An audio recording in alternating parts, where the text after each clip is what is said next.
Kun reflects that something he never imagined would occur in his life has happened, especially since their original team has ended up in this state.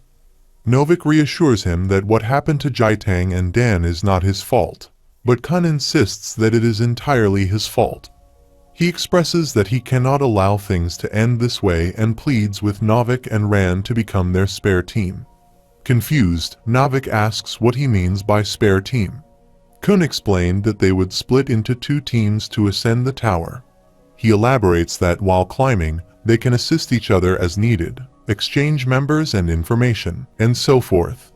For the time being, Bomb and his team will be the main team, but he will take on the responsibility for the critical tasks. Kun then specifies that his priorities will include finding Rachel and her comrades and eliminating them. He appoints Novik as the leader for now, assuring him that he will remain the primary person in charge overall. Novik considers Kun's proposal and acknowledges that it is a reasonable offer, but questions where they will find their other team members.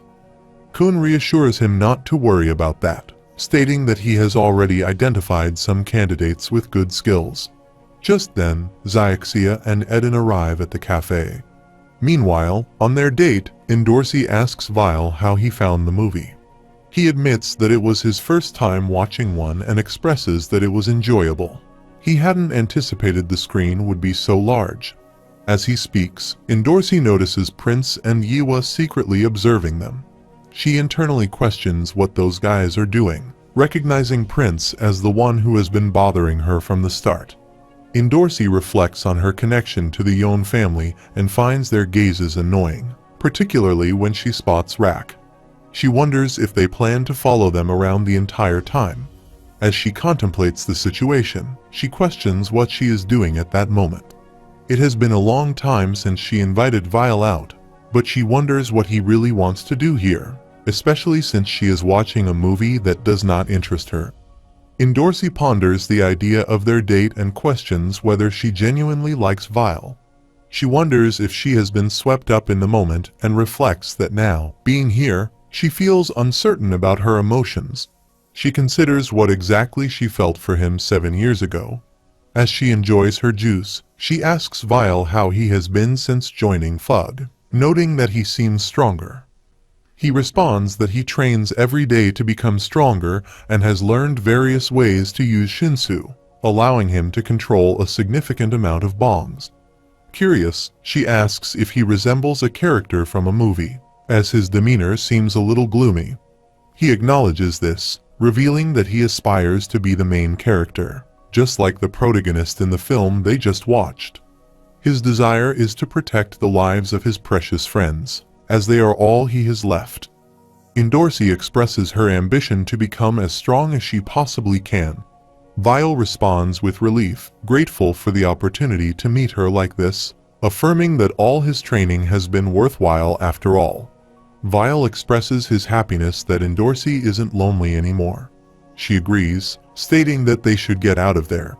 He protests, saying he hasn't finished yet, but she insists that he has eaten enough and suggests they go somewhere private. Vile points out that there is no one else around, emphasizing that they even watched a movie because he wanted to avoid crowds. Endorsi urges him to come on, and they both leave the cafe. Vile thinks about how dangerous the situation feels, but Endorsi asks him to stop reacting that way, claiming it embarrasses her. She then inquires if they aren't going shopping. He confirms they are but adds that he will likely spend all his money afterward, and they should get some fresh air first. She agrees and questions what he plans to do now that the workshop battle is over and he has escaped from FUG. Vile's expression leads her to feel a hint of jealousy as she wonders if he is now going to start searching for her seriously. He responds that he will also create an unforgettable memory for himself as she moves closer and kisses him. Vile calls Endorsi's name as she turns her face away, insisting that it is just a service. She reminds him not to forget about it until they meet again. Vile agrees to go shopping while Rak inquires about their whereabouts. Meanwhile, in an abandoned castle far from the Archimedes, Kasano strides through the halls with the traveler trailing behind him. The traveler asks where they are headed, pleading for at least a hint about their destination. He questions who they are going to meet, what Kasano plans to do with Emily, and what his true intentions are. As they approach a gate, Kasano informs the traveler that they have arrived. They meet a mysterious group of individuals, and Rachel lowers her hood to greet them. Rachel gazes at Kasano and the traveler, expressing her concern about potential troubles at the Archimedes. The traveler reassures her that nothing significant occurred, although he could not bring one of their comrades along. He notices a woman nearby and feels that something is off, sensing an underlying danger. Traveler addresses Kasano just as Rachel inquires if he has brought the item. Kasano confirms that he has, prompting Michael to request a look at it first, emphasizing the need to check it before proceeding with their plan. Kasano presents a red light, and as Rachel rushes toward him, she praises his efforts and declares that it is time to rescue the tower from its impending fate. 3 days later, at the resort, a gathering of regulars and rankers enjoys a lively barbecue party and engaging conversation. Quad asks Quitro if he is truly as famous as everyone claims. Quitro responds that his mother told him he was remarkable and that he has appeared in numerous commercials, making him a successful ranker. Akraptor, clearly enjoying himself, declares that he is getting drunk, prompting Shibisu to urge him to have another glass. As they observe this cheerful scene, Kun reflects on how well everyone is getting along, especially considering it has only been 3 days. He expresses his desire to stay longer, lamenting that they will be leaving the next day. Vile stands beside him, watching the others, and acknowledges that he understands Kun's feelings. Kun then asks Vile if he will be okay with having to part from them so soon. Vile admits he feels a bit sad, but recognizes that there is nothing they can do about it.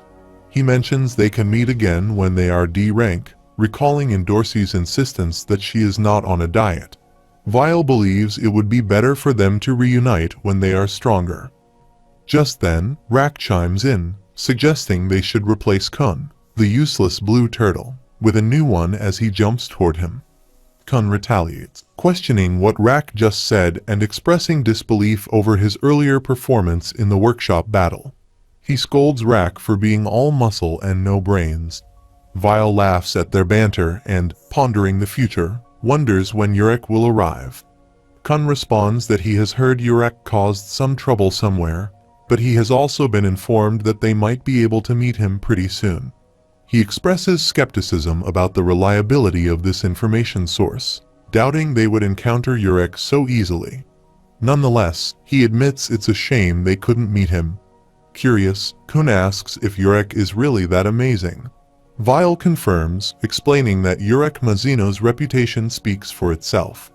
Kun notes that Yurek is a beast in terms of strength, and even his father acknowledges that. He adds that it might be better not to meet him at all. Although he possesses the token Shibisu gave him, he would rather avoid getting on Yurek's bad side.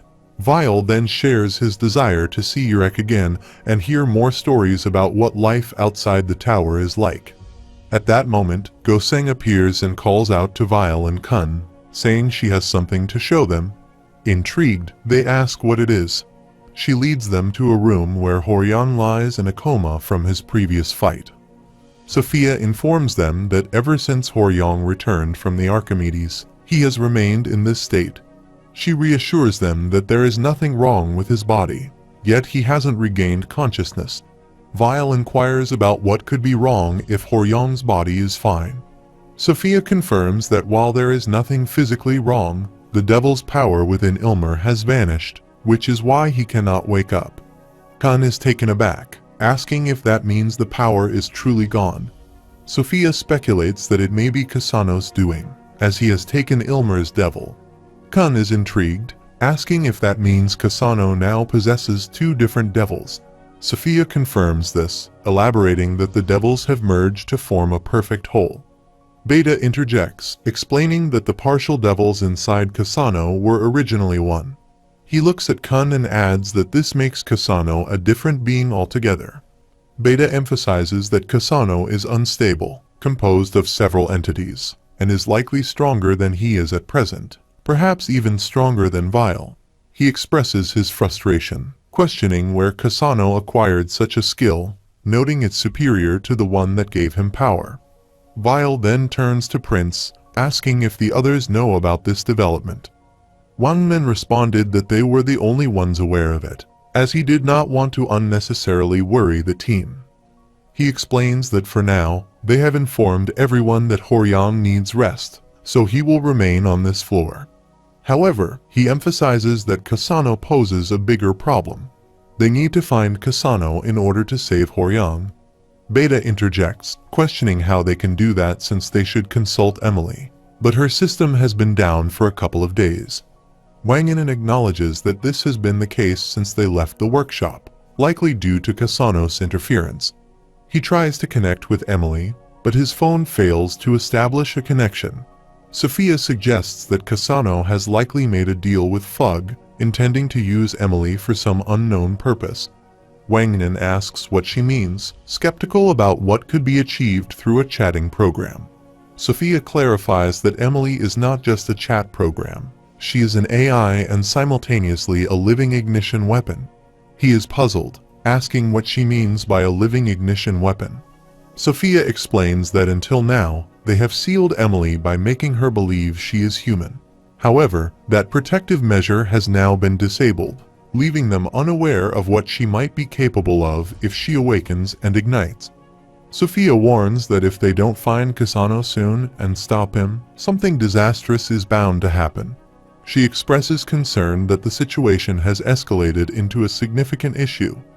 As the members regroup to discuss the complexities of their predicament, Kun asks how long Horyang can last in his current state.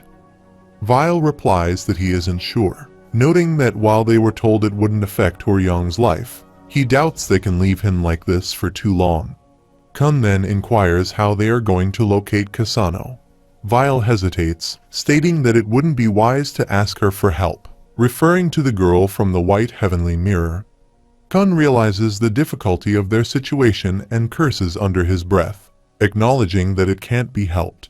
At that moment, HWA Ryan enters, greeting her visitors and commenting on the unpleasant odor surrounding them. Vile explains that they actually have a favor to ask her. HWA Ryan smirks, indicating she already knows what they want. They need her to show them the way.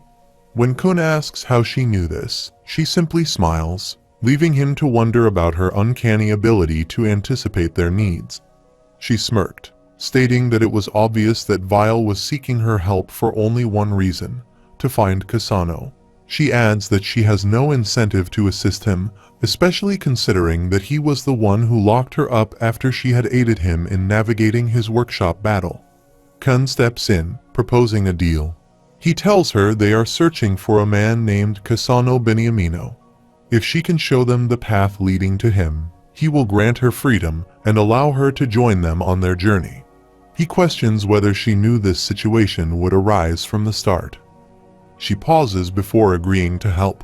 She tells them about the path to Kasano Beniamino, revealing that there is a special test for D-rank regulars on the 35th floor of the tower called the Hell Train. Wang Nin asks what the Hell Train is, and HWA Ryan explains that it is an express train designed to fast-track participants from the 35th floor to the 43rd floor. However, the journey is perilous. The test is so intense that it is nearly impossible for anyone to survive until the end. She continues, stating that if they take the train, they will likely encounter Kasano, provided they manage to stay alive long enough to reach the top's hidden floor. Wang Nin asks what they should do since the 35th floor is quite far away. Kun replied that it couldn't be helped. They should pass the test quickly. He adds that if they manage to pass all the tests without failing, it will take about a year and a half, and they might just make it in time. He emphasizes that they need to hope Horyang can hold on for that long. When Wang Nin agrees to the plan, stating they will catch that scoundrel Kasano on the train, he thanks HWA Ryan. She then calls Vile and notices he looks happy, just as Jinsung had wanted. She recalls him telling her that if he wanted to protect this happiness, he must grow stronger.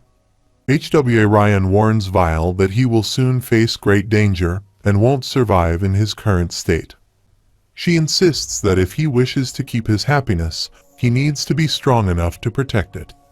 One day, he will have the chance to return and get back at the higher-ups who put him in danger. She urges him to become stronger. Vile.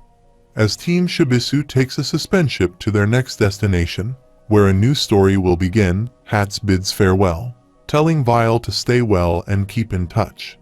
He adds that they will visit often after the test, to which Vile confirms with a nod. Hats encourages him to hurry up and become a D-rank regular, promising they will be waiting for him.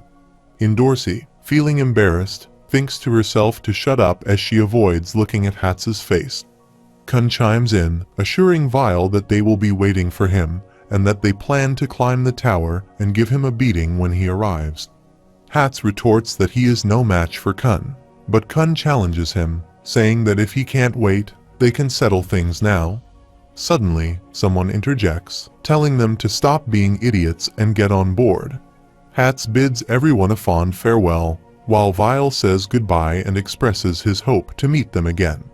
The scene shifts to Rachel and a hooded figure walking away, with Kasano following closely behind. Rachel comments that it looks like everything has been taken care of, but hints that soon a new story will unfold. She muses that she is someone he can neither guide nor control, existing as a different entity within the tower. Rachel claims she has the power to change the tower's destiny. She questions what choice Vile will make if he stands before her again. With that, the epilogue of the workshop battle reaches its conclusion. A month after the workshop battle concluded, Kun stood on a rooftop when he received a call from Shibisu. He answers, asking what's up and if Shibisu misses him. Kun adds that Shibisu shouldn't call unless he has something special to say. He inquires how many times he has called this week.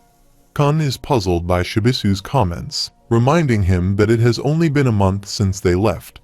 He emphasizes that it's just 1 month, pointing out that it's only been that long since the workshop battle ended.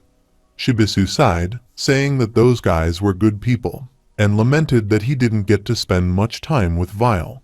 He expresses disappointment, noting that even though they hadn't met in a long time, he heard Vile got a haircut after they left.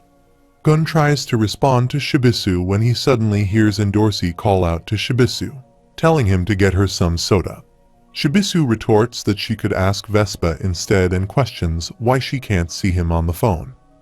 Dorsey snaps back, telling him to shut up and warning him that if he talks back, he'll earn a one-way ticket to hell on Bong Bong. She insists he just moves. Kun, bemused, asks Shibisu if he's really the leader of his team. Shibisu, undeterred, replies to be quiet, explaining that Dorsey is an exception. He then inquires whether Kun passed the test and if he is making juice for Dorsey. He confirms that their teamwork is improving. He acknowledges that Vile is obviously strong, but the others have also grown quite formidable. Shibisu comments that it's scary how strong they are becoming. He mentions that the 3 of them, along with the others, will keep training and be ready for when Kun returns. Dorsey, impatient, asks where her drink is, and Shibisu replies that he's on his way. He then sends Kun a message congratulating him on the 3 of them getting back together again. Kun looks up at the sky, reflecting on Shibisu's words about the 3 of them. Shibisu casually mentions that he doesn't recommend the Hell Train, though he adds that it's ultimately Kun's choice. Kun brushes it off, thinking Shibisu worries too much. As Kun walks down the hallway, he contemplates that a month has passed since the workshop battle ended. Vile has returned to them, and they passed the test without any problems, earning the right to ascend to the next floor. Everything seems to have worked out well, but he knows this is only the beginning. Kun's thoughts drift to Emily, who disappeared from Archimedes, leaving him wondering where she could be and what Kasano might be planning to do with her. Most importantly, he thinks about Fug and the attempts made by Apple, Michael, and Rachel to set him up. He vows not to let them get away with it. Even if Vile tries to stop him, he will find her. Suddenly, Rak appears behind him, commanding Kun to move aside. When Kun stares at him in surprise, Rak pushes him aside, insisting he step out of the way. Rak, frustrated, tells Kun he should move aside. questioning what the hell he was daydreaming about. He then berates Kun for blocking his way, insisting he is the one who bumped into him. Just then, Quitro runs toward Rak, calling him a dinosaur and challenging him to play, promising to toast him up nicely.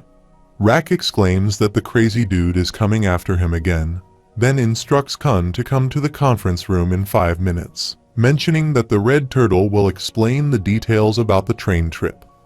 Kun watches as they run off, thinking that he should just eliminate those crazy scoundrels. He reflects on the 3 of them, concluding that he should be satisfied with that for now. Meanwhile, Yon Yiwa is engrossed in reading up on the features of the Hell Train. She learns that it is a D-rank express train and a test train that will take her from the 35th floor to the 43rd floor. Due to the extreme difficulty of the test, it's ominously referred to as the Hell Train. Yiwa discovers a rumor that if she survives until the end, it might even take her to a hidden floor. Yiwa continues to read about the Hell Train, noting that any D-rank regular can take the train, resulting in a wide variance in power levels among the regulars. She learns about 3 top predators on this train, and at the first station, she needs to watch out for Sachai Faker, the ticket hunter. He is recognized as one of the top 3D rank regulars, possessing outstanding physical abilities and a special skill for manipulating Shinsu, which makes him dominant in one-on-many combat situations. As she absorbs this information, Yiwa thinks about how the higher they ascend, the more monstrous the enemies seem to become. She wonders if it will be all right to continue on this path with her current companions. Her gaze falls on a ring, and she recalls that the guy she had encountered definitely wore one with Jahad's crest carved into it. She hadn't expected him to be someone who would hide something from his teammates. Curiosity piques her thoughts. Why would he hide anything, and what could it be? Just then, HWA Ryan arrives, noticing Yiwa's troubled expression. She asks what Yiwa is agonizing about and assures her that if she has any concerns, she can confide in her. HWA Ryan promises to guide her through any issues she might be facing. Yiwa insists that it has nothing to do with HWA Ryan, explaining that she was simply studying up on their next destination. HWA Ryan counters, saying that Yiwa should be asking for her help even more since she is her guide from now on, and she knows the way. Yiwa snaps back, telling HWA Ryan to shut up. She claims she only accepted her as a guide because she had no other choice and insists she doesn't need help from a criminal affiliated with FUG. HWA Ryan challenges her, asking if she truly doesn't want to know the things that someone like her can reveal. She questions whether Yiwa is curious about the reason she is guiding her in this manner. HWA Ryan continues, cautioning Yiwa that she doesn't seem ready to take this path. She warns her not to dig too deeply into information about the man with the Jahad crest, as it might lead her to uncover the worst mistakes made by the 10 great families and Jahad himself. With that, HWA Ryan walks away, reminding Yiwa not to be late for the meeting.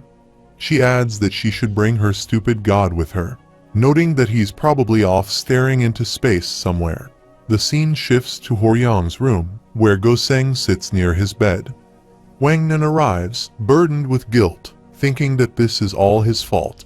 He believes Horyang is in this state because of him, and he regrets insisting on participating in the workshop battle from the start. Wangnan reflects on how he made the decision on his own after hearing HWA Ryan's words, but ultimately, he realizes there was nothing he could do to help. All he has done is make his teammates suffer. Frustration wells up inside him as he thinks about his own weaknesses. He questions why he is so weak, wanting desperately to be stronger, strong enough to lead everyone in the direction he wants to go. Overwhelmed, he leaves the room only to bump into Beta. Beta asks if he is Wangnan, and Wangnan recognizes him in return, inquiring what brings him there. Beta replies that he came to see the big guy and refers to Horyang. When Wangnan asks if he means Horyang, Beta confirms, explaining that he feels somewhat responsible for Horyang's condition because he sees him as a brother. He mentions that he also visited when the others were away for their tests and adds that he is here now to support him. Wang Nin questions Beta, asking if he's implying that he's in the same position as Horyong. He sarcastically points out that it's funny for a guy who can't go a day without medicine to care about someone else. Beta quickly clarifies that he didn't mean it that way. He steps closer to Wang Nin and assures him that Horyong will survive. He explains that he has plenty of ingredients to make the necessary medicine, thanks to the Walhaksong guys. He adds that Kasano likely knows Horyong can survive without medicine, so Wang Nin shouldn't worry. Beta urges Wang Nin to get on the train and bring that freak to him, making it clear that he is ready for action. Just then, Ran and Novik arrive. Ran expresses his approval, saying it's good to hear that they are thinking about capturing Kasano. He introduces himself to Beta and asks him to join their team. Beta, taken aback, asks what Ran means by that, and Ran replies that they are leaving tomorrow to catch Kasano. Meanwhile, Yuwa walks through the hallway, pondering that the monkey guy is a mistake made by the 10 great families and Jahad. This realization leads her to consider that he might be someone who had to hide his existence, much like a baby Zaijna. She understands that if she continues on this journey, she will eventually have to confront her family's embarrassing mistakes. But she feels she has no choice. Upon reaching the rooftop, Yuwa spots Vile standing there lost in thought. She thinks that she will ride that damn hell train or whatever it takes. Approaching him, she asks why he is staring at the ceiling like an idiot and reminds him that it's time for the meeting. They need to get going tomorrow. Vile agrees with her, and Yuwa reflects on her decision to follow him until the end, ready to face whatever challenges lie ahead. As Vile and Yuwa head to the conference, Vile asks if it is time for the meeting already, urging her to hurry. Yuwa thinks back to her surprise upon first seeing him, still struggling to get used to his hairstyle. She can hardly believe he has such an innocent face hidden beneath it. Curious, Yuwa asks what he keeps looking at every day. She points out that staring at the ceiling won't help him move to the next floor. Vile replies that he has been looking at the sky, explaining that some say there is something called the sky outside this tower and beyond that ceiling. Intrigued, Yuwa asks what he means. Vile describes it as a broad, endless expanse illuminated by twinkling stars and admits he wonders what it's like. Yuwa teases him, asking if that sounds like some kind of fairy tale. Vile laughs and responds that it does sound like one, doesn't it? Yuwa rolls her eyes, remarking that he has always been strange, but lately, he seems even weirder. Vile apologizes, explaining that the thought of the sky has been stuck in his head lately. Yuwa asks why he would think about a sky he has never seen before, and who told him about it. Vile mentions that someone shared that information with him. Yuwa shakes her head and urges him to move on, reminding him that they need to go to the conference room because everyone is waiting. Vile agrees and follows her. Meanwhile, Beta turns to Ran, asking if he is really inviting him to join his team. Ran confirms that he is, stating that no one knows Kasano better than Beta, which would be a huge advantage for their group. However, Beta expresses his confusion, admitting that he doesn't really understand why they want to catch Kasano. He points out that they said they would find Kasano with their guide, but since he's not a regular, he can't even board the train. Ran counters, suggesting that their reason for pursuing Kasano might be very plausible, and that there could be a way for Beta to get on the train. Beta asks what he means, initially skeptical and saying there's no way. Ran insists that Beta should just make his decision, promising they will explain how it could work after that.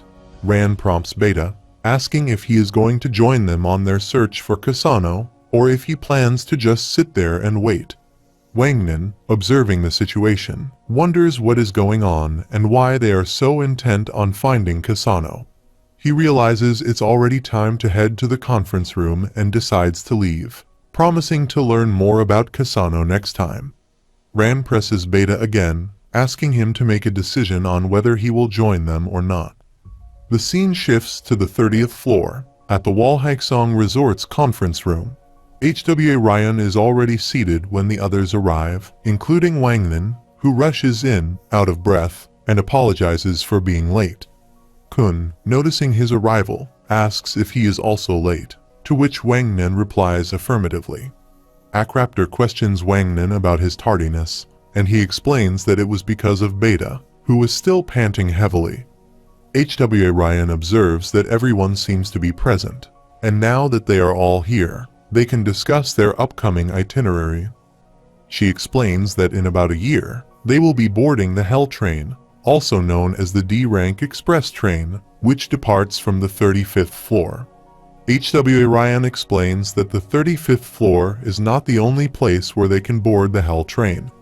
The train makes stops at every floor up to the final floor, allowing regulars to get on and off as they please. However, she emphasizes that the most important thing is the express ticket, which they need to ride the train. As long as they possess this ticket, they can board the train regardless of which station they disembark from, essentially making it a free pass. Wang Nen, puzzled, asks how they can obtain this ticket if it's not available for purchase. HWA Ryan reveals that they don't buy the tickets. Instead, they have to steal them. She informs them that there are always exactly 100 Hell Train tickets available, meaning that while the regulars wait at the station to board the train, they must steal the tickets from others. Additionally, they need to fend off other regulars who might try to steal their tickets as well.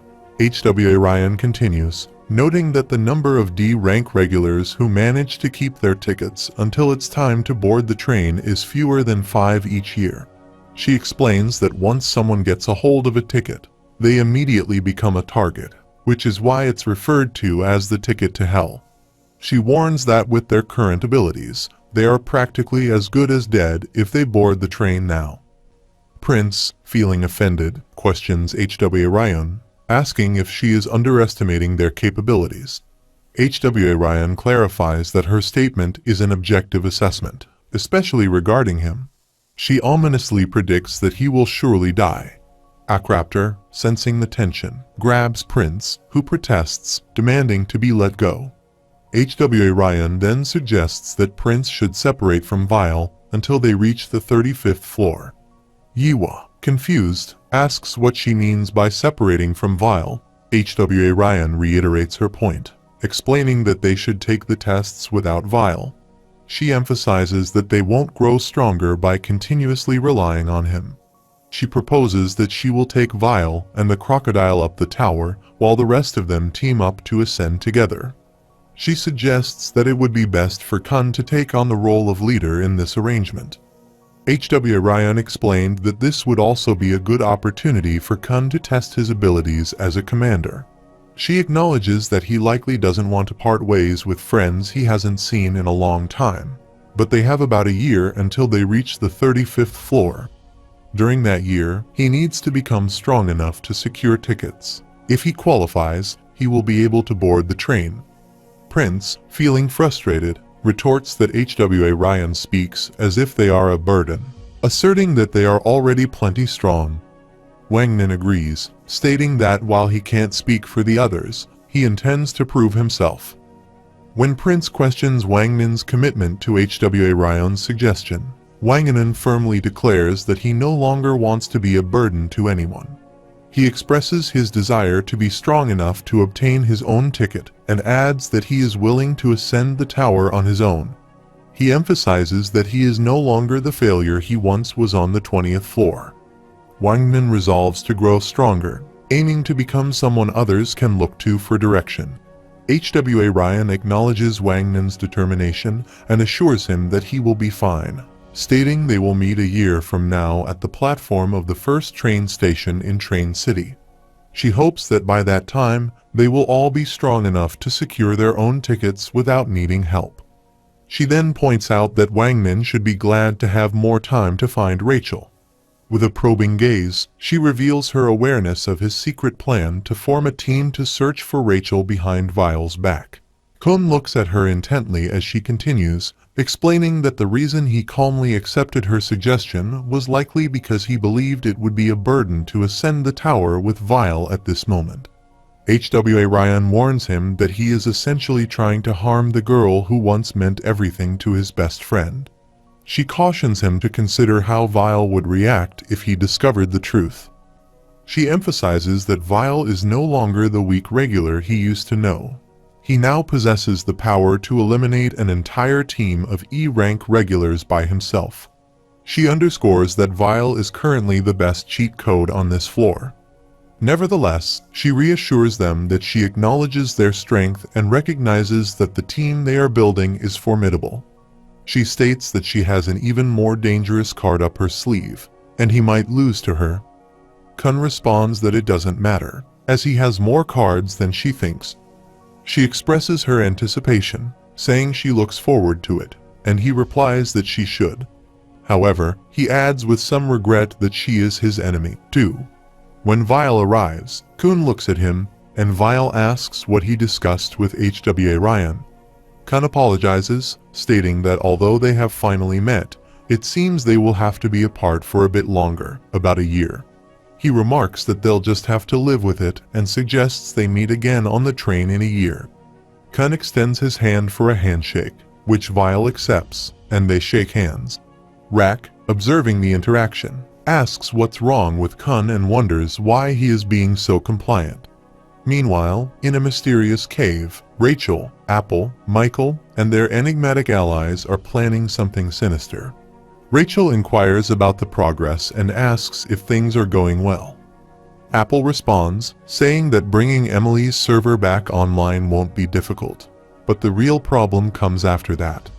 As expected, it would be more advantageous if they board the train. Another person sitting there remarks that, of course, they are fools. He had told them they needed to go to that place, and they were all destined to board the train. Rachel, irritated, asks who he thinks he is. He was the last to join their group, yet he acts as if he knows everything.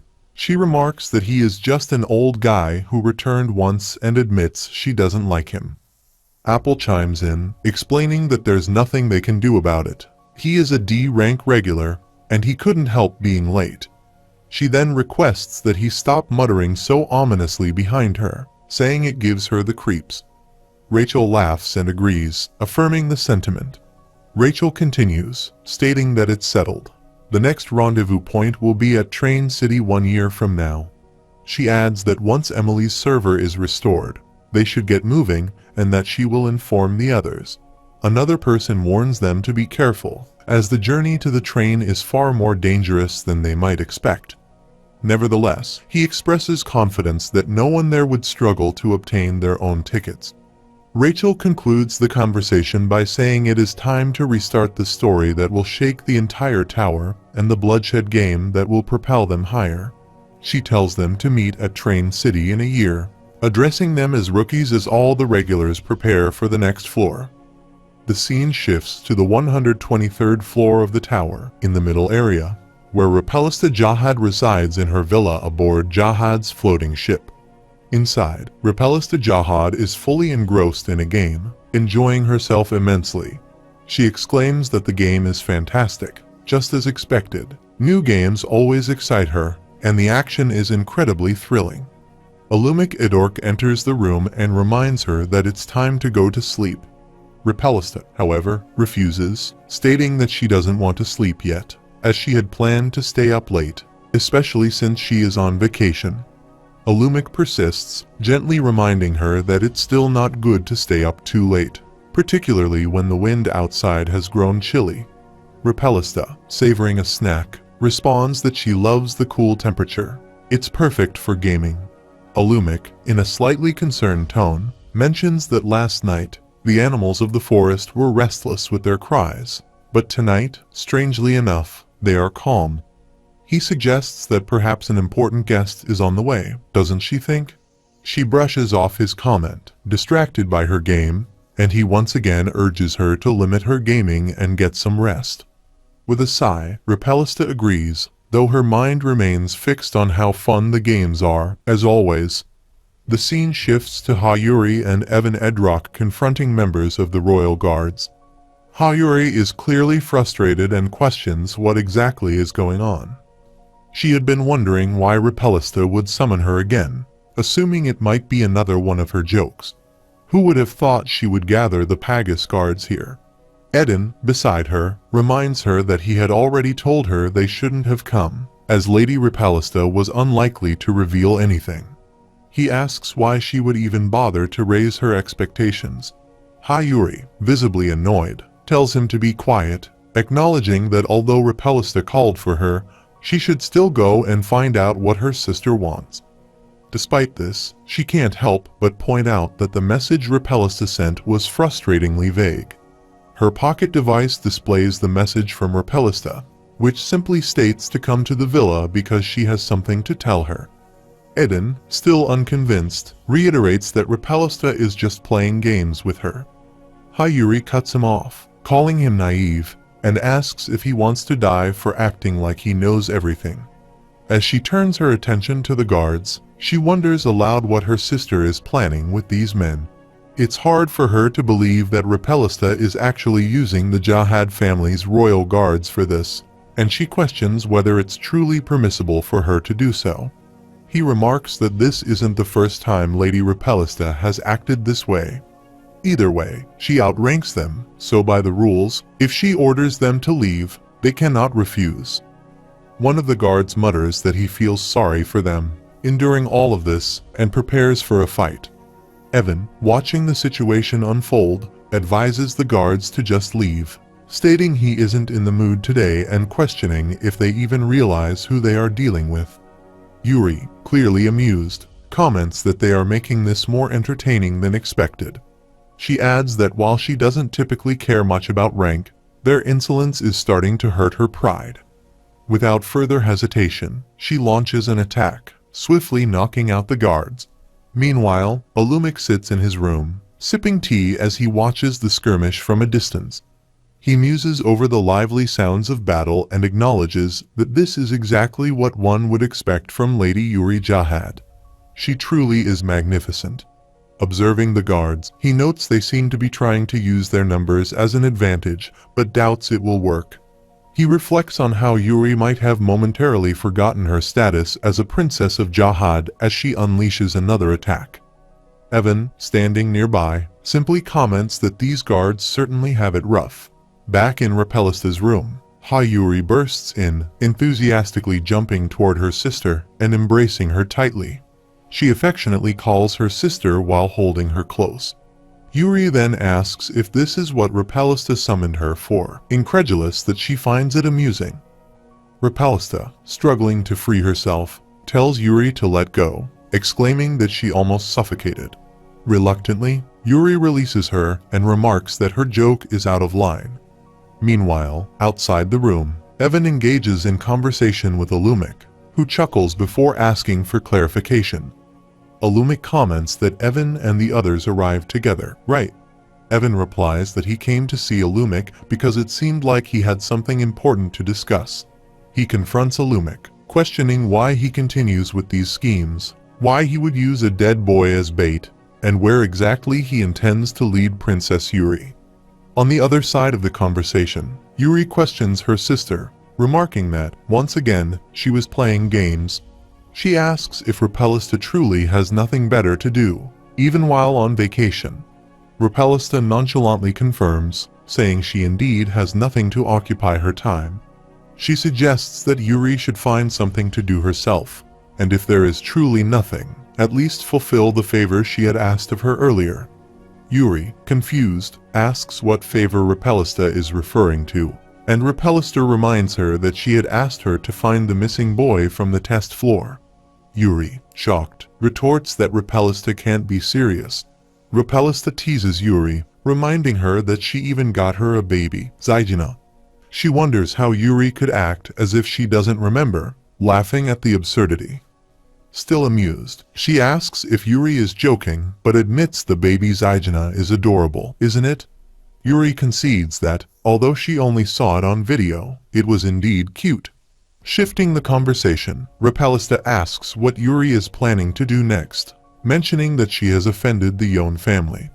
Yuri replies that Yurek Mazino doesn't care about it, but as for her sister, she seems less certain. Repellista reassures her, saying she knows and that Yuri shouldn't worry. Everything will work out eventually. Laughing it off, she casually moves on to the information Yuri requested about the missing boy. Yuri, now more focused, asks if Repellista found anything. Repellista hands her an envelope, telling her, "Here she go." Curious, Yuri takes it, thinking it might be a letter. But Repellista tells her to open it, saying it's a present, a token of gratitude for bringing her the baby's Aijana. Yuri opens the envelope and pulls out a piece of paper. Staring at it, she asks if it's a ticket, still puzzled. Repellista confirms with a smirk, saying it's a revolution ticket. Repellista explains that it is a ticket for the D-rank regular express train affectionately dubbed the express ticket to hell, and adds that it was exceptionally difficult to obtain, laughing at the thought. Yuri acknowledges the difficulty in getting the ticket, but questions what she is supposed to do with it. Even when she was a regular, she avoided boarding the train due to the trouble it involved, and since it isn't illegal for someone who isn't a D-rank regular to possess the ticket, she can't board the train regardless. Repellista reassures her that it will be fine, insisting that she can board the train. In fact, she confidently states that she will end up boarding it because the boy Yuri is searching for will be on that train in a year. Yuri asks what Repellista just said, inquiring whether she means the boy she has been searching for will indeed be on the train in a year. She expresses disbelief, asking if Repellista is certain that he is alive. Repellista confirms that this is precisely why Yuri needs to board the train. While Yuri acknowledges her need to get on the train, she wonders how she will manage to do so. Repellista assures her that she will provide the necessary guidance. Meanwhile, Evan questions Illumik, urging him to stop while he is ahead. He expresses uncertainty about what Illumik hopes to achieve by using the dead boy as bait for Princess Yuri, but he warns that as long as he is present, things will not unfold in Illumik's favor. Illumik states that he believes the boy is dead, as he has not heard of the boy's body being found. He questions why Evan is so determined to think otherwise. Evan responds by asserting that there is no way an ordinary boy could survive in such an enormous water tank. Illumik counters that the boy is not just ordinary, he is an irregular. When Evan attempts to interject, Illumik insists that he truly does not understand what irregulars are capable of. He explains that the tower does not open its gates for just anyone. It only opens for something it needs, whether that be stability, change, revolution, or liberty. Illumik concludes by expressing his desire to see, with his own eyes, what the boy will bring to the tower. Evan expresses concern, asking if the boy will truly find out for himself what that means. Illumik bids him goodbye just as Yuri rushes into the room. She declares that they need to go, prompting Evan to ask where they are headed. Yuri drags him out of the room, telling him to shut up and come with her. When he protests, wondering where they are going and asking her to let him go for a moment, she insists they just got there. Evan calls to Illumik, who calmly sits and enjoys his tea, commenting on how good it tastes. Meanwhile, Yuri pulls Evan outside and asks why she is suddenly dragging him away. Evan urges her to let him go so they can talk, questioning where they are going and what Lady Repellista said to her. Yuri reveals that Bomb is alive, to which Evan responds incredulously, asking who she means.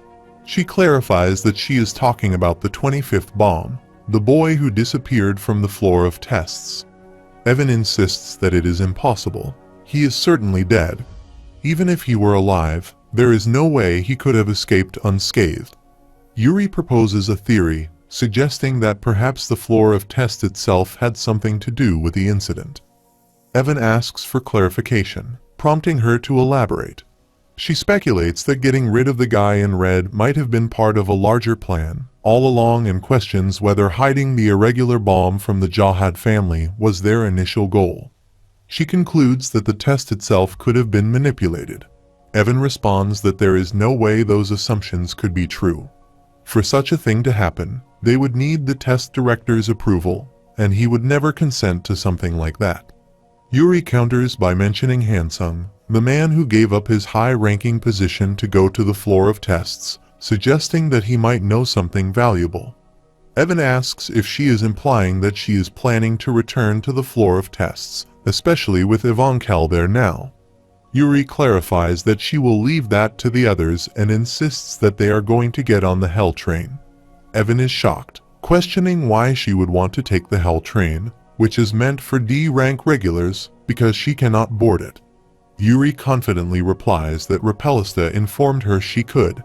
They plan to board the train to find Baum and uncover what happened to him, which is her primary objective.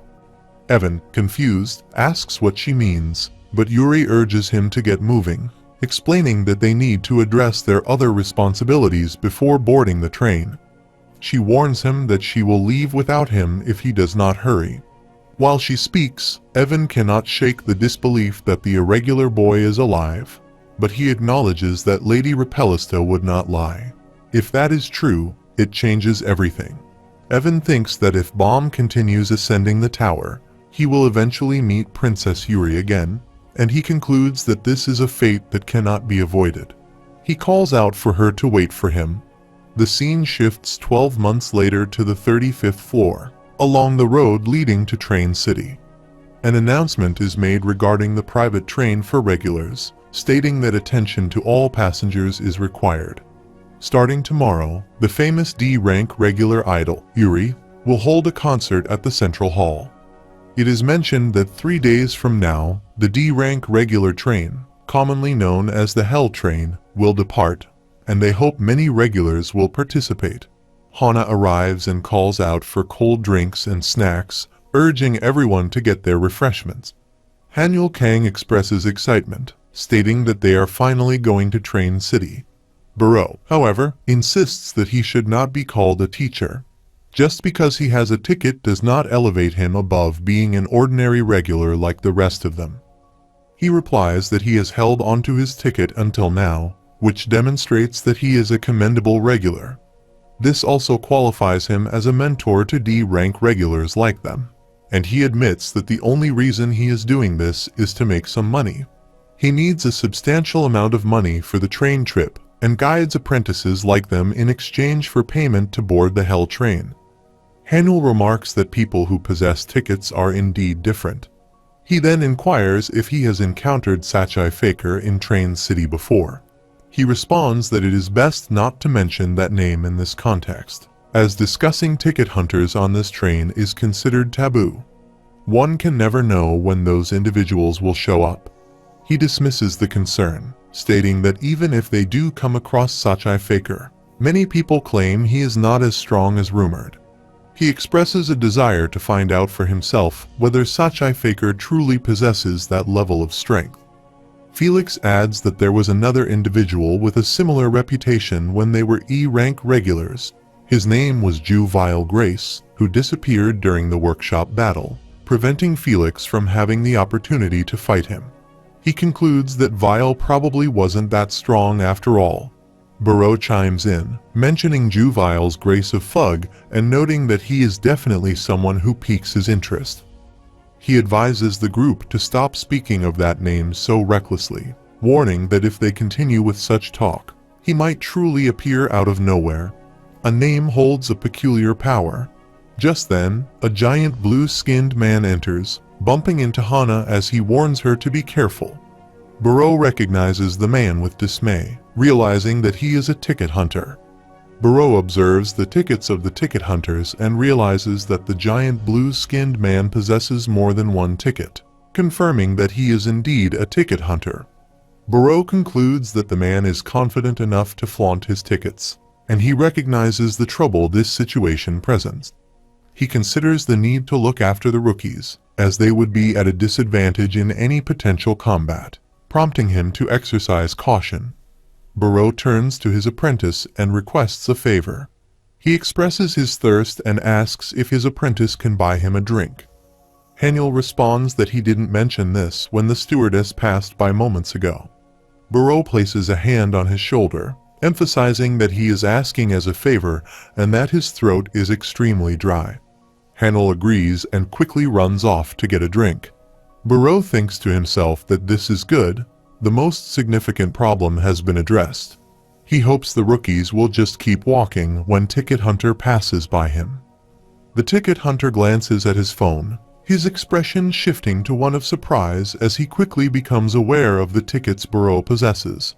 Without hesitation, he launches an attack toward Barreau with a needle, but Barreau manages to parry the strike with his own needle. Barreau demands to know how the ticket hunter discovered this, pushing him away in the process. The ticket hunter laughs, claiming that his device is always accurate, and confirms that Barreau is indeed a ticket holder. Barreau questions how the ticket hunter could possibly know this, especially since they are not even on the Hell train, and neither of them is wearing tags. The ticket hunter dismisses this as none of his business and demands that Barreau hand over the ticket. At that moment, Felix rushes in to confront the ticket hunter, but Barreau intervenes, warning Felix that the ticket hunter is also a ticket holder. He cautions Felix that he could die if he acts recklessly. The ticket hunter smirked, remarking that Barreau was smart enough to get his baggage out of the way. Felix bristles at the insult, demanding to know who the ticket hunter is calling baggage. The ticket hunter retorts that Felix doesn't even have a ticket, emphasizing that in this area, possessing a ticket signifies being one of the 100 strongest. He then unleashes a Shinsu-enhanced swing that devastates part of the train carriage, knocking out Felix and causing slight damage to Barreau. Barreau questions whether the ticket hunter is a Shinsu user, realizing that he is not just some nameless individual. He inquires about the numbers on the ticket hunter's tickets. The ticket hunter boasts that his numbers are 71 and 98, revealing that he killed both ticket holders with his own hands, although he admits that number 71 had given him a hard time. He further declares that this year, on the Hell train, he plans to make every ticket holder ranked under 10 kneel before him. Barreau scoffs at the ticket hunter's arrogance, thinking that he is a foolish rookie who knows nothing about the Hell train. He recognizes that the high rankers on the Hell train are beyond anything the ticket hunter can comprehend. The ticket hunter, undeterred, insists that before he boards the Hell train, he will take Barreau's ticket as well. As Barreau charges forward to attack him, the ticket hunter swiftly blocks the strike. They engage in a fierce exchange, attacking each other relentlessly. Barreau notes that since the ticket hunter is preoccupied with dodging his blows, it is evident that he must be one of the weaker opponents on the Hell train. As the ticket hunter attacks again, Barreau reflects on how close the assailant has come, ensuring he won't be affected by the Shinsu. Barreau acknowledges that while he may not be one of the strongest on the train, individuals like him are, unfortunately, quite common. With determination, Barreau launches a powerful attack, cutting Ticket Hunter into 2 pieces. In the midst of the chaos, he suddenly realizes that he has acquired 2 more tickets. He contemplates the implications of boarding the Hell train under these circumstances. As he grabs his phone, he notices a chat message from Emily and wonders what it could be about. Barreau looks at the phone and asks if it is a cell phone, mentioning that he is not accustomed to such devices. He then inquires about Emily, wondering if it is the name of a program. The phone begins beeping, displaying a message. He contemplates the meaning of the message, noting that it provides the exact location of the ticket. He realizes that the program knew precisely where he was sitting and questions how anyone could have created something so advanced, capable of tracking him in such detail. He reads Emily's message, which announces that, in 3 days, a tournament will take place at the Train City Testing Center. Teams will gather there to compete in matches for the tickets. He reflects on this, processing the information that a tournament with tickets as the prize will be held in Train City. At that moment, Haniel arrives and asks if he is all right, mentioning that he heard a very loud sound. Barreau responds, stating that as Haniel can see, he is still alive. Haniel expresses relief but adds that there was someone else in one of the other sections who seemed strange. Barreau asks what he means by strange. Haniel explains that he went to buy a drink, but that section was in disarray, wondering if the person had run away. Barreau clarifies that the individual did not run away. Haniel, however, speculates that he must have fled, especially when the Hana also collapsed, leaving them to question who in the world this person could be. Meanwhile, on another private train for regulars, a passenger calls Ran a monster for killing everyone aboard the carriage. Ran, unfazed, asks what he means by monster. The regular insists that he is obviously a monster, having killed everyone present. Ran explains that it was the others who attacked him first. As soon as they saw the ticket, they all rushed to attack. He reflects on the situation, mentioning that the moment they laid eyes on his express ticket for the Hell train, it became clear how convenient this place was, where he could kill as many people as he wanted just by possessing the ticket. The regular, confused, asks if Ran means the entire situation was planned. Ran, amused, responds that he finds it entertaining and admits that he really enjoys these trains. He remarks that, as expected, D-rank regulars on the lower floors are weak, and perhaps he should start looking for ticket holders with lower numbers. At that moment, Beta enters the carriage and asks why Ran is just standing there instead of searching for the tickets. Ran inquires how things went on his end, to which Beta replies that he took care of everything, though, unsurprisingly, there were no tickets. Beta adds that defeating those losers is easy, but his main objective is to find Kasano Beniamino, wondering when he will finally meet him. Ran advises him not to rush, reminding him that they haven't even arrived at Train City yet and that the Hell train departs in 3 days. Beta, impatient, asks if Ran is certain they can meet Kasano just by following these people. Ran reassures him that he is confident, urging Beta to trust them. Besides, finding the Hell train tickets is the more pressing concern at the moment. Beta, frustrated, threatens that if he doesn't get to meet Kasano, he will kill Ran instead. Ran, unbothered, responds that it won't be easy for Beta to accomplish that. Beta presses, asking if Ran is certain he will meet Kasano or not. Ran shrugs and says, maybe not. Irritated, Beta retorts, asking if Ran really wants to die. Their conversation is interrupted as the rest of their team arrives. Zyxia comments that the kids are fighting again, to which both Ran and Beta immediately respond that they are not kids. Ran turns to Novik and asks how things went on his end, specifically if they managed to find any tickets. Novik replies that they wiped out the entire area but found none. Ran, unsurprised, remarks that, as expected, finding the tickets is not easy. He notes that they've only collected 3 tickets so far, and if they fail to find more, only 3 of them will be able to board the Hell train. Ran continues, adding that the train isn't the only place where they can obtain tickets. If worse comes to worst, they might have to split up and go up the tower separately, with plans to regroup at the station later. Ran dismisses the concern, saying that they can worry about the details later. For now, meeting the other teams at Train City is the priority, and as the leader, it is his decision to make.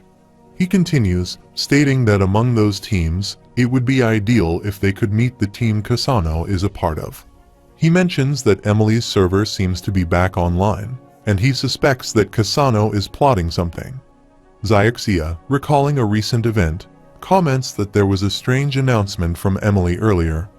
Beta, curious, asks about this weird announcement and checks his phone. Emily's message reads that 3 days from now, a tournament will be held at the Train City Testing Center, where teams will gather to fight for tickets in team matches. She encourages them to look forward to it. Beta, surprised, asks if it's a team match. Zyxia replies confidently, saying she is certain this is a way to gather people, and that Kasano must be behind it. She adds that it could very well be a trap and questions what they should do. Ran, without hesitation, answers that he already knows the solution. It doesn't matter whether it's a trap, they are joining the tournament. On the other side, Barreau, growing anxious, nervously asks the strange person in front of him who he is. Vile, calm and direct, asks Barreau if he has a ticket, explaining that he is looking for people who will join the tournament with him. Barreau, confused, asks what Vile just said and demands to know what he is talking about. He questions who Vile is and what exactly happened in this place. Hanuel, just as uncertain, responds that he doesn't really know either, explaining that things were already like this when he arrived. Barreau, still bewildered, asks why Vile suddenly brought this up and what tournament he's referring to. Vile calmly shows Barreau his device, pointing to Emily's announcement. He explains that, as written, there will be a tournament in 3 days, and he is looking for people to join him.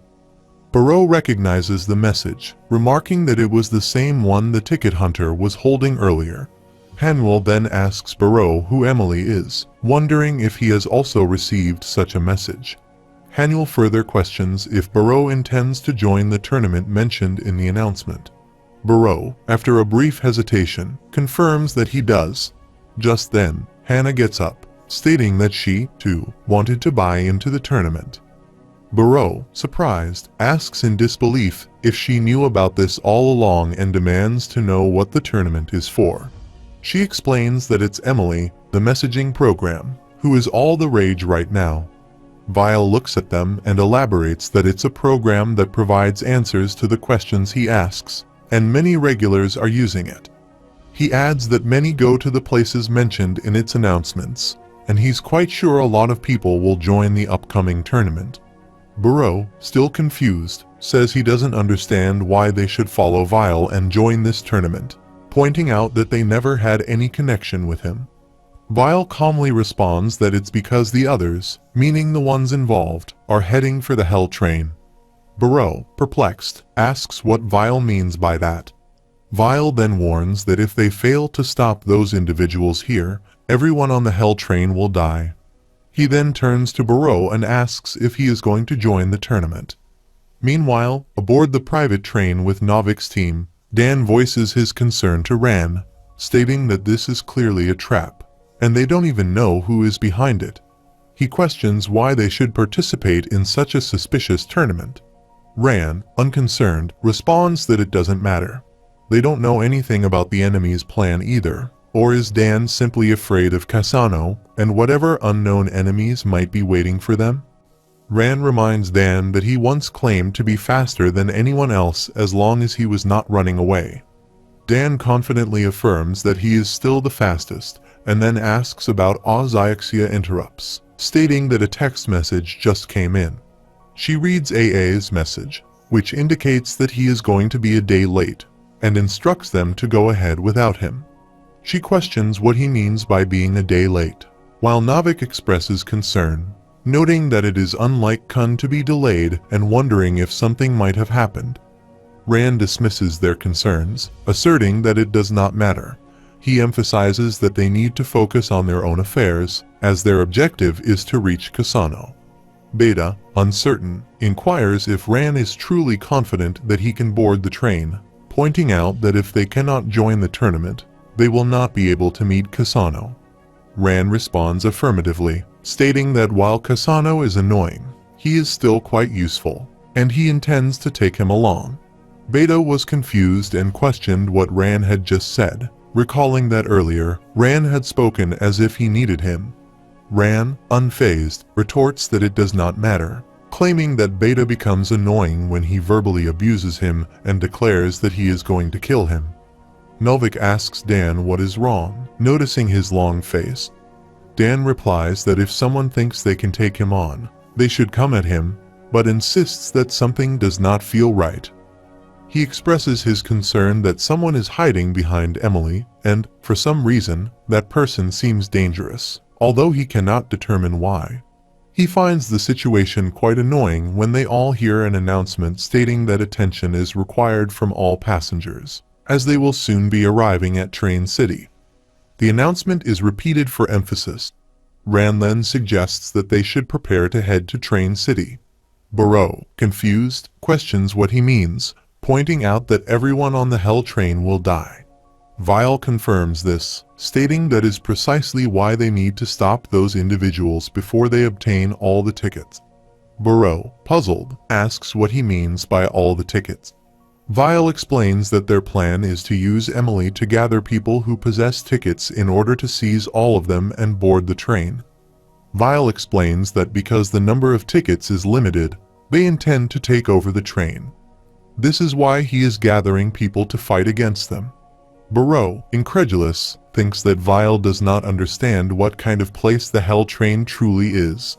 He continues, acknowledging that even if Vile's claims are accurate, he keeps referring to they, prompting Barreau to ask who he means and who would devise such a crazy plan.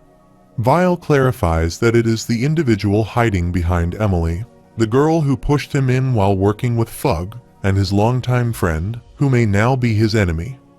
He then shows Barreau his phone, displaying the announcement and stating her name is Rachel. Meanwhile, aboard another private train en route to Train City, a strange cloaked regular walks over a row of meticulously lined up corpses, counting each one they step on. Upon reaching the number 98, the cloaked regular approaches a cowering regular, calling him the 99th victim. Without hesitation, the cloaked regular mercilessly kills him, sighing in disappointment as they express their frustration at never achieving an even number. He speaks to someone through his pocket, asking them to hold on for a second. He apologizes, stating that he did not mean to go after their ticket. He expresses his frustration, remarking that this always happens, and wonders if he will ever achieve an even number, wanting the count to be exact as he sits near a dead body. The other person questions what he has been doing all this time, noting that they could not get a hold of him. He snaps back, insisting that he is nothing like the others and that they should not worry about him. He is capable of taking care of his own business. He then inquires about the preparations for the festival, to which the other person replies that everything is going well. They ask about the ticket, and he confidently states that he has it. He adds that they will likely get to meet their old friends upon arrival. He instructs the other person to tell Rachel that he will be there as soon as he takes care of one last thing. Just then, someone announces again, calling for the attention of all passengers. The person laughs, expressing excitement about the tournament, while the announcement reiterates that they will soon be arriving at Train City, repeating the message for emphasis. The scene shifts to Barreau, who expresses that he has never heard of the name Rachel. Vile explains that it is because she has only recently become a D-rank regular. Barreau attempts to respond, but Vile interrupts, clarifying that she was previously an E-rank regular. Barreau then questions the likelihood of someone who just attained D-rank being able to take over the Hell Train, noting that it would be challenging for her to even secure a ticket. Vile insists that she can succeed because Fug supports her. Barreau ponders who Fug is, reflecting on why that group of scoundrels would suddenly be interested in the Hell Train again. He concludes that the situation has become troublesome and decides that they will join the tournament with Vile. Hanuel, curious, asks what Barreau means by that. Barreau explains that he gets to choose the members on their side, stating that since they have 2 more tickets, that should be acceptable.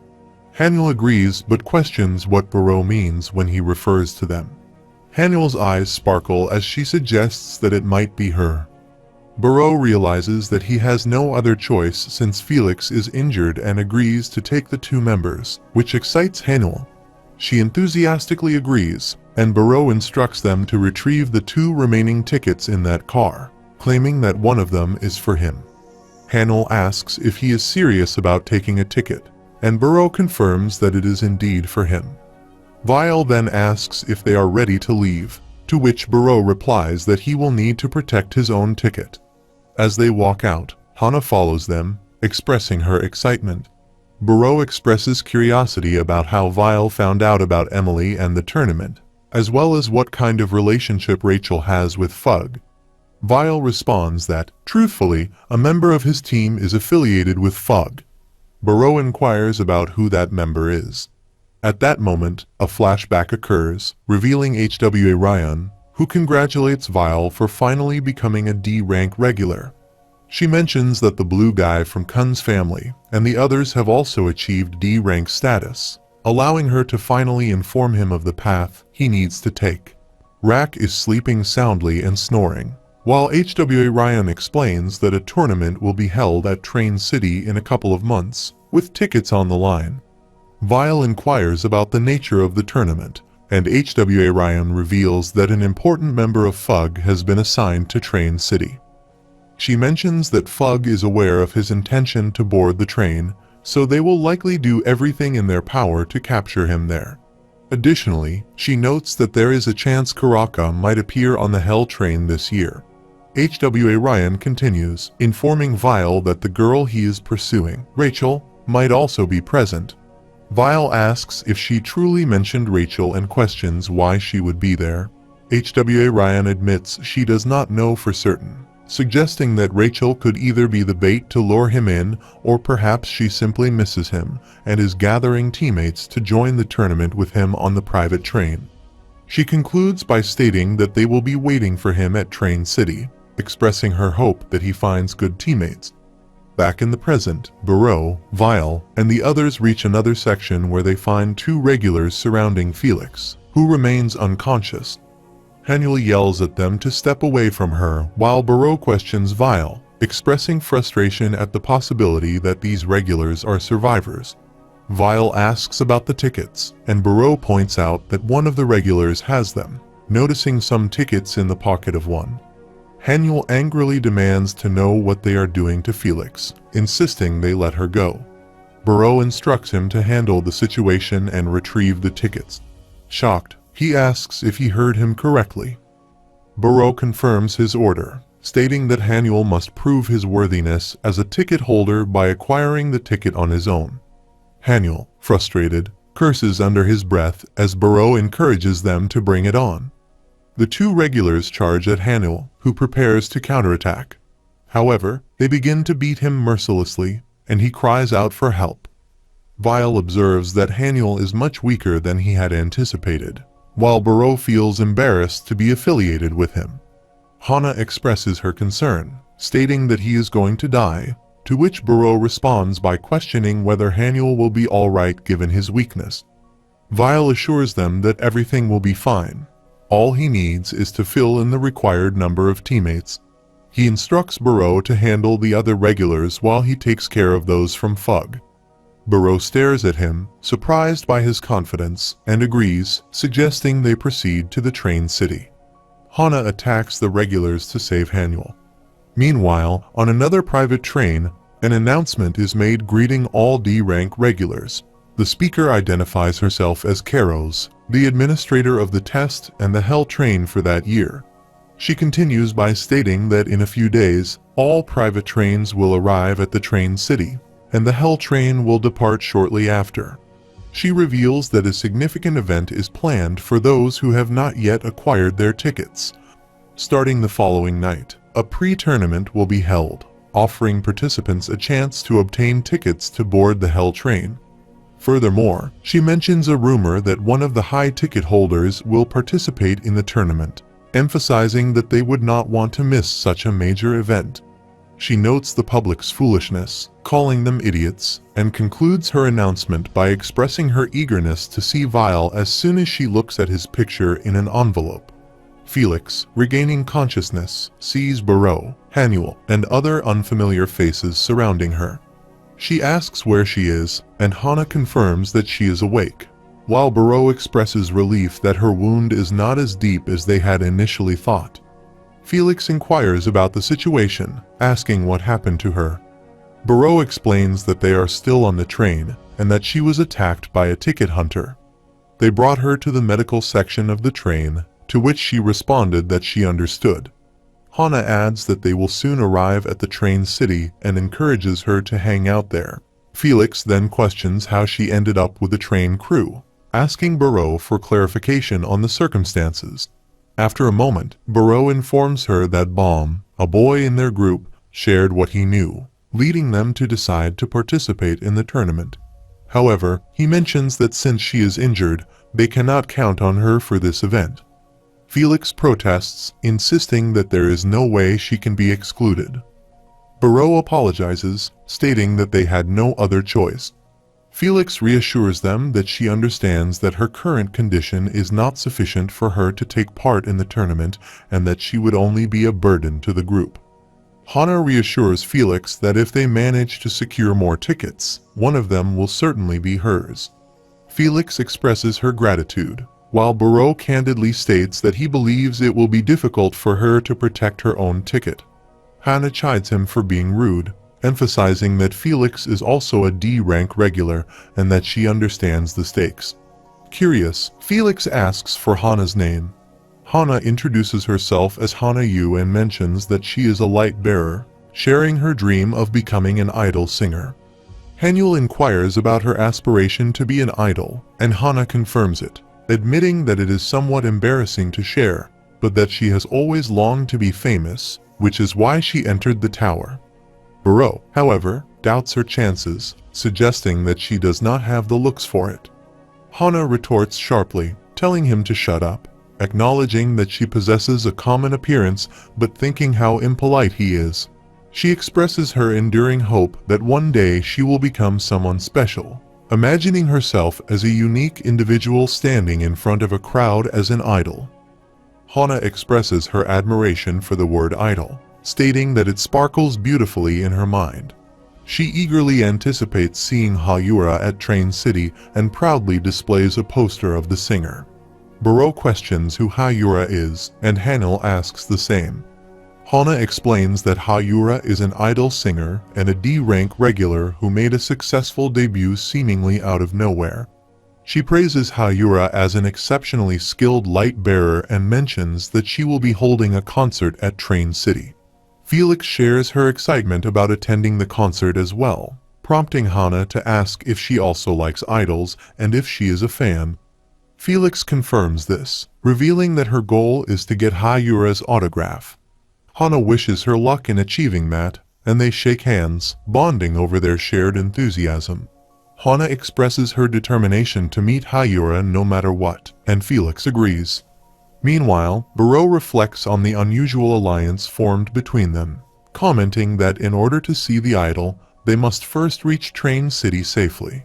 Vile interjects, asking what he means by safely and reminding everyone that they are supposed to be arriving at Train City soon. Buro explains that while they are indeed approaching their destination, they must first navigate one last barrier awaiting them. Vile inquires about this barrier, and Buro clarifies that it is not overly difficult, but they must remain prepared, as one of them might be killed in the process.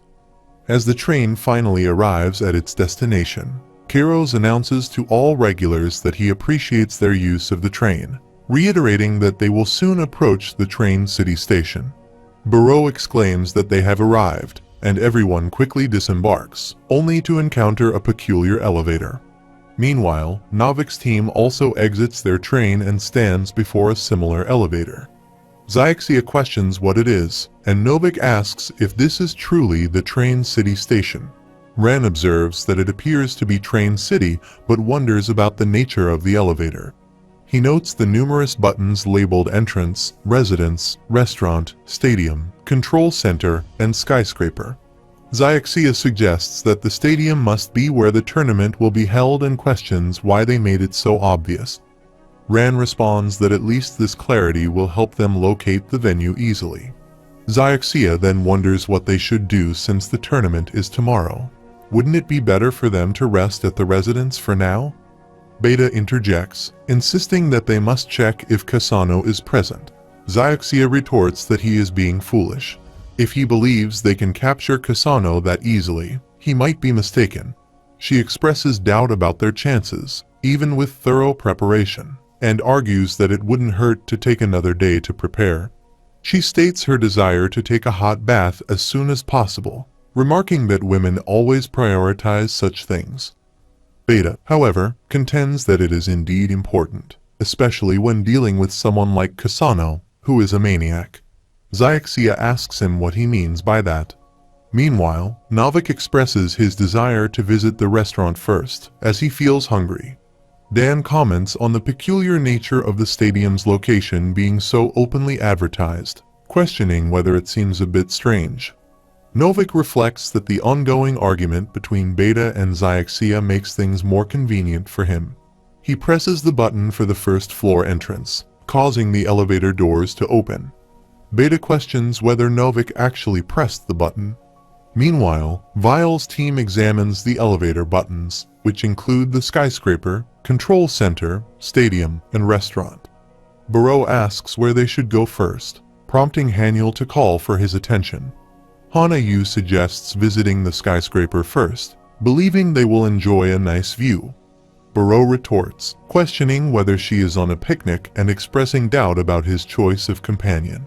Vile proposes that they head to the residence floor, reasoning that his friends might be waiting for him there. Barreau points out that the tournament starts tomorrow, so there is no need to rush to the stadium, and he suggests considering the entrance instead. Vile cautions against going there just yet, indicating that a guardian will be waiting for them.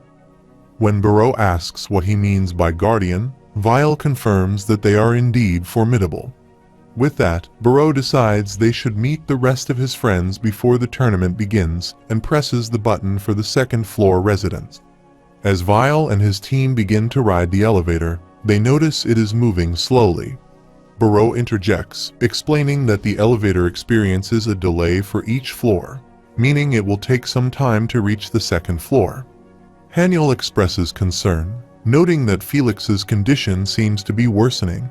Barreau reassures him that they will leave soon and encourages everyone to hang in there a little longer.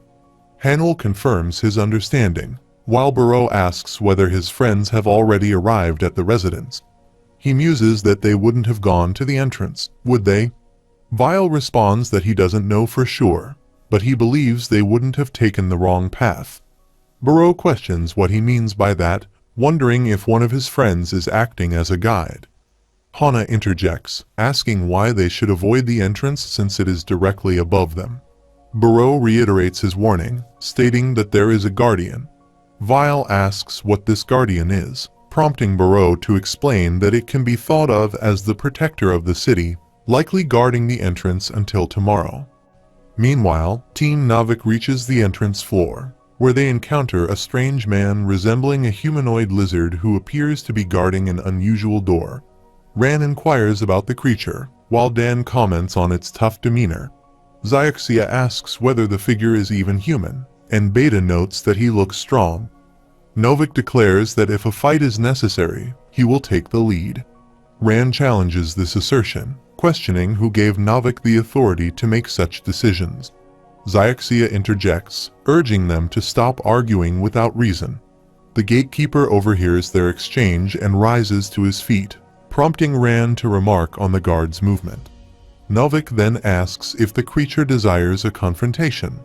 Dan questions whether the guard is a D-rank regular, to which Novik responds that the guard appears special, suggesting he might serve as some kind of gatekeeper. The gatekeeper asserts that it is not yet time for them to proceed, informing them that the door will not open and instructing them to go back and wait. Ran questions the guard, asking what he means by stating that the door will not open. Novik asserts that the guard is indeed some kind of gatekeeper, emphasizing that the door is right in front of them, and waiting is not an option. Ran apologizes but insists that the guard must step aside. The gatekeeper responds that they leave him with no choice and prepares to eliminate them by throwing a spear. Meanwhile, Vile and his team reach the first floor and exit the elevator. Hana remarks on the slowness of the elevator, expressing her discomfort with the awkwardness of the situation. Barreau then asks Vile about one of his friends who is related to Fug. Vile confirms this and inquires about Barreau's interest in the matter. Barreau responds that the Fug members are quite secretive, making the situation intriguing. He presses further, asking about the exact nature of Vile's friend's relationship with Fug, to which Vile replies that his friend was a former teammate. Barreau then notes that while this teammate used to be part of Fug, he managed to escape safely, even though he has only recently become a D-rank regular. Vile explains that while it may be hard to believe, it's true, and he asks Barreau if he has any kind of ties to Fug as well. Barreau responds that he happened to encounter them when he first boarded the Hell train and finds them quite troublesome. He questions why Vile's friend would want to engage with them again if he has already managed to escape Fug. Vile replies that his friend has many unresolved matters and hopes that everything will be settled during this year's Hell train.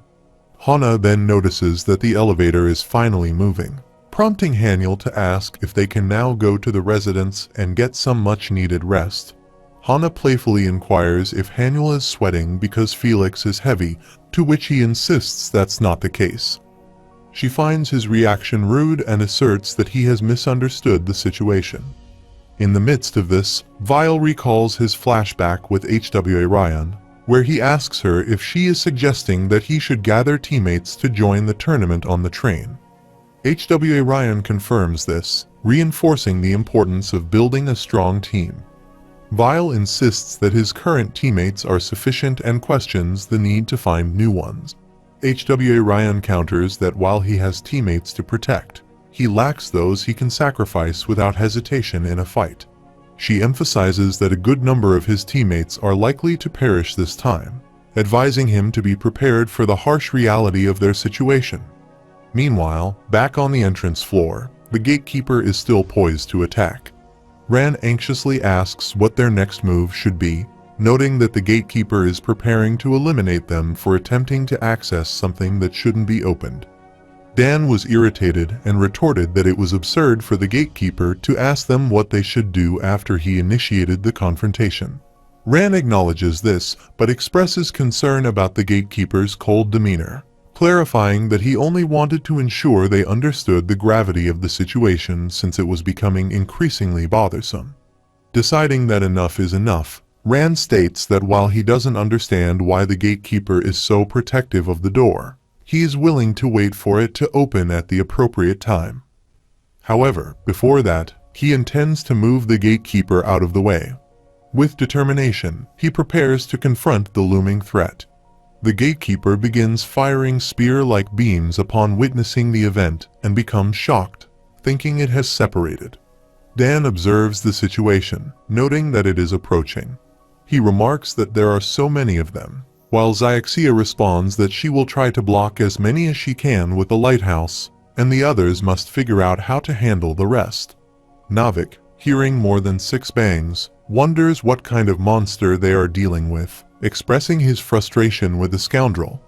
Ran acknowledges that, with the tournament right around the corner, he didn't want to push himself too hard, but now he has changed his mind. Shortly after, they all witness Ran activating the Redan technique as he declares his intent to discover what lies behind that door immediately.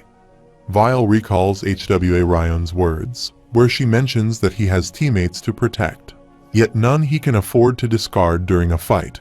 She advises him to find teammates he can abandon without hesitation in battle, as a significant number of his companions are likely to die this time, and he should be prepared for that outcome.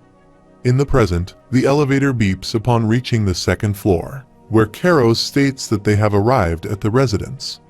Vile expresses his amazement at finally reaching the location, and Hanul urges them to hurry and exit, adding that Felix cannot possibly be that heavy. Felix responds that she isn't and never claims to be. They arrive at Train City's stadium area, on the 2nd floor of the residence, where they encounter a large crowd of regulars. Hana remarks in awe about the number of people, while Barreau explains that, of course, there are many, as everyone without a ticket has gathered here, unable to enter the residence. Vile inquires whether it is impossible for them to enter the residence, to which Barreau confirms, explaining that only those with tickets can access a room, and everyone outside is waiting for a ticket holder to open a door. He adds a warning, advising Vile to be cautious, as from this point onward, everyone is an enemy. Hana, confused, asks what he means by saying everyone is an enemy. Barreau clarifies that the people gathered are searching for those with tickets. He further explains that all the rooms in the residence are numbered, and each room has a door lock that can only be opened with the corresponding ticket. It's a unique lock that won't budge unless the ticket matches the room number. While the number of people entering a room doesn't matter, the critical point is that the door cannot be unlocked without the ticket.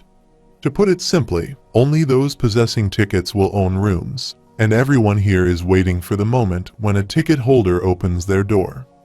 Barreau explains that at that moment, people will either attempt to steal the ticket to claim the room as their own or try to become subordinates of the ticket owner. Hanul asks what he means by becoming a subordinate. Barreau clarifies that if someone believes the ticket owner is stronger than they may choose to follow them. Although they would then be able to board the train, they would not become a main participant. Vile asks if, by participant, Barreau means they will join the tournament. Barreau responds vaguely, saying Vile will understand when the time comes, before asking about Vile's friends.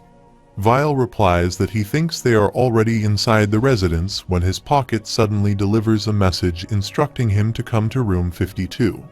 Barreau expresses approval, suggesting that they should all go to his friend's room first, as splitting up now would be suicide. Just then, a blue-skinned regular approaches Hana, addressing her. She feels a surge of fear, wondering who he is. The regular asks if she has a ticket, and, if she isn't a main participant, suggests pledging her allegiance to Sir Ake. Vile watches the interaction closely.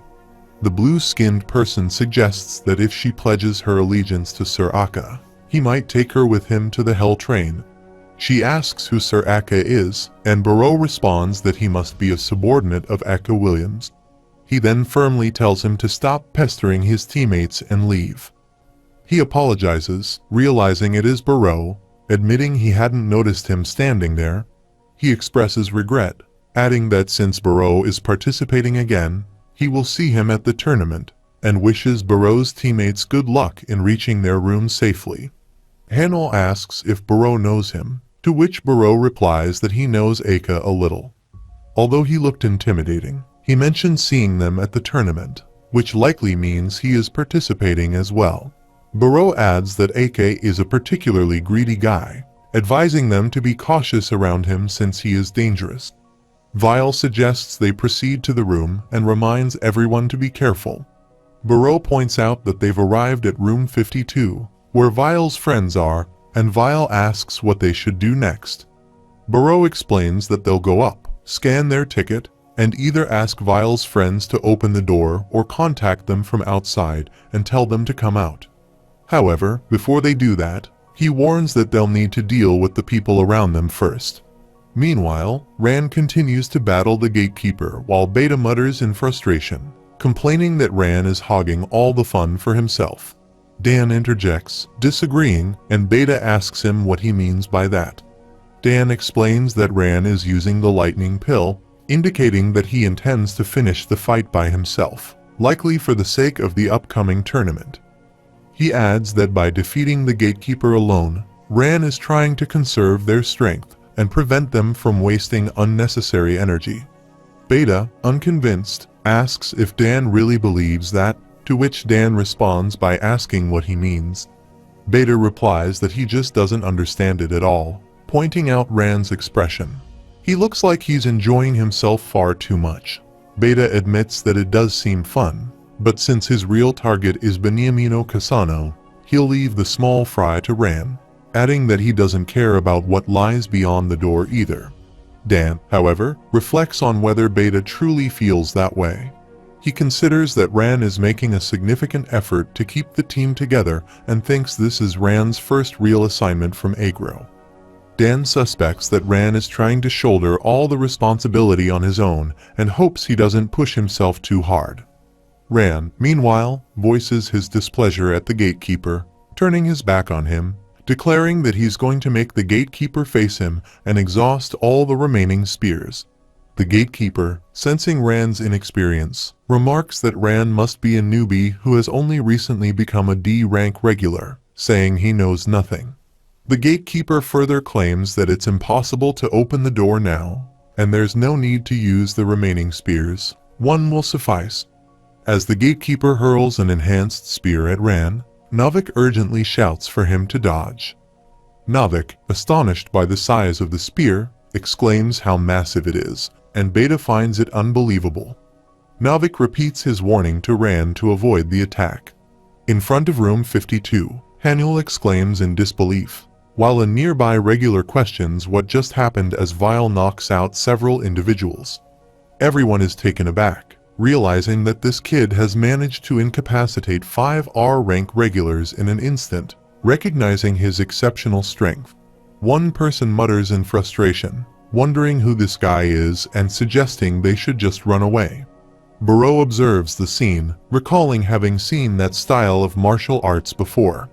Meanwhile, Vile expresses regret for being late and for bringing troublesome guests, acknowledging his own tendency to be too soft-hearted.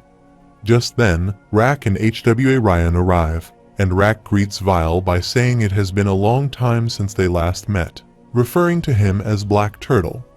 At the train city entrance, another train arrives, carrying Rachel's group, which includes Kasano and 3 others. They disembark, adding to the growing tension in the area. Rachel's group disembarks from their train before they encounter the same elevator that Vile and Rand's group previously encountered. Rachel remarks that this must be Train City and asks if it is an elevator, noticing the numerous floors. Another person in the group inquires where they are supposed to go, and they begin discussing which floor to choose. Angel looks at the list of floors and reads skyscraper, entrance, residence, and restaurant. She mentions that she is quite hungry at the moment, and another member teases her, saying that she is always hungry. Angel responds, saying that she is not always hungry, just not when there are pretty clothes or handsome guys around. He laughs and asks if that is why she ended up eating the 2 of them, to which she replies that, in the end, she always grows tired of them, so simply eating them is a better option. She then asks Kasano where he would like to go. Kasano replies that it does not matter to him, he just wants to board the Hell train and accomplish his goal. Angel sarcastically remarks that he is such a boring guy. Kasano adds that they should get some tickets at the tournament first and asks if everything is going according to plan. She responds, of course, and asks about the most important part of the plan, the grandpa. He replies with concern as his pocket displays a notification indicating that contact cannot be made. Another girl chimes in, confirming that they are unable to reach him, though she is quite certain he has already arrived. She wonders aloud what he could be up to, suggesting he might be meeting with friends or something similar. She suggests they could ask Emily, but Rachel dismisses the idea, confidently stating that he will arrive before the tournament begins. The other girl, thinking aloud, asks what has become of that other girl. Rachel replies that she mentioned she had already arrived. With that, Rachel presses a button on the elevator, preparing to head to Train City. Meanwhile, on the entrance floor, Rand's teammates begin to worry whether he has been killed after taking a hit from the Guardian.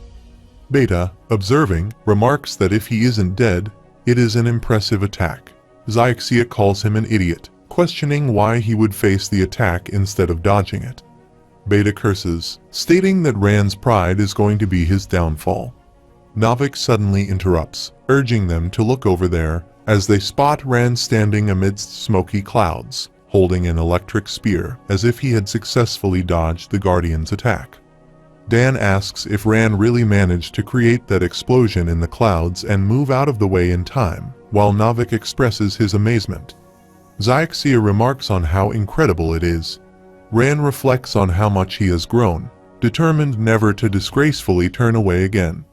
He recalls Anok, the lizard, and Kasano, vowing that this time, he will not let them slip past him. With renewed resolve, he throws his spear once more, unleashing another blast. As the explosion reverberates, Zyxia exclaims at its size, while Rand wonders if the attack worked. Navik observes that the target is still alive, and Dan adds that he didn't even flinch. Zyxia then points out that there are 2 of them now. Rand, in disbelief, realizes that his attack has done no damage at all. Frustrated, he curses, thinking that he hasn't wanted to resort to his next move. Just as he prepares for another assault, a mysterious person steps in, telling him to move aside for a moment. The stranger remarks that he hadn't expected to use this much power, but he is ready. With a counterattack, the mysterious figure launches a powerful strike. Rand, bewildered, thinks to himself, what just happened?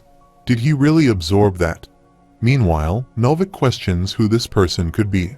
Beta, surprised, comments that he hadn't expected anyone to challenge Morotic, the Guardian, so soon after arriving. He notes that this year's rookies seem particularly promising. On the residence floor, Vile and his group enter HWA Ryan's residence room, with Barreau instructing Hanul to carefully lay the still injured Felix down. Hana, awestruck, remarks how large the room is, and Haniel adds that the residence itself is quite nice. Buro agrees, saying that it's not bad, and confirms with Haniel that he can now set Felix down. As Haniel complies, Buro comments that, despite several years passing, the residence hasn't changed much. Curious, HWA Ryan asks what he means by a few years, suggesting that this might not be his first time on the Hell train. Haniel confirms her suspicion, and Buro explains that this is already his third time. He then notes that she must be the one who used to work for Fug. She acknowledges their partnership, stating that while she agreed to be on the same team, she has many questions about the tournament. However, she adds that any questions he has will have to be set aside for now. Confused, he asks what she means. She replies that something is about to begin and mentions that their opponents have also arrived. Soon, she says, the game will start. Just then, the phone in the room begins to ring. A voice comes through, greeting them and welcoming all the regulars who have made it to the residence. The voice expresses pleasure in meeting them and announces that it is time to start with the game. Hana, confused, asks what the game is, and Buro echoes her question. The voice on the phone responds by announcing that it is currently 4:30 p.m. and the last train of the day has just arrived. HWA Ryan, growing suspicious, asks if it just mentioned a game and inquires further about what it is referring to.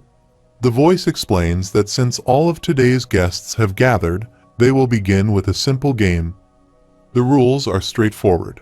Many regulars still remain who have not made it into the residence rooms. These regulars, the voice clarifies, were unable to obtain tickets or be chosen by the ticket holders. For this group, the voice continues, they want to offer an opportunity. The game is called The Last 7, and as the name implies, the goal is to determine the final 7 regulars still standing outside the residence room doors. The method for sorting out these 7 regulars is entirely up to the participants. As an added incentive, the voice reveals that these final 7 will be given Hell Train boarding passes, which are nearly equivalent to tickets. The voice on the phone emphasizes that all regulars already inside a room may participate in the game. Someone asks in disbelief if they are really offering a boarding pass. The voice confirms, officially declaring the beginning of the game, The Last 7. Meanwhile, Mayhan and the blue-skinned regular observe the situation and discuss the announced game.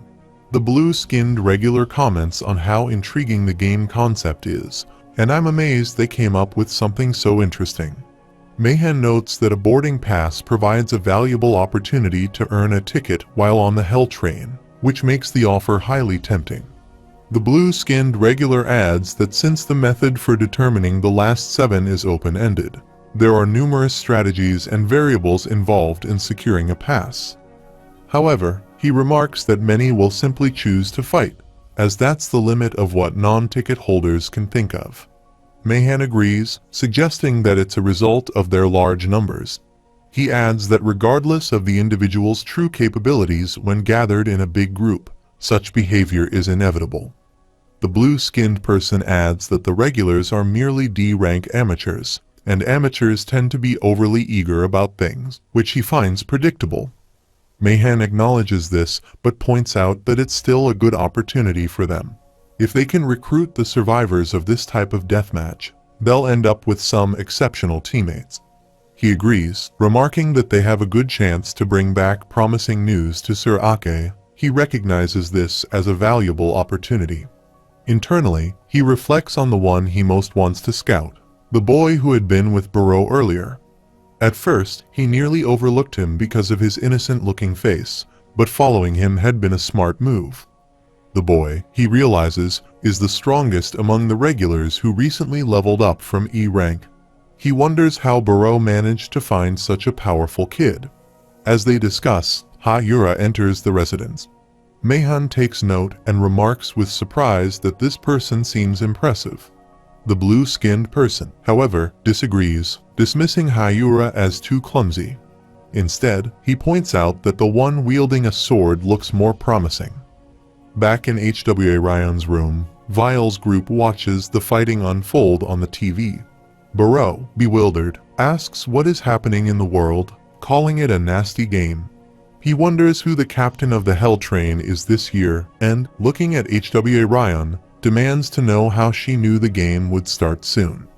HWA Ryan calmly reminds him that she already told him she used to work with Fug, and as a guide, she can predict what kind of events lie ahead.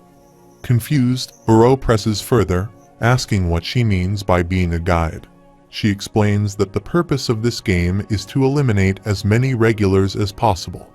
She reveals that they have no intention of allowing so many regulars to board the Hell Train, which is why they are also holding a tournament. Fug, she continues, seems to want something from the train this year. Burrow begins to connect the dots, thinking to himself that Fug must be after something significant from the Hell Train. He wonders if they are repeating the same scheme from before. HWA Ryan confirms his suspicions, adding that Fug has put a great deal of effort into this year's Hell Train. They have gathered numerous skilled regulars on their side, and she suggests that Fug has also likely played a role in orchestrating the game itself. Hana, shocked, asks what HWA Ryan means by that, questioning if this is corruption. HWA Ryan replies that corruption means nothing to those people. They would do anything to achieve their goals. She explains that killing is insignificant to them. They can even abandon their own parents or friends, and they have the capability to erase someone from existence entirely. She adds that this year's Hell Train will be business as usual for them, all in pursuit of what they want. HWA Ryan warns Burrow that if he wants to board the Hell Train safely, he'd better cooperate with them. She further explains that tomorrow's game will be something he cannot accomplish alone, and even if he manages to get on the Hell Train, his chances of survival will be slim without their help. Burrow, uneasy, asks who their enemies are and whether she has any information about them. HWA Ryan admits that while she doesn't know all of their enemies, she is aware of a few. She reveals that some are regulars who have recently leveled up from E rank, and there is also a D rank ticketer who is working in cooperation with Fug. On the residence floor, everyone finally notices Hayura. The blue-skinned person asks who she is, while Mayhan wonders if she is a girl. In the room, Hana freaks out upon seeing someone on the TV and exclaims that a girl is standing there all alone. Meanwhile, Hayura observes the chaos, remarking that fighting over a boarding pass is cruel and questioning why they don't stop fighting and form a team instead. Inside the room, Burrow asks what the matter is, and Hana laughs, excitedly declaring that it's Hayura. Burrow, puzzled, asks what she means by that. Hana explains that Hayura is the idol singer she mentioned earlier, the popular celebrity, and questions what such a famous figure is doing in a place like this. On the entrance floor, Navik inquires about the identity of the mysterious figure. Daniel Hatched turns to Ran and asks if he is from the Kun family. After observing how Ran endured the Guardian's attack, Daniel concludes that he does not seem like an ordinary kid. He acknowledges that he has found a promising rookie this time and introduces himself, stating that his name is Daniel Hatched. Daniel asks Ran if he is from the Kun family, pondering who this strange guy is. He then inquires if Ran is going on the Hell Train, and if he is a ticketer.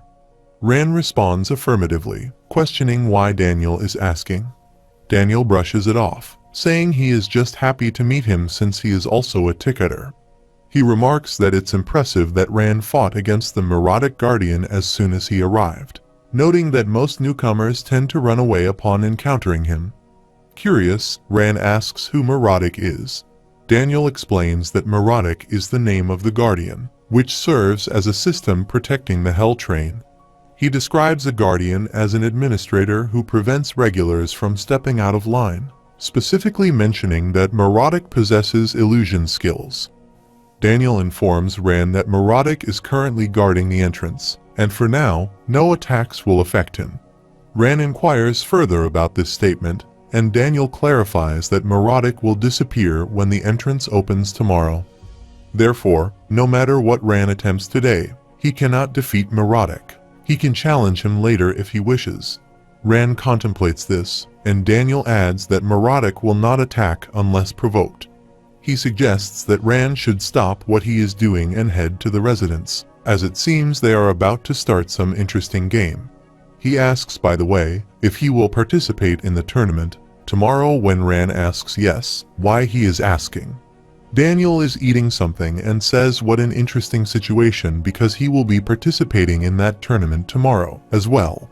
Baro asks if Hayura is the famous Class D regular idol singer, expressing confusion over why such a celebrity would come to this place. He suggests that there must be some mistake, calling her a pinhead.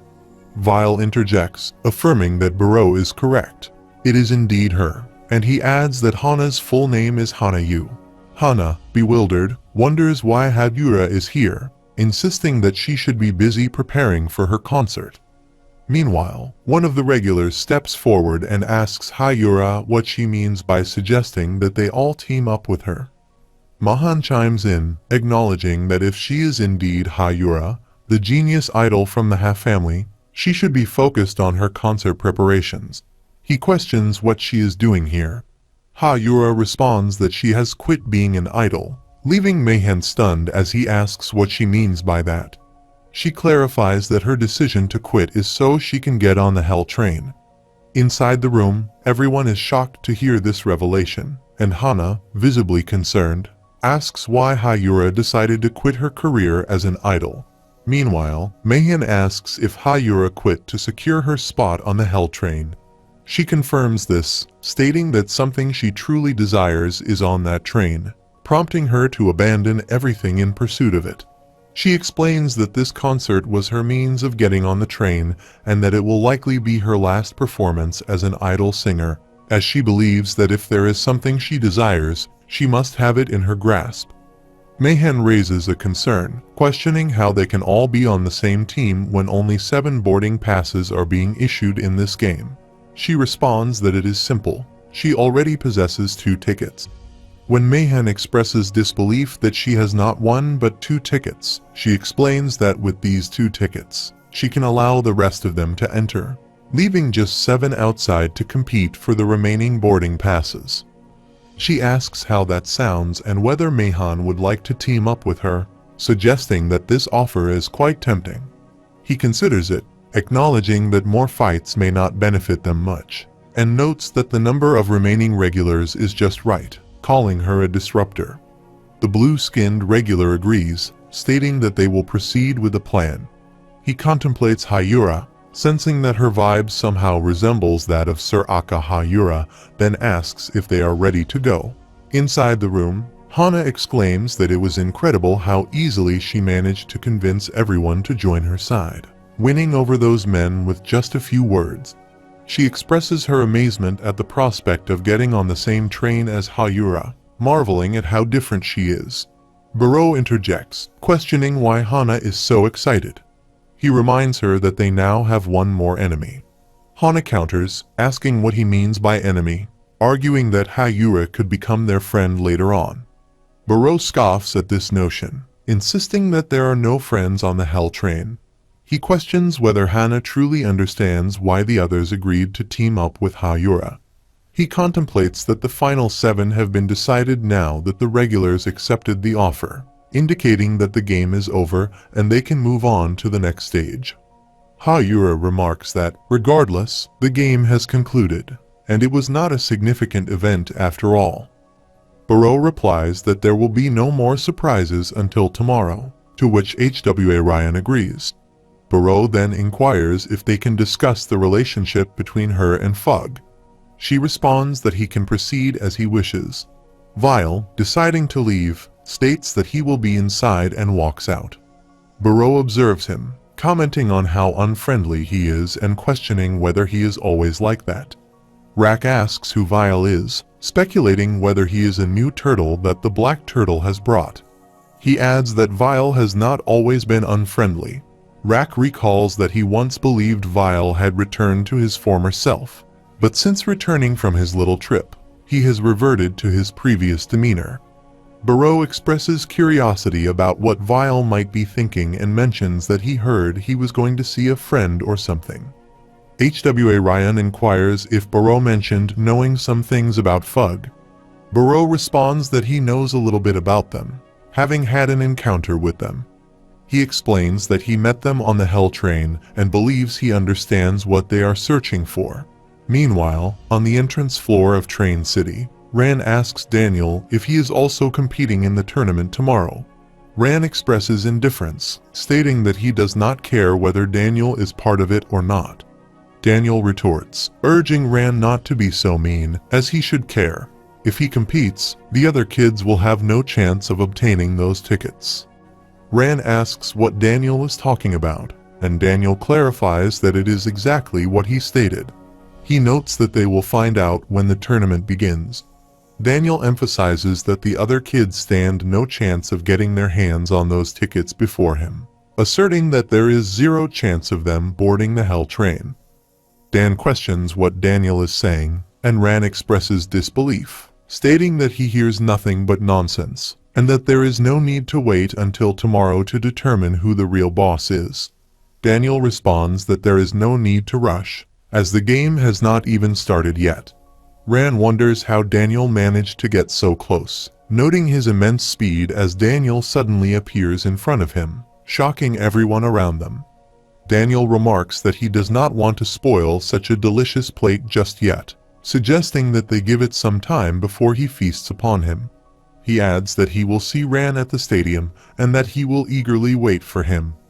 Meanwhile, Vile sits in his room, recalling the conversation he had with HWA Ryan when she met him in the hallway. She had asked if he was leaving, to which he confirmed. She explained that the next location for their rendezvous was Train City, the final stop of the train, advising him to try to arrive on time and to ensure he did not reveal his identity as Vile Grace. She mentions that 3 is a good number of teammates to have, indicating that he won't need more than that as he walks away. She explains that this journey will not end soon, and although she is uncertain about what Fug wants from the train, the fact that he needs to grow more powerful remains unchanged. She emphasizes that he must strengthen himself not only physically but also mentally. Only then will he be able to ascend the tower on his own and stand tall before Rachel.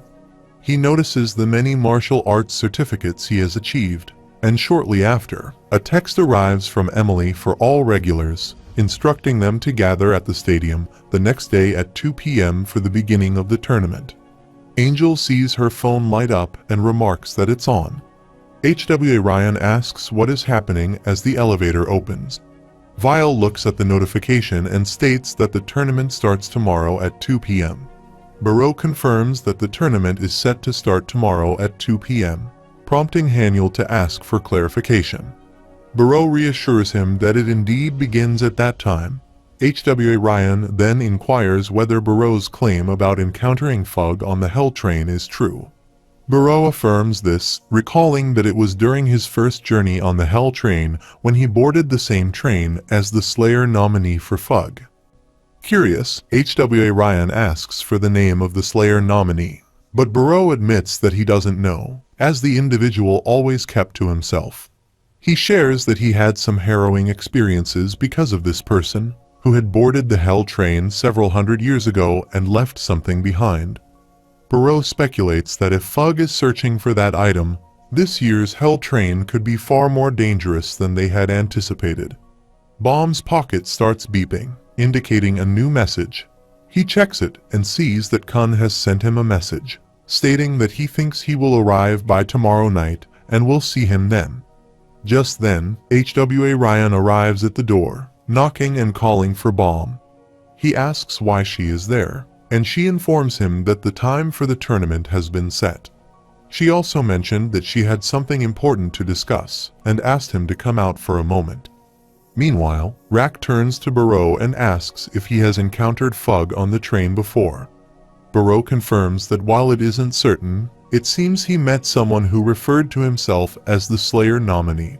Vile inquires about the Slayer nominee, and Barreau explains that this individual claimed to be the Slayer nominee. He recounts how, during the long journey on the train, the Slayer nominee gradually killed off the other passengers, ultimately leaving himself as the last one remaining. Haniel asks what Barreau is saying, while Hana looks shocked and asks if he really killed everyone. Buro confirms, saying that no one noticed it at first, but eventually, it ended with only a few remaining. HWA Ryan questions whether that's even possible, considering that the Hell train receives new passengers at each station. Buro affirms that it's true, but he explains that every train has a final station. In the end, there were 5 survivors, including himself, and he considers himself lucky. He mentions that apart from him, the other 4 were incredibly strong, but one of them ended up dying, while the others forfeited their chance on the Hell train. Buro reflects, saying it's strange that he can't remember some details clearly, but he recalls what the Slayer nominee said when they were disembarking from the train.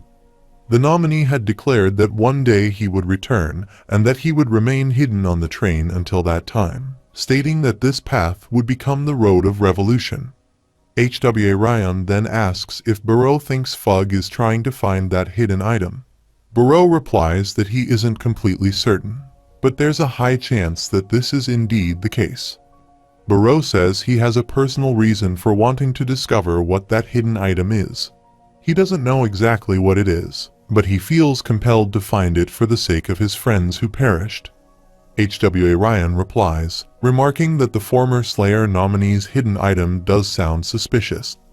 Meanwhile, Vile is lost in thought, wondering about the former Slayer of Fug and questioning what Rachel might be up to. In another part of the tower, Rachel's group receives Emily's message about the upcoming tournament. Angel announces it's on. Emily's message is here, and the tournament begins tomorrow at 2 p.m.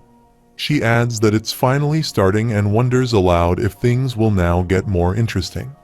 At that moment, Daniel calls out to Rachel as she steps out of the elevator, remarking with amusement how funny it is that she's receiving the very message she sent. He pulls down his hoodie, revealing his face, and sarcastically asks, "Are they all set for the party, kids?" Rachel stares at him with irritation and demands to know what has kept him for so long, asking if he thinks this is some kind of joke. Daniel responds with a dismissive grin, telling her not to be angry. He explains that he had his own reasons for being late. Angel, skeptical, asks what he means by his own reasons, accusing him of likely chatting with others without sharing the plan with them. He asks why she has kept it a secret from them and urges him to cut her some slack, as they will be traveling together from now on. He inquires whether she has spoken with the management office and emphasizes that trust is necessary between them, as they are all in the same situation. She responds that they have already promised to assist them, and since she mentioned she would be on the train with them, there will be no issues. He then states that everything is settled, and while others are enjoying the party, all they need to do is prepare for the real event. He adds that everyone will be shocked, expressing his growing excitement for the tournament the next day. The following day, at 1 p.m., on the residence floor, a regular asks why the others are blocking the elevator door, insisting that they need to participate in the tournament and demanding they step aside.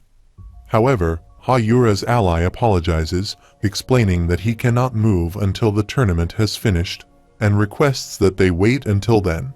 Novik's team also arrives, and Zyexia expresses her frustration, telling the smaller individual to move aside, while Ran asks what is happening as they eliminate the guards and enter the room. They all gather at the third-floor restaurant in Train City, where Hanul comments on Hannah's appetite, asking if she always eats so much for a girl. She responds that girls eat this much because they are human too. Rak advises them to eat as much as they want, just be careful not to get an upset stomach. Buro reminds them that they need to leave soon and ensure everything is prepared. He adds that it was a good decision to come to the restaurant early in the morning, as the stadium is only 1 floor above. He explains that right about now, people are likely fighting to get on the elevator at the residence floor, because by blocking the elevator doors, they can eliminate a significant portion of the competition. He suggests forming a team to block the elevator and prevent other competitors from entering the tournament. He notes that the elevator takes a considerable amount of time to ascend each floor, so he had to arrive early and wait. Anyone who is aware of this should already be there. Barreau suggests they wait a little longer before heading up, just as Rand strikes a giant individual and knocks him out. Rand declares that it is time to capture Kasano, and they proceed toward Train City's 4th floor stadium. Karos announces that the tournament for the Hell Train tickets is about to begin, asking all regulars to gather at the center of the stadium. When Vile's team arrives, Rack comments on how noisy it is, guessing that the ticket must be something important. Barreau, in disbelief, asks if Rack really doesn't have a ticket, to which Rack boldly claims that he can board the train without the stupid ticket. Barreau retorts that he is quite certain Rack cannot.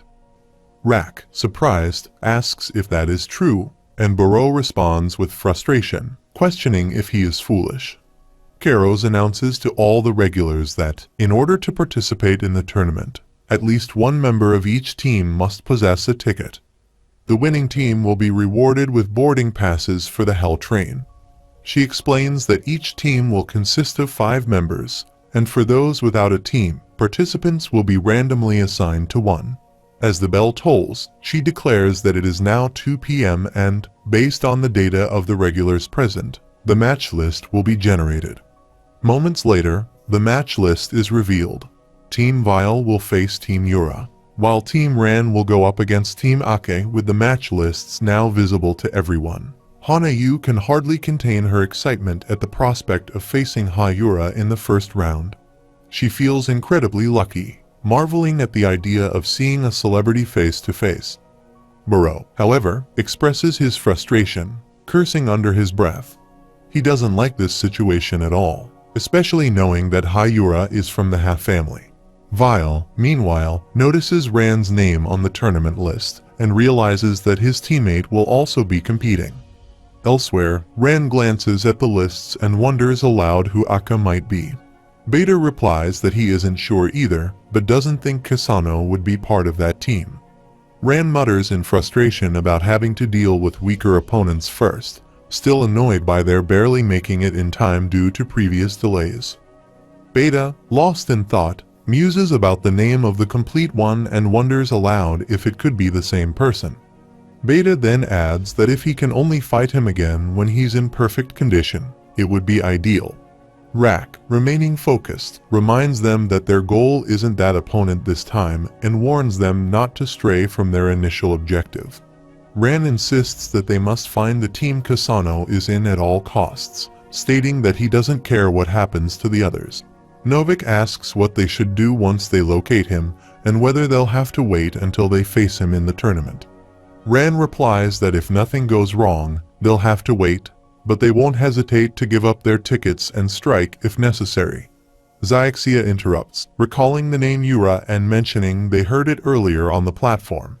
As they discuss, they observe Ran confronting a beaten-up person who mutters about the futility of going further, claiming that even if they proceed, Ha-Yura will take all their tickets.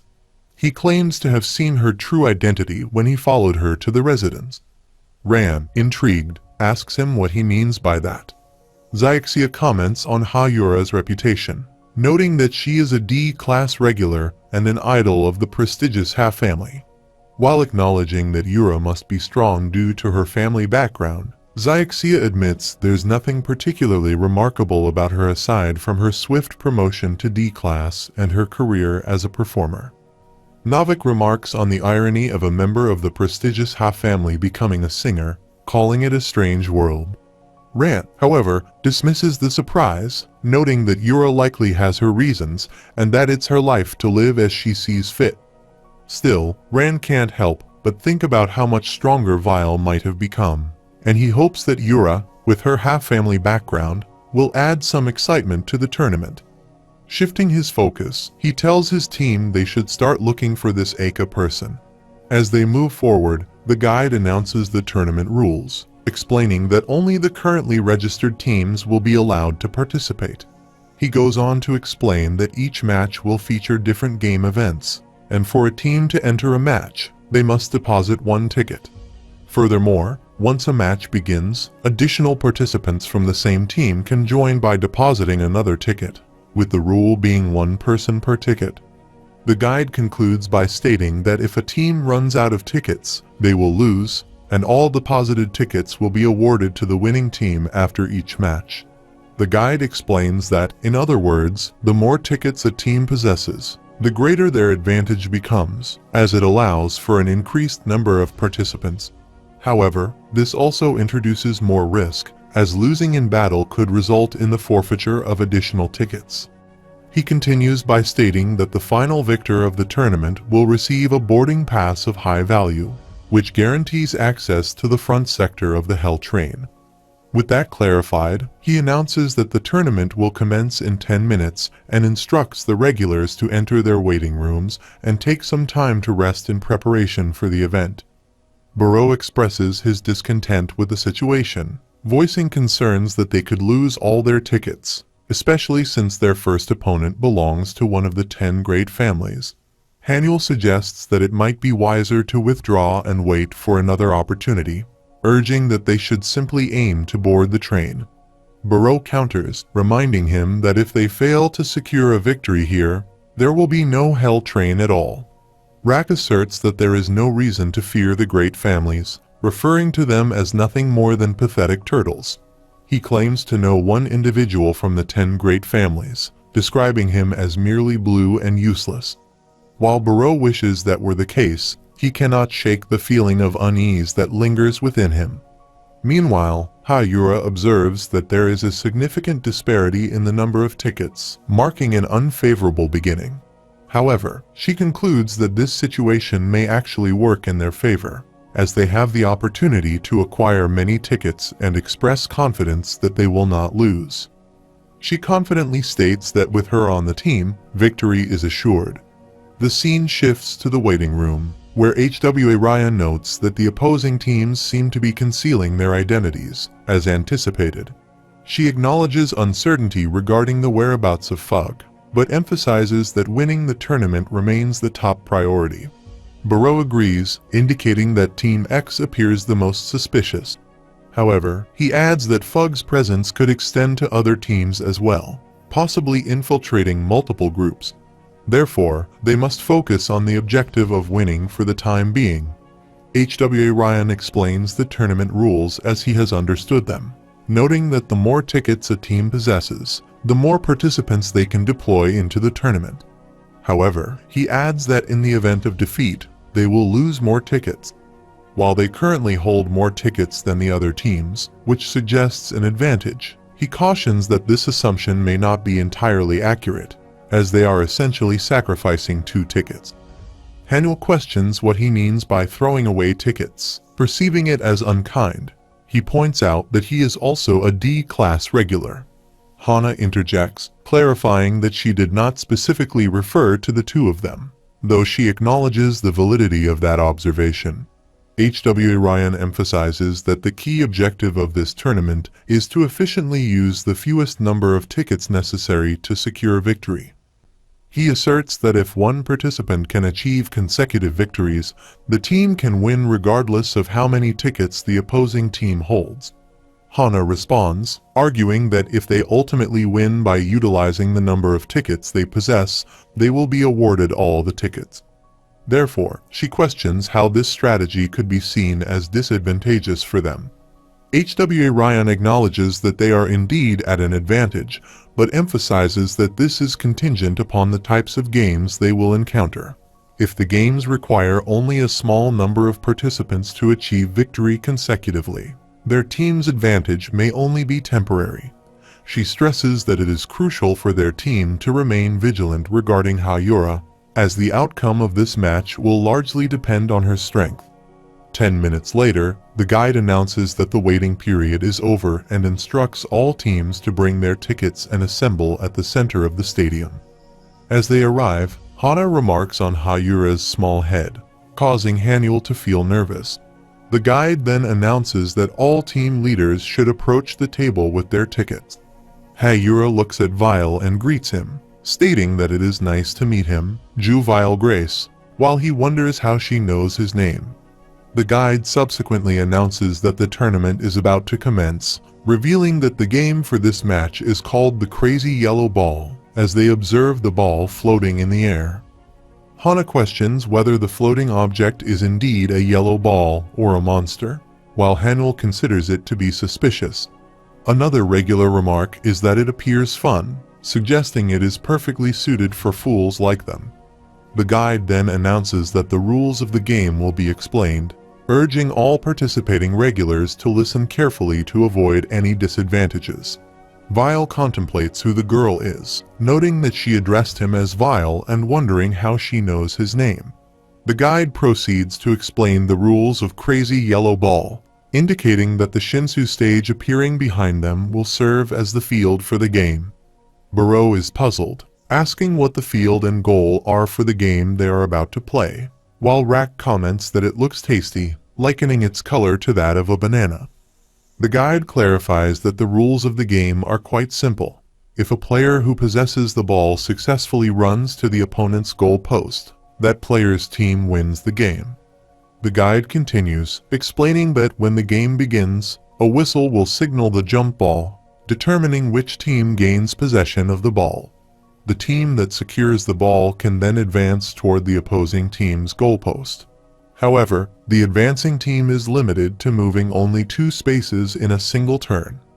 After advancing those 2 spaces, the ball must be passed to the opposing team, and the game will resume from there. He emphasizes an important rule. If a player holds onto the ball for more than 10 seconds, the yellow ball becomes agitated and transforms into the Crazy Yellow Ball. Therefore, players must be sure to pass the ball around while advancing toward the opponent's goalpost. Hana inquires whether the objective of the game is simply to run toward the goal with the ball, while Hanuel responds that it resembles rugby. Hana asks what rugby is, and Hanuel explains that it is a sport in which players score by carrying the ball to the opposing team's goalpost. He mentions that he has heard of a floor featuring that kind of game. Hana remarks that he is smarter than he looks, calling him a musclehead and expressing surprise at her realization. He insists that he is not a musclehead, but thinks to himself that the rules seem advantageous for their team. However, he notes that one of the players is behaving strangely after encountering Hayura. The guide announces that the game will commence in 5 minutes, urging the teams to decide on their participating members and positions while preparing everything in that time frame. HW Ryan contemplates the game, considering it favorable for their side due to the potential for multiple players to participate simultaneously. However, she acknowledges that Hayura's abilities could still change the course of the game. Rand states that he anticipated her presence, noting that she is not participating in the tournament. HWA Ryan asks for his name and expresses a desire for him to stop acting like her friend by calling her by that name. Rand retorts that they do not intend to be friendly with someone who concealed their identity and approached them. He inquires about her motives, questioning what she is plotting this time and why she has been orchestrating events from behind the scenes, particularly regarding their gathering in Train City. The guide announces that the first match of the tournament for the boarding tickets will begin, and he calls the players up for the jump ball to come to the center of the stadium. The players include Hanuel Kang as the first-line striker of Team Bomb, Hana Yu as the second-line defender, Pierre as the second-line defender of Team Hayura, and Rak and Baro as the goalkeeper of Team Bomb. Rak expresses disbelief at being assigned as the goalie, while Baro notes the oddity of their lineup. According to the rules, defenders cannot move to another space. He remarks that to utilize their 2 tickets effectively, they should have either a goalkeeper or another striker, questioning the inclusion of a defender instead. Baro concludes that if that is the case, Pierre will be ineffective if the second line is breached.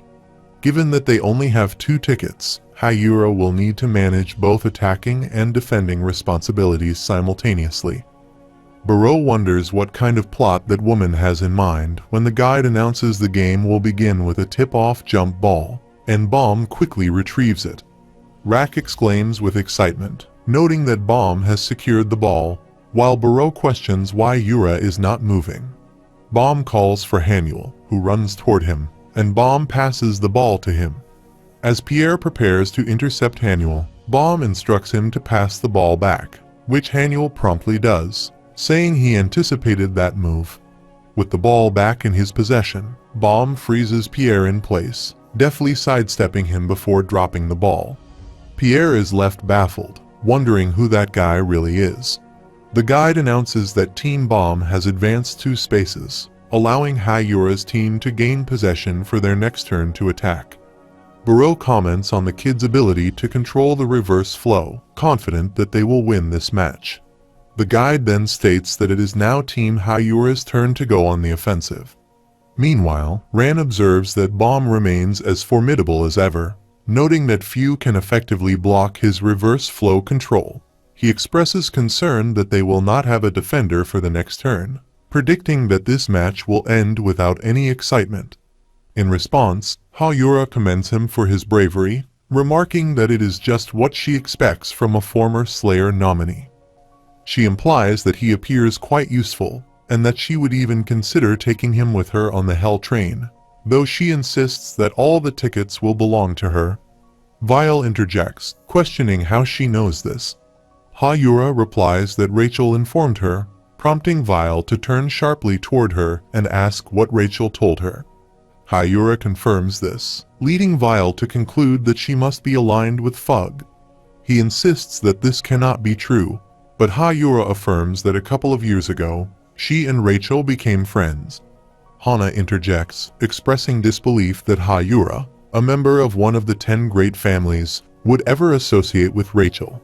However, Hayura maintains that she is assisting Fug in gathering all the tickets to take control of the train. She proposes a wager.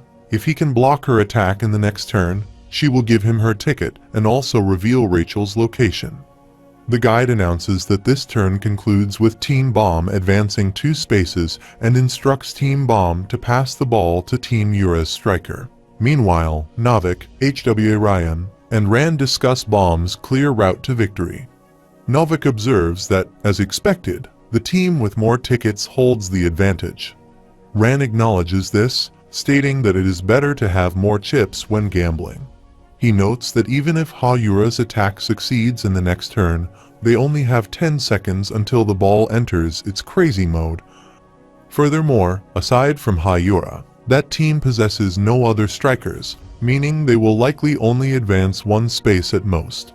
Ran concludes that if Vile manages to advance 2 spaces again in the next turn, it will effectively be game over.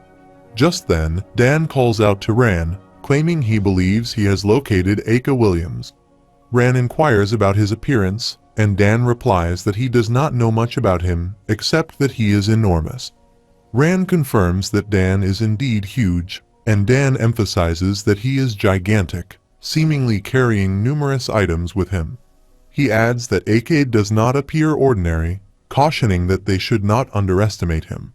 Ran responds that they should get moving as well, saying goodbye to HWA Ryan and calling her Yudo.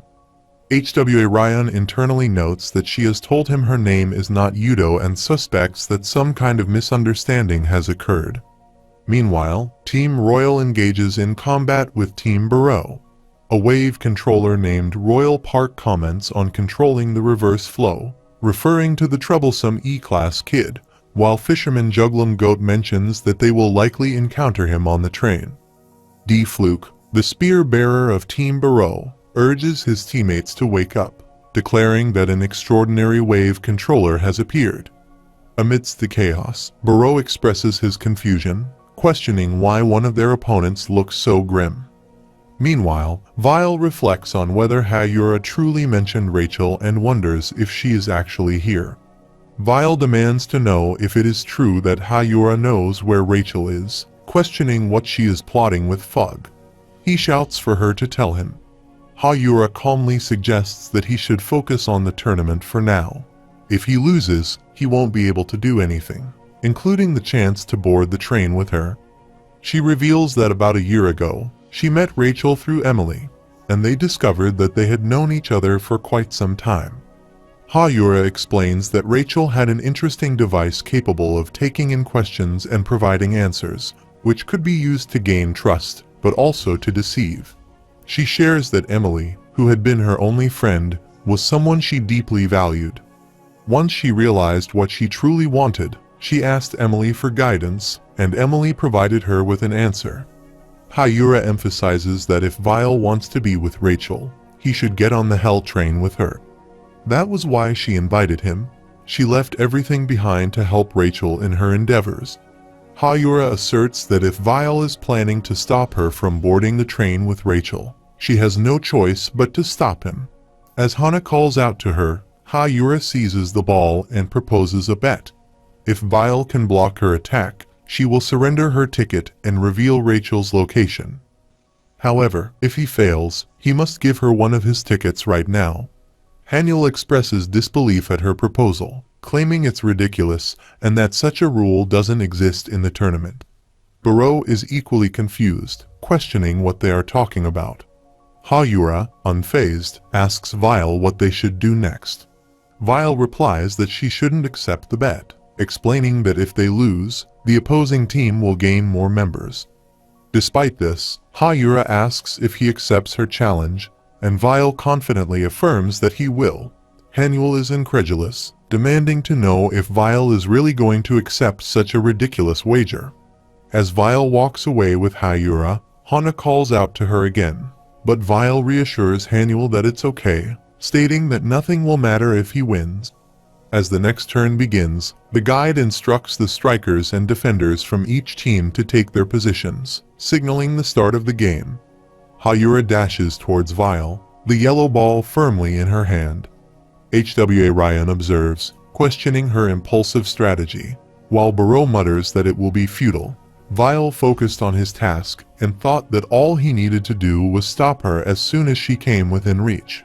Baum attempts to freeze her using his fast skip technique, confident that he has successfully seized the yellow ball. However, to everyone's shock, Hayura deftly sidesteps his technique. The spectators gasp in disbelief, wondering what kind of player she is, as the reverse flow control appears to have been disrupted. Vile locks eyes with her, and she taunts him, asking what he thinks of his Shinsu control ability, insinuating that it isn't as impressive as he believed. Rack, astonished, questions how Hayura managed to stop the reverse flow control without using the lighthouse, recognizing that such a feat is only achievable by top D-class regulars. Pierre scoffs at the ignorance of the newbies, realizing that Hayura's prowess is the reason they follow her. He informs them that newcomers like themselves, who have just ascended to D-class, stand no chance against her. Having witnessed her skills firsthand at the residence, he is eager to explain her formidable power. As Hayura passes the ball to Pierre, the guide announces that she has held the ball for over 10 seconds, triggering the chaotic, crazy ball mode.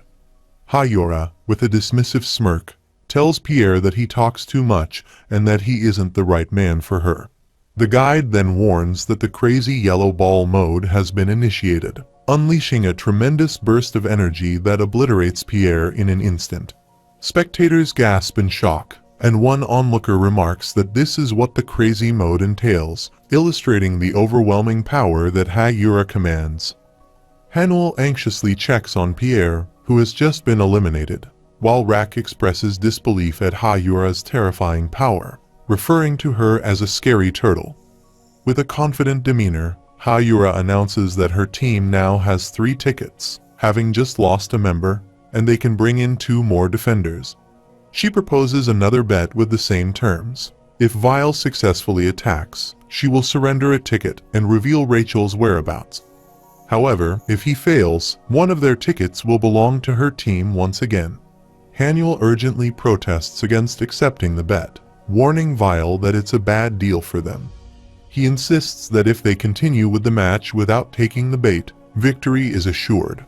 He pleads with Vile to recognize the trap, noting that Hayura's team is at a disadvantage with fewer members. Vile, however, asks Haniel to trust him once more. He expresses the need to discover where Rachel is and outlines his plan. If Haniel passes the ball to him, he promises to finish the game by getting past Hayura and handing the yellow ball back to him. Haniel hesitates, still uncertain, but recognizes Vile's determination. The guide announces the consequences of the deal between Baum and Hayura. One of Baum's tickets has now transferred to Hayura's team. Baro looks perplexed, questioning what is happening between the two, while Rak suddenly disappears from the scene. Baro expresses his confusion, demanding to know what it means for a ticket to go to the opposing team and what the situation is turning into. The guide explains that Hayura's team has successfully advanced one space, and it's now time for Bomb's team to prepare for their counterattack. He reminds everyone that each team's defenders and strikers need to take their positions, clarifying that a defender is allowed to move one space each turn. However, he notes that apart from the striker who participated in the jump ball, any substitute strikers cannot engage in the defense. This restriction adds another layer of complexity to the match, heightening the tension as both teams prepare for the next turn. As the next turn begins, the defenders from Team Hayura, Brujel, and Rossitane Egil take their positions. Egil giggles mockingly, taunting Bomb for his decision to sacrifice a teammate for a ticket, deeming it a foolish move. Brujel agrees, reinforcing Egil's point. A nearby regular watches Hayura, horrified by her willingness to sacrifice a teammate for the sake of winning. The guide signals the game to resume, prompting Hanul to sprint forward to protect the ball. Brujel scoffs at him, claiming he has no chance. Meanwhile, Baro observes his size compared to Brugel's, thinking it should work to their advantage. Hanul passes the ball to Baro, but Egil positions himself in the way, stating there are two defenders in his path. He thanks Hanul for his effort and unleashes 3 bongs to block the attack. Baro is taken aback by Egil's use of 3 bongs, while Baro realizes he's up against a skilled opponent. Just then, Bomb decides to change tactics. Instead of passing to Yura, he freezes the ball and hands it over to her. As she takes hold of the ball, she confidently asserts that it's futile, contemplating her next move now that the ball is immobile. The stakes rise as both teams brace for the outcome of this intense match. The guide announces that Bomb has held the ball for over 10 seconds, and it is now turning into crazy mode. Hayura observes this and notes that the ball he had previously stopped is now out of control. She begins to ponder how much more intelligent Bomb is than she initially believed. She considers that this round might end in a draw. The guide then states that Bomb's team has advanced one space, but since they have lost possession of the ball, Yura's team will now take the opportunity to attack. Reflecting on Rachel's words, Hayura recalls that Bomb intends to follow them onto the Hell train, and Rachel, in turn, wishes to escape from him. Hayura regards him as a clingy and possessive individual, determined to do whatever it takes to free Rachel from him. The guide instructs the teams to rotate their strikers and defenders, and both sides are asked to arrange their players in preparation for the next turn, where Yura's team will attack. Vile contemplates his strategy, recognizing that stopping her directly will not work. He is unable to use the thorn at this moment, and as time progresses, his disadvantage becomes clearer. He realizes that to overcome her, he must uncover the secret behind her power. His attention shifts to the mysterious carrier she keeps close, sensing that it holds the key to her abilities. The guide announces that the match will now resume while he considers that he must uncover the truth. She, on the other hand, believes any attempt to lure her in will be futile. She charges forward to attack, and the guide notes that Hayura has held the ball for over 10 seconds. He finds her tactics unacceptable, suspecting that she is playing tricks on him. As she throws the ball toward him, Hana-yu intercepts it. The guide then warns that the ball is entering crazy mode and is about to erupt. Baro urgently shouts for Hana to drop the ball immediately. Bomb intervenes just in time to save Hana from a deadly explosion, but her hands are severely injured in the process. The guide clarifies that although Hayura's team advanced 2 spaces since the defender cannot hold the ball, their attack will only be counted as advancing 1 space. Hayura remarks that it's unfortunate, as he could have killed her. Hanul quickly checks on Hana, asking if she is alright, while Vile confronts Hayura, demanding to know what she is trying to accomplish. He reminds her that they had made a bet, so why would she attack Hana, who had been her fan? Hayura responds dismissively, saying she has many fans and losing one won't matter. She urges him not to create unnecessary tension and simply hand over one of his tickets. Baro confronts Vile, demanding to know what he has done, questioning why he would give up 2 tickets and allow Hayura to hurt Hana. Vile, filled with regret, apologizes and explains that he acted because Hayura promised to reveal information about Rachel. Baro, frustrated, asks if Vile was provoked by that and urges him to regain his composure, warning that if they continue losing tickets like this, they will never board the train. At that moment, Rak arrives, clearly agitated, and questions what Vile is doing. He reprimands him for being taken out of the game and allowing this situation to escalate. Rak remarks that if Blue Turtle saw this mess, he would laugh at them. Furious, Rak insists they had better not lose before he arrives. Vile turns to Hanul, calling him fatty, and asks if he would pass the ball to him one more time. Hanul, exasperated, asks if Vile intends to take the bet again. Vile admits that he does, but insists that this time he can truly win.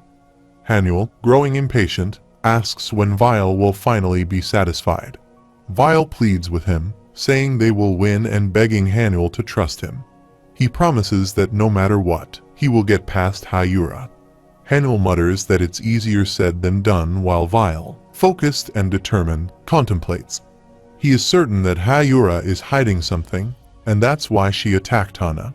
His attention shifts to the strange luggage she has kept with her throughout the game. It must hold something important.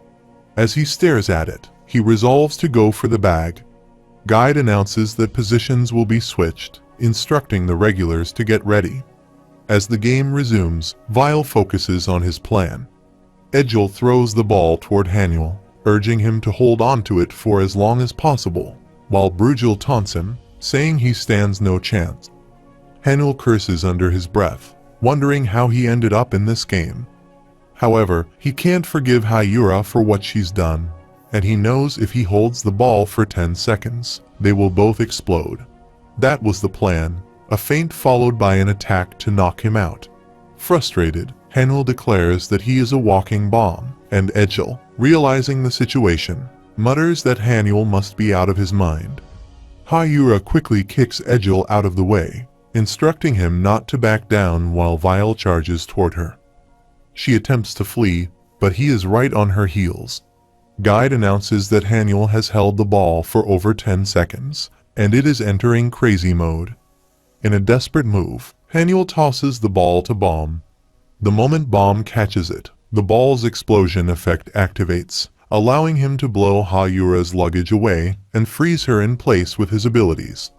Everyone stands in shock, realizing that he's done it. Vile, exhausted but triumphant, stands over her and demands, "Now, tell him where Rachel is." The guide states that Team Bomb has successfully advanced by 1 space, and it is now Team Yura's turn to attack. One regular expresses disbelief that he managed to get past her, while another regular comments that this year's Hell Train will not be easy. A blue-skinned person asks Sir AK what he thinks, pointing out that this is the individual he selected. Aka responds by noting that Baro has brought along a rather intriguing kid.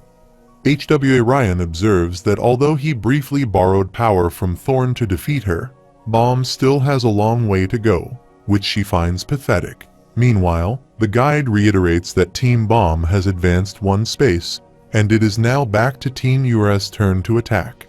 Ran remarks that advancing 1 space suggests Vile is struggling, but Novik counters that the outcome is clear, despite his high expectations since the girl is from the Half family. He adds that one cannot expect much from a strong girl whose only skill seems to be singing. Dan arrives and inquires about Aka Williams, asking for directions.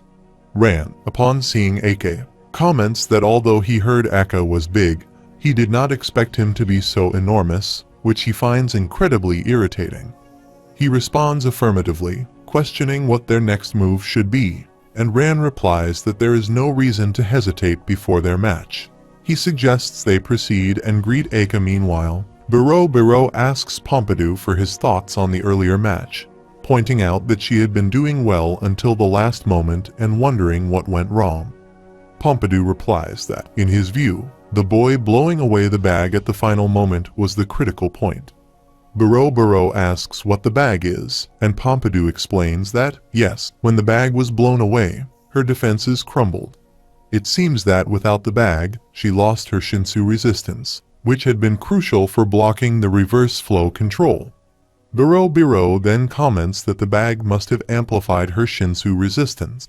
If that is true, he expresses a desire to acquire such an item. Rak, observing the situation, reflects on how hiding something inside a bag resembles the tactics of the blue turtle. He then muses to himself, wondering what to call that turtle, ultimately deciding on the label Crazy Turtle.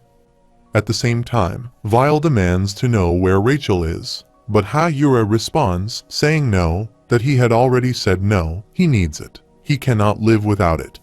She then reflects, stating that she does not care about fans, fame, fancy clothes, or money.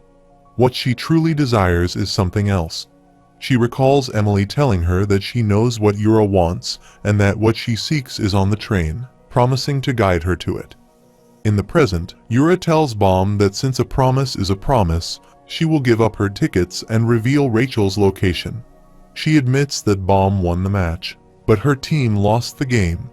He asks if she is truly willing to give up, and she confirms, noting they had beaten that crazed individual when Biro is left wondering how it all ended so easily.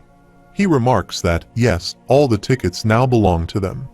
Hayura then slips into a flashback, where someone notes that there are exactly 5 people present, indicating they will be the participants in tomorrow's match. The speaker adds that, depending on the match's outcome, he will distribute the tickets. Another person chimes in, mentioning that he had heard some high-ranking tickets will also be there tomorrow, and asks what plan he has to secure victory over them. She confidently states that they do not scare her in the slightest, and he should know that her bag is of a higher grade than a C-level item. He questions if she truly means what she says. She explains that the bag is actually a lighthouse she acquired by winning the workshop battle, and it has 3 functions, one of which is the ability to completely block an enemy's Shinsu control. She adds that the other 2 functions are equally powerful, but of course she would not expect them to join her team just because she possesses this item. She reassures them not to worry, calling them gentlemen. She asserts that as long as they follow her, they will board the train without fail. She admits that she never imagined losing to them, but notes that it seems the time is almost upon them. Vile, confused, asks what time she is referring to. She responds, confirming that yes, it is the time to separate him from Rachel. Shocked, he questions what she means by separating him from Rachel. Hayura clarifies that he was never supposed to come here in the first place, revealing that this entire match was a trap designed to separate him from Rachel. Hayura continues, explaining that everyone, including him, is caught in a trap that she and Rachel planned together. He is left bewildered, asking why she suddenly forfeited. Meanwhile, the guide observes that Team Yura has forfeited the match, declaring Team Bomb the victor. All the tickets that belong to Team Yura will now be given to Team Bomb. The scene shifts to Ake, who is puzzled and says that he doesn't understand the situation. He suspects that Hayura is hiding more than just the bag. As he voices his thoughts, the blue-skinned person calls out his name. Ake comments that the girl seems to have something else up her sleeve. The blue-skinned person laughs, responding that it doesn't matter. Once she boards the train, she will become their prey anyway, as the fate of any newcomer on the train is to either become Sir Aka's subordinate or die. Aka, taken aback, asks if this is true just as the blue-skinned person turns around and sees Ran standing behind him. Ran, not hesitating, questions if it is really true that newcomers must either join that pig's minions or face death when they board the train. Ran scoffs, remarking that it seems even well-known Hell Train ticketers are as worthless as the rest. Ake, sizing him up, retorts that Ran must be a newbie who just advanced from the E-class and asks what his business is here. Ran coolly replies that his name is Ran and that they are his first opponents for the tournament. He explained that they had no interest in wasting time on such a childish game, so they came to claim their tickets early. Eika turns to the blue-skinned person, addressing him by his name, Muntari, and instructs him to take care of them. Muntari, somewhat amused, asks if Eika is serious and if he will deal with these weaklings. When Eika confirms, Muntari questions if he is really asking him to handle this. Eika adds that Ran appears to be from the Kun family, and for arrogant newbies like him who rely on their family's power, it would be best to teach them a lesson. Muntari, gripping his Shinsu spear, moves toward Ran, ready to attack. Ran, unfazed, taunts him, asking if he came alone, wondering if Muntari is crazy. Muntari smirked and challenged Ran to come at him, promising to show him exactly what he wished to see. Ran, fully prepared for a counterattack, scoffs at Muntari's advance and sarcastically asks if this is some kind of joke. He declares that what he truly wants to see is the scoundrel with a devil in his left arm, blocking Muntari's attack with ease. Meanwhile, Novik and Dan observe the fight in disbelief, realizing that Ran stopped the attack, suspecting it might be a reverse flow control technique. Muntari, irritated, retorts that just because Ran briefly had a ticket, it doesn't mean he should look down on all ticket holders, and he launches another attack. Ran calmly counters, stating that maintaining a ticket is far more difficult than merely obtaining one, and blocks the attack once again.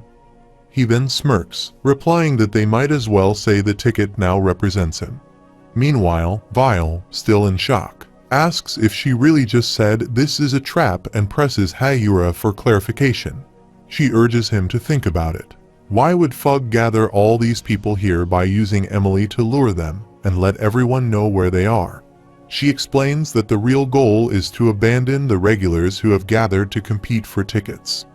If Vile thinks about it, there is no easier way for Fug to achieve its objective than by stealing the train itself. She further reveals that although not many are aware, a few individuals know where the train is hidden in Train City.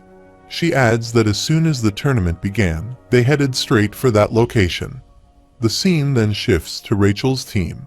Angel points out the imposing figure of the Neurotic Guardian, nervously asking if the Hell Train is hidden behind it.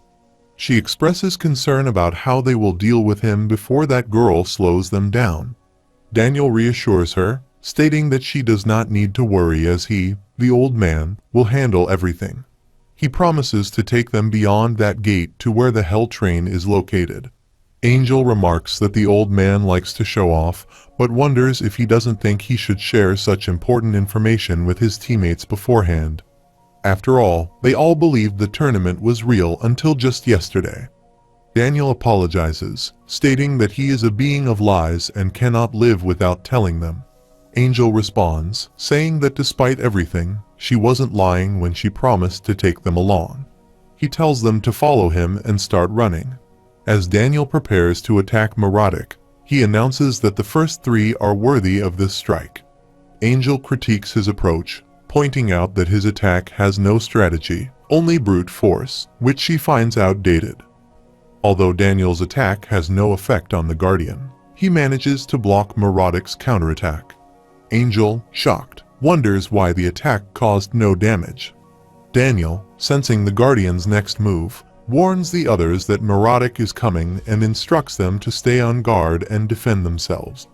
He wonders if he truly managed to block the Guardian's assault. Angel is shocked to see that the Guardian is still alive and asks if he truly is. Daniel explains that he let his guard down, prompting Angel to think that the Guardian is incredibly tough. What a monster he managed to block that attack. Suddenly, another regular approaches from behind and grabs her. She asks if he is still alive, and Daniel responds by questioning why she sounds unhappy about it. She realizes she has been caught, and Daniel laughs, asserting that he knew the Guardian is indeed strong.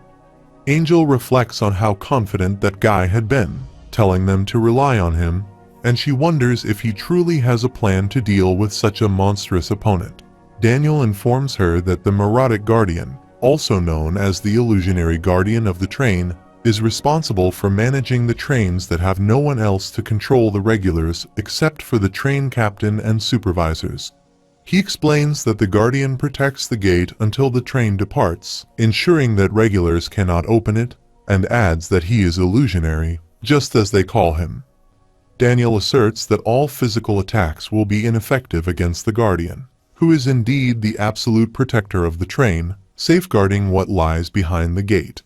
Not fully satisfied with the explanation, Kasano questions how they are supposed to kill an illusionary being, pointing out that if he is indeed illusionary, it would mean he can never die.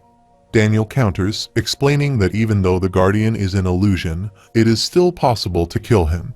He believes that his left arm possesses the capability to eliminate even an illusion. With that, he leaps toward the Guardian, declaring that he will not allow such an interesting prey to fall into someone else's hands. He intends to devour the prey himself. He reveals that he has been saving this for a significant moment, claiming it is worth the 94th person. He challenges the neurotic Guardian to see what he is made of as he prepares to attack. Daniel reflects on his second spear, realizing that he is indeed going to use it. He thinks about how long it took him to return to this point, expressing that the Guardian has no idea what awaits him. Daniel resolves that this time, he will never run away. He will confront Roan without retreat.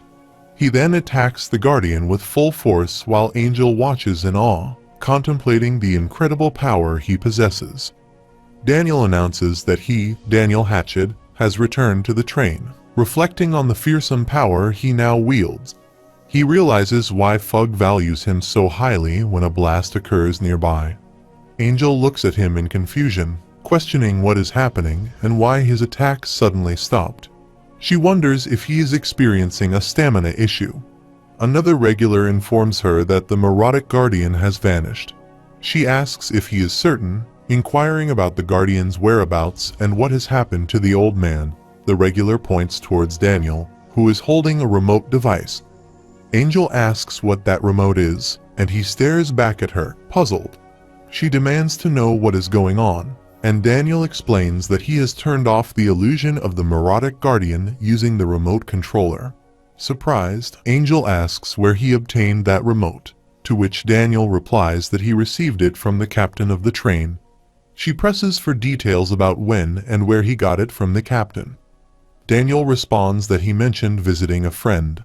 The new captain of the Hell train is someone he knows, so he asked him for this device. Angel remains bewildered, asking what he means.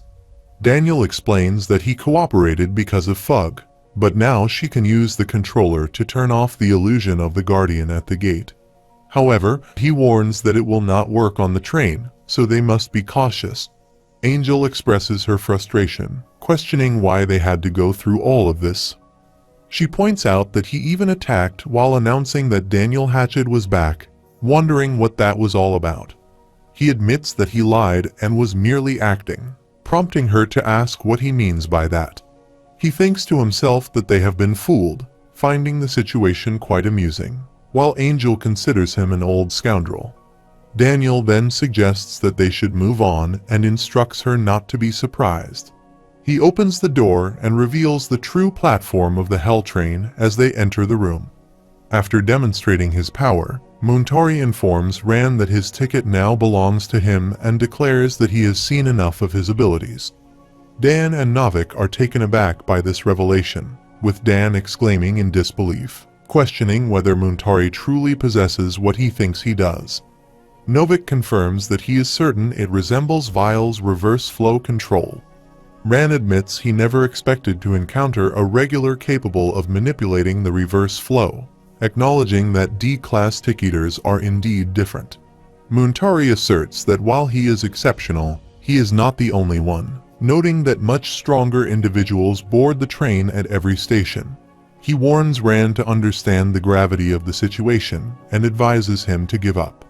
He cautions that if he continues to mess around with skills like his on the train, he will quickly become just another dead body lying around. Muntari continues, expressing that the sight of blue hair annoys him, as it reminds him of the arrogant cum scoundrels he has eliminated on the train. Dan intervenes, warning Ran against using his lightning powers in his current condition. But Ran ignores him, determined to attack Muntari. He unleashes his lightning abilities and charges toward Muntari. Meanwhile, Vile asks Hayura if she truly intends to steal the Hell Train. She confirms that this has been the plan from the start, explaining that they marked the location of the stadium at the elevator and used the tickets as bait to gather people in this place. She reveals that they leaked information to lure in his team and included Team X to give the impression that Rachel or a high-ranking participant might be competing in the tournament. Hayura explains that everything was orchestrated to keep them all in place until the very last moment, noting that even the administrator of this place collaborated with them to escape while the others remained preoccupied with the game. Hayura explains that her teammates are holding the elevator downstairs, ensuring it will never come up. She emphasizes that no one on their floor can descend and states that her teammates trust her to lead them onto the Hell Train. However, she questions why she should care about them. Her primary concern is her own journey onto the train. Hanul interrupts, exclaiming that she is a crazy woman. He reminds her that if they cannot escape from this floor, then she is trapped as well. She asks him to repeat himself, addressing him as Mr. Pig.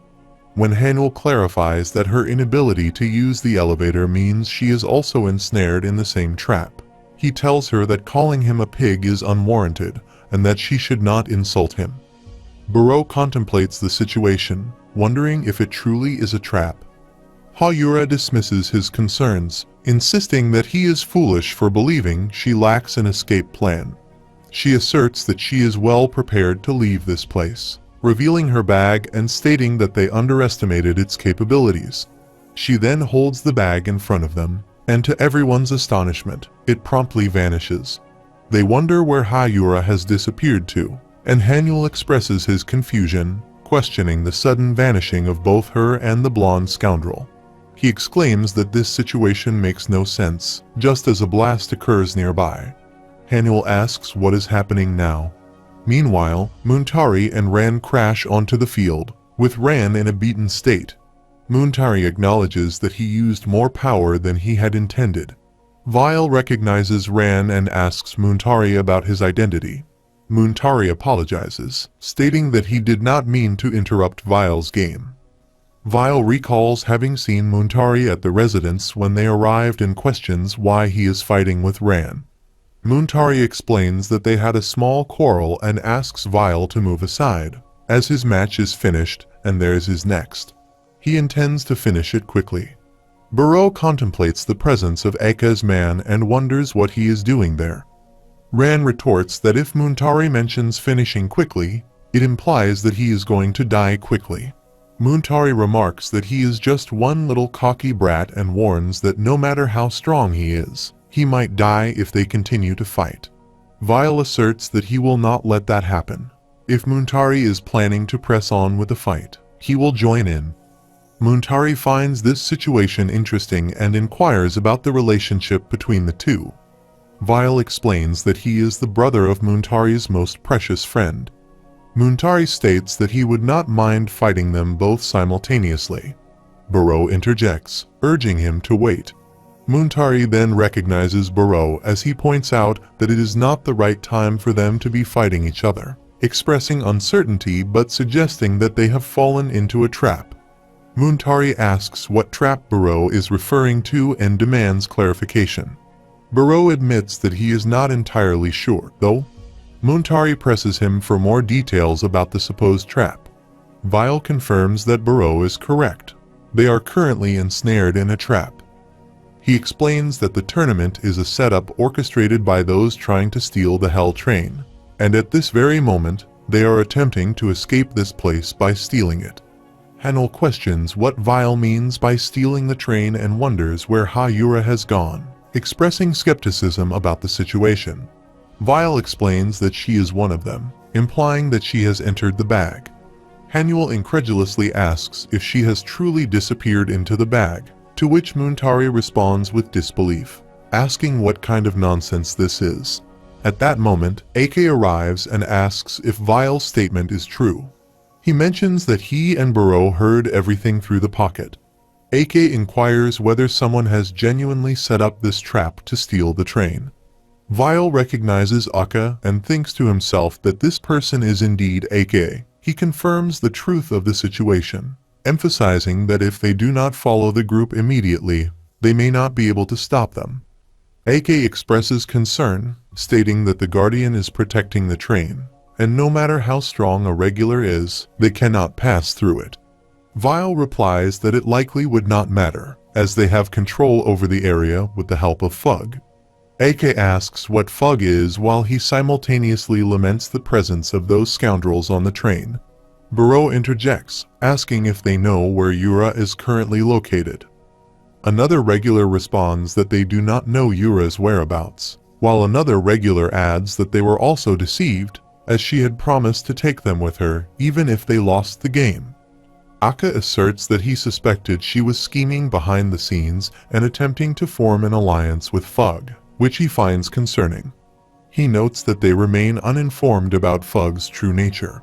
Muntari points out that since the elevator is not moving, they should begin their investigation with the bag, as they are teleported to a different location. Hayura's teammate questions whether it is acceptable to leave the others on that floor in such a state. Hayura dismisses the concern, stating that the others are worthless anyway. She explains that the bag only allows for the transport of 3 people at a time, making it impossible to bring everyone along. Hayura reflects on the second function of her bag, which enables her to copy the bag and transport individuals by leaving another bag at a designated spot. This function can only be used once a day.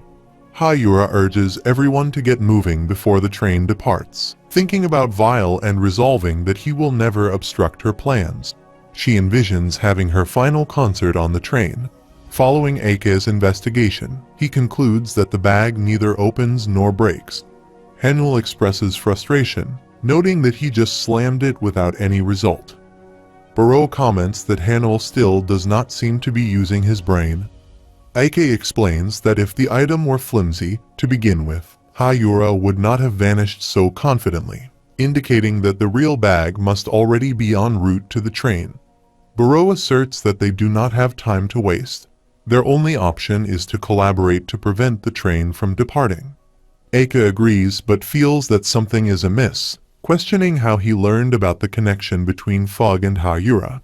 He expresses his willingness to cooperate but cannot shake the feeling that something is not right. Ran asserts that if AK does not wish to cooperate, then he should not, as he has no desire to collaborate with them either. He states that aside from stopping those individuals from stealing the train, he is not interested in boarding it with AK. Aka retaliates with harsh words, prompting Ran to declare that he will finish them off right here and now. However, Dan interrupts, explaining that everything they said seems to be true. The tournament itself was merely bait. He informs them that Zyxia and Beta infiltrated the control center and made contact, revealing that no one is currently present there, and only the computer program appears to be operational. Dan notes that the tournament is too poorly organized to have been arranged by the hosts, and after reviewing the cameras at the entrance, he believes Rachel and Kasano were seen together in the footage. Ran, confused, asks what Dan is implying and contemplates how Rachel and Kasano could be present at the same time. He considers that the Fug individuals he had been discussing are likely the reason Yuto gathered them all in one place, as she must have anticipated their simultaneous arrival. However, he remains puzzled about how they all ended up there together. Buro urges everyone to hurry, emphasizing that they have no time to waste. He suggests withdrawing from the tournament and pursuing the others without alerting the rest of their group. He then asks Ake if there is any other way to reach the entrance other than using the elevator. Ake responds that there is an emergency exit available, but it resembles a maze, making it nearly impossible to navigate, and they likely would not arrive in time. At that moment, HWA Ryan appears, offering to guide them. Meanwhile, Rachel's group passes through the entrance floor gate and discovers a set of spiraling stairs leading upwards. One of them comments that there seems to be nothing special about the other side. Angel questions if the stairs are the route to the platform just as a mechanical bird-like creature appears and announces that they have arrived at the first gate to the Hell train and that this is the platform of Helix Stairs. Rachel inquires about the creature, to which it replies that it is the navigator designed to lead them to the train, which is currently stationed at the top of the stairs. The creature continues, stating that from this point, it will guide them to the platform skyscraper. HWA Ryan states that she will lead the way to the emergency exit, but only if everyone agrees to cooperate in capturing her. Eika points out that they have a light bearer with them, and given that the emergency exit resembles a maze, no matter how skilled she is, it likely won't help. Burrow interjects, suggesting that if it's her, it might be possible, and he proposes that they leave the task to her.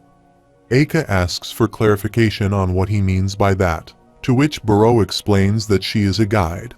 HWA Ryan confirms this, assuring them that they need not worry about getting lost or facing danger in the maze of Train City. All they need to do is follow her lead. Meanwhile, Rak approaches them, expressing his eagerness to join the fight. He admits he doesn't fully understand the situation, but insists on being counted in. Burrow interjects, saying they need to pause for a moment as the group has grown too large. He suggests splitting into two teams to manage their teammates effectively. When asked for clarification, Burrow explains that while they need to prioritize the train crew girl and allow the tournament to continue, the number of observers is a concern. If the truth is discovered, it could complicate their plans. He proposes that some members pursue the train crew girl while the others remain in the tournament, acting as if nothing unusual is happening. AK agrees, stating that he is fine with this plan as long as the right number of people is allocated to each team. Ran expresses a similar sentiment but raises a concern about how those taking the emergency exit will catch up with the others. HWA Ryan acknowledges that while it may be challenging, there is a feasible plan. She proposes splitting the pursuit team into two groups. One will manage the elevator while the other will pursue the target. She explains that if the light bearer is in the control center, it will simplify their efforts. Following her instructions, they will operate the elevator quickly to catch up. Burrow agrees, stating that they should organize the teams immediately, starting with 2 individuals holding tickets from each team. Vile expresses his approval, encouraging them to move forward. Meanwhile, the tournament announcer declares the commencement of the 3rd match, stating that Team Royal will face Team H and all participating regulars should proceed to the stadium. The game will be a game of hide and seek. As the announcer concludes with a signal to begin the game, Rak stands at the grill, gazing at the stadium in disbelief, exclaiming his frustration that he was not chosen to participate. Hanuel advises Rak not to be too upset, reassuring him that the strongest members are in the pursuit team and they will handle everything. Rak retorts, insisting that he is the strongest among them all. Hanuel then shares his realization that the Hell Train is not meant for someone like him. In truth, he admits he avoided joining the workshop battle out of fear. Rak dismisses Hanuel's sentiments as pathetic, expressing disdain for how timid individuals become when faced with a mysterious presence. A mysterious figure interrupts their exchange, commenting on Rak's habit of referring to others as turtles, questioning how he never grows tired of it. Meanwhile, the group, which includes Bomb, Burrow, AK, Muntari, and Ran, follows HWA Ryan through the maze. Bomb inquires if they can really reach their destination by running in this manner.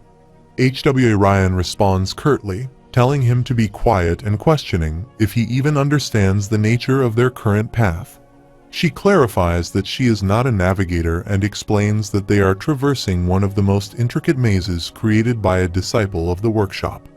HWA Ryan explains that the maze is specifically designed to trap ordinary individuals, asserting that even a guide like her cannot navigate it in a single attempt. She instructs everyone to conserve their energy as much as possible and promises to lead them along the fastest route she can find. Burrow turns to Bomb, expressing his uncertainty about simply trusting HWA Ryan. Bomb reassures him that it should be fine to rely on her. He then shifts the conversation to Ake and Baro, asking how the two of them know each other and if they are friends. Baro responds that their relationship is somewhat similar to that of friends. He reveals that Ake used to be one of his comrades when he was on the train. Ake scoffs at the notion of being friends, declaring that Baro is the last person he would ever consider a friend. Baro counters, stating that he doesn't like Ake either, especially after the incident that turned Ake into a greedy hound, always hunting newbies in Train City. Ake retorts, calling Baro a runaway loser who hides in a hideout, insisting that he is only trying his best to get on the train. He further states his belief that he will be able to find her someday. Baro inquires whether Xiaxia is currently running, and she confirms that he should not worry, as he started as soon as instructed, and she is leading him as directed. Dan is the fastest member of their team. Baro expresses his approval and reminds Xiaxia to be careful not to stray from the right path. If he starts to get confused, everything will be over. HWA Ryan announces that they will soon arrive at the gate and emphasizes that if he does not open it, they will be delayed. Xiaxia assures her that she is aware of this and will guide him properly, urging her not to worry. She thinks to herself that she is remarkable for guiding them through this complicated maze without making a single mistake, demonstrating what a true guide is capable of. Dan reaches a spot where he sees a red button and asks if this is the correct one. After pressing it, the elevator gate opens to reveal HWA Ryan standing there with Vile's team. Muntari praises her, stating that she is amazing. Baro, impressed, thinks that this must be the true ability of a guide. HWA Ryan then instructs everyone to follow her through the maze. Meanwhile, Beta arrives and blocks their way. Xiaxia observes them on the cameras and instructs Beta to listen carefully, explaining that the pursuit team is heading to the lower floor of the building. She informs him that there are some individuals stopping the elevator on the upper floor, so he needs to take care of them. Beta acknowledges that he is already aware of this, and thinks it is great that Kasano is here, as a living ignition weapon like himself will find this kind of maze to be a piece of cake. He considers that if the data from the guide is input, he can reach his destination faster than anyone else. Another regular asks who he is and how he managed to get there without using the elevator. Beta responds that they need to use that elevator and attack them. Another regular challenges him, asking how he dares to attempt to use Miss Yura's elevator, and threatens to counterattack him. Beta asks what he means by mentioning Yura, stating that from now on, this elevator belongs to him, and he knocks him out as well. He then looks at the remaining regulars and asks if there are any objections, calling them useless bugs before declaring that he will go to meet Kasano now. Meanwhile, HWA Ryan examines the elevator and remarks that it is completely wrecked. She expresses her frustration, realizing that Hayura is smarter than she had anticipated. In the meantime, Rachel's group finally arrives at the Hell train, guided by the navigator. Daniel exclaims with excitement that he gets to see the Hell train again. It is magnificent. Someone questions what this enormous structure is, expressing astonishment at its size. Rachel confirms that it is the Hell train, and Daniel affirms that this is indeed the real Hell train. Angel comments on its immense scale, stating that she cannot even see the end of it. She notes that it is incredibly large, even bigger than a floating boat, and asserts that if all the trains were combined, it would be many times larger than the Archai that appeared during the workshop battle. She wonders what could possibly be inside. Rachel points to a white door and asks if that is the gate to the Hell train. Daniel explains that the gate is present this time, but the door of the Hell train opens randomly each time, so she cannot know where she will be entering. He cautions that if they enter through that door, things might become complicated. Angel thinks to herself that she cannot determine whether this scoundrel is speaking the truth or not, while Daniel muses that it likely won't be an easy start, even though she has arrived safely.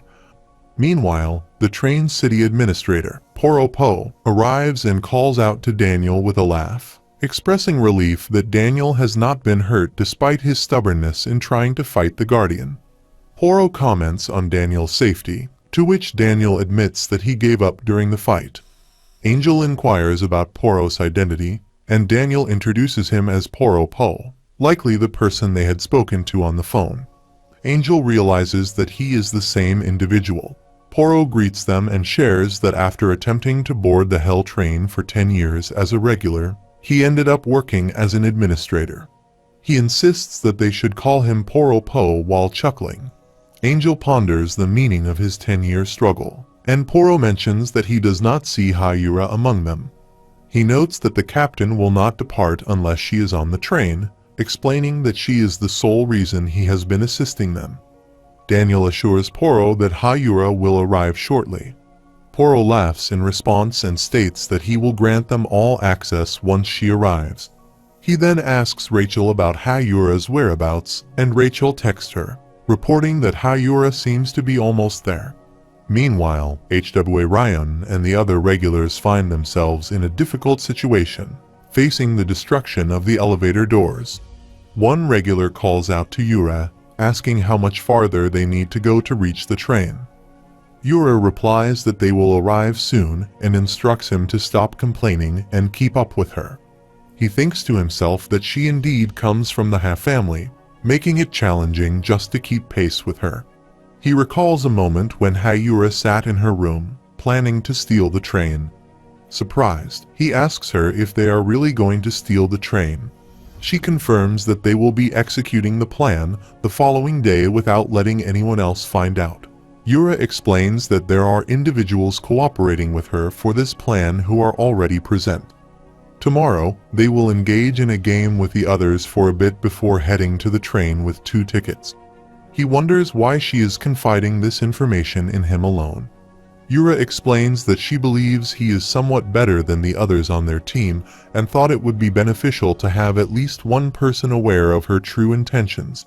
He inquires about her true intentions, to which she reveals the real reason behind canceling her concert in Train City and participating in the tournament. She speaks of what she has truly lost and what she hopes to find by boarding the train, asserting that if he hears everything, he will have no choice but to assist her. He returns to the present, continuing to follow her. Meanwhile, Vile's team arrives near the elevator and notices its destruction. Ake expresses disbelief, stating that he never expected her to go this far. He wonders if that means they can no longer catch her and angrily curses Hayura. Vile then instructs HWA Ryan to guide them to the platform on the 2nd floor. HWA Ryan questions his suggestion, pointing out that the elevator has already been destroyed. Vile, however, insists that they may still find a way to reach the platform. Meanwhile, another regular accompanying Hayura wonders if the entrance will truly be there once they navigate this path. He expresses his concerns, mentioning that he has heard the emergency exit in Train City is a real maze. Hayura reassures him, instructing him to follow her and criticizing his indecisiveness, stating that she has already received the data for the route from the control center. When he inquires about what she means by the control center, she confirms that they can reach the entrance to the Hell train platform by taking this route, as the train lies behind that door. She encourages him to follow her, assuring him that they will arrive soon. The two finally reach the entrance floor, where he asks if this is indeed the entrance.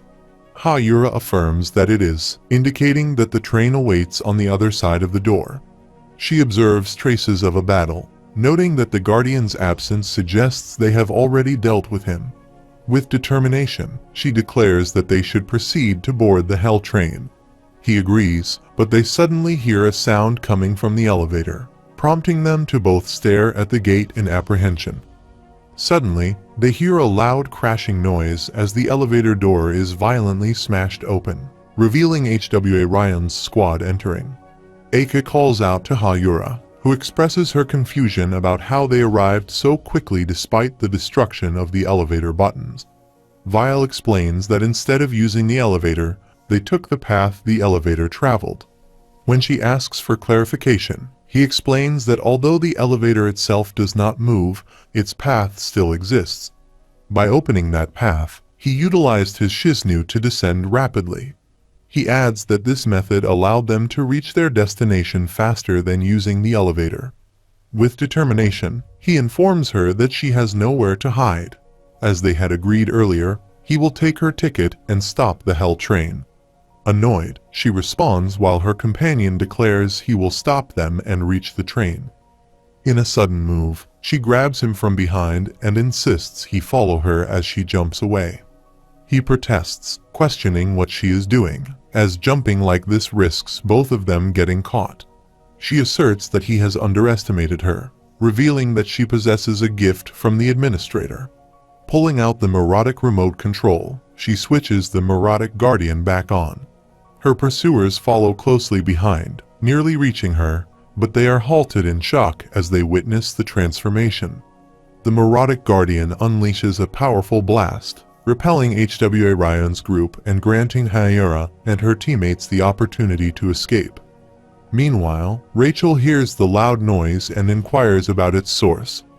Rachel inquires about the loud sound emanating from below as Poro asks if there is a problem and expresses concern that others might be approaching.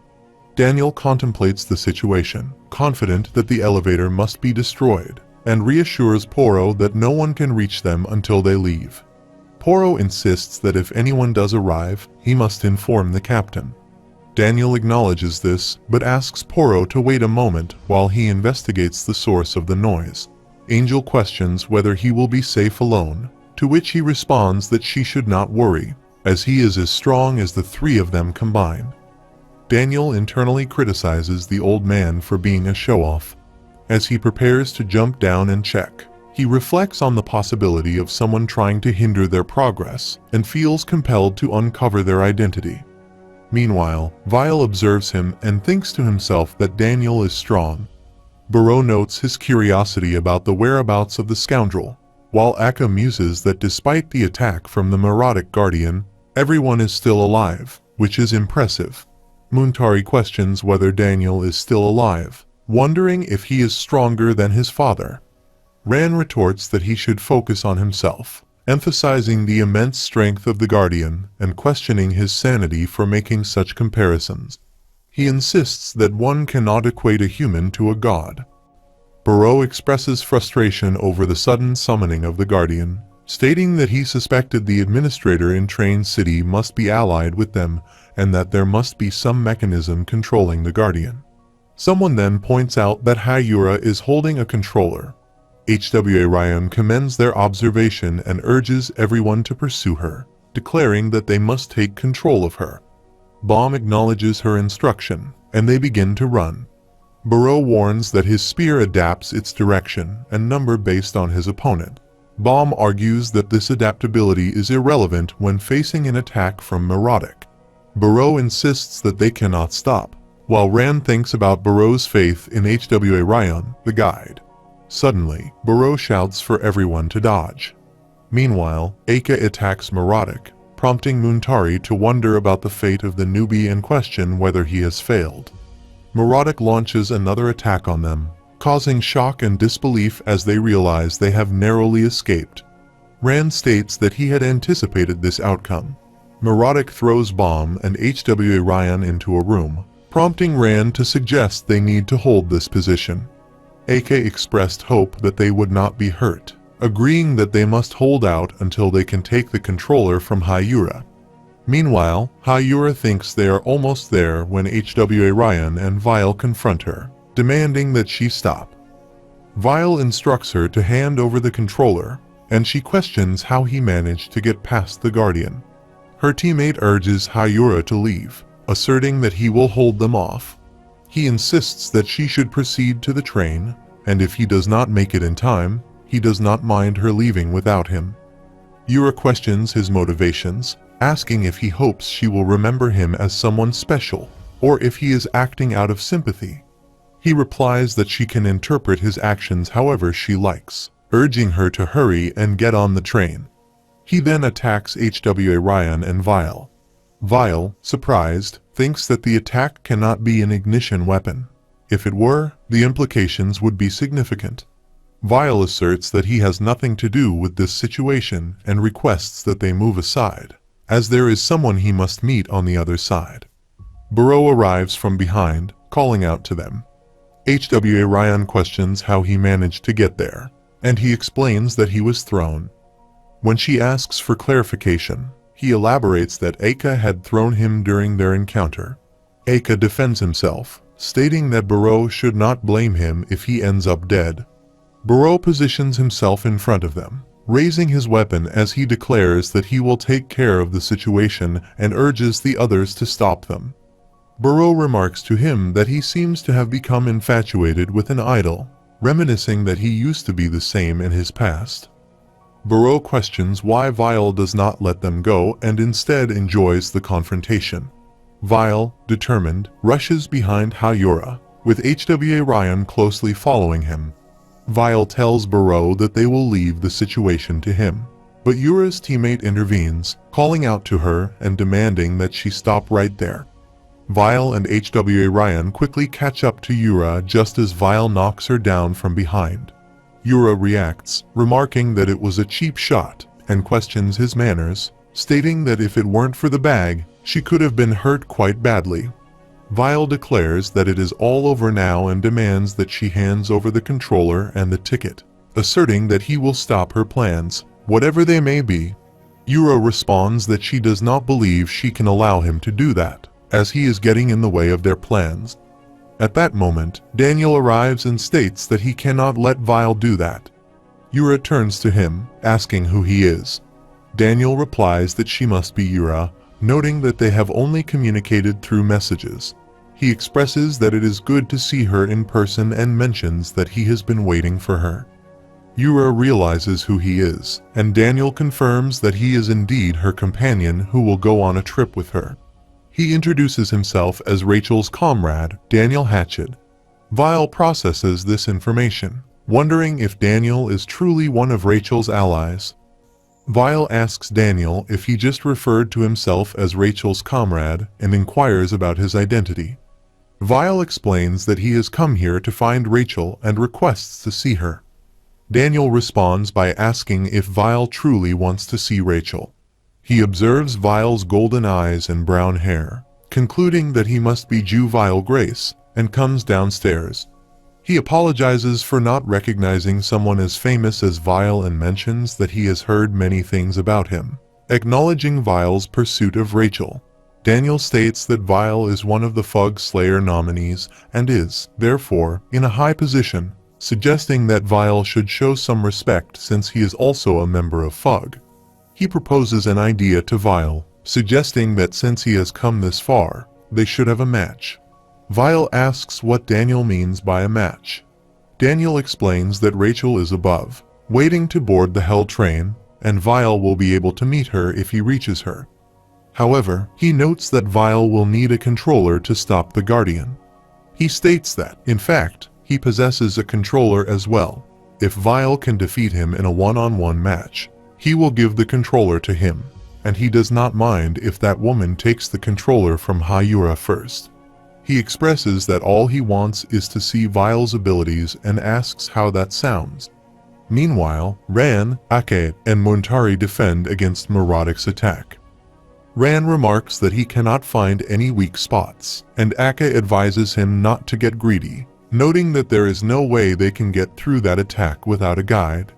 He mentions that the elevator is broken, and that the Guardian is in attack mode, creating an unassailable situation. Ran questions how Aka can give up like this when the train is still there. He asks if Aka plans to just wait without doing anything and observes that something seems to have gone wrong with their companions since they have not returned yet. Ran expresses disappointment, stating that Aka acts as if he is some famous ticket. Muradic asks who Vile dares to speak to him in such a manner, while Aka inquires if he has a plan. Ran replies that if Aka can open a path for him just once, he may be able to counterattack. He believes he cannot be defeated, but might be able to get through Muradic, although the real question is whether Aka can create that path. Aka responds that he is quite a funny kid and agrees to show him the true power of a high-level ticket holder of the Hell train. Meanwhile, Vile asks Daniel what he means by a match, and Daniel questions who Vile thinks he is to make such an offer. He suggests that it could be fun, and Yura expresses her discontent, stating that she ended up in this situation because she lost a bet. Daniel points out that this predicament arises from her mistake in bringing these individuals here and mentions that he does not believe she will complain when he blocks one of them for her if he is correct. He concludes by saying that all she needs to do is run safely to the top. Vile inquires about their next move, to which HWA Ryan responds that it may be more advantageous for them to engage in a direct confrontation rather than chase after both of them. Vile confirms that he accepts the bet, and Daniel agrees, indicating that they should begin immediately. Both prepare for the fight as Yura quickly ascends the stairs, followed closely by HWA Ryan. Daniel observes their speed, noting that while both are fast, Yura seems a bit slower than expected for someone from the Ha family. He chuckles and declares that it is time for some fun with juvenile grace, signaling the start of their battle. The fight commences with the two exchanging blows, but Daniel soon gains the upper hand against Vile. He remarks on Vile's impressive reaction time. Meanwhile, HWA Ryan trails after Yura, contemplating her speed. She notes that Yura is not as fast as typical Ha family members, and if this continues, she will be unable to catch up. The only way to close the distance would require a different approach. As Daniel launches another attack on Vile, Vile successfully blocks it. Daniel acknowledges this, stating that his reaction speed is commendable. After all, he would not deserve the title of Slayer nominee if he were any less capable. Vile expresses his apologies, stating that he submitted that title long ago. They attempt to defeat each other when Daniel asserts that he can simply submit something like that. He creates a Shinsu ball and throws it toward Vile. Vile successfully evades the attack as Daniel considers him fast, commenting that he is weaker than he had anticipated, referring to his physical form. He acknowledges that Vile's reaction speed and fighting skills are commendable, but not as exceptional as he had thought. Daniel questions whether Vile is truly a Slayer nominee before launching another attack. Daniel wonders if the Shinsu control he uses is not a skill. He rushes toward Vile to attack. Vile counters with a kick, prompting Daniel to think that it resembles his own kick.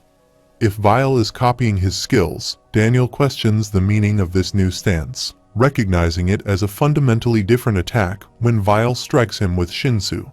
Daniel contemplates what kind of individual Vile is, suspecting him of insanity, as he seamlessly combines dozens, if not hundreds, of stances and skills into a single cohesive attack when Vile punches him with all his strength. Daniel, now injured, remarks that this is beyond amusing. He wonders how Vile has managed to learn so many techniques and blend them seamlessly, considering they are completely distinct martial arts. He questions whether this might be related to some copying skill. Reflecting on the past year since the workshop battle, he recalls arriving at Train City after visiting numerous martial arts dojos and families in the middle section of the tower. He realizes that he has absorbed their martial arts by enduring their strikes and blows. Though every hit was undeniably painful, those moves became ingrained in him before he even realized it. Daniel thinks that perhaps, during that time, he has grown somewhat stronger. He can now read an opponent's techniques and learn them at the moment of impact, though this involves taking the dangerous risk of enduring the full force and pain for the sake of training. Fascinated, Daniel asks if this is truly the case and considers what an incredible kid Vile is. Meanwhile, AK activates his technique, combustion. Ran, noticing the intense flames, sarcastically asks if it's a BBQ, pointing out that AK appears to be burning. Muntari, confused, responds with surprise and explains that what they are witnessing is Sir AK's Shinsu control skill, known as combustion. He elaborates that by surrounding himself with Shinsu of an extremely high temperature, Aka neutralizes any attacks from his opponent, creating an ultimate defense. Ran, still sarcastic, comments that AK has essentially turned himself into something too hot to consume, like a BBQ. Aka, irritated, asks if Ran wants to die. Ran then inquires whether this impenetrable defense could block an attack from the Guardian. Aka replies that, temporarily, it is indeed possible. He explains that if one of his spears is blocked, an opening in the attack pattern will be created, allowing for a counterattack through that gap. Ran concludes that even the Guardian can be destabilized.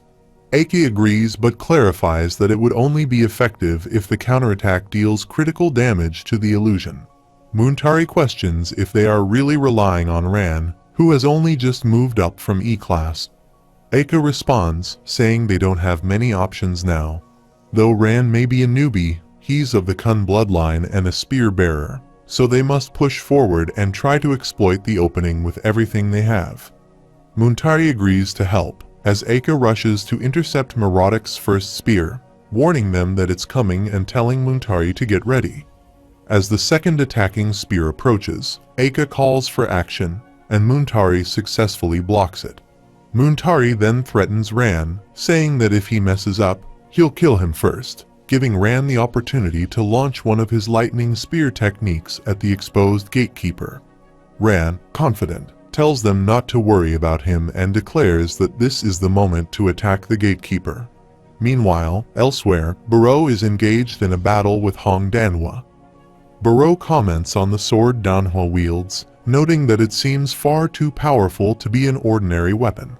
He suspects it might be an ignition weapon and wonders how a typical D-class regular like Danhua could possess such a rare and dangerous weapon. Danhua Hong introduces himself and explains that his sword is a holy relic revered in his homeland. Barreau, intrigued, asks what he means by a holy sword.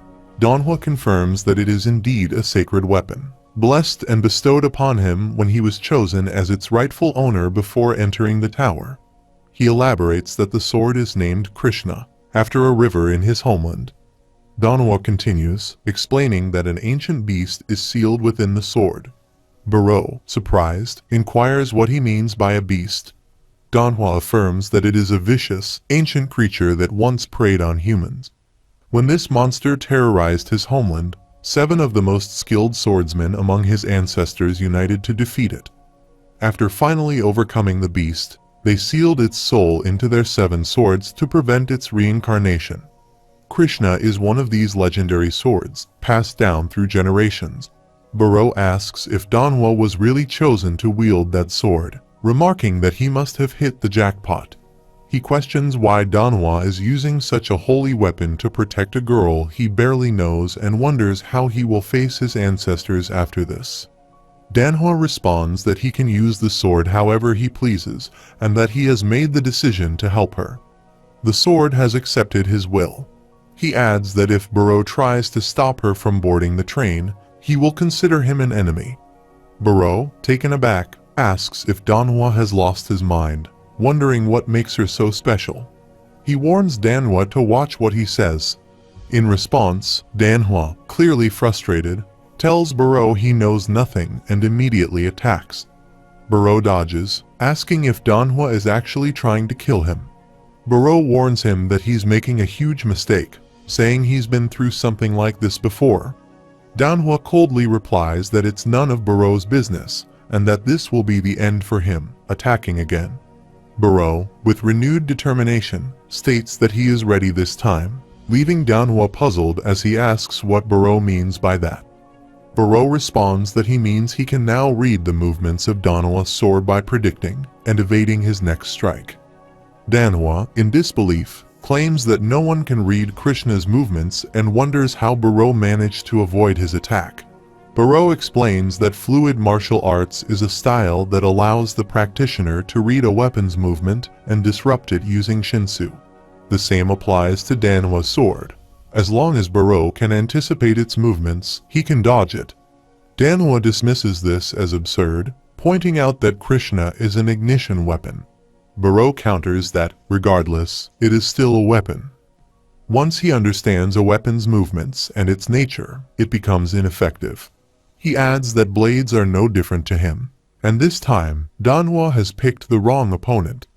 As Barreau prepares to strike, Danhua angrily tells him to stop talking nonsense, unable to comprehend how Barreau is managing this. Barreau confidently replies that this is simply his capability, reminding Danhwa that he didn't survive the train just for show. Apologetically, he adds that weapons, by nature, are weak against him. Barreau then stabs Danhwa with his sword and declares that it's over, mocking him as the president of a fanboy club. Danhwa collapses, feeling the blood flow from his wounds, and thinks that his ribs are likely broken. Barreau, observing his condition, reassures him that he will not die, but he will be unable to move for a while, which means he can no longer intervene. Barreau then questions why Danhwa is making such an effort to help that girl, putting so much at risk. Danhwa recalls a flashback of Yura, who told him that if he learned about what she intended to find by boarding the train, he would have no choice but to help her. He recalls asking her what it was that she sought. Yura had responded that it was the most precious thing to her, something that had been taken away, and now Danhwa realizes it represented her entire world. Returning to the present, Danhwa asks Barreau how far he has progressed while on the train and whether he has, by any chance, reached the hidden floor. Barreau, puzzled, inquires about what Danhwa means by that. Barreau responds that there is indeed a place on the train where one can turn back time, a location referred to as the place where one can go back. Meanwhile, Vile engages in combat with Daniel, who observes that Vile's movements are full of irregularities. As he attacks, Daniel comments on Vile's ability to blend his techniques while maintaining impressive balance, confirming that there is no doubt he is a Slayer nominee. Daniel notes that Vile reminds him of someone he encountered a long time ago, a fellow Slayer nominee he met on the train. He adds that this individual possessed immense talent, even more so than Vile, and was much closer to perfection. Vile, curious, asks if this is the same person that Barreau has encountered. Daniel replies that this individual took everything away from his life. He concludes by stating that this marks a new beginning for Vile. He warns that Vile cannot stop them from executing their plans because the moment he accepts this bet, he falls into a trap. Meanwhile, Rand successfully passes through Muradic and declares that this is it, urging himself to get through just as Muradic attempts to grab him with a giant hand. Rand thinks to himself that this is no illusion. Muradic is real. Ake, witnessing the situation, also berates Muradic for attacking Rand, feeling a surge of fear as he calls out to Rand and wonders what on earth is happening and why the real Muradic is present. Meanwhile, HWA Ryan continues her pursuit of Yura, believing she is close to catching up. However, she realizes that Yura's speed is similar to her own, making it difficult to close the gap. HWA Ryan reflects that she has been misled by the false information that was intentionally leaked from the start. She begins to suspect that this path may have been intended for her all along. As she navigates what appears to be a simple spiral staircase, she contemplates the impossibility of a guide creating a path that doesn't exist and questions whether she is losing her way, the path she must take. Glancing around, HWA Ryan suddenly recognizes that there is indeed another route available. She swiftly changes direction and runs toward it while Yura glances back at her. HWA Ryan jumps in front of Yura, who asks in disbelief what is happening. HWA Ryan confidently states that there is a way in the air as well and explains that she chose to jump across to the opposite side of the stairs, which is a shorter route. She declares that it is time to finish everything and demands that Yura hand over the remote control. Just then, Angel arrives on the scene, interjecting that she does not think so. HWA Ryan turns to face her as Angel greets her, calling her a pretty lady with red hair and remarking that she is so beautiful that she wants to gobble her up. HWA Ryan, recognizing Angel, asks if she is Rachel. Angel laughs and reveals that the old man sent her a message through Emily, indicating that they were coming up and that she should join them. Angel adds that she is glad HWA Ryan is not a handsome man because she would find it acceptable to eat her, as she really hates pretty girls. HWA Ryan thinks to herself that the scoundrel lied to them. Meanwhile, Angel calls out to Yura, urging her to come up and stating that the train is waiting for her. Ha-Yura quickly dashes upstairs in response. HWA Ryan glares at Angel, thinking to herself that she is frustrated. Just then, Angel flies toward HWA Ryan and declares that it is time to start the feast as she attacks her. Simultaneously, Vile launches another attack on Daniel, kicking him hard. Daniel, unfazed, asks if Vile is starting to feel nervous. He explains that setting up a trap requires skilled deception lies so convincing that they can even deceive oneself. He reveals that he has already sent messages to his comrades, informing them that he is in control and that Ha-Yura should soon arrive at the train. Once she gets there, the train will take off. Meanwhile, Rachel is spotted, and the stairs leading to the train become visible. Barreau questions whether there is a place where he can return to his past. He admits that he has no idea what lies there, but he is certain of one thing. He states that they claimed he could obtain whatever he desired on the train, but that is a lie, and in the end, he will only lose everything. He warns that the train merely travels through endless hell. Meanwhile, Daniel informs Vile that once she arrives, the train will take off, which is why he sends her up first. Vile, feeling deceived, asks what Daniel's true intentions were from the beginning and what in the world he and Rachel are planning. Daniel responds that his motive is simple. He wants to return to hell. He then throws a magical circle toward Vile, instructing him that in order to achieve this, he must close his eyes for a moment. Daniel charges at him to attack.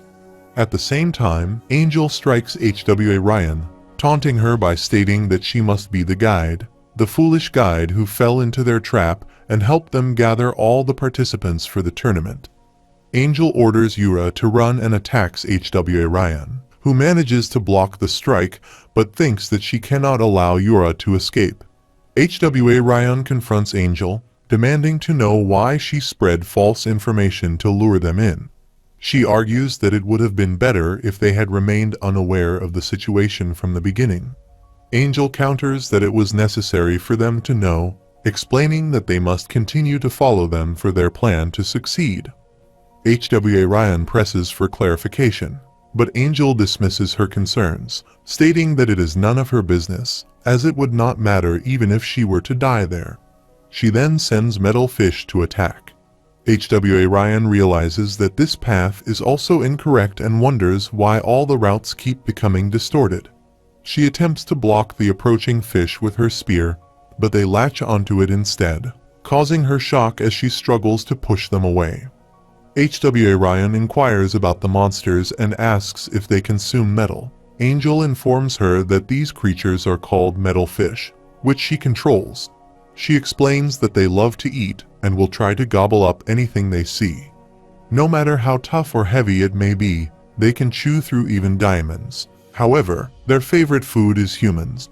HWA Ryan expresses her annoyance at these creatures, to which Angel responds that they are not as bothersome as she is. Angel continues, questioning whether HWA Ryan has considered that something seems off. She points out that as a guide, HWA Ryan should be able to read the path, yet she has been deceived by ordinary regulars like them. HWA Ryan demands clarification, and Angel suggests that HWA Ryan must not have noticed anything because she was distracted by Emily.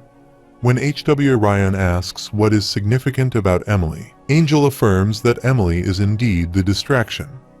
HWA Ryan realizes that she has been misled, and Angel explains that as a guide, she controls people and creates artificial paths.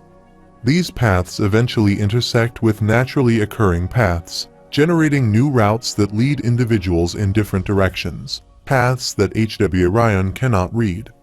HWA Ryan ponders what path she cannot read, recognizing that it doesn't make sense. Angel, however, dismisses her thoughts, thanking her for coming all the way up and stating that she will fulfill her duty as a guide with her death. Angel adds that if she dies here, her friends will do whatever it takes to pursue them, which excites her just to think about it. As the metal fish attack HWA Ryan, she attempts to escape but fails, sustaining injuries in the process. Meanwhile, Daniel generates a massive Shinsu ball for an attack. Vile watches in awe, thinking that the sphere is enormous and continues to grow. He realizes he must act before it strikes him and quickly creates 5 bongs, launching them in an effort to halt Daniel's advance. Daniel counters, asserting that Vile cannot succeed with such control.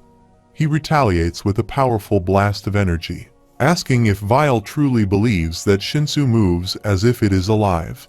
He confirms this notion, explaining that the Shinsu he wields is a living entity that moves independently.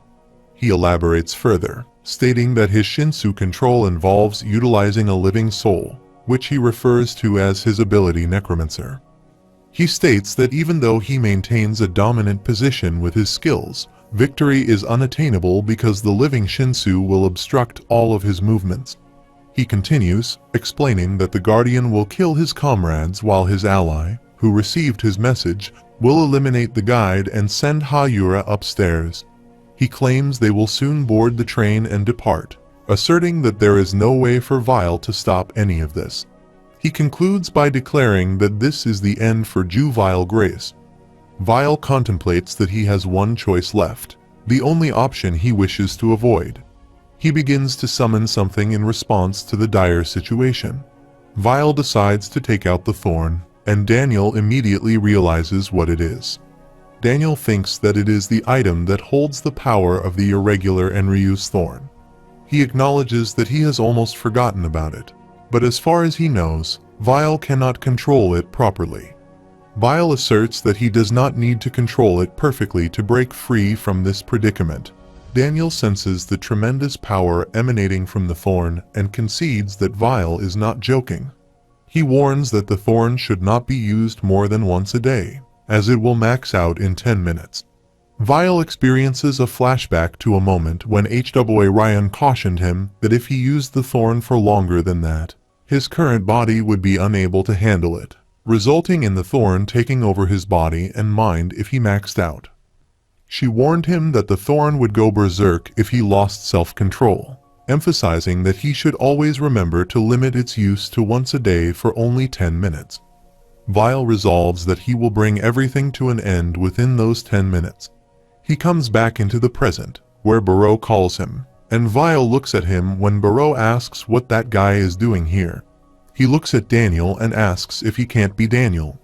Meanwhile, Team Aka is still fighting Muradic, who did a blast there, and Ran is hurt by his attack when Muntari calls Ran a newbie. Aka thinks, damn it, what in the tower is going on? Why is it not the illusion but the real one standing in front of them? He says Munter, they don't have much choice now, since it turned out to be this way, and they are not going to break out of here, and they are saving the newbie, and Munter agrees with him. While the door behind opens, Beta appears, wondering what is going on. Back to Vile again, Barreau asks Daniel if it is him, right, and why he is here and how. Daniel acknowledges Barreau's presence and expresses surprise at Aka's arrival as well.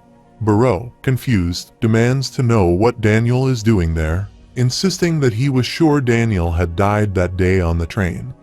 Daniel responds that he has returned to board the train once more. Barreau questions what he means by that, to which Daniel cryptically replies that he has come back from hell to return to hell and to see her. Barreau presses for clarification, asking what has happened to Daniel. Daniel explains that he merely stood by, helpless, just as he did when Roan died. Just then, he receives a message on his pocket device indicating that the train is departing. He announces that it seems Hayura has arrived at the train and hastily runs away, apologizing to the others. Vile follows Daniel, and Barreau decides to follow both of them. Vile implores Barreau to explain what is happening and who that man is.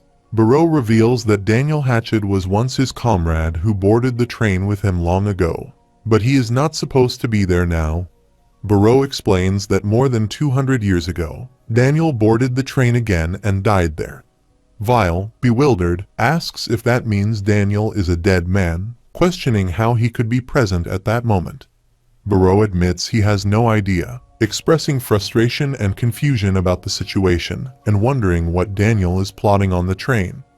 Meanwhile, Angel receives a message from Emily indicating that the preparations are complete and asking her to return. She muses aloud that it seems like it's time to finish off HW Ryan and expresses excitement at the thought of enjoying the act. Glancing at the unconscious figure of HW Ryan, at that moment, Daniel arrives and instructs Angel that they do not have time to waste and must retreat. Angel, surprised, asks why he is in such a hurry. Daniel urges her to take the girl and head up, brushing past her. Angel is disappointed and remarks that the situation is being let down. Above them, Rachel and her team of comrades stand near the stairs leading to the Hell train. She looks at Hayura and announces that she has arrived, prompting them to proceed. The point of view shifts back to Team Ake, who continues to battle Muradic. One member thinks in frustration that Muradic is not taking any damage, as if both the illusion and the real entity are present at the same time. Beta decides to take action against Muradic and successfully inflicts actual damage, effectively saving Ran in the process. He urges Ran to move, confident in his ability to finish off Muradic before his ally can recover. Ran replies that he will be back on his feet in 2 minutes, but Beta dismisses this, insisting that he will take care of Muradic first. Just then, the door opens, revealing Akraptor, Miseng, and Prince, adding new dynamics to the fight. Meanwhile, Beta begins to struggle against Muradic and thinks to himself how strong Muradic truly is, muttering to himself in frustration. He is certain he had sensed Muradic being damaged earlier, but now the situation feels different. Akraptor remarks that they might have arrived a bit late, and Crocodile mentions that Kasano might be beyond the gate, urging them to help and move on. At that moment, Muntari addresses Beta, stating that he does not know where Beta came from but informs him that his attacks will not work on him. He explains that he is in a state between illusion and reality. Beta, confused, asks what this complicated state means, realizing that it explains why he felt like he was hitting Muntari one moment but missing in the next. As Muradic attacks again, Muntari warns that he is about to fire once more. Ake, noticing how close Beta is, shouts at him to dodge. Akraptor, irritated, tells Ake to mind his own business, asserting that Beta is not like the others. However, he then sternly adds that Beta will die if he gets hit by the attack, opening his umbrella to block the incoming Shinsu. He warns that recklessly getting hit by an attack is not a good idea, leaving Beta to exclaim in confusion, asking what is happening. Ake wonders what that strange situation is. Akraptor, noticing Beta, greets him with a long time no see, to which Beta responds by asking if they have finally arrived. Prince, with a hint of annoyance, comments that Beta started the fight before they even got there, calling it rude, and announces that Team Sweet and Sour has come to assist. Beta, unimpressed, asks where the monster girl and the invincible Sweet and Sour guy are, questioning if the three of them will be any help at all. Offended, Akraptor retorts, asking what Beta just said and threatening to kick his ass. Ake, observing the interaction, asks if they are teammates since they do not seem like friends. Muntari remarks that they appear to be, while Ake replies that he is also a bit concerned about the situation unfolding at the stadium. Beta, trying to assess the situation, suggests that it might be best for them to hide, pointing out that Muradic is extremely strong and will not survive if they are not careful. Prince, however, challenges Beta's assumption, asking if he truly believes they haven't gotten stronger over the past year. Miseng adds that they have trained hard and managed to develop their abilities. She then grabs her flower-shaped hairpin and uses her observer to discern Muradic's weakness, preparing for the next move. She looks closely at Muradic and realizes the figure before her is neither fully real nor entirely an illusion.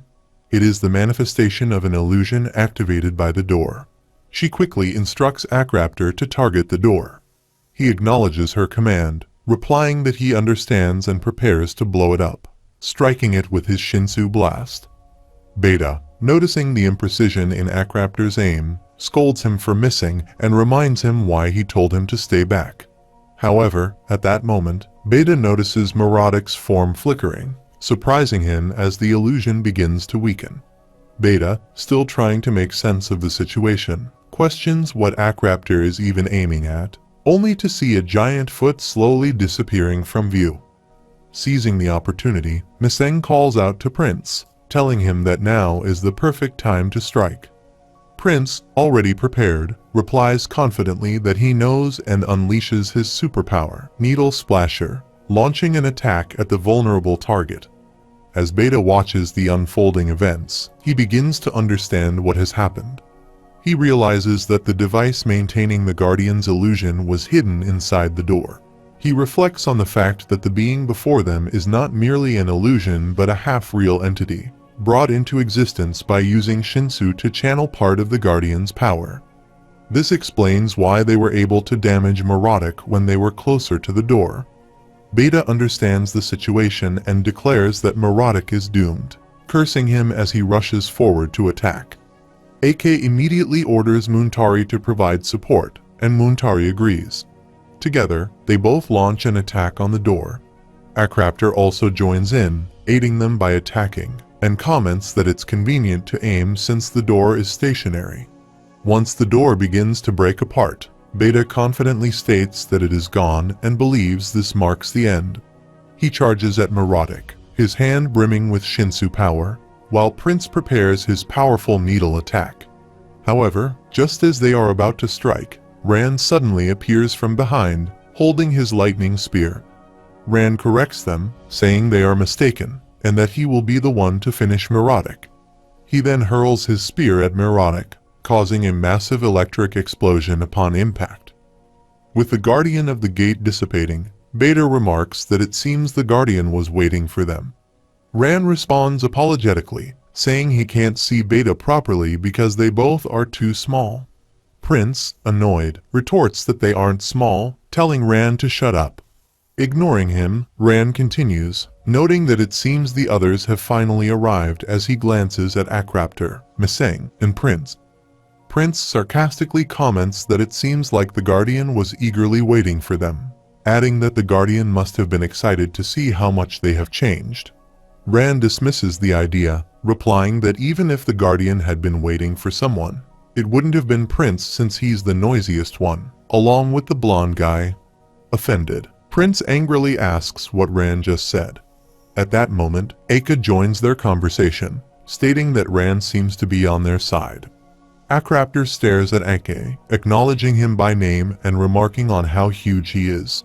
He adds that Crocodile had filled them in on what was happening. Aka responds, saying he understands now, so they are also here to stop the enemy. Acraptor confirms, explaining that everything had started when they arrived. Since they were a bit late, they were fortunate enough to avoid participating in the tournament and could proceed directly. Acraptor reassures AK, telling him not to worry about the situation at the stadium. He explains that they are not interested in any power struggle or similar conflicts, and assures him that they won't get in their way. Ake responds that he hopes that's true. Ran then asks where is, and Acraptor informs him that has gone ahead of them. He adds that they had another path to follow as well and asks Ran if he is certain Kasano is up there, and if he is really with Fug. Ran confirms, saying that it is likely they are together, and that Kasano must have shown up. However, he stresses that for now, their priority is to move quickly and catch Kasano. Meanwhile, Daniel insists that they don't have time to waste, prompting Angel to ask what he means by that.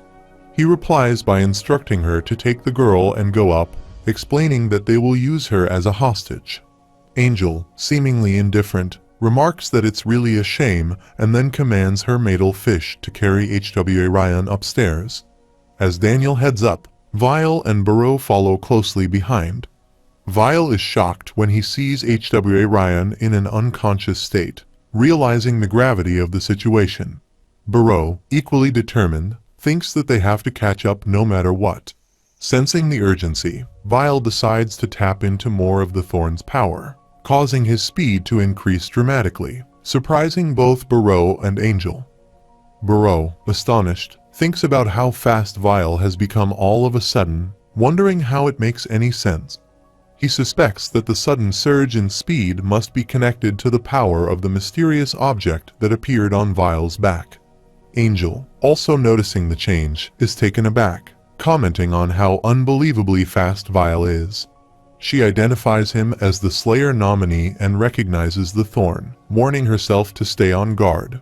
Knowing that Vile is no easy opponent, Angel commands her metal fish to crush Vile, but as he counters with Shinsu beams, the metal fish splits into a multitude of smaller units. Angel notes the division, while Barreau, shocked, asks how they could have just split apart. Vile struggles to fend off the numerous fish, realizing their numbers have increased. Angel explains that the metal fish can divide depending on the strength of an enemy's attack, rendering Vile's efforts futile, no matter how powerful he is. She coldly adds that they are taking HWA Ryan and, while she is about to kill her, she will if HWA Ryan causes trouble later. Determined, Vile knows he must use more of Thorn's power to overcome this. On the other team, as they run along, Akraptor remarks that the road is longer than he anticipated. Miseng mentions that they saw someone lying on the floor earlier. Ake speculates that it was probably one of their opponents. He then asks if they, too, are acquaintances of the one called Bomb. Akraptor confirms, explaining that they used to be teammates. He adds that they were supposed to arrive the previous day, but it took a bit longer. Prince chimes in, saying they came straight down after hearing everything from Crocodile, who was eager to join them. He confidently declares that they have nothing to worry about now, as the mysterious Madam, or rather, the impregnable Prince, is here. Ake, confused, asks what Madam means. Prince snaps back, asking if Ake really wants to die for questioning him, while Miseng agrees with Ake's confusion. Ran, unimpressed, remarks that instead of being impregnable, Prince seems to be more of a problem for his own team. Ran asks, by the way, what they did to the flower, questioning if they weren't supposed to lose control of it. Prince, catching on, asks if Ran means Miseng's flower. He explains that after the workshop battle ended, they faced a dilemma about how to unlock their full potential without losing control. They studied the issue and, before leaving, consulted a witch for guidance. She told them about a special seed that could help them control their powers, and they obtained it. Prince continues, explaining that after training day and night for a year, they finally learned to control their potential power without losing themselves, though it remains a bit unstable. Ran, curious, asks if Prince isn't excited to see how powerful he has become, acknowledging that they must have trained hard as well. Akraptor then turns to Ran, asking if he isn't worried about his brother or if he hasn't missed him since it's been a while. Ran dismissively replies that he doesn't have a brother. Akraptor reassures him, saying not to worry because his brother has become much stronger than them, and they are all looking forward to seeing Vile again. Back with Barreau and Vile, Angel taunts Vile, telling him that there's nothing he can do now. She explains that no matter how powerful his Shinsu is, there's a limit to the number of bongs he can control, so he can't possibly handle all her countless metal fish. Determined, Vile decides to unleash more of his power. He channels a powerful attack, making the Shinsu seem almost alive as he attempts to destroy all the metal fish. Angel laughs, confident in her ability, and mocks him, saying there's no way he can succeed with just one bong. However, to her shock, Vile's attack obliterates all of the metal fish. Stunned, she exclaims, asking what that power is, noting that it's as if his Shinsu is alive. She admits that she's never seen anything like it before. Daniel, witnessing this as well, is equally astonished, thinking to himself that it seems as though Vile has given a soul to the Shinsu or something, almost as if he's a monster. Suddenly, someone else arrives and launches a Shinsu beam at Angel. Surprised, she turns and asks what's going on. Everyone looks behind them as Vile recognizes the voice. Barreau, confused, asks who the newcomer is. At that moment, Akraptor and his team arrive. Akraptor greets Vile, saying it's been a while and asking how he's been. Vile recognizes the newcomers as Ran greets him casually, asking what's going on. Daniel notices Ake with the group and is taken aback. Ake, also spotting Daniel, asks in disbelief if it is really him, wondering how he's alive since he was sure Daniel had died. Daniel, irritated, mutters that he ended up meeting everyone again, which is exactly what he wanted to avoid, and he says that it's frustrating to see these people he despises once more. Meanwhile, Rachel tells Hayura that they should head to the place where they can finally get what they desire. Yura, with a knowing look, replies that the real event is just beginning, and Rachel confirms with satisfaction. Poro, observing the situation, states that if she heads straight to the top, she'll be able to board the train, but only those with tickets are allowed on. He warns that anyone without a ticket will be eliminated by the navigator, so there's no point in testing the limits.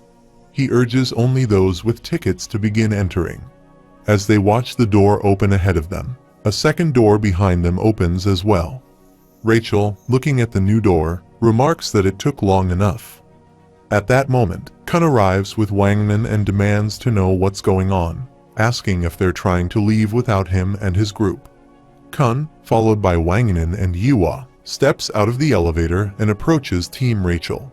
Rachel recognizes him and asks how he managed to get up here. Kun, with a casual tone, admits that he isn't entirely sure how he made it up, but it's surprising to see the two people he was after on the same side. He remarks that it's been a while and greets Rachel, who then asks if he's been there from the beginning. Kun explained that he arrived a bit late due to some issues, so he got there a day later than expected. He jokes that while he thought he would arrive in the evening, he's actually a bit early. He mentions that Crocodile told him everything when he went to the stadium, helping him avoid a trap and catch the people he was after, almost as if by luck. Rachel, suspicious, presses further, asking how he managed to use the elevator, remarking that an ordinary regular wouldn't have been able to use it. Kun confirms that Rachel is right. The elevator was set in a mode that a regular couldn't use in an ordinary way.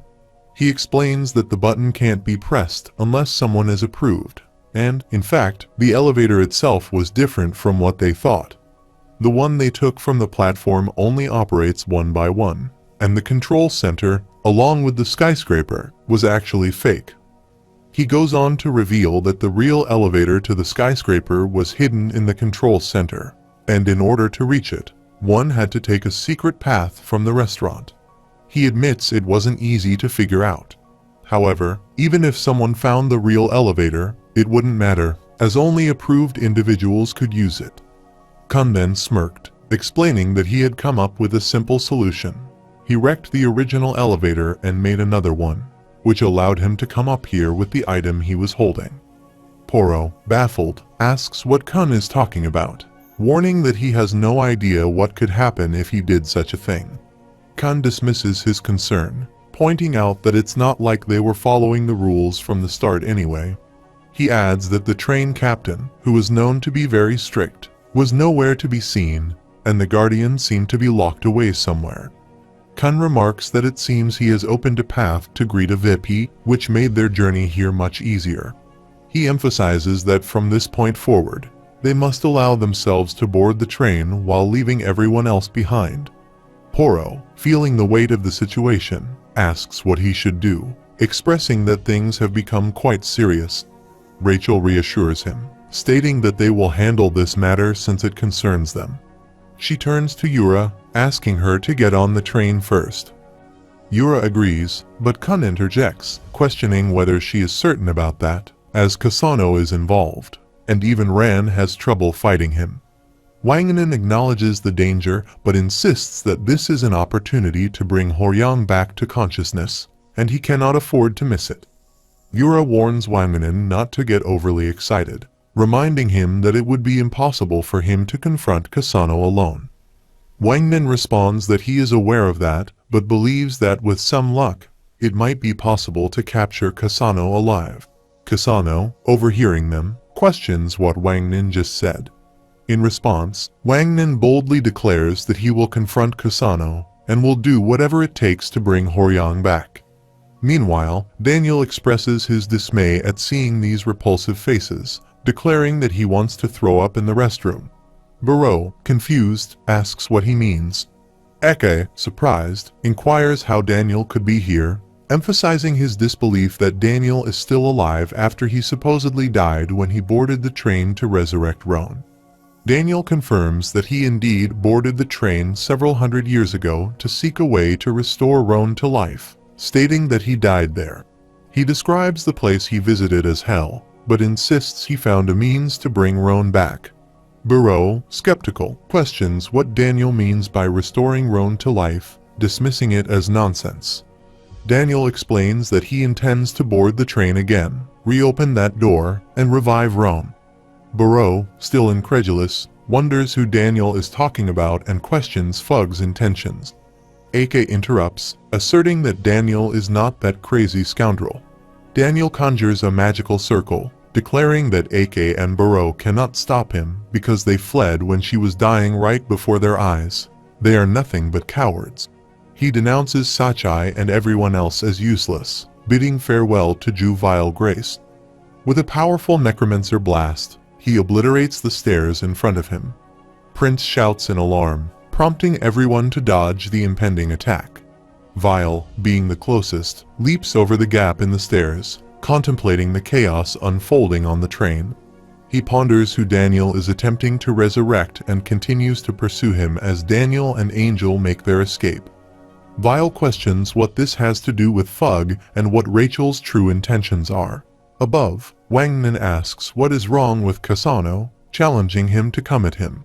Kasano scoffs, deeming Wangnan foolish for choosing such a stupid way to confront him. He expresses his curiosity about why Ilmer decided to abandon him in favor of these fools. Another regular anticipates witnessing Kasano's capabilities, while Kun inquires if Kasano is not shivering and if he is feeling sweet and sour. Wangnan dismisses this notion as absurd, asserting that he will demonstrate what he has achieved over the past year. He then produces his Shinsu bombs, prompting Kasano to question if they are mere toys. Wangnan corrects him, explaining that these are Shinsu bombs, special items he prepared just for Kasano, and hurls one toward him, inviting him to enjoy it. One of Rachel's teammates recognizes the bomb, which releases bluish energy that scrapes Kasano's left arm and bombards him from multiple directions before returning to Wangnan's hand. Kasano contemplates the bomb's nature, realizing that he can control it at will, but concludes it is not enough to evade the attack. He then notices that his left arm has been gashed, prompting Rachel to question what is happening as she hears a noise coming from inside. Kun seizes the moment to address Rachel, remarking that it has been almost 2 years and that there are many things he would like to hear from her. Rachel asks Kun what things he wants to hear from her and questions whether he wants to know why she pushed bomb, why she pretended to be unable to use her legs while in his team, why she broke Dan's leg, and why she is now with these people. She challenges him to reveal what her true intentions are in the end. Kun replies that she surely has not changed. She still hides her true thoughts, never looking around, and solely pursues what she desires. He calls her a sly woman. Rachel acknowledges his observation, agreeing that while he may see her as a sly woman, to someone else, she is the brightest woman ever. Indeed, to that person, she shines like a star. She describes a star that shines so brightly, asserting that this is how he should appear to that person. Kun retorts, encouraging her to dream. He warns her that if he tells Bomb everything she has done, she should not expect him to see her in the same light. He states that she is not a star but rather filthy trash, and Bomb will soon discover that truth. Rachel dismisses his remarks, declaring that it is none of his business as she prepares her lighthouses to attack. Elsewhere, Kasano wonders how he managed to damage an ignition weapon like himself, and what kind of bomb this is. Wangnan informs him that it is not an ordinary Shinsu bomb, but a special one made just for him. He explained that the workshop was developed using their special technology. Kasano questions the technology of the workshop, expressing disbelief that kids like Wangnan could learn such things. Wangnan reveals that they brought Sophia from the workshop, prompting Kasano to ask for clarification. Wangnan explains that while Sophia was working at the workshop, she had this Shinsu bomb prepared as a control measure. He adds that it was designed for a situation where they might turn into the worst weapons imaginable. He informs Kasano that it is an antimatter bomb, capable of destroying his body, which is composed of ignition liquid and the living devil. He notes that Sophia taught them how to create it for Hworyang. He explains that it took him an entire year to learn how to control this chaotic bomb, noting that whenever he touches the antimatter, it also destroys his body. However, he is willing to pay this price in order to bring Hworyang back. Kasano retorts that he is crazy, warning Wangnan that his body will not be able to withstand such strain for more than a year. Wangnan dismisses this concern and throws another Shinsu bomb, declaring that he is taking Kasano with him right now. Kasano contemplates the freely moving antimatter, recognizing that it poses a significant threat to him. However, he realizes that no matter how powerful the weapon is, he only needs to take down the controller if he wants to escape Wangnan's attack. At that moment, Yua joins the fray, launching a fire attack at Kasano, who questions what is happening, surprised by the presence of a woman wielding fire. She introduces herself as Yon Yua, expressing her discontent with being addressed in such an unpleasant manner. Kasano thinks about her lineage, considering her association with the Yon family, one of the 10 great families known for their mastery of fire, and he finds that particularly unsettling. Kasano ignites his left arm to launch an attack, prompting Wangnan to laugh and note that he is finally taking things seriously. Wangnan responds by switching the Shinsu bomb and unleashing a powerful assault, indicating that he will also step up his game. Kasano wonders if Wangnan has grabbed a different bomb. As Wangnan attacks, he pushes Kasano away, who realizes that Wangnan might aim for an attack from the ground. Wangnan confirms his guess and reveals that this is a combination attack. Yua interjects, questioning what Kasano thinks will happen if the flames of the Yon family come into contact with his body, which has already been weakened by the antimatter bomb. She then fires her attack at him. Meanwhile, Rachel observes as Kasano is injured. Kun comments, expressing his surprise at seeing Rachel alongside Kasano. He acknowledges that he is unsure of their history together, but considers it a fortunate turn of events, as he can eliminate 2 troublesome individuals at once without further complications. Rachel questions whether Kun truly believes he can defeat her so easily. He confidently affirms that he can, suggesting she could be beaten to death if that is what she wants. She acknowledges his unwavering confidence, but insists that she will soon leave this place by boarding the train as Yura quickly ascends the stairs. In response, Kun charges at Rachel, asking who said she could counterattack with one of her lighthouses. Rachel asserts that she indeed said so. Kun observes her lighthouse expanding, and she remarks on how annoying he is. In retaliation, she decompresses one of her giant lighthouses and attempts to crush him with it. However, Kun surprises her by breaking through the lighthouse into pieces, allowing him to escape. He expresses his admiration, noting that he never expected her to employ such a powerful compression skill. Despite this, he expresses disappointment, stating that since he wields such a fine blade, slicing through a lighthouse filled with only a small amount of floating stone should be an easy feat. Kun approaches Rachel and questions whether this is all she has prepared, asserting that she truly hasn't changed at all. He accuses her of being despicable and incapable of accomplishing anything by herself. He emphasizes that she always relies on the help of others because she is unable to act independently. Meanwhile, one of Rachel's teammates wonders if they are in greater danger than they had anticipated and contemplates whether he should intervene now. Suddenly, Daniel and Angel rush up the stairs, closely followed by Vile. Angel asks what Daniel plans to do about the situation, noting that he is being pursued. Daniel insists that they should board the train first. Once it departs, it will be of no use to them. As Vile reaches the top of the stairs, he spots Rachel and Kun.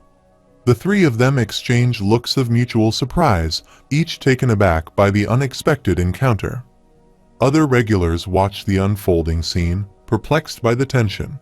Kun looks at Vile and calls out to him, using the name Bomb, but receives no response. He curses under his breath, realizing that Vile cannot hear him. Meanwhile, Vile remains fixated on Rachel, calling her name. Prince expresses his frustration, questioning the current situation. while Aka checks on him, asking if he is alright. Prince, irritated, corrects Aka, stating that he is not Mrs. but Aka Williams. Akraptor thanks him for saving them despite their lack of team affiliation. Aka responds that, for the time being, they can consider themselves on the same team. Baro, who is trapped in the wreckage of the stairs, interjects, asking if he is still alive. He groans that he almost died, and Aka confirms that he is alive. They then inquire about Daniel's whereabouts, to which Baro admits he doesn't know where Daniel has gone, speculating that Bomb also ascended with him. Aka grimaces, acknowledging that they have likely lost Daniel, prompting Baro to ask how they will reach the upper levels now. Another regular in Rachel's group observes Vile, contemplating if he is indeed Vile. Kun internally criticizes the poor timing of the situation. Yiwa also calls out Vile's name, creating an atmosphere thick with tension. Daniel notes the complicated dynamics at play, recognizing that the two seem to share a significant history.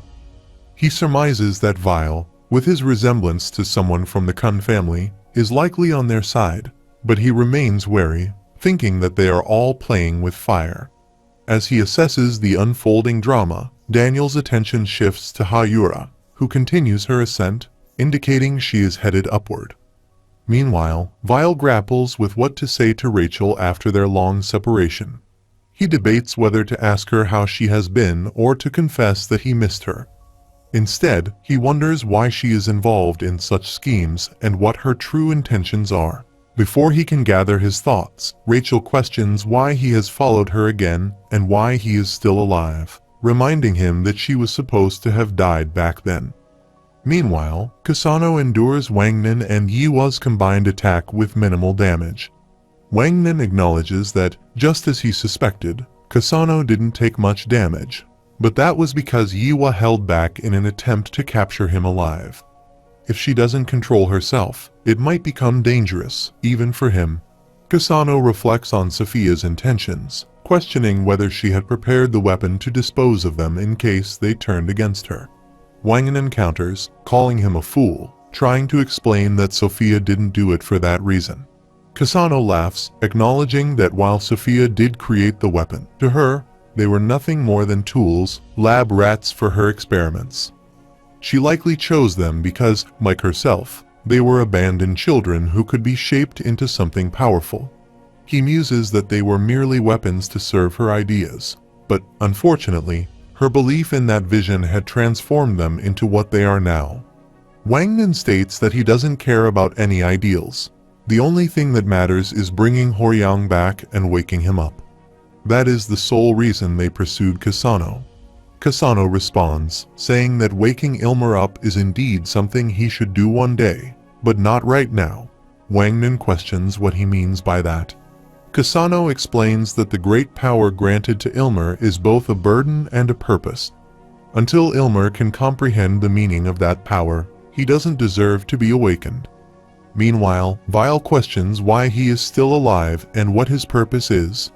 Poe rushes toward them, demanding answers from Daniel, reminding him that this is not what was promised. He said everything would be taken care of. Daniel dismisses him, telling him to be quiet, as this is a crucial moment. Poe asks what he means, and Daniel inquires whether he can control the navigator. When Poe seeks clarification, Daniel says they need to escape quickly. This place is about to descend into chaos, and once the door opens, they will move on to the express using the navigator. Vile questions Rachel, asking why she would say something like that. Kun, also calling Bomb, thinks to himself, damn, why does it have to be now? Vile presses further, asking why she is saying such things, while Rachel responds, asking if he isn't supposed to offer some excuses or explanations. He replies that he has followed her this far because he trusted her. Meanwhile, Angel remarks about Vile being right there, and another teammate acknowledges it but mentions they have a captivating scene unfolding. Elsewhere, Kasano ignites his right arm and launches a powerful attack at Wangnan and Yiwa. Wangnan immediately recognizes the arm. It's the one Kasano took from Horyang. He realizes that if Kasano has truly become the complete one, then the situation is even more dangerous than anticipated. The power from Kasano's right arm is so overwhelming that even a glancing blow could severely damage his body. Wang Nin contemplates the tremendous force Kasano wields, noting that with both arms capable of attacking, Kasano can strike from all sides at once, rendering any combination attack useless.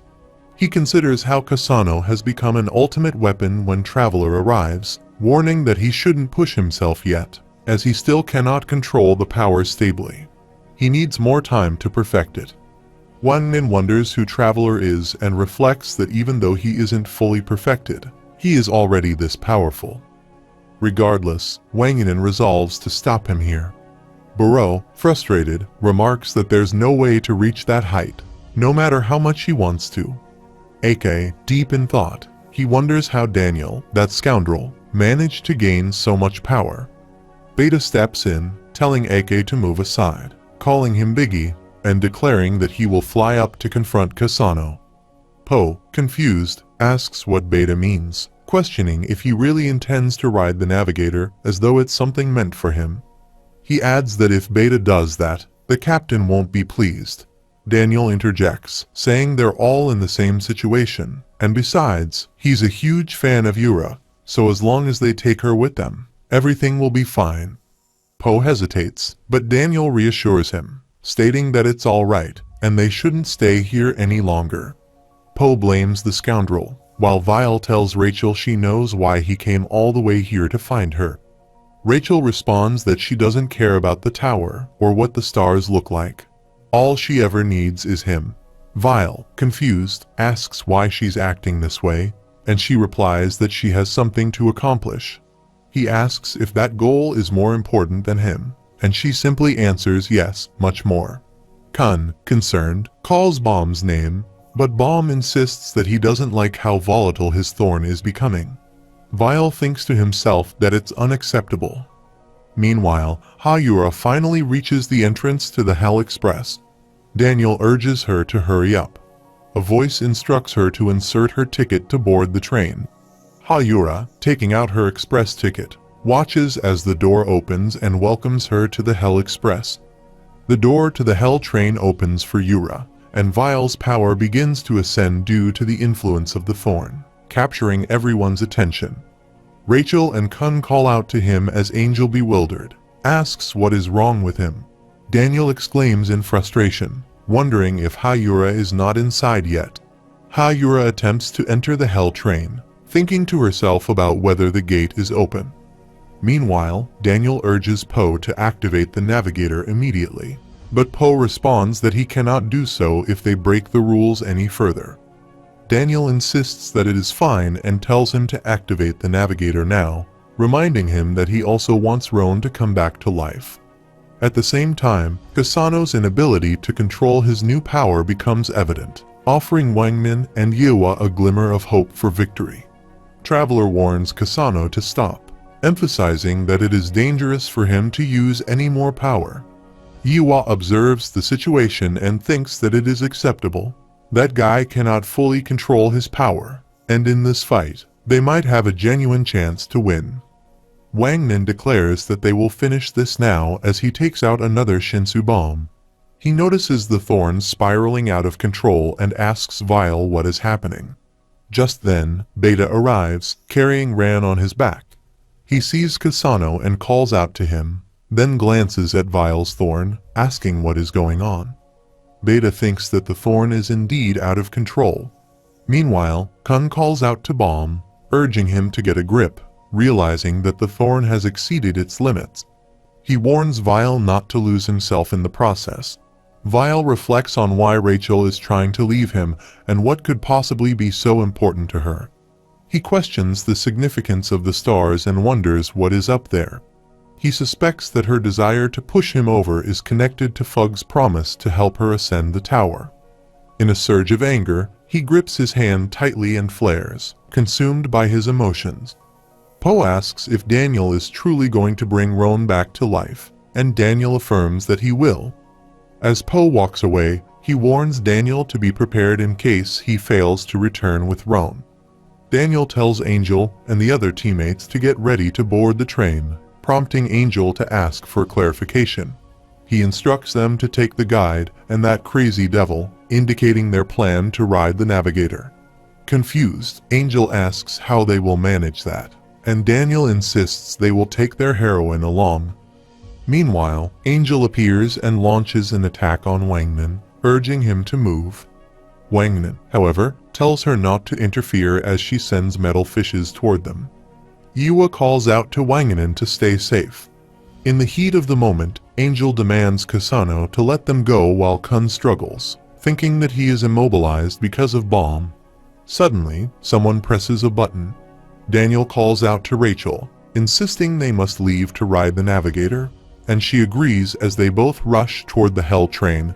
Kun shouts for Rachel to stop, questioning if she intends to abandon Bomb like this.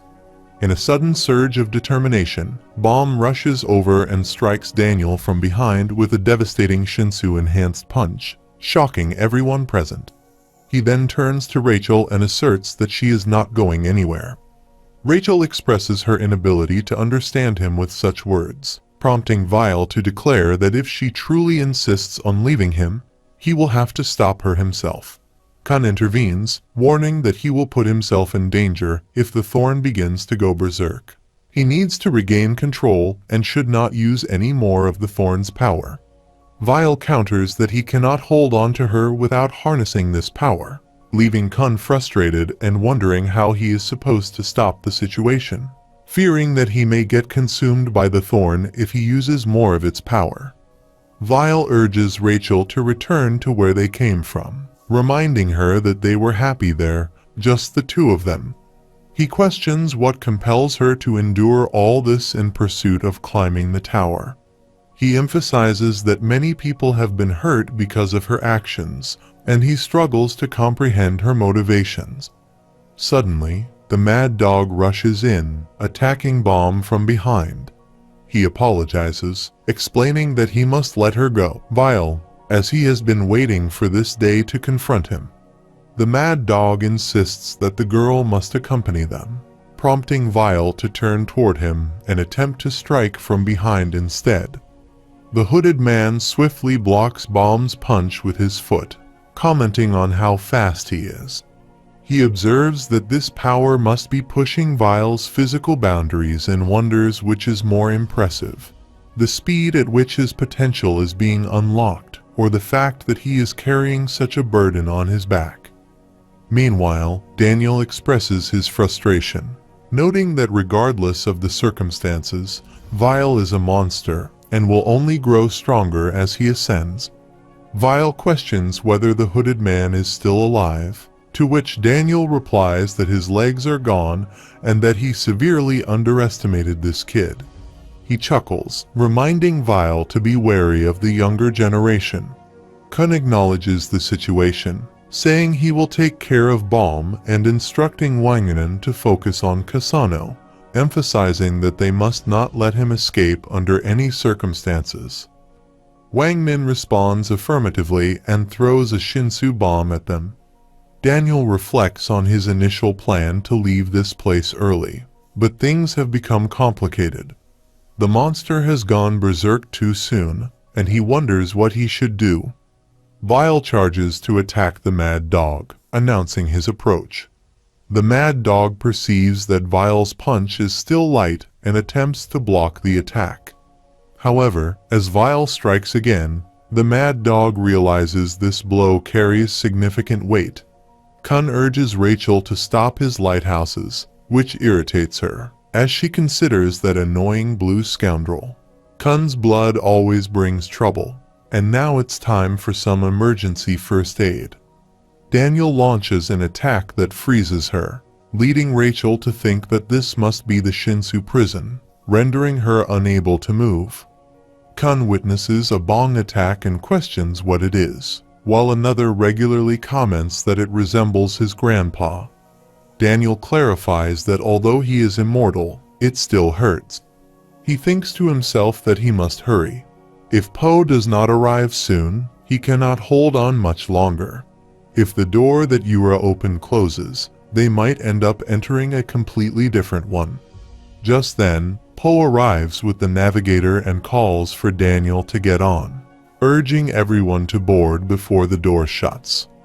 Vile continues to engage in combat with the Mad Dog, who finds this kid unbelievable. Vile keeps getting faster.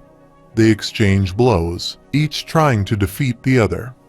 Vile feels as if someone is speaking to him, urging him that this is only a part of his power, with more yet to come, and that he must rise higher and higher.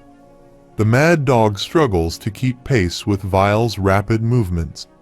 Vile resolves to ascend to the highest levels of his abilities and unleashes a powerful palm thrust in an attempt to attack. Meanwhile, Daniel calls out to Rachel, urging her to hurry and get on the train now. However, Rachel remains transfixed, her hand clenched, as she watches Vile still battling fiercely. Mad Dog reflects that the previous encounter was too close for comfort. He realizes he shouldn't go easy on Vile. He considers that if he doesn't attack with the intent to kill, he might be killed first. Meanwhile, Daniel urges Rachel to hurry and get on the train now. Poe asks what Daniel is doing, to which Daniel responds that they need to move quickly. If they don't make it on time, they risk ending up in a different section from Hayura. He insists to Rachel that they need to board the navigator and head to the train. She agrees, and they both sprint toward Poe. However, Kun calls out, commanding them to stop right there. Burrow also arrives, instructing Daniel to halt and questioning where he thinks he is going. As they attempt to flee, Rachel summons her lighthouse and throws it at Kun and Burrow to block their path. Kun thinks to himself that they are in serious trouble at this rate. Meanwhile, Wangnan hurls Shinsu bombs at the metal fish while Yowa ignites them in flames. Angel urges them to move quickly, declaring they have to get going as well. She jumps onto a metal fish, followed by Kasano, who leaps on as well. Wangnan calls out to Kasano, instructing him to stop right there. At the same time, Mad Dog praises Vile, noting that he is impressive and appears to be much stronger than he had heard about last year. He comments that the Thorn's power must account for most of Vile's strength. Initially, Mad Dog was confused upon hearing that a complete newbie had become a Slayer nominee, but witnessing Vile's power firsthand, he realized there was a chance that Vile might become their god. He speculates that there was a reason Baragav had been unable to finish him off. Curious, Vile asks who Baragav is. Mad Dog responds by describing Baragav as a reticent, muscular figure who is incredibly strong and has some history with him as well. Mad Dog asks if this means Vile wants him to cut the crap and get lost, but Vile insists that won't happen. In retaliation, Mad Dog launches a Shinsu enhanced attack with his large weapon, while Vile skillfully evades the strike. Mad Dog curses, acknowledging Vile's incredible Shinsu resistance and noting that his physical abilities are also improving. Realizing he is in an invincible state, Mad Dog concludes that there is no way for him to defeat Vile. He thinks to himself that this is better. Vile is pushing him further and further, and perhaps he has finally encountered a true match. At that moment, Kasano and Angel arrive, and she calls out to Mad Dog, urging him to get a grip and come up. Recognizing her, Mad Dog responds with a hint of regret, telling Vile that it's a shame the show is coming to an end. He adds that next time, they should meet on the train, and he looks forward to it. As Rachel's group disappears from view, Kun realizes they have lost track of them. Bomb suddenly hurtles toward Rachel, catching everyone on the platform off guard. Daniel exclaims in disbelief, while Poe wonders how Bomb could act so recklessly.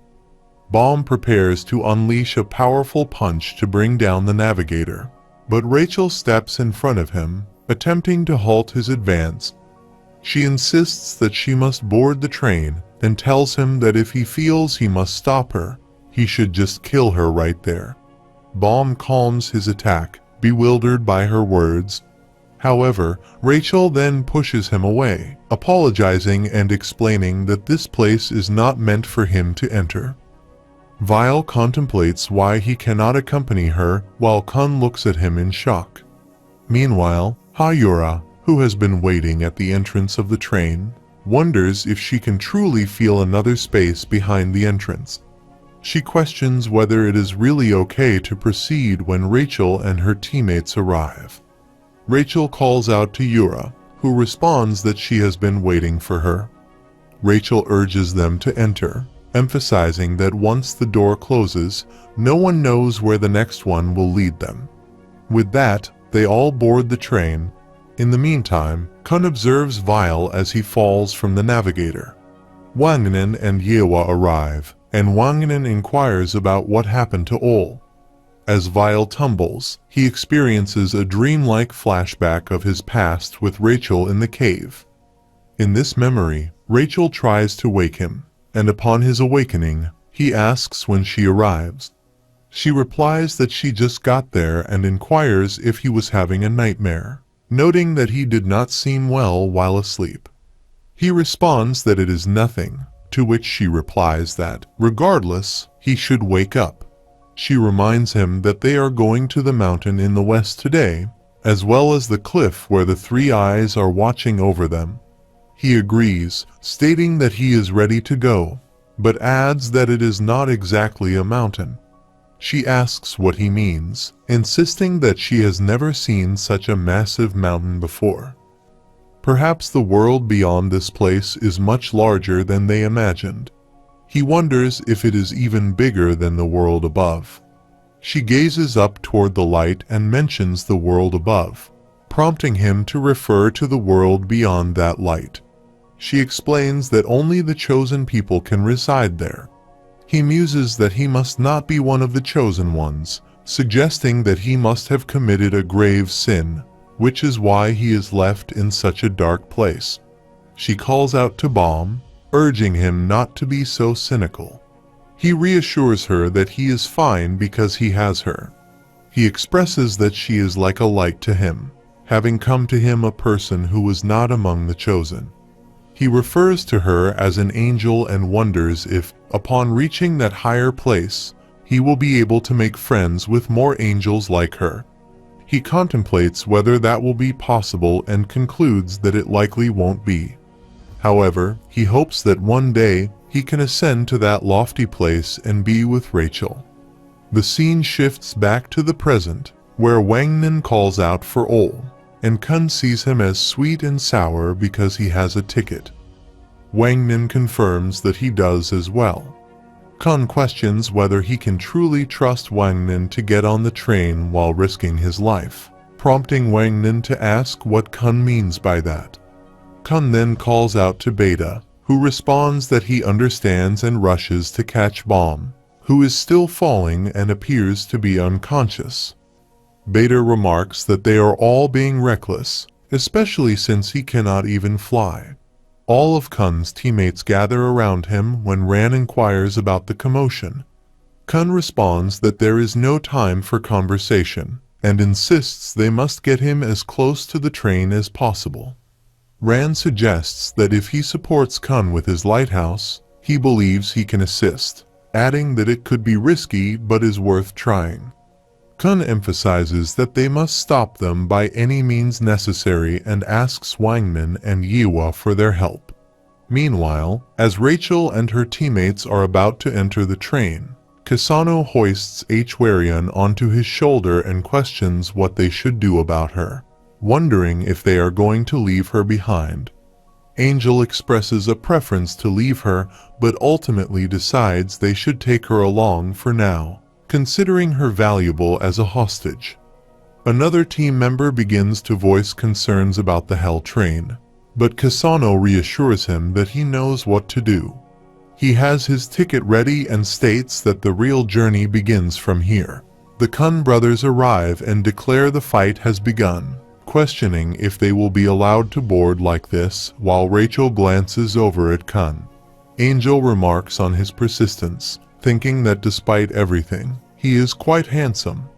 Kasano retaliates, commanding them not to interfere, but his attack is swiftly blocked by Kun's lighthouses. Kun instructs Ran to launch another assault, to which Ran responds affirmatively. Together, they unleash a powerful Shinsu attack that grazes Rachel's cheek as it whizzes past, crashing into the train's door. Hayura, caught in the chaos, falls to the ground, calling out to Rachel, promising they will meet again in a higher place. Meanwhile, Beta supports Vile, attempting to rouse him by calling his name repeatedly. As the Hell train departs from the station, everyone watches in silence. Prince remarks that the stairs are disappearing, while Eka, frustrated, curses under his breath, asking if they ultimately failed to stop them. Kun, visibly irritated, acknowledges that the train is leaving, grumbling about how infuriating the situation is. As the train ascends to the next floor, Poe contacts the train conductor, reflecting on his promise to Daniel that he must bring Roan back to life. He recalls Daniel asking if, once Roan returns, they could start again and ascend the tower together. Daniel had assured him that he would keep his word. Now reporting back, Poe confirms that everyone boarded the train, including Hayura, and it appears that the train is departing without any complications. The train conductor commends his work and instructs him to return to his duties. Poe, obediently acknowledging the order, thinks to himself that he's placing his hopes on Daniel, silently pleading for him to succeed in bringing Roan back. As Rachel, Hayura, and their teammates arrive at the next floor, they step out of the train and see before them a radiant, shimmering path. Hayura observes the scene and notes that they have reached their destination inside the Hell train, wondering if the glowing path ahead is the fabled Sparkling Road. Daniel explains that it is known as the Road of Revolution. When she seeks further clarification, he elaborates that it is a path of light found at every entrance of the Hell train, renowned for its long history. This road is said to have been walked by the 10 ancient family leaders who experienced profound change after traversing it. One of their companions agrees, affirming that this road is responsible for the division and unity of the 10 families, and is the very path that leads into the Hell train, which forever altered the history of the tower. It is the Road of Revolution, a key symbol in the legacy of the tower's power struggles. Meanwhile, back at the station, Akraptor observes the departure of the train, noting its disappearance and questioning whether it is heading toward the upper floors. Barreau confirms, explaining that by simply boarding the train, they have earned the qualification to ascend to the next floor. From this point onward, the passengers will face a series of tests on the Hell train. Prince sits down, frustrated, and mutters that he can't believe they let Kasano slip away right before their eyes. He laments that without Kasano, they won't be able to awaken Lord Devil. Miseng approaches him and gently calls his name, trying to comfort him. Barreau, assessing the situation, states that they have no other choice. Even if they head to the next floor, it would be impossible to catch up to Kasano's group at this point. Kun and Ran descend from their lighthouses and rush toward Bomb. Kun, concerned, asks about Bomb's condition. Beta, holding Bomb in his arms, responds that he has him. He reminds them that he promised to get Bomb onto the train, but complains that all they do is assign him the most tedious tasks. He informs them that Bomb won't be waking up anytime soon as he is completely unconscious. Meanwhile, in the tournament stadium at Train City, the announcer declares the start of the final match. The final battle is between Team Royal and Team Barreau, and the match is about to begin. Juglum Goat arrives at the scene, expressing his disappointment that all the strong teams have withdrawn and the hidden team hasn't shown up. He finds it underwhelming to face someone like Barreau, whom he considers a weak opponent for the final. Barreau, irritated by his comment, fires back, remarking that it's laughable to hear such words from a skinny person like Juglum. Meanwhile, Fonseca Laurier, lying near Barreau, is fast asleep as the match is about to begin. The announcer signals the start of the final battle. At the same time, Rack arrives, grumbling about the blue turtle and questioning why he hasn't shown up yet after telling him to sit and wait. Chang, nearby, responds to Rack's frustration, suggesting that if he's so bored, he should participate in the tournament. Rack, confused, asks what Chang means by that and then questions why Chang is following him around, irritating him instead of going home. Chang, slightly offended, remarks that Rack's words are hurtful. He reminds Rack that his team helped bring them up here while they were away, and without their assistance, they likely wouldn't have advanced this quickly. Rack, feeling frustrated, says he has no idea what Chang is thinking. He admits he'd like to fight him but decides to let it go for now, stating it's a shame, but there's something more important than dealing with a turtle like him. Meanwhile, the announcer declares that Team Royal's attack has scored a point, making the score 1-0. Chang, amused, remarks that it seems the crocodile of the wild has developed some self-control. He adds that he's hopeful whatever is happening up above will work out, and only then will he consider continuing to follow Rack and his group. Back at the platform, Kun stands over the unconscious vial, looking concerned. Akraptor, nearby, asks Kun what their next move should be and inquires about Wangman's whereabouts, adding that it seems too late to chase after the others. Kun sighed, admitting that his plan had failed this time and calling the situation a mess for the newbies.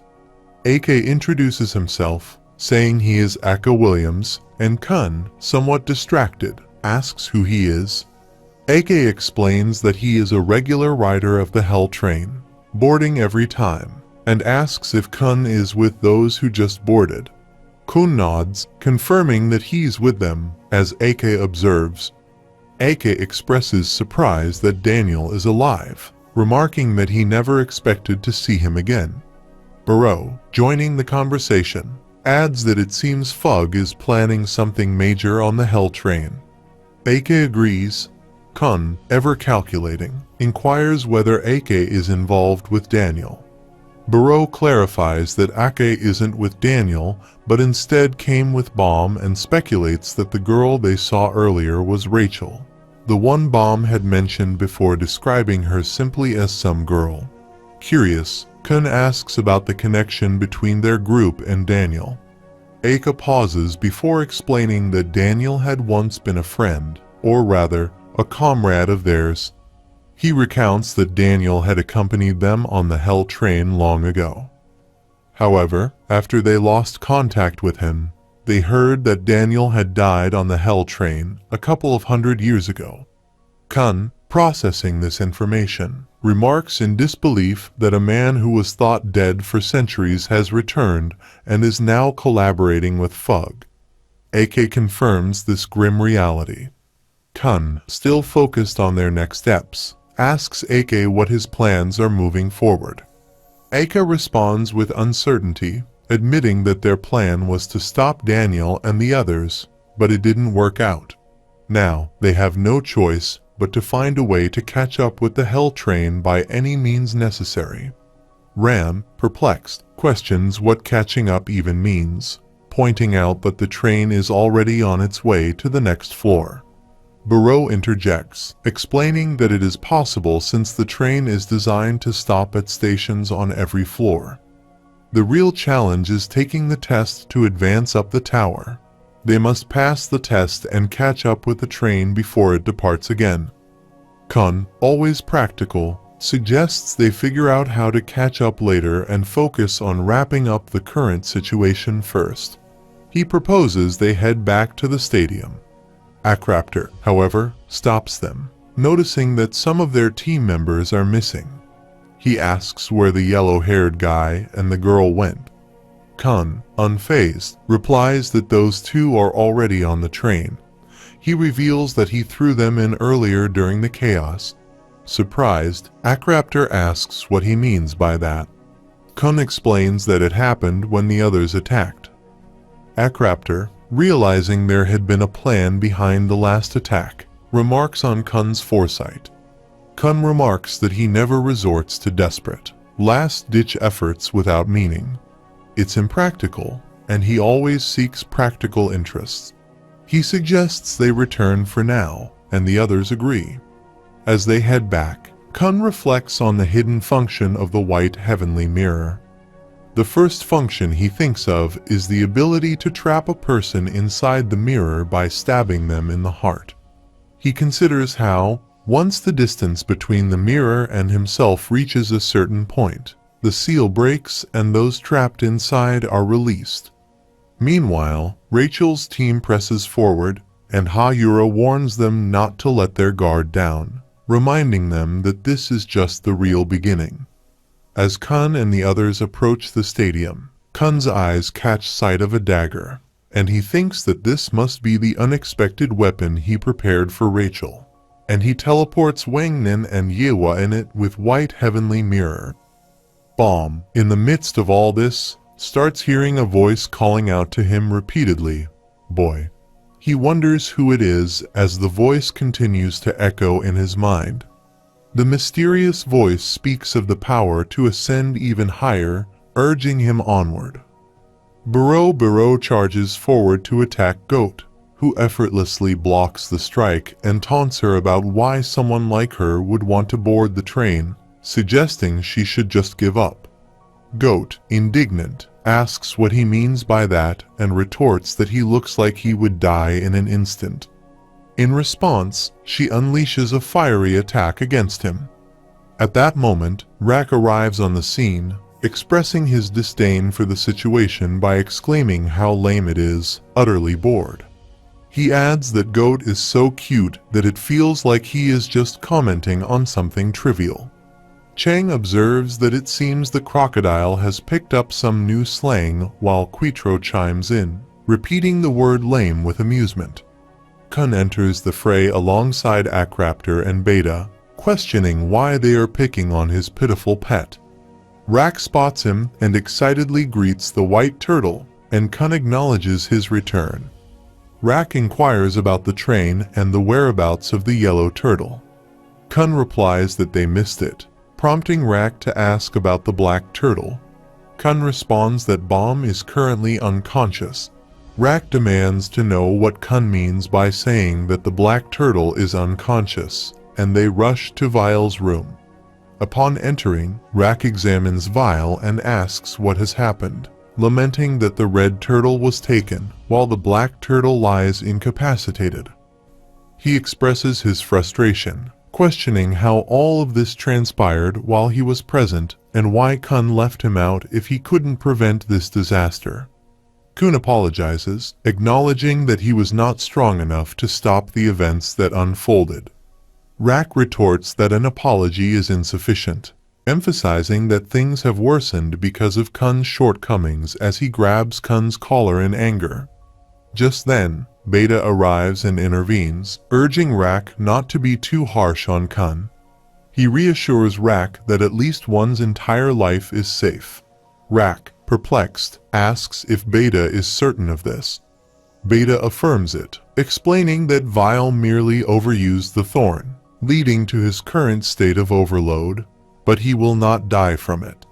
Rak presses for clarification, asking what Beta means by overloaded.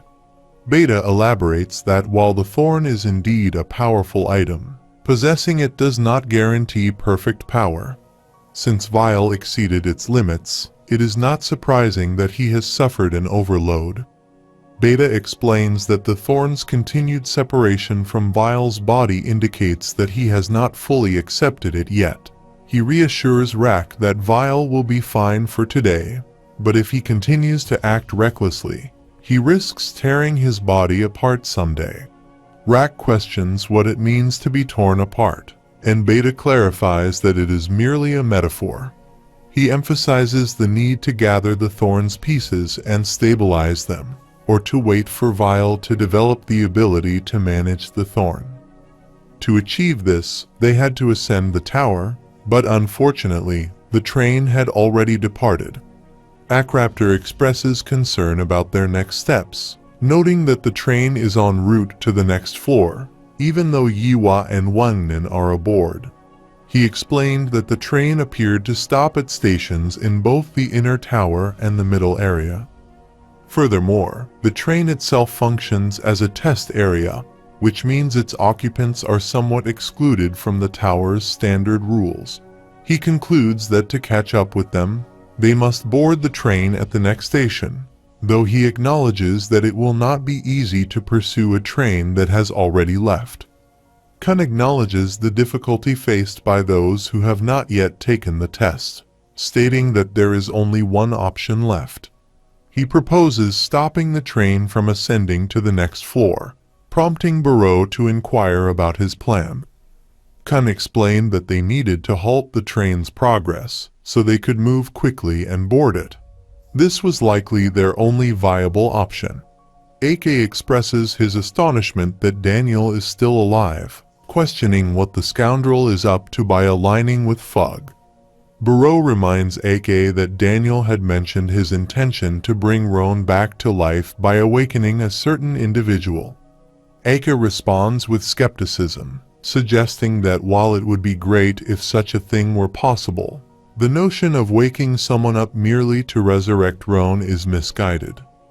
Barreau concurs, speculating that Daniel may have been deceived by Fug, and mentions that the kid named Baum, whom Daniel referred to as Juvenile Grace, could be part of the deception. Haniel asks Vile if he means the Juvenile Grace, the Slayer nominee who went missing during the E-Class workshop battle, confirming that Baum is indeed the one in question. Barreau agrees, stating that Baum had mentioned his connection to Fug, and it is likely that he is Vile. Barreau speculates that there may have been issues that led Baum to betray Fug and leave. Aka then suggests that Fug's motive for attempting to awaken Baum again could be because they need someone to replace Juvenile Grace. Barreau expresses doubt about that notion, arguing that Vile's power is unlikely to be easily replaceable. However, he asserts that one thing is certain: with Daniel and Fug on the train, awakening Baum is merely a matter of time. Meanwhile, Rachel's team enters a room where Daniel greets them with a long overdue acknowledgement of the guardians of the train gate. One of them asks if they are there to welcome him or if they are simply merciless, noting that Daniel appears to be wounded. Daniel thinks he cannot stop here, as what he is aiming for is finally beginning. He tells Roan to wait for him. Meanwhile, Vile feels a headache and wonders where he is and why he is engulfed in darkness, which seems oddly familiar. He perceives someone calling for him, a voice that addresses him as a boy. He opens his eyes to find himself in a dark room illuminated by a red light. A voice emerges from the light, asking if he is awake, noting that he has been sleeping for quite a while. Vile inquires about the red sphere, asking who the voice belongs to. The other person responds that he is uncertain of his own identity, claiming to be merely a power. When Vile asks what that means, the voice elaborates that he is a power, or perhaps a demon created by others who studied him. The voice indicates that Vile should know who he is, as he has always aspired to ascend, which has allowed him to gain a portion of this power. The voice encourages Vile to reach out and take the power, explaining that while it may not be enough, it will assist him in rising higher. With that, the voice ignites with flames, asserting that Vile will become quite useful now, and it grants him the power he seeks. Meanwhile, Kun informs the others about the train's departure. Xiaxia asks for clarification, expressing disbelief that the train has already left and inquiring about their next steps and the status of the tournament. AK arrives and explains that everyone will soon discover the truth. The tournament was a facade, as was Yura's concert from the very beginning, and that the train has indeed departed. Burrow notes that chaos will ensue once the regulars comprehend the situation. They will rush to leave in an attempt to catch the train, though it will already be too late. He suggests that they should depart before the others do. Eika insists that they need to head to the test area now to prepare to pursue the train, assuring them that he will handle the situation here with his teammates. He emphasizes that it may be difficult to reunite soon, proposing they meet at the station on the 37th floor. Kun asks for clarification about the station on the 37th floor, questioning whether they plan to assist because of Daniel. Burrow responds that their motivation lies not with Daniel, but with the individual he intends to awaken. Daniel aims to revive the Slayer nominee of Fug, who has been sealed within the train for a long time. Curious, Kun inquires about what a Slayer nominee is. Burrow explains that this individual was likely erased from history. He was the worst ticket holder who claimed he was destined to become a Slayer, Fug's Slayer nominee, Hoken. Burrow warns that if Hoken truly awakens, not only those on the train but all the E-class regulars may descend into chaos. He emphasizes the urgency of leaving this place as soon as Baum regains consciousness, especially since the administrator is no longer present to maintain order. Later, Kun sits in his room, engaging in a conversation with an unknown individual through his pocket device. He greets him, mentioning that it has been a long time since they last spoke. He inquires about his progress, asking if he managed to board the train. Kun explains that Fug has committed a reckless act by stealing the train and departing. The other person laughs, treating the situation as a joke, and asks if Kun failed to get on the train. Kun confirms this, stating that they will have to travel on foot to catch up, especially since their enemies are quite formidable. He expresses understanding of why Kun contacted him, noting that once the tournament concludes, everyone will realize the train is missing, leading to chaos in the area. Kun agrees, asserting that before this chaos erupts, they must escape and take the test to ascend to the next floor. However, he acknowledges that no matter how quickly they move, they cannot outpace the train. Meanwhile, at the fighting stadium, Burrow collapses, prompting an announcement that all matches are over. The final winner is declared as Team Burrow, which will receive all the tickets. At the same time, Kun expresses his desire for him to stop the train. He explains that his teammates are on board, and if the train is halted, they can manage the remaining challenges. The individual on the pocket device acknowledges Kun's request and agrees to assist him, but warns that there will be a price to pay, urging him to keep that in mind. Elsewhere, Baum finally regains consciousness as Kun remarks that this will be their first meeting in such a long time. He encourages Baum to take his time and come to join him on the train. Meanwhile, Wanganen and Yiwa are released from the grasp of the white heavenly mirror's blade. Wanganen seizes the blade and exclaims that the situation is a gamble, declaring that they should move forward. Daniel and the Mad Dog complete the task of taking down the first of the train's guardians as they embark on their journey through the train. Mad Dog remarks that his legs feel restored, suggesting that the souls he consumed at the last station were worth the effort. Daniel remains silent, acknowledging that he can recover as long as there are enough souls available.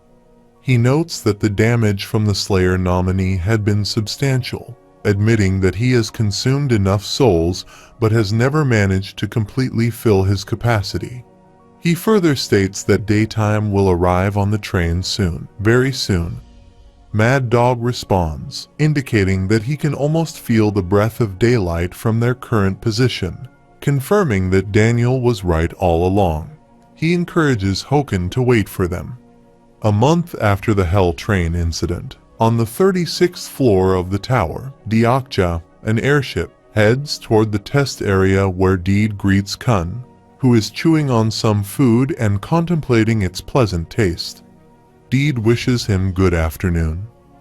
Kun thinks that seafood must be the specialty of this region, as it is quite delicious. Deed then inquires whether Kun has heard the story about the Hell train. Another person interjects, noting that the train took off suddenly before the regulars could board, and adds that he has also heard rumors of Yura's disappearance. A blue-skinned individual expresses his bewilderment at the strange occurrences in the world, remarking that there are rumors of Fug being on this year's train. He mentions that Emily is the source of this information, and he is convinced that everyone who approached the train from the platform appears to have met their demise. The blue-skinned individual asks for clarification on this alarming claim. He responds with frustration, indicating that they are unlikely to even secure a ticket in the first place. The blue-skinned individual remarks that all of the ticket holders are nothing but monsters. Meanwhile, Kun pours a drink into a glass, reflecting that it has now been a month since the train departed. He recalls how, after the ticket tournament ended in vain, the regulars panicked upon realizing that the train had left, desperately searching for the manager, who was no longer in Train City. Kun finds it absurd that this case of train hijacking was simply concluded as an operational error, with none of those in charge facing any consequences for their irresponsibility. He muses that this is to be expected from those in higher places. They merely apply a band-aid over the issue and move on. Someone announces that the transaction is completed, prompting Kun to think about how they believe the wounds will heal on their own, without considering that they could fester into something fatal. Regardless, he resolves to focus on the present. They are heading up the tower after Rachel and the Fugs who hijacked the train. Kun reflects on the situation, realizing that their ascent is contingent upon passing the tests. Consequently, Rand's team and their own have decided to split up in order to navigate the tower more efficiently. He recalls that Aka's team and Barreau, who have already passed their tests, will meet them at the platform on the 37th floor after wrapping things up in Train City. The pressing issue is how they can reach the platform before the train does. Given the train's speed, Kun concludes that it's nearly impossible. Therefore, their only option is to stop the train by any means necessary. He recalls the heavenly mirror he had thrown onto the train, hoping it would help in their efforts. Kun thinks that Wangnan and Yewa should have been released from the mirror shortly after the train's departure. However, he knows that just the two of them won't be enough to face Fug. If they manage to rescue Hwa Ryan, their guide, he believes they might be able to cause disarray among Fug's ranks from within. But, he reminds himself, they must first ensure they don't crumble from within. Kun returns to the residence and is greeted by both Rak and Balm. Rak immediately asks where he has been wandering around. Kun retorts, asking what Rak means by wandering, insisting that he is always out gathering information. Rak, skeptical, questions what kind of information he has gathered, accusing him of probably just feasting on fine cuisine all by himself. Kun counters, telling Rak to shut up and calling him an idiot for spending all of his assigned budget on snacks. Rak, confused, asks what Kun means by that. Kun then turns to Balm, asking how he is feeling and if everything is all right. Balm reassures him that he is fine and that Kun doesn't need to worry about him anymore. Kun responds, relieved, saying that's good to hear. Just then, Akraptor and Miseng arrive. Akraptor asks Kun how things look outside and if there's any new information about the train. Kun shakes his head, explaining that they used Emily to spread the word about Fug being on the train, and most regulars seem too scared to even approach the platform. Akraptor then inquires about Wangnan and Yewa, asking if there is any news from them on the train. Kun says he hasn't heard anything from Wangnan and Yewa yet, explaining that there's no way for him to contact them from their side. He suspects there is some kind of device on the train that blocks outward radio signals. He continues, stating that if his calculations are correct, they should be inside the train right now. If they manage to save HWA Ryan, things could go smoother than expected, so they must move quickly to catch up to the train. However, he expresses his hope to get in touch with them before they reach the train, as they won't be aware that they will be boarding it on the 37th floor. Miseng suggests they try using Emily, noting that she seemed to be functioning on the train. Kun replies that it's too dangerous. Rachel may be using Emily, and Wangnan doesn't even have the device. Kun acknowledges that they were once fooled by Emily in Train City and concludes that it would be best not to rely on her too much.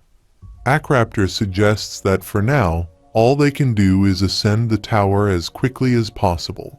Bomb interjects, asking Kun if there's a way to gather more information about a man called Hoken, whom Barreau mentioned. He expresses concern, stating that he never heard of Hoken during his time in Fug, and acknowledges that it's very rare for a regular to become a Slayer nominee. If Hoken truly is one, that raises further questions. Akraptor adds that this could imply that Hoken is extremely powerful. Bomb agrees, noting that it troubles him that a part of Hoken is left inside the train. Kun suggests they discuss this further when they meet Barreau later and mentions he hasn't been able to find any information about Hoken through his lighthouse. Rak humorously comments that it sounds like they're looking for a turtle who has gone missing. Kun nods in agreement, stating that if Hoken is indeed missing, it's likely that Fug has been keeping him a secret on purpose. He concludes that regardless, it will be dire for them if that guy wakes up, especially without knowing Rachel's intentions regarding Hoken. Kun then emphasizes that they must focus on catching up to the train first. He calls the meeting to a close, noting that they will soon arrive at the test area, and advises everyone to grab something to eat. Rak, clearly annoyed, asks Kun what he means by that, asserting that he won't be eating with them again. He accuses Kun of hoarding all the good food for himself. Kun responds calmly, asking what's wrong with dining alone and explaining that it's simply how he prefers to have his meals. Rak, still frustrated, asks for clarification on Kun's statement. Kun reiterates that he shouldn't have to adjust his dining schedule or preferences just to accommodate Rak. He encourages Rak to find something that suits his taste and enjoy his meal, even addressing him as Gator, which only adds to Rak's irritation. Exasperated, Rak lashes out at Kun, muttering about being called Gator and walking away, declaring that he'll just go eat by himself. He exclaims that today's menu features a delicious eel bowl, anagi. Miseng, following him, chimes in, saying that it tastes nasty. Meanwhile, Akraptor arrives and calls out to Kun. Kun asks why Akraptor is there instead of with the others, reminding him that they're arriving soon and advising him not to skip his meals. Akraptor questions what's wrong with Kun. Sensing his unusual demeanor, Kun looks at Akraptor, a hint of frustration in his voice as he asks what he means by his recent behavior. Akraptor replies that Kun is acting strangely, particularly in how he treats his teammates lately, especially Bomb and Rak. Kun raises an eyebrow, questioning how he is different. He argues that he has always been a jerk, so what's the big deal? Akraptor presses on, saying that it's more than just his usual attitude. He's genuinely acting like a jerk lately. Kun, still defensive, asks what Akraptor means by that and reminds him that he has never been particularly kind to him in the past. Ignoring Kun's deflection, Akraptor insists he knows what he's talking about and wants to understand why Kun is acting this way. He probes further, asking if something is bothering him regarding his relationship with Bomb. Kun sighs, admitting that Bomb now knows he tried to kill Rachel, which has inevitably widened the gap between them. He confesses that he feels a growing fear regarding Bomb's abilities. Akraptor, curious, asks what he means by that. Kun continues, recalling the things he witnessed at Train City and the overwhelming power Bomb displayed during their recent test before coming up to this floor. Akraptor nods, acknowledging that Bomb's power is incredible, but he has expected such strength ever since Bomb gained the thorn. Kun acknowledges that the situation is indeed moving too quickly. Bomb may not realize it, but he had previously been one of the weaker regulars. At this rate, they may not be able to keep up with his remarkably rapid growth. Kun believes that he cannot simply let go of Bomb while he remains unstable. There exists a possibility that he might eventually break apart due to his inability to control his power, and Kun fears that such an event could truly occur in the future.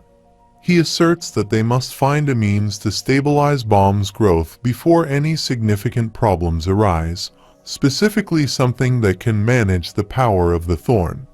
Meanwhile, Rak urges Miseng to hurry, but she responds that she has already expressed her disinterest in the matter. Bomb, who is with them, feels another ache in his head and senses something stirring within his body. Since the day they exited Train City, a change has begun to take place within him. The scene shifts to a month ago on the 35th floor, in the test arena inside the tower where everyone gathers. Kun expresses that it was close, as they barely made it on time for the test. Rak urges everyone to move quickly, stating that they should complete the test and go after the yellow turtle. Kun agrees and thinks to himself that this scoundrel is always fully charged, and he feels as though he might break his neck. Regardless, he acknowledges that it is a relief they escaped Train City in time to take the test, and they are fortunate that a test is available for them to attempt immediately. He recognizes that they are all exhausted from just getting out of Train City, but they should make the most of the situation and pass the test. Rak asks Bomb if he is truly all right, as he does not appear to be in good condition. Bomb breathes heavily and reassures Rak that he is fine, urging them to hurry, as they may lose their chance to catch Rachel if they waste any more time. He insists that he can manage and will take the test. Meanwhile, the guide announces that the advancement test for the 35th floor will now begin.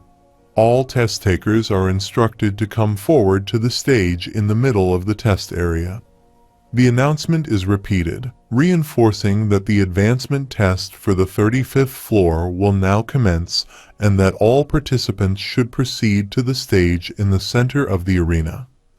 They all follow the instructions and arrive at the designated area when their opposing team also appears.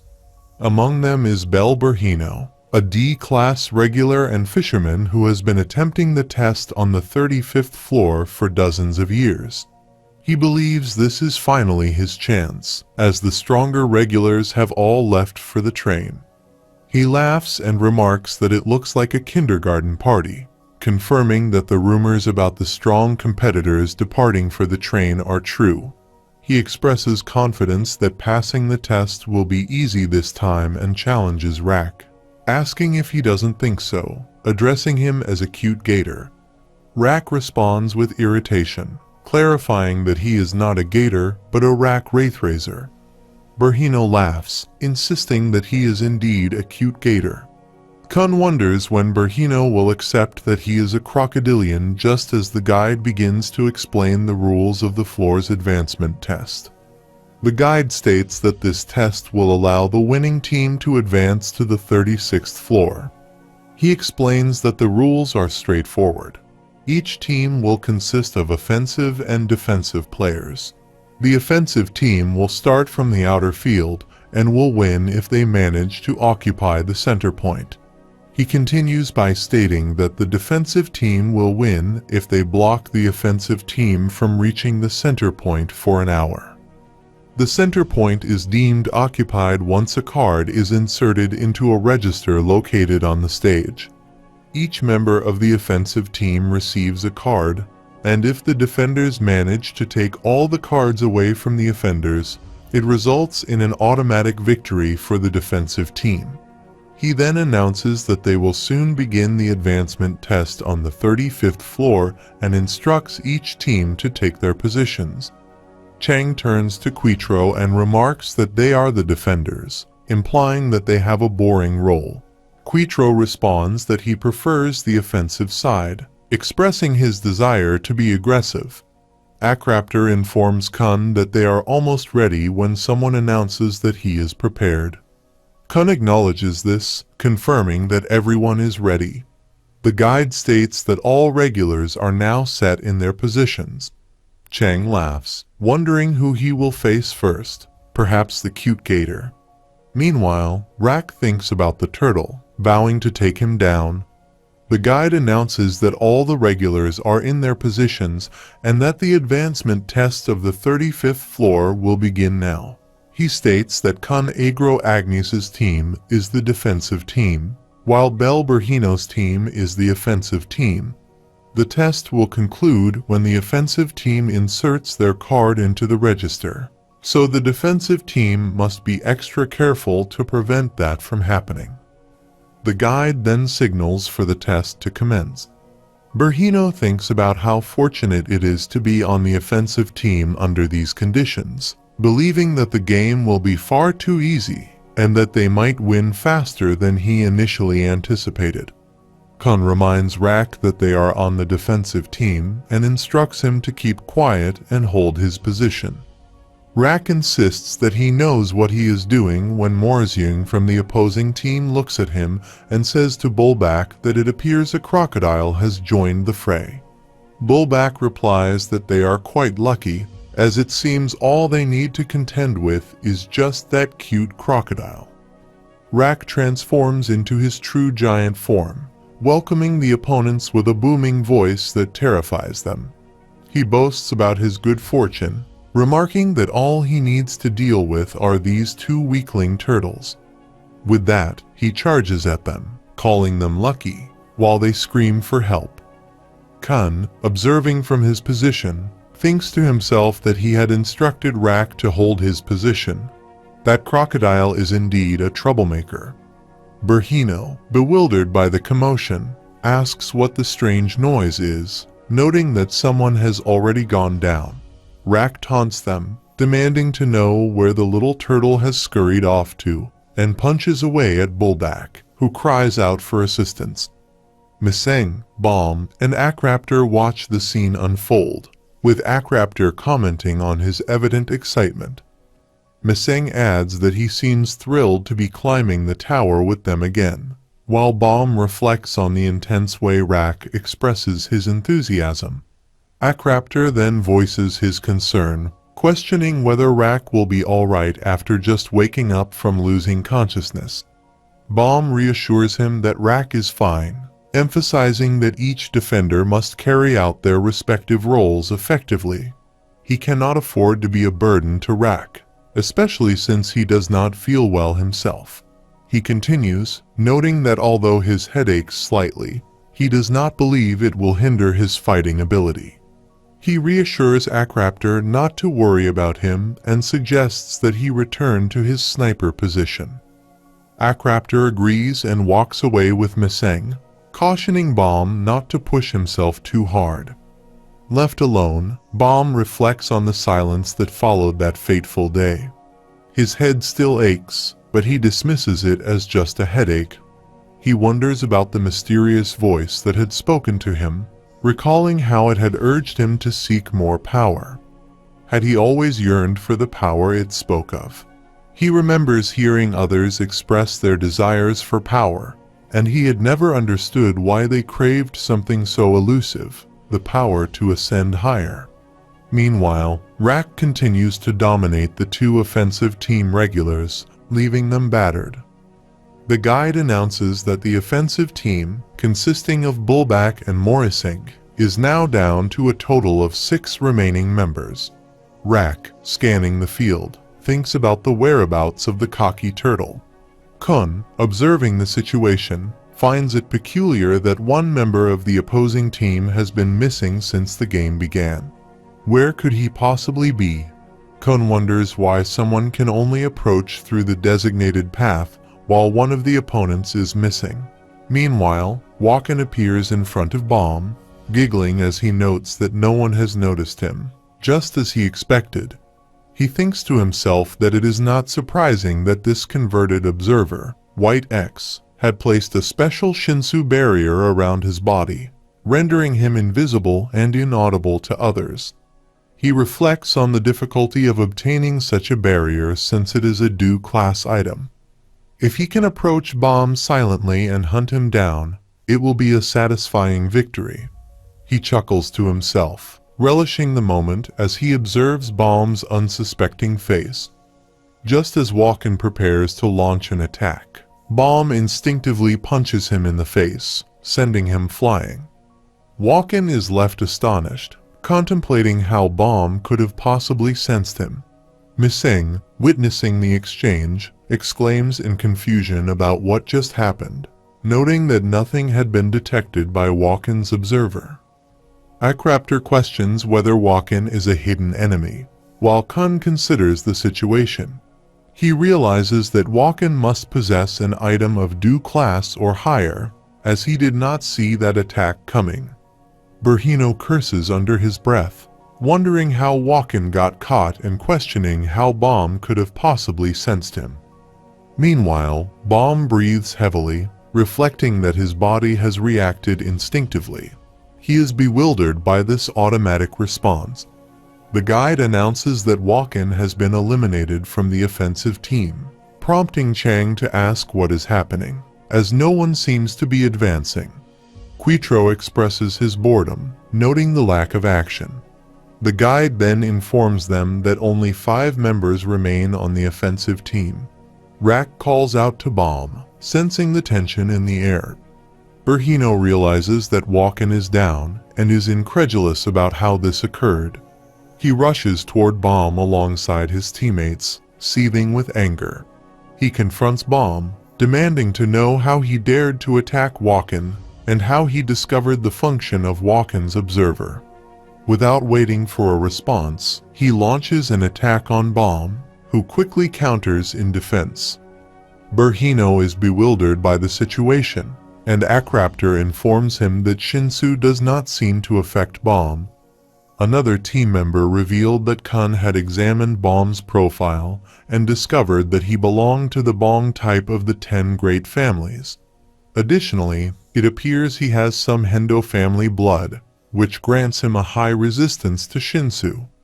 Burhino curses, expressing his frustration at having waited so long for the chance to ascend the tower, vowing to eliminate Bomb. However, Bomb retaliates by delivering a powerful punch to Burhino's face, sending him flying. The guide announces that Bell, Burhino, and Rujan have been eliminated from the offensive team, leaving only 3 members remaining.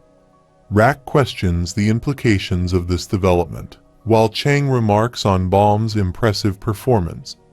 Kun notes that Bomb's thorn did not even activate during the encounter.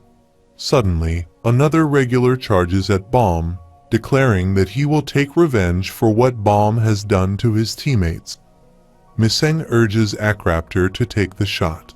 Bomb senses the incoming attack, swiftly dodging it before launching a counterattack with his newfound power. The blow lands with devastating force, and the regular screams before being knocked out. Miseng, astonished, asks what just happened, marveling at Bomb's remarkable reaction speed. Miseng remarks that it was as if they were observing a real fishman when Bomb, feeling lightheaded and overwhelmed, clutches his shirt and collapses. Concerned, they all rush to assist him. The scene transitions to 1 month later, on the current 36th floor, inside Diakyat, a floating ship heading toward the test area. Miseng excitedly announces that they will be having kimchi fried rice instead of eel today. She explains that the menu for the regulars must be united to secure a discount, and they cannot always cater to his preferences. Rak protests, expressing his disdain for kimchi fried rice, arguing that it lacks meat. He insists that he wants meat and is unwilling to settle for anything else. Miseng counters that kimchi fried rice is delicious, playfully threatening to send him to a zoo if he continues to demand only meat. Rak declares that he doesn't care about her opinion and insists on choosing the menu for himself before running away, prompting her to chase after him and urging him to wait. Meanwhile, Baum stands nearby, suddenly gripped by another wave of pain in his head. He stumbles and falls to the ground just as the prince notices him and rushes over to help. Miseng and Rak pause, turning back to look at Baum. Rak anxiously asks what is happening and offers to forfeit his eel bowl to help him up. Miseng calls out to Baum, urging him to wake up, but he remains unconscious. Meanwhile, Kun examines the match list for the upcoming test and realizes that it has finally been posted. He spots a peculiar girl and wonders if she could be Xiaxia, remarking on how much she resembles her. The resemblance unsettles him, prompting thoughts about whether they belong to the same species. He recalls Xiaxia mentioning that she needed money for her kind, leading him to speculate that this girl might also be climbing the tower for a similar reason. Suddenly, Rak bursts through the door, declaring it an emergency and announcing that Baum, referred to as the Black Turtle, is down again. Both Kun and Rak rush to Baum's room, where they find him lying on the bed. Kun's expression shifts to concern as he asks what is wrong and inquires if his condition has worsened. He then turns to Rak, demanding to know what the hell is going on. Rak expresses his confusion, noting that they were about to leave for dinner when Baum suddenly collapsed. Akraptor interrupts, stating that Baum fell down out of nowhere and suggests that, despite their urgency, they should postpone the match. However, Baum awakens and asserts that he is fine and determined to participate in the match.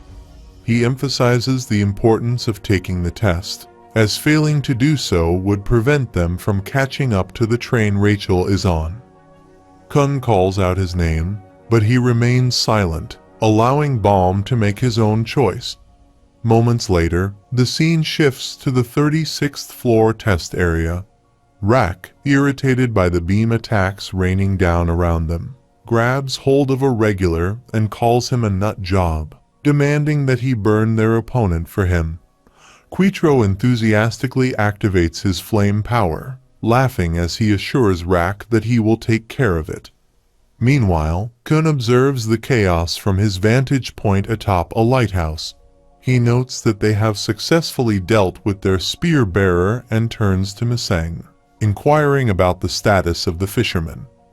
After a brief moment of concentration, she detects Baum's movements and informs Kun that Baum is heading in that direction. Baum approaches a girl who closely resembles Xiaxia. She asks him if he is the fisherman of his team, prompting him to notice her ears, which are similar to her. She apologizes but insists that she cannot fail this test. For the sake of her species, she must become a ranker and acquire wealth, even if it means killing him to reach the next floor. Without warning, she launches an attack, telling him to take this as she strikes. Baum attempts to block her strike, but her force pushes him back. Feeling the strain on his body, Baum recognizes the difficulty of the situation. He must not collapse here, or he will lose his chance to catch up to the train. He recalls the sensation he experienced during the last test a month ago, including the haunting sound and the moment when she charged at him. A voice echoes in his mind, telling him that he will see everything. As she attacks again, Baum evades her strike, and she questions why he only dodges and doesn't draw his weapon, suggesting he might be waiting to be killed. He realizes that he can see all her movements clearly. Everything appears to move in slow motion. Another voice within him affirms that he should indeed be able to perceive such sluggish attacks. Spotting an opening, he unleashes a powerful Shinsu blast that knocks her out. However, the exertion takes its toll, and he collapses afterward. Kun witnesses this and quickly rushes to help him, and they carry Bomb back to his room once more. Akraptor observes that Bomb has lost consciousness again, suggesting that he may be pushing himself too hard. Rak interjects, stating that it is because the turtles are all so useless. Prince defends their efforts, claiming they have tried their best and that Rak is overreacting. Kun reflects on Bomb's condition, noting that ever since they left Train City, he has felt pressured to ascend the tower more quickly. He worries that at this rate, Bomb will exhaust himself before they even reach the train. Kun emphasizes that they cannot afford to waste any time. Given the current circumstances, they must board the train on the next floor at all costs. He insists they should focus on the immediate task at hand, instead of worrying about what lies ahead. Akraptor counters that no matter how quickly they reach the next floor, it is unlikely they will arrive before the train does.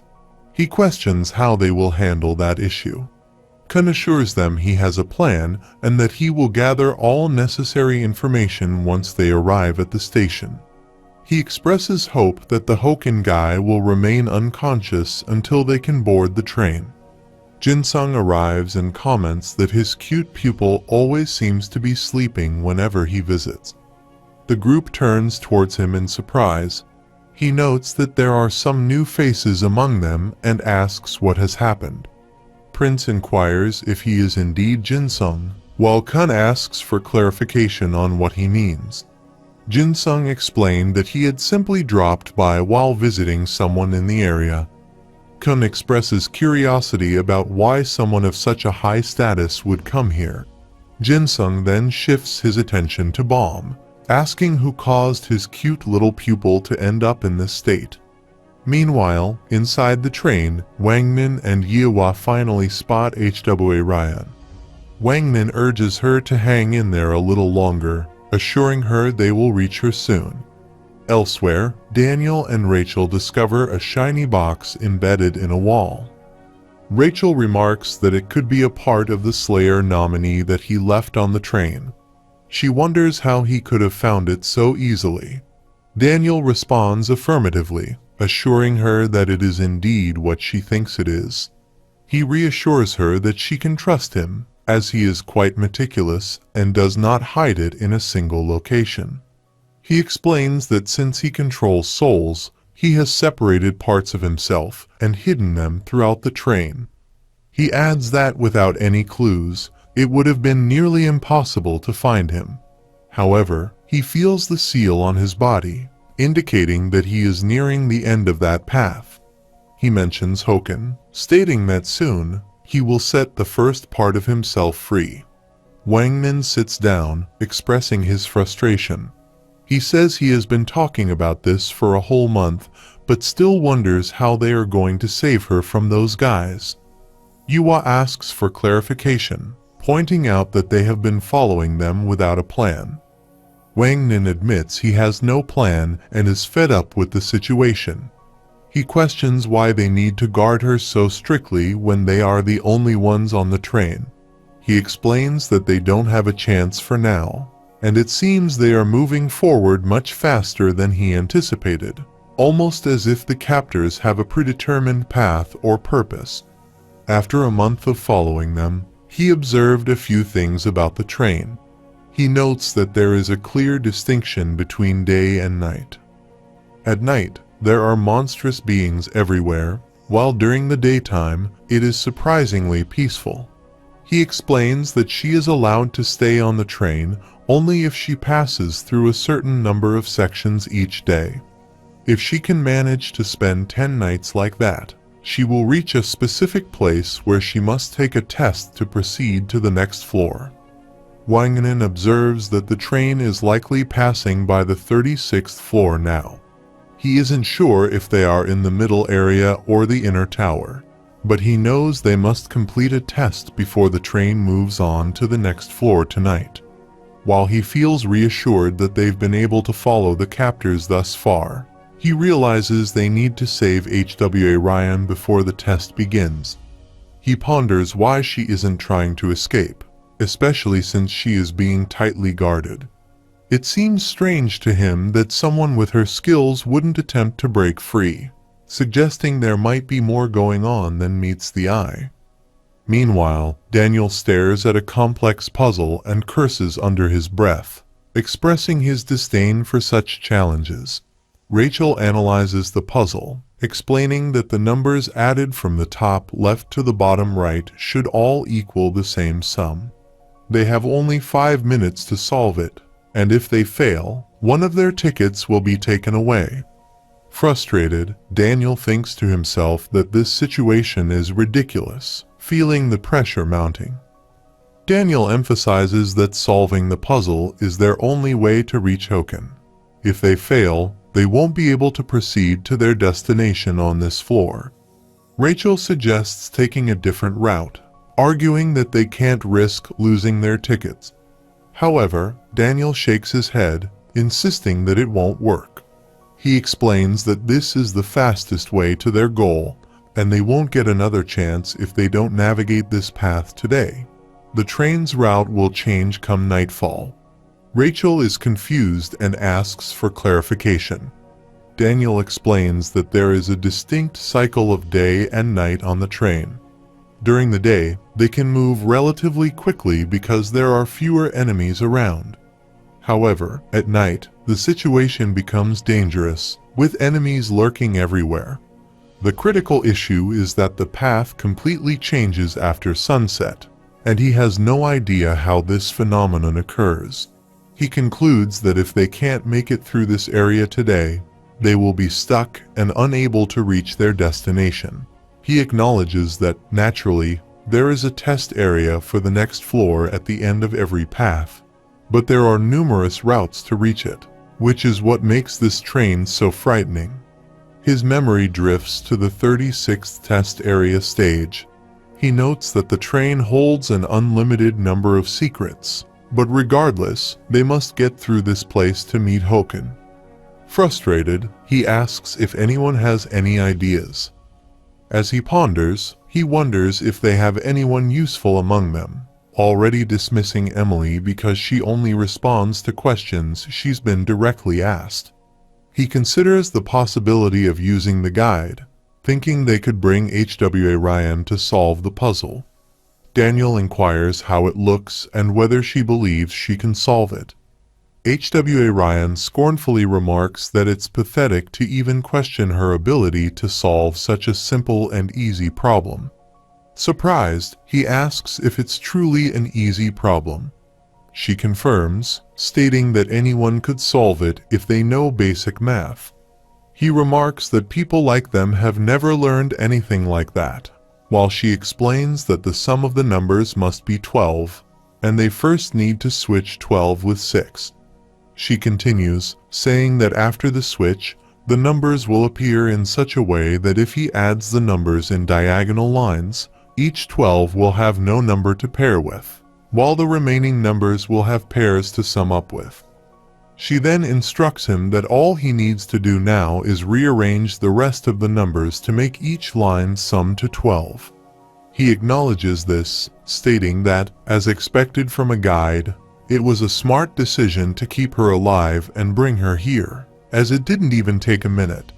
She responds that anyone could solve it, even without being a guide, and questions his overall plan, wondering why he would make the train depart and put them through all these adventures. Angel wonders what kind of lie he is going to tell this time. Daniel, responding to her questioning, begins by saying, "Well, if she insists." HWA Ryan interrupts, asking if it's simply because they were bored. He replies that everything feels meaningless and that there's no excitement in his life these days. Grasping his hand, he admits that what he is really saying is, yes, the world without her is meaningless. That is why he is trying to start over by changing this dull and corrupted world. He urges her to open the door, as this will be their first step into a new world. Meanwhile, Jinsung enters Bomb's room, where all of Baum's teammates turn their attention to him. Kun, with a cautious tone, asks what brings someone of such high standing to a place like this. Jin-sung replied that he had come to check on how his cute little pupil was doing. Looking at Kun, he adds that he must be the son of the Kun family, noting the strong resemblance to his father. Jin-sung mentions that Baum, or Vile, as they know him, told him they were friends and reassured Kun not to be so nervous. He explains that he has changed a great deal and no longer kills members of the 10 families whenever he encounters them. Jin-sung moves closer to Vile and observes him, remarking that he ended up collapsing like this, which is exactly what he had been worried about. He explains that this kind of side effect can occur when someone is possessing Thorn. He mutters that Hansung, that scoundrel, pushed him too hard, and now this has happened as a result. Yet, this is another adversity that Baum must overcome on his own, and it is a cruel fate indeed. Just then, Prince arrives and requests a word with them, announcing that they've captured the Hell Train. Jin-sung acknowledges this, saying he understands what they've done and that it's certainly a hassle. He apologizes, admitting he didn't expect them to get caught up in Fug's affairs and that it's his own failure for not managing things properly. Kun quickly reassures him that there's no need to apologize. Baum was able to leave Fug all thanks to Jin-sung, and this incident occurred because they were lacking in certain abilities. He adds that, in any case, he's unfamiliar with this Hoken guy as well. Meanwhile, Akraptor watches, thinking he has never seen Kun look so uncomfortable around someone he can't even make eye contact with Jin-sung. Jin-sung reflects on the name Hoken, admitting that he has never heard of a Slayer nominee by that name. But if it's connected to the Hell Train, there is someone who comes to mind. He clarifies that this is only speculation, but the person they are trying to awaken might be extremely dangerous. If it is who he suspects, things could get very messy. When asked whether he can provide more details about Hoken, Jin-sung admits that he cannot, as Hoken is one of Fug's secrets. Furthermore, he doubts that getting them involved will solve the problem, and he's uncertain whether his guess is even correct. He observes that things are looking grim for them, particularly with Vile's condition, and advises them all to slow down. As they all leave the room, Baum suddenly awakens and speaks from within, urging them not to worry about the train. He tells them to focus on climbing the tower, assuring them that he will send some regulars on their side to take care of the Hell Train, encouraging them to give up chasing it. Baum insists that he can't do that, addressing Jin-sung as a teacher, and they all turn to him in surprise. Kun remarks that Baum shouldn't be up yet, but Jin-sung declares that he will pursue the train. Baum, determined, states that he will board the train to restore everything to how it used to be, relying on his own power. Jin-sung responds, "Not this time." Baum, unfazed, asserts that it doesn't matter if Jin-sung tries to stop him. He will go. Jin-sung, with a tone of regret, explains that this is not about Baum's will but about his ability. If the individual Fug is trying to awaken is who he suspects, Baum will not be able to handle him. Meanwhile, on the train, HWA Ryan presses the button after solving the puzzle. A voice sarcastically announces, "Clap, clap, the answer is correct. The door will now open." HWA Ryan calmly confirms that the door is open. Angel, impressed, remarks that she is better than expected. HWA Ryan dismissively replies that the others are simply too stupid. Angel agrees, saying it's true, but it doesn't really matter. They all enter the room, and HWA Ryan casually says, "Anyway, let's move." Wangnan and Yua gaze at the door as it slowly closes, prompting them to run toward it. Wangnan calls out for them to stop, but the door shuts completely. He asks what they should do now that it is closed. While Yua expresses her frustration, questioning why it had to close so quickly. He inquires if she can solve this puzzle, to which she replies that she is not certain. Inside the room, they encounter a giant monster. Daniel, startled, asks what that monster is, noting its immense size. He thinks to himself that this must be the right way, but he didn't expect the Bloomer Guardian to be guarding the door. Angel observes that the Guardian is getting up, and Rachel warns everyone to prepare for battle. Daniel identifies the creature as the Bloomer Guardian and cautions that his bones will shatter with just one hit, but they must defeat him to access the door where Hoken is.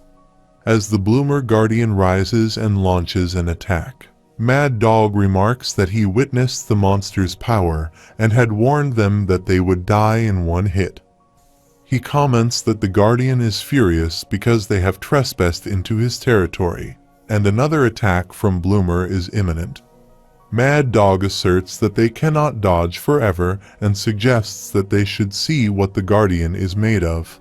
Bloomer growls, unleashing Shinsu in his direction, attempting to control it. He questions what that Shinsu is, and Daniel explains that Bloomer shoots destructive Shinsu breath from his mouth, urging everyone to be cautious. Mad Dog expresses frustration, saying that he should have been informed about this in advance, wondering if Daniel wanted them to get hit as part of some test.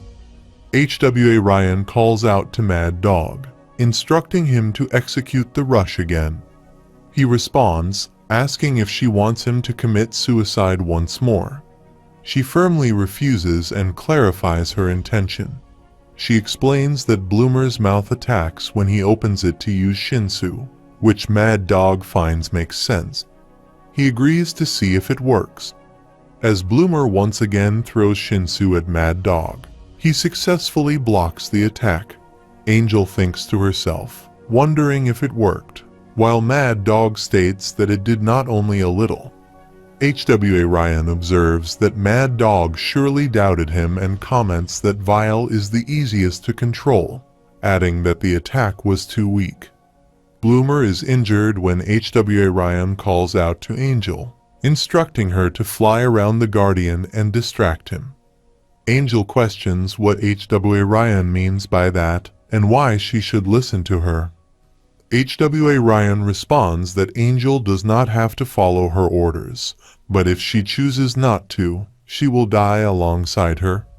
Reluctantly, Angel follows the instructions, warning HWA Ryan that she will get her back for this later. HWA Ryan then tells Daniel to attack Bloomer's vital points. Daniel, confused, asks what those vital points are, noting that Bloomer is no longer opening his mouth. HWA Ryan clarifies that she is not referring to Bloomer's mouth. She indicates a specific area and instructs him to attack there. She urges Daniel to hit him with a low blow, prompting Angel to ask what he is waiting for, insisting that he must attack since she cannot maintain this distraction forever. Daniel acknowledges her urgency, apologizing to the Guardian as he runs toward Bloomer to strike.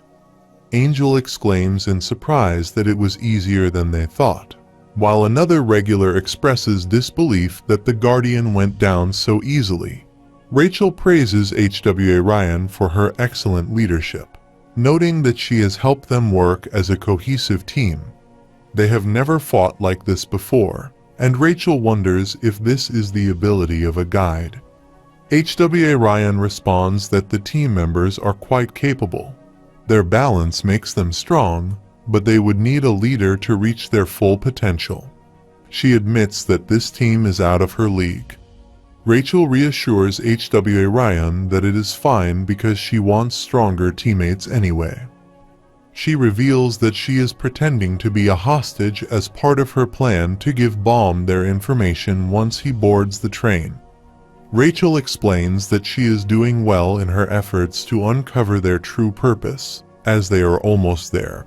Reflecting on her previous interactions with HWA Ryan, Rachel recalls that she had said she would teach her how to be a heroine while guiding her. However, that had been a lie. The hero she chose was Baum, and she had merely served as bait to propel him up the tower. Now, she believes she has discovered the way to become a heroine herself. HWA Ryan asks Rachel what she means, and Rachel replies that it is nothing special. She explains that if she was not born to be a heroine from the beginning, all she needed was people who would help elevate her to the top of the tower. In this overwhelming darkness, she believes that if she breaks her legs, she will find someone to walk for her, and if she goes blind, she will find someone to see for her. She continues that if her thorn breaks, she will find someone to be her thorn. Daniel interjects, declaring that Hoken will be his first thorn. He opens the door, revealing someone sitting inside, prompting them to ask if that is him. HWA Ryan thinks that there is a person present, but it feels so dangerous. Hoken acknowledges their presence, saying that he is finally here, and that he thought he would never come. He remarks that it has been a while since he last saw Daniel and glances back at him. Hoken remarks to Daniel that he has kept him waiting for so long that he ends up falling asleep out of boredom. Daniel urges him to hurry and come out, emphasizing that it is time to start and that they do not have much time. Hoken agrees, then turns to HWA Ryan, asking if she is a guide. He expresses disdain, saying that she brought a species with filthy blood, which he finds disgusting. However, he concedes that they are quite useful. HWA Ryan attempts to respond, but Hoken interrupts, warning her not to speak the name of Her Majesty with such a mouth. Hoken introduces himself, declaring that he seeks to regain his throne. With Fug's assistance, he intends to gain control of the tower. He asserts that soon, they will come to understand just how great he truly is as he steps out. HWA Ryan observes him and thinks that he seems small. The scene shifts to the 37th floor, where Barreau's party is situated in the middle area. Barreau stands at the edge of a mountain, noting that they can finally see the road ahead. He announces that they will arrive at the station by tomorrow and expresses confidence that they will manage to board the train. Barreau mentions that he thinks AK should have met Faker by now. Danhwa responds that this is good to hear, but he finds it too hot on this floor. He turns to Hanuel, referring to him as Pig, and asks if he has anything to drink. Hanuel retorts, stating that he does not appreciate being called Pig as if it were his name, insisting that he was never part of their group from the beginning.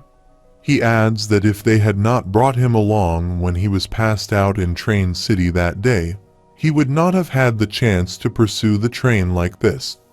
He acknowledges that the stewardess gave him her ticket because she got injured, and he appreciates that gesture. Danhwa expresses his discomfort with the idea of Yura being on the train with dangerous people, to which Hanuel replies that he sounds as if he would betray them at any moment for her. Danhwa asserts that, of course, he would if Yura wanted him to. He then reflects on the story Hanuel told them, questioning if it is true that the person they are trying to awaken is genuinely evil. Barreau confirms that it is true. Danhwa asks if he is speaking of Hoken again and inquires about what exactly Hoken did to warrant such a perception.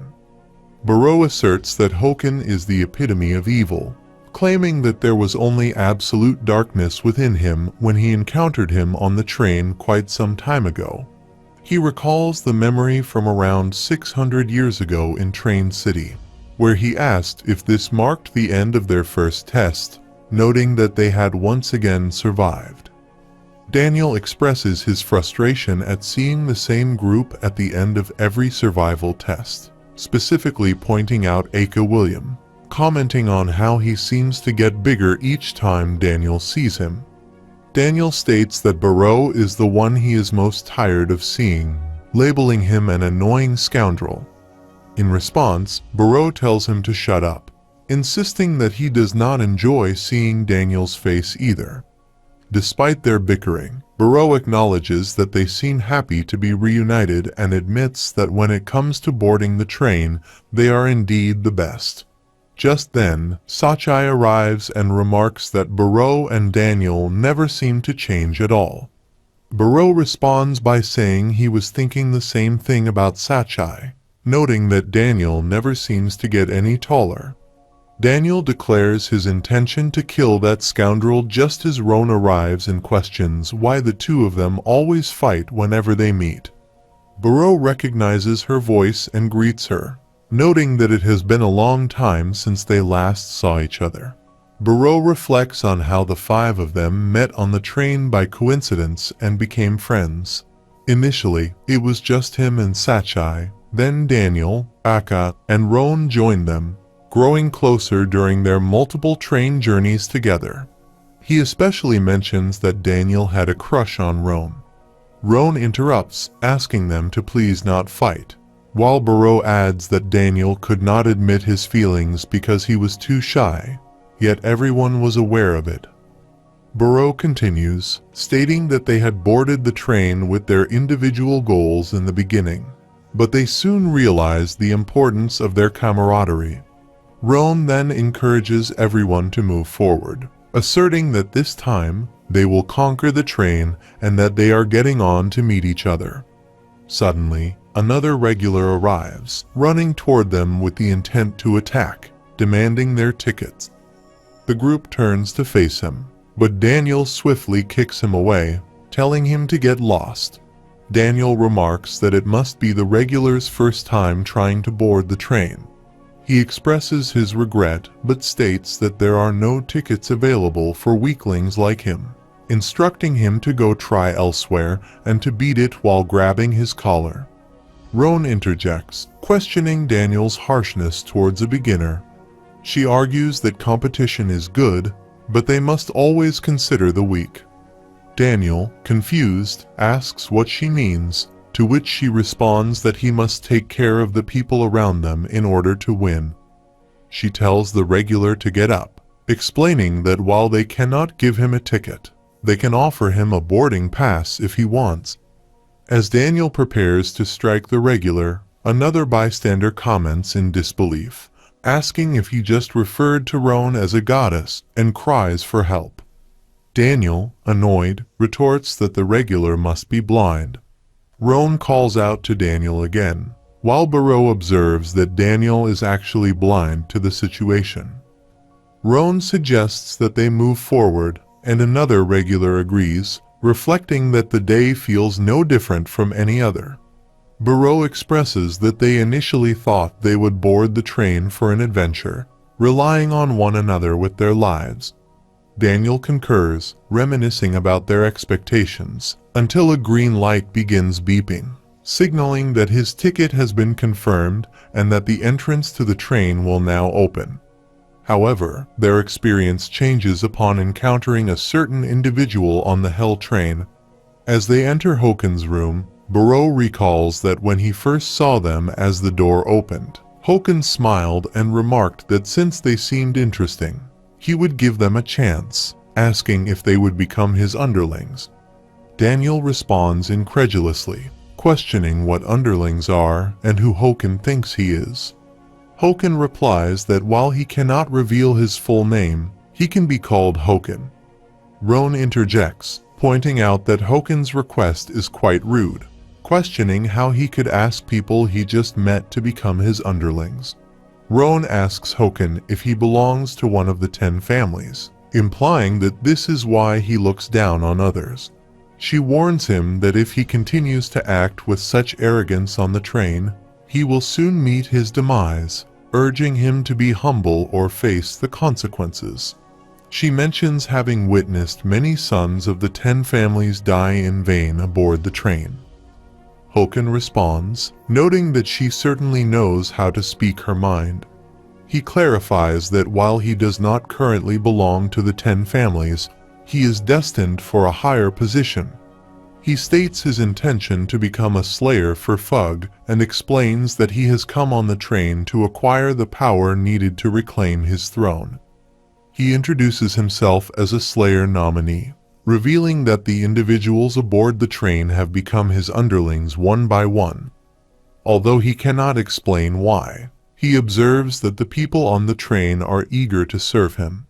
Hoken acknowledges that while he may seem to originate from a dangerous background, this has only garnered more attention. He promises them status and glory, and even though they may be dissatisfied with his leadership, they feel compelled to join his group to survive on the train. He asserts that aside from everything else, Hoken was remarkably strong. One day, when they believed he had successfully turned everyone on the train to his side, an incident occurred in which Roan killed someone. Daniel arrived and called out to her, demanding to know why she had killed their teammate. Roan insisted that it was not her fault. It was because of Hoken, who had orchestrated everything. She pleaded with Daniel not to tell anyone else, explaining that if he did, everyone would hate her. She stated that Hoken had exploited his position as a leader, forcing people to kill each other to regain his power, marking the beginning of the disaster. Daniel embraced her, assuring her that it was okay and that he would not tell anyone. He expressed that he could lie about anything if it was for her sake. The narrative then shifts to the present, where Barreau reflects on the cruel actions that had occurred on the train after that day. He realizes that what makes the hell train a true hell is not the train itself, but the monster that resides within it. Meanwhile, Hoken inquires why everyone is looking at him in that manner, questioning if it is due to his appearance. He acknowledges that looking like a child does not instill much confidence in them. He addresses those nearby, asking if they truly cannot sense the greatness within him simply because he resembles a weak child. Mad Dog interjects, asserting that it is not true. He, as Yama's loyal dog Bulsar Elliot, feels Hoken's great power despite his current appearance. Hoken responds by questioning Mad Dog's loyalty, reminding him that as Yama's dog, he must be a loyal servant to the Slayer Baylord Yama. Mad Dog confirms this, requesting that Hoken make effective use of himself. Hoken acknowledges this, stating that once he regains his power, he will express his gratitude. He thanks Mad Dog, and Hoken remarks that Daniel has assembled quite an interesting group, noting that even Yama's dog is participating. He continues, pondering why Daniel would engage in such foolish actions, suggesting that Roan, that foolish girl's life, must be of such significance that it would compel him to act so unwisely. He asserts that he is confident in knowing what he will do from now on. He shrugs off any concerns, stating that once he regains his power, he will bring her back to life as promised. He then inquires about the people standing nearby, pointing toward Rachel's group. Rachel greets him, introducing herself and Hayura, explaining that they have come to assist him.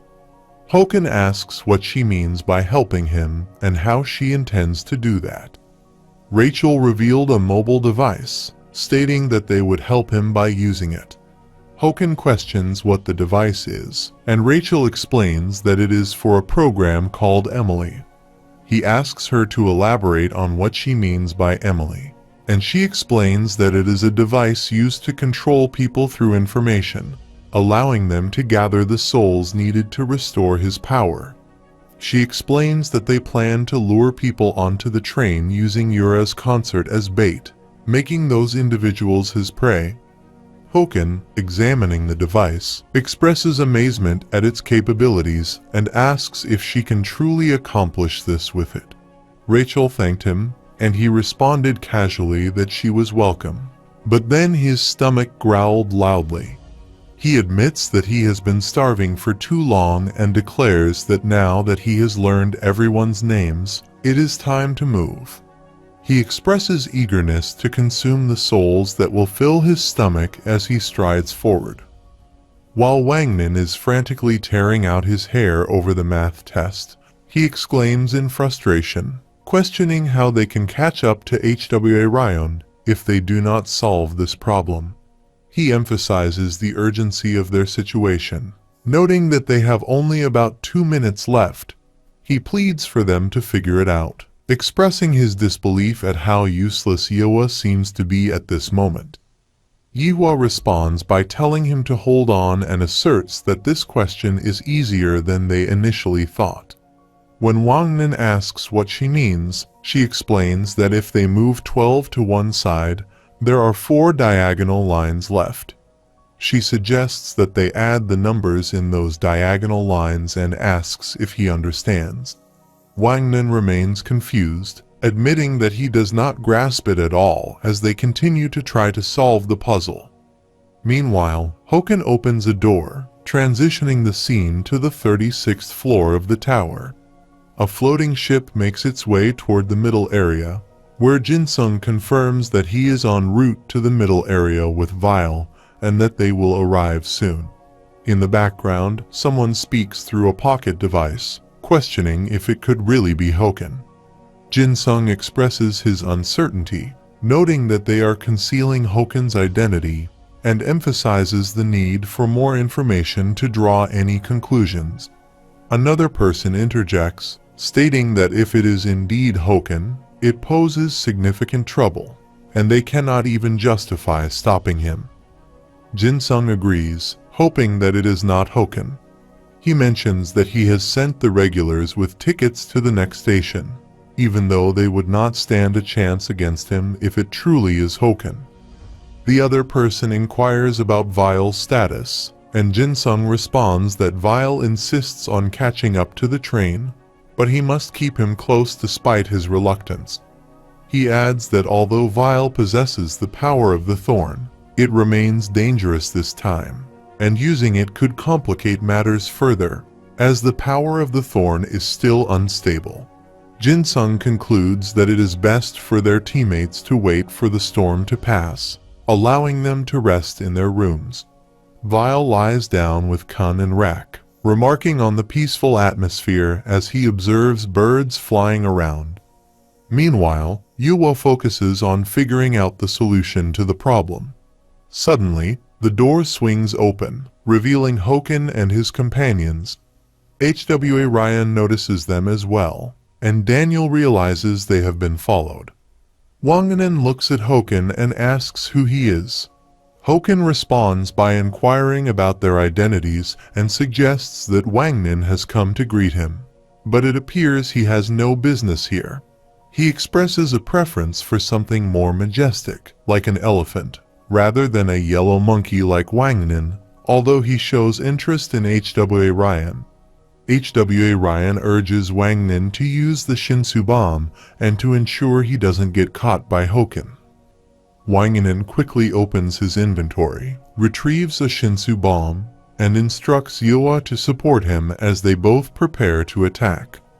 The group surrounding Hoken becomes alarmed, prompting Daniel to note the danger posed by the two of them. In an instant, Hoken swiftly blocks Wangnan's hand with his sword. Wangnan marvels at the speed of Hoken's long sword, wondering how it could reach him from such a distance. HWA Ryan rushes to save Wangnan when Hoken commands her to stop, warning that if she moves, his hand will be severed. He expresses confidence that she is not the type to make foolish decisions, though he adds that Wangnan may no longer be able to use his hand. Hoken mentions that he has enjoyed slicing meat for the first time in a long while. He then questions Wangnan's identity, suggesting that if he is part of the same team as the guide, he should speak up. Hoken reveals his disdain for those who do not obey his orders, calling Wangnan crazy. As he examines Wangnan more closely, he remarks that Wangnan appears quite appetizing. Meanwhile, on the 36th floor, Vile, Rak, and Kun are sitting in a room when Kun asks Rak where he is going. Rak replies that he is going to defeat the candy turtle and board the floating ship headed to the train. Kun warns him not to be foolish, questioning whether Rak even knows who that man is. Rak responds that he does not, and he frankly does not care about the turtle at all. Kun explains that Jinsung Ha was a high ranker from ancient times and was renowned for eliminating members of the 10 great families. He asserts that there is no possibility of defeating Jinsung, regardless of how many individuals attempt to attack him. Kun mentions that he has come to learn about Jinsung while thoroughly investigating Fug and urges his companions to believe him. Jinsung is not merely a madman. He recounts that Jinsung once wiped out an entire family due to a personal grudge, warning that if they oppose him, he could become their worst enemy. Kun acknowledges that thanks to Jinsung, they currently enjoy a measure of freedom. However, he emphasizes that they would lose this freedom if they did not heed Jinsung's warnings. Therefore, when Jinsung makes a statement like that, it indicates that they should not proceed, period. He recalls when Vile asked for Jinsung's pardon, to which Jinsung responded, questioning whether Vile understood or if he needed to repeat himself. Kun concludes that if Jinsung is indeed the person he suspects to be in his current state, there is no chance of defeating Hoken, so they should abandon any pursuit of the train.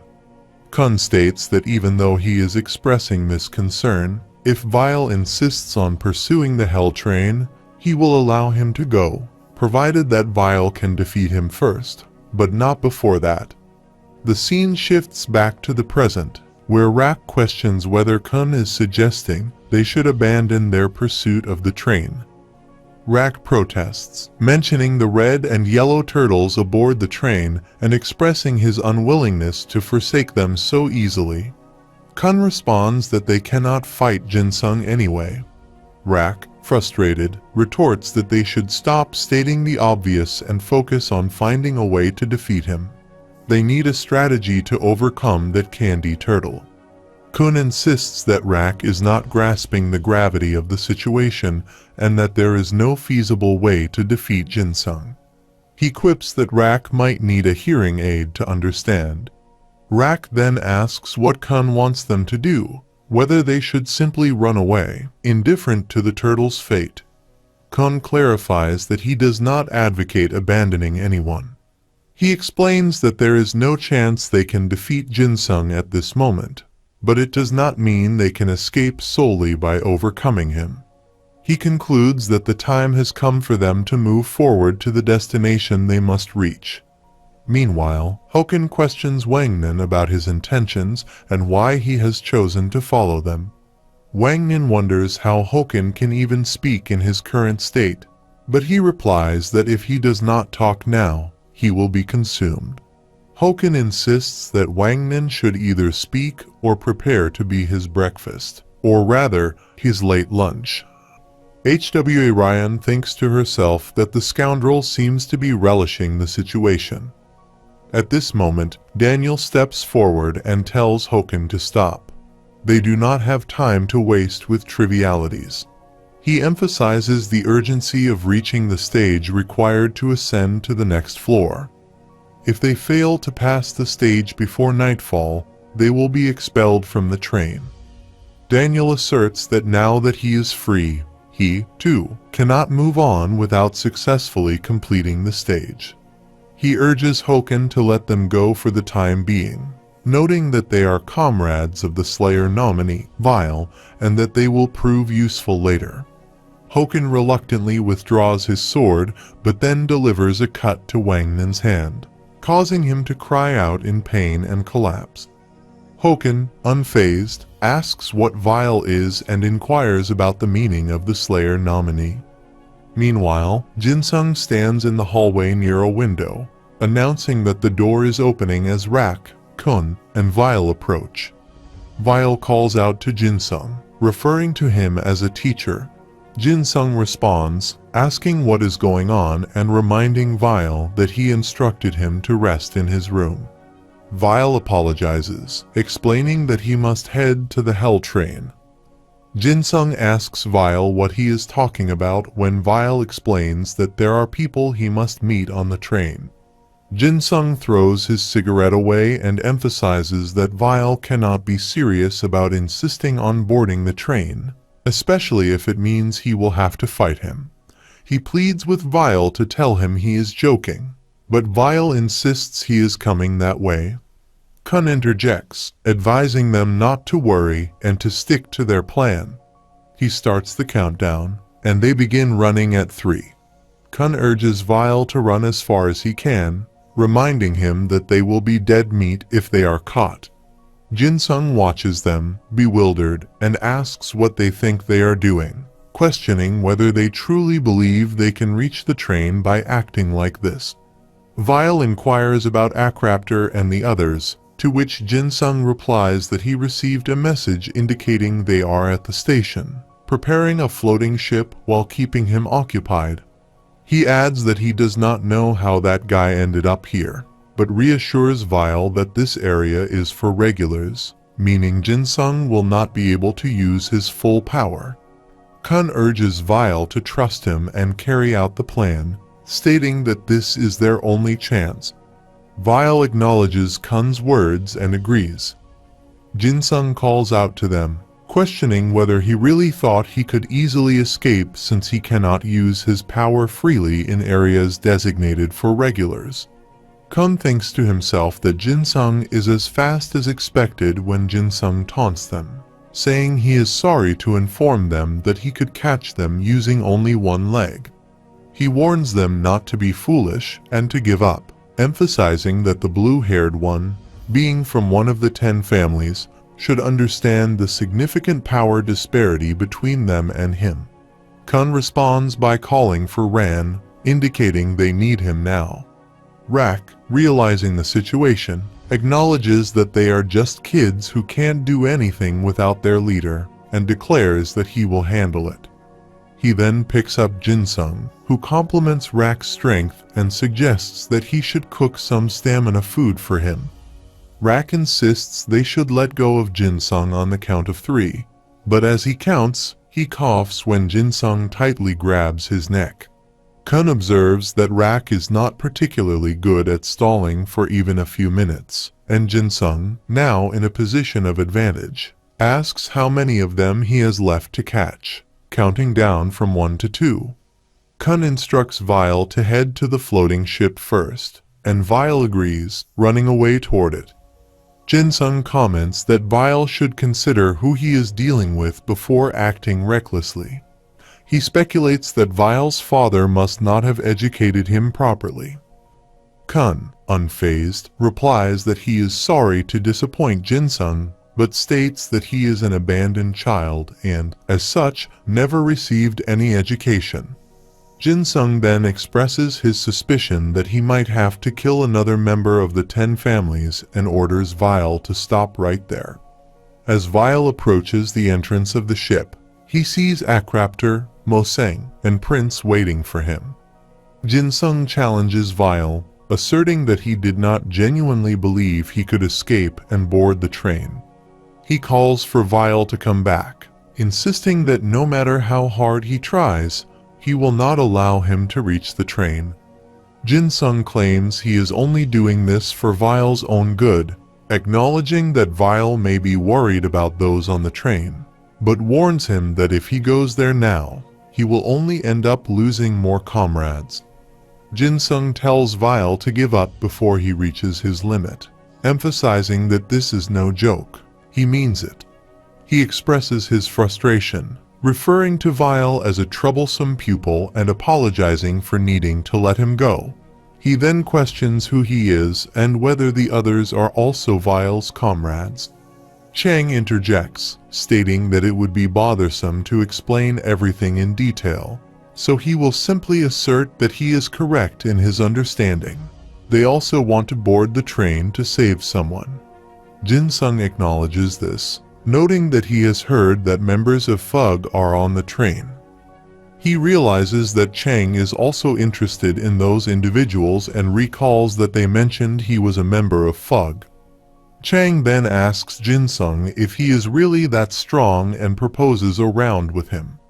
Jin-sung replies that playing with these kids drives him crazy.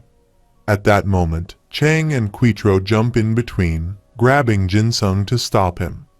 Jin-sung comments that, for regulars, they are not bad. Jinsung swiftly defeats both Quitro and Chang and then asks if they have come back to their senses. Quitro responds affirmatively, calling him incredibly cool. Prince, amazed, comments on Jinsung's remarkable speed. Jinsung warns Vile that if he cannot convince him with words, he will have to resort to using his strength. As the floating ship is about to depart, Jinsung questions what is happening. Kun expresses disbelief at Jinsung's strength despite his age, noting that he had prepared a ticket for a trip so that he could take some rest. Suddenly, Kun teleports everyone to his location using his lighthouse, successfully executing his plan to misdirect Jinsung. Jinsung reacts with confusion, asking why Kun used the lighthouse to teleport and where they are now. Kun bids him farewell, clarifying that they never intended to leave from the beginning. He explains that he is the one exiting while they will be heading to the middle area on the floating ship, ultimately moving on to the next floor. Kun adds that even as a high ranker, Jinsung will not be able to catch a floating ship traveling at warp speed, which is why he remained still until the door opened, wishing him a safe trip. Jinsung realizes they have successfully executed their plan to eliminate him from the equation. As they teleport to another location, Kun declares their mission a success. Someone contacts Jinsung through a pocket device, suggesting that he could easily pursue them. Jinsung replies that he cannot do that. If he does, the administrator will scold him, even though it's himself. He decides to send out a message to the regulars for now. The other person notes that things have become complicated and questions whether there is any chance that Vile can stop Hoken. Jinsung dismisses this as nonsense, asserting that if it truly is Hoken, Vile stands no chance against him. Meanwhile, on the train, an announcement informs the passengers that they have passed stage 36 and can board the train to the next floor. Yiwa and Wanganen are shocked by this news, with Yiwa expressing disbelief at how someone could kill such a massive deep-sea fish so effortlessly. Hoken, hearing their exchange, states the name Juvenile Grace, prompting Wanganen to exclaim in frustration that he just wants to eliminate the monster. The scene shifts to the middle area of the 37th floor of the tower, the Hell train station known as Wooden Horse, where Barreau and his group arrive. Barreau observes that the station is much larger than he expected.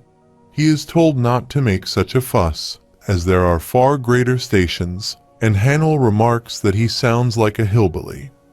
Danhwa asks if Barreau truly said that, and Barreau confirms, explaining that this station is relatively small. He further explains that stations for the Hell train are like safe houses for regulars attempting to board the train. It is an unspoken rule that rankers are prohibited from interfering in matters related to the train. As a result, many stations are constructed as self-sufficient cities to prevent interference from rankers or others. He explains that the place is, in other words, a battlefield for regulars who have gathered to board the train, which is quite intimidating. Someone arrives and asks if they have come to enter the station. Barreau confirms that all three of them are ticket holders and asks for them to be sent up. The person then says he will scan him, confirming that they have tickets, and agrees to take them to the station. They all board the ship and take off when Hanel asks, by the way, when exactly the train is expected to arrive at the station. Barreau responds that it will likely be around 11 p.m. Hanel, surprised, asks if he really said 11 p.m. Barreau confirms, explaining that the train stays at the station for an hour, and there will be a 30-minute window for boarding, which is their only chance to get on. It has always been like this. Hanel then questions why the train arrives at 11, but only allows 30 minutes for boarding. Barreau clarifies that the first half hour is designated for passengers to disembark, and this time, the entrance and exit are separate, so the process is differentiated. He explains that ticket holders like them will stay in the waiting room at the top of the station, while the stairs leading to the train descend to the plaza at the bottom. Once the stairs are lowered, they will head to the plaza to board the train. However, a large group of people aiming to steal the tickets will be waiting there, so tonight is bound to be a complete disaster. The scene then shifts to the lounge inside the Hell train, where Angel heads to the changing room, complaining that she's drenched in sweat. It's so humid and hot, and her hair is a mess. She can't stand it anymore and wishes she could leave and visit a hair salon. There's nothing she likes about this place.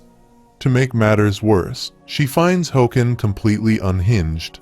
Wangnan asks what those guys are hoping to achieve by awakening such a maniac, who is currently tied up with Yua.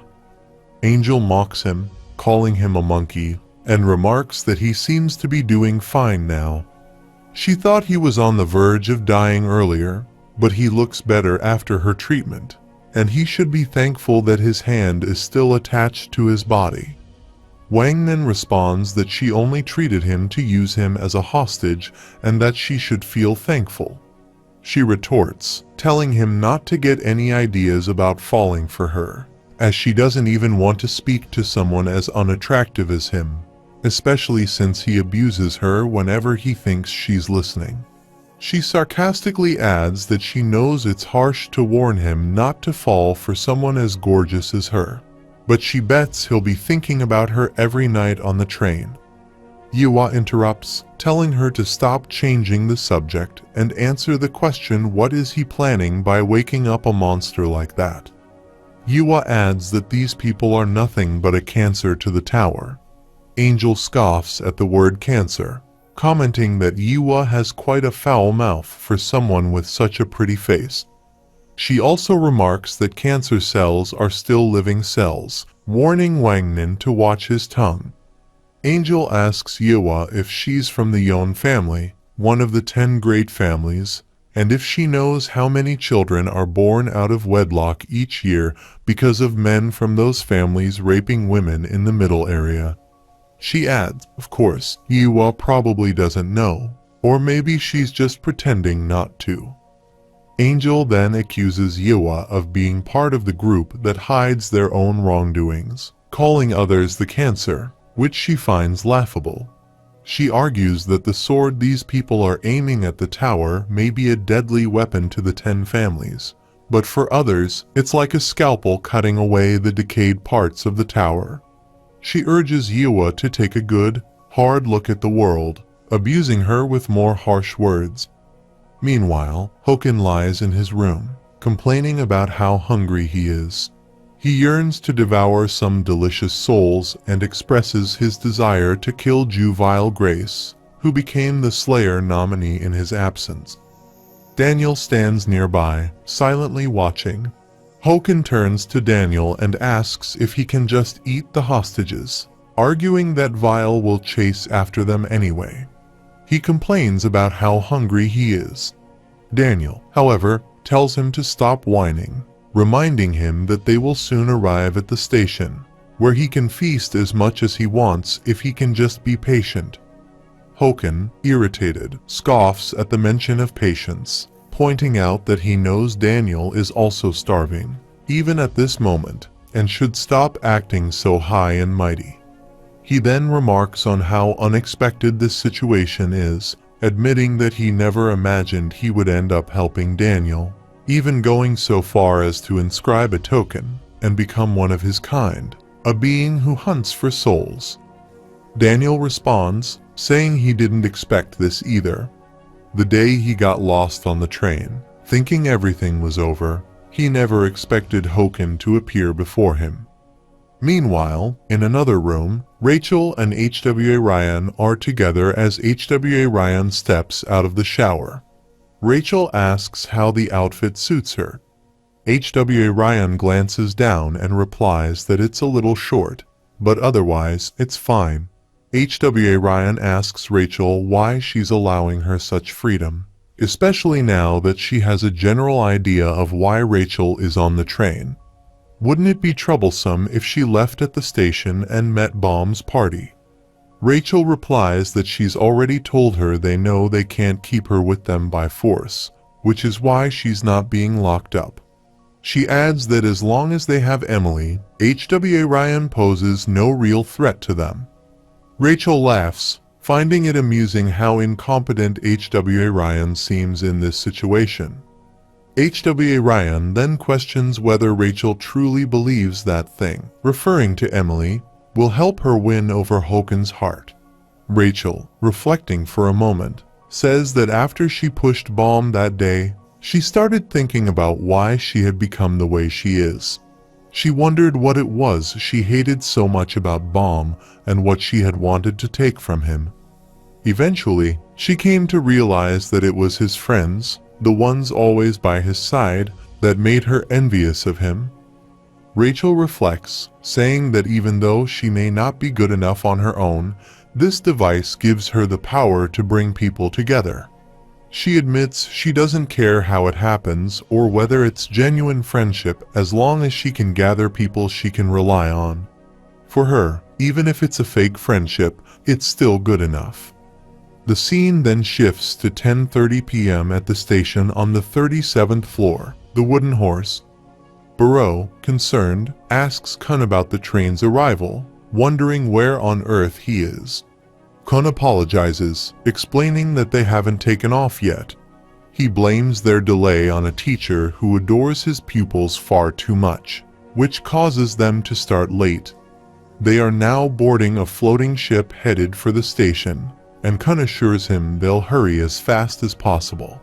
However, Barreau points out that no matter how fast they go, the train departs at midnight, and they won't make it on time, no matter how much they rush. Kun responds that they already knew they wouldn't make it on time, but he'll do everything he can to get them there. He asks Barreau to trust them and wait a bit longer, even if it takes some time.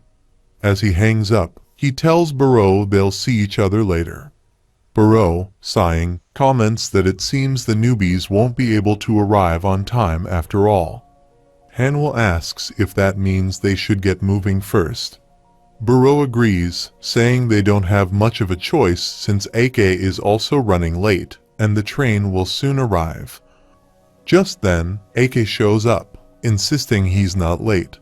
He says he left the bothersome tasks to someone else and grumbles about being talked about behind his back, adding that it seems Barreau hasn't changed. Barreau agrees, noting that their group couldn't stick together because of AK's personality. Sachai arrives, criticizing AK for not doing his job properly. He remarks that if Aka had handled things better, Daniel wouldn't have gone astray. He adds that Aka's indecisiveness is what caused everything to turn out this way. Barreau, startled, asks who this voice belongs to, and Sachai replies that it's been a long time. Barreau, Hanuel, equally surprised, asks if he really means Sachai Faker. Sachai confirms that he came after hearing everything from Aka. Hanuel, in awe, asks if this means one of the strongest three among the D-class regulars is actually here. Sachai nods, adding that he never expected to board the train with them again after that day. Barreau, still processing, remarks that Sachai really came. Sachai then turns serious, mentioning Hoken and questioning if it's true that the demon may awaken again once the train arrives. Just then, an announcement echoes through the station, informing the regulars that the train will soon be arriving at the Wooden Horse station on the 37th floor. The announcement repeats the message, emphasizing that the train will be arriving shortly. Daniel, hearing the announcement, thinks to himself that the time has finally come. Meanwhile, Hoken grins in anticipation, remarking that now he can eat as much as he wants. Another announcement rings out, instructing those who are getting off the train to please prepare to exit. Angel exclaims that they have finally arrived, and Rachel thinks to herself that Baum has to do this. Hayura urges everyone to get moving while the announcement reiterates that those disembarking should prepare themselves. As Rachel glances at her chat with Emily, she reflects on her feelings of inadequacy. Unlike Emily, who is favored by the gods, Rachel believes that she must step over others to gain any recognition, as no one would extend a helping hand to her otherwise. Meanwhile, Sachai observes that Daniel went to find Hoken. He recalls that Daniel had mentioned bringing Roan back to life and wonders what could have prompted Ake to come looking for him so suddenly. Now, Sachai feels he has a clearer understanding of the situation. He remarks that it's fortunate he happened to be around, thanks to Emily. At that moment, he uses his phone, prompting Barreau to ask if that is indeed Emily he is using as well. Sachai replies that the message was useful for finding the ticket. When Barreau asks what the message says, Sachai explains that it was sent this morning, and that similar messages have been sent over the past few days. Barreau, concerned, wonders what they are up to this time. He looks at the device called Emily and realizes its significance. Sachai suggests they save the chatting for later, as the train has arrived. Barreau confirms that it's already here. Meanwhile, Hoken exclaims that he's finally ready to get out of there, as he is really hungry. Daniel counters, telling him that the train will remain until midnight and that they should wait a bit longer. He warns that causing a fuss too soon won't lead to anything good. However, Hoken insists that he can't resist the fresh sounds of prey awaiting him, their breathing intoxicating to him. As the Hell train arrives at the station, the regulars at the altar of the wooden horse eagerly await the opening of the train doors. Barreau asks if it's finally here. Meanwhile, Hoken expresses his impatience, insisting that they need to get out of there because he is starving. Daniel responds, reminding him that the train will remain until midnight, so they should wait a bit longer. He cautions that causing a fuss too soon won't lead to anything good. Hoken, however, dismisses this, saying he can't ignore the fresh sounds of prey awaiting him. The scene shifts to the floor 37 station, where the train's stairs descend. An announcement echoes through the station, informing all the regulars that the Hell train has just arrived. Boarding will begin at 11:30 p.m., which is 30 minutes from now.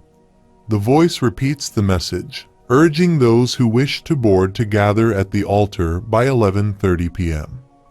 One of the regulars asks if he is also present because he received Emily's message. Another regular responds, confirming that he, too, got the same message. The first regular admits that he heard there are some dangerous individuals on the Hell train. The second regular insists that it's Emily's message, explaining that he relies on her for everything these days, and he finds himself in a similar situation. As the announcement continues, urging those who wish to board the Hell train to come forward, Hoken nearly steps out of the room, stating that it has been a long time since he felt the fresh air. Just then, Daniel arrives from behind, grabs his hand, and asks where he thinks he is going. He pulls Hoken back inside, demanding to know what he is doing. Hoken protests, insisting that he wants to get out. Daniel counters, asking if Hoken has already forgotten the contract he made with the administrator. He explains that the contract is only valid while they are on the train. If Hoken leaves, they will be finished. He emphasizes that Hoken cannot exit until he becomes a complete being, insisting that he should get back inside.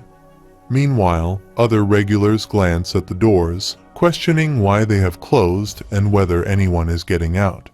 One regular wonders about the event that Emily mentioned, prompting Barreau to reflect on it, recalling that she thought she saw something white. Another regular remark is that he thinks it's him, and assures the group that they will deal with him when he shows himself again. At the same time, Daniel confronts Hoken, asking if he even has a brain. He cannot simply exit as he pleases. Hoken retorts, questioning why he needs Daniel's permission to leave. Daniel explained that he was bound to the train according to the contract. Hoken dismisses this, expressing his intense hunger and insisting that he needs to get out to satisfy it. Daniel interjects, urging Hoken to remember their promise that Daniel would make him a complete being and help him escape the train. Hoken acknowledges this, asserting that he will use that power to bring Roan back to life. Of course, he remembers. Daniel responds, questioning why Hoken is attempting to leave when he is not yet complete. He warns that Hoken will lose everything if he strays too far from the train. Hoken, however, pleads for Daniel to wait a little longer until all the regulars arrive, cautioning that if he causes a commotion, they might flee. Just then, Rachel and Hayura arrive. Rachel remarks that Hoken does not need to worry about that aspect, noting that most of the regulars should already be gathered at the altar for a special event. She explained that she used Emily to send them a message. If they did not exist now, suspicions would only arise. Hoken finds the device interesting and turns to Daniel, questioning if everything is all right. He states that if they make the regulars wait any longer, they will only become suspicious and run away. He acknowledges that he has been right all along and declares that he is ready to go.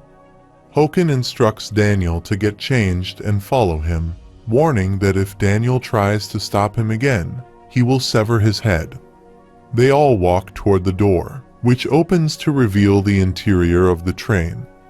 The regulars inside glance at the door, and one of them asks what is happening. As the door opens, they spot someone's feet and scream that someone is coming out. Hoken steps out of the train alongside Daniel, Hayura, and Rachel. Hoken greets them, playfully calling them cute little D-class regulars. The group stares at him, and both Barreau and Akka recognize Hoken. Barreau thinks to himself that if Hoken is awake. Meanwhile, Poe rushes toward the conductor's room, exclaiming that the door has opened, and that codename Hoken seems to be trying to get out. The regulars begin to gossip amongst themselves. One asks who the kid is, while another speculates that he might be a ticketer. A third regular notes Hoken's white hair and long sword, questioning whether he is from the Eri family. Someone looks at Hayura and exclaims that it is indeed her, wondering if she is related to the event Emily mentioned. Hoken scans the crowd, commenting that he sees some delicious-looking individuals scattered here and there. In contrast, Barreau muses to himself that he is sure that's Hoken, but he can't help but think how small he appears. Hoken observes that many have gathered and expresses his delight, declaring that all present are truly blessed, as they are all qualified to be his glorious first meal. One regular asks what he is talking about, while another admits to having no idea. Hoken then announced that he would commence the event. A curious regular inquires about what he means by event, wondering if Hoken is finally starting, and if the kid beside him is the host. Another responds that in 30 minutes, the stairs to the train will be created, and Hoken will allow entry onto the train only if someone can sever the heads of 4 other regulars. Hoken emphasizes that only those who successfully cut off 4 regular heads will gain passage onto the train. Meanwhile, Daniel thinks to himself about the absurdity of the game this crazed individual has devised this time. Barreau interrupts the chaos, demanding Hoken to stop talking nonsense. His frustration is evident as he curses at him. Another regular challenges Hoken, asserting that he has no authority over them and threatening to kill him if he doesn't come down. In response, Daniel calls out to Hoken, demanding to know what is going on. Hoken retorts that if they don't comply with his demands, he'll force them to listen. He leaps down, unleashing his Shinsu power in a brutal display, killing several regulars in an instant. The remaining regulars watch in horror, one exclaiming that it looks as if their energy is being sucked away as they vanish. Hoken urges them to fight, insisting that they shouldn't keep him waiting any longer. One regular, emboldened by desperation, raises his hand and declares he will fight, begging to be allowed onto the train after he kills 4 others. Hoken praises the bravery of this warrior, encouraging him to hurry and bring 4 heads to lay at his feet. Another regular, wearing a helmet, interjects, asking if they can join the fray as well. A gray-haired individual steps forward, expressing their desire to also board the train. Hoken considers their offer, noting their potential. He muses about where they might have come from before the gray-haired individual continues, stating that they'll cut off the heads of 4 regulars to board the train, but only under one condition. He wants to be one of the 4 who will fight. Hoken pauses for a moment, a thoughtful expression crossing his face. After a brief contemplation, he breaks into a smile. Baro looks at Hoken, his mind flashing back 600 years to when all the regulars aboard the Hell train discovered the corpse of the regular, Roan. He recalls that it happened in the morning, and despite the chaos, no monster had emerged. Baro ponders aloud who could have killed him, concluding that since everyone on the train is supposed to be on the same team, it could only mean Roan was betrayed by a teammate. Hoken arrives on the scene and, taking into account the situation, remarks that he doesn't know what to say. He acknowledges the implication that a traitor has infiltrated his kingdom. The urgency in his voice grows as he asserts they must uncover the traitor's identity, warning that things will become dangerous if they don't act quickly. He instructs everyone to gather in one place so he can identify who killed Roan. Baro agrees, his brow furrowed in concern. He wonders aloud why anyone would kill Roan, especially considering how devoted Bolak had been to Hoken. Another regular chimes in, suggesting that they have no choice but to recognize that the train is already under that man's control, who changed everything. He indicates that he is enticing individuals like Bolak to make them his minions, and they behave as if they possess control over the people on the train due to Hoken's influence.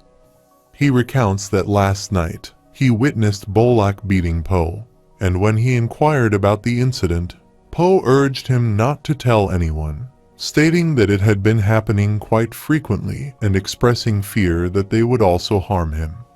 He acknowledges that a few individuals had left the train at the last station, but that was a mere pretense.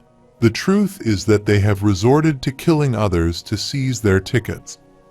Daniel asserts that those individuals are liars, emphasizing that they must reclaim the train from them. He approached Bolak to ask about the situation, and Bolak responded that he would inform Hoken and kill anyone who opposed him. In response, he regrets that he truly had no choice in the matter, and at this rate, everyone is at risk. Daniel believes he knows the truth. The violent emotions she harbored that even led her to kill Bolak were neither hatred toward them nor a sense of justice, but were rather closer to jealousy toward Hoken. He perceives that she was envious of the individuals who took their place on the train, and he is certain that Hoken exploited those emotions. He is convinced that Poe becoming a victim of violence was part of Hoken's plan. He contemplates that if it is revealed that Roan is the murderer, he will likely eliminate them. This realization leads him to understand that Hoken is akin to the King of Hell. The scene shifts to the present, where Kun's ally from the Kun family overlooks the train while Hoken agrees to the fight. He declares that if he is so confident, he should demonstrate what he has.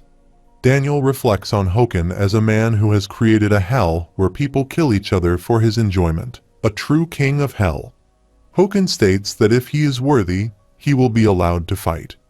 At this moment, the person in the helmet asserts that this is good, while another regular interjects that there seems to be a misunderstanding. He proposes that all 3 of them will take on the white guy, asking how that sounds. The person in the helmet declares that he does not need assistance and attacks, knocking him out, as Baro observes. Hoken remarks that he looks quite appetizing. The scene shifts above the Hell train station, at the wooden horse at an altitude of 15 kilometers. Hoken states that it has been a while since he last saw the Hell Train. He acknowledges that his opponent looks strong, but he believes it is still not enough to challenge him. The helmeted person suggests changing the rules a bit. Hoken responds that he will hold a new event and will grant a ticket that allows entry onto the train to anyone who cuts off one of their opponent's heads. The helmeted person asks for clarification about the ticket. Hoken confirms that he will give one of the tickets he possesses, but only if the individual brings him a head. The helmeted person exclaims that this is a jackpot, as he is being offered a ticket for the train, seriously and for free. Hoken then instructs them to begin the fight. Another regular stepped forward, noting that although Hoken has shrunk in stature, his malevolent tendencies appear as strong as ever. Barreau agrees, stating that Hoken enjoys manipulating people and instigating fights and competitions among them like a devil. He adds that this behavior is characteristic of Hoken's past. The helmeted person dons a hand cover and asks if everything is ready. The gray-haired individual inquires about when Hoken intends to come down. Hoken acknowledges that he is indeed strong for a D-class regular and asks who sent him, suggesting that he is familiar with the individual's knowledge of him and wonders if he is affiliated with FUG. The gray-haired person confirms that they are part of FUG and explains that they have heard about a blasphemous D-class regular on the train claiming he will become a Slayer nominee. Hoken finds this notion amusing, laughing as he remarks on the absurdity of the situation. He asserts that it is incredibly funny, labeling the elders as a comedy show, and expresses his irritation at their condescending attitude towards him simply because he is trapped on this train. Hoken declares that everyone should watch closely with their own eyes to see what kind of man this blasphemous D-class regular truly is as he prepares to unleash a massive Shinsu blast. The onlookers gaze at him in anticipation. Barreau questions what is happening, noting that the Shinsu is continuously increasing in intensity. Sachai speculates that Hoken has likely consumed a significant number of souls to enhance his power during this attack. The gray-haired individual expresses disbelief, wondering how it is possible for a D-class regular to possess such immense Shinsu. Hoken responds that possessing this level of power is essential for anyone aspiring to be a Slayer, as a Slayer must be a god of fear, ruling over beings like them. He warns them to remember this fear even after they descend into hell. The gray-haired person instructs his companion to dodge the incoming attack, dismissing Hoken's display of power as foolishness. Hoken retorts not to forget the overwhelming force he wields. Barreau comments on Hoken's madness, questioning the origin of such a monster, and notes that everything has been cleaned up now, stating her preference for order over chaos. Barreau exclaims in disbelief at the chaos, noting that Hoken has ended up killing them all. Muntari turns to Ake, asking if Hoken is the old foe he had mentioned, to which Ake confirms that it is indeed him, stating that while his body may have shrunk, his personality remains unchanged. Sachai suggests they remain low until the stairs descend, planning to run onto the train 10 minutes before departure, as confronting Hoken directly would not end well for them. Barreau agrees, stating they should board the train first and surmising that the other regulars must not have made it after all. The scene shifts to 50 minutes later, just 10 minutes before departure, where Hoken sits on the stairs, observing that although the stairs to the train have appeared, no one is making their way up. He expresses his disappointment, questioning how it is possible that no one with any talent has shown up. He contemplates going back inside, hoping there will be more worthy opponents to feast upon at the next station when they ascend the stairs. Barreau instructs everyone to get ready, noting that the train will take off in 10 minutes, and his comrades follow suit. Barreau also rallies her team, urging them to move toward the train as Hoken observes them all. He recognizes Barreau and recalls a moment from the past when Barreau was practicing, thinking that perhaps he might finally be able to read his sword just once. Hoken then returns to the present, cursing Barreau and declaring that he has finally found him, rushing forward to attack. Daniel notices the commotion, thinking that Buro, Ake, and Sachai have caught up with him. Buro asks if Daniel recognizes him, and Sachai calls out to him just as Hoken becomes frustrated and prepares to attack, vowing to kill them all. However, before he can strike, Kun's ally unleashes a powerful rain of lightning and electricity upon the Hell train, hindering everyone's progress. He remarks that although this is a favor for his little brother, he can hardly believe he is doing this for him. Po, startled by the sudden disturbance, asks what's happening and runs off, saying he'll check out the situation. The train conductor calmly deduces that it must be someone from the Kun family causing the disruption. Meanwhile, Angel feels the tremors shaking her room and wonders aloud what that was, while Kun's ally reports to him that he has managed to stop the train temporarily. He adds that while the train will resume its movement soon enough, the rapid floating ship should arrive in time. He reminds Kun that this incident will likely be reported to his father, so he expects Kun to uphold his promise. Kun agrees, assuring him that he will repay the favor before telling his group it's time to head for the train. Buro and his teammates, knocked to the ground by the shockwave, struggle to recover. Ake, coughing heavily, asks what just happened as the smoke begins to clear. Hoken, equally confused, demands to know what's going on, questioning the source of the strange light. At that moment, Kun, Bomb, and Rak rush toward the train, catching Hoken's attention. He watches them in confusion, wondering who they could be. Kun, Rak, and Bomb land on the opposite set of train stairs from Hoken and his crew, while HWA Ryan gazes at them, her smile laced with mystery. Hoken observes Bomb, wondering who this boy could be. Bomb, equally perplexed, questions the identity of the white-haired figure before him. As they all exchange glances, Buro reflects, thinking that Juvenile Grace has arrived much faster than expected. Buro also recognizes them, recalling their presence at Train City. Hoken, still unsure, contemplates who Bomb is, recalling that he hadn't seen him at Train City and questioning if this could truly be the same person. He asks if the boy is Bomb. Before Bomb can react, Buro warns him to be cautious, explaining that Vicent is the scoundrel they've been warned about. Hoken, who has already been awakened by the FUG members. Kun processes the situation, confirming in his mind he is indeed the one causing all the recent disturbances. Meanwhile, inside the train, Angel grows concerned, noticing that the departure time has passed without any announcement. She wonders if they should step outside to see what's happening.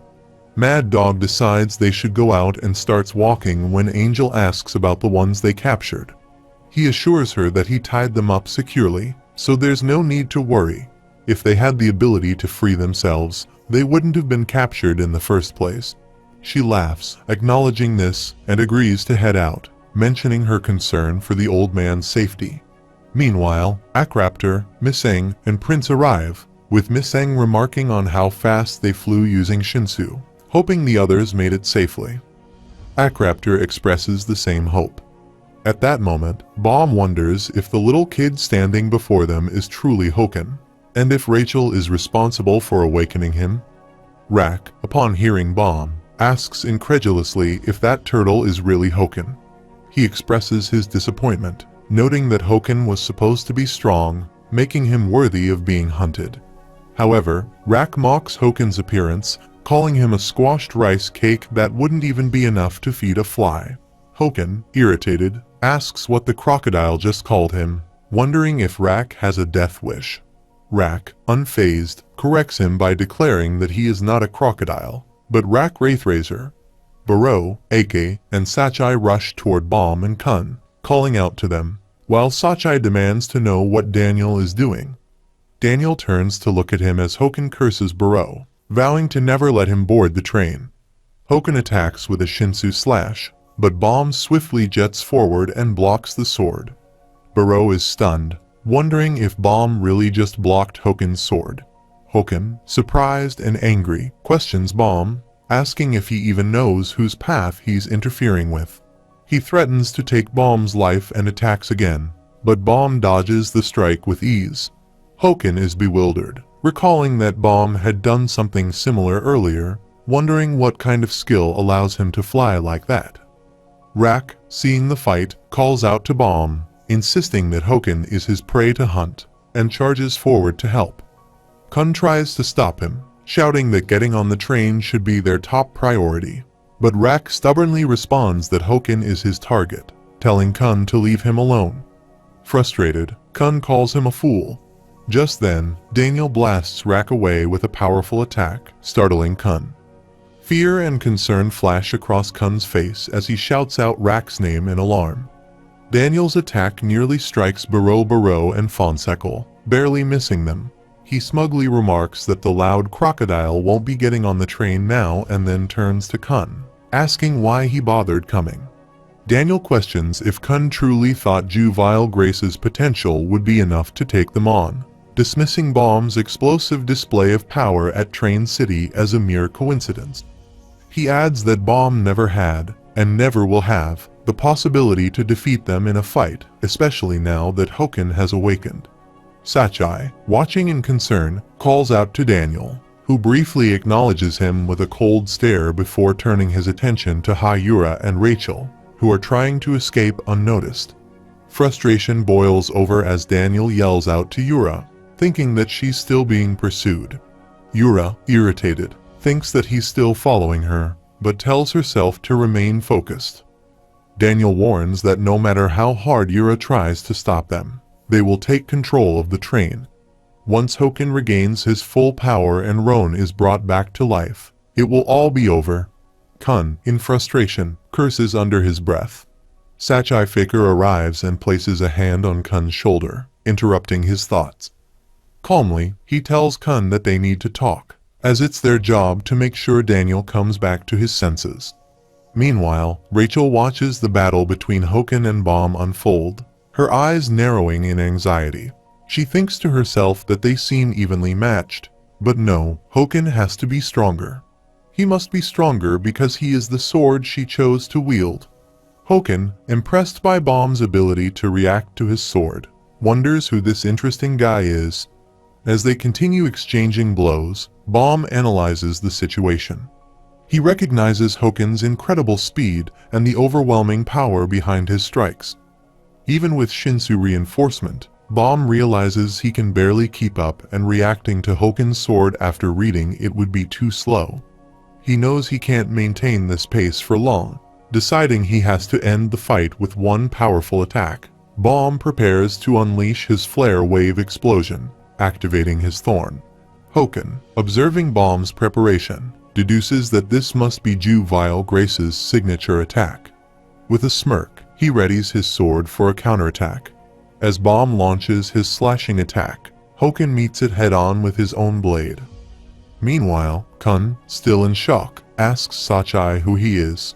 Sachai apologizes for interrupting and introduces himself, saying that he's Sachai Faker and used to be a comrade of that fool.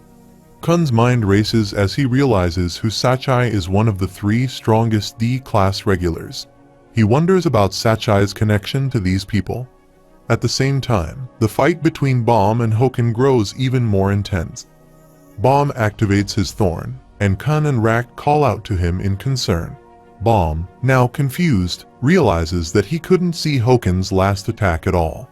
Without hesitation, Kun jumps onto his lighthouse, rushing to Bomb's aid, but Hayura suddenly blocks his path. Calmly, she tells him that he should be dealing with her instead. Meanwhile, Hoken, with a menacing smirk, comments that when he heard there was a new Slayer nominee, he wondered what kind of ridiculous person could hold such a position, but it turned out to be Bomb, the boy with black hair. Hoken strikes, his attack landing and injuring Bomb, as he mocks his opponent's vulnerability. Bomb struggles to comprehend what just transpired. He couldn't see Hoken's sword at all during the last attack.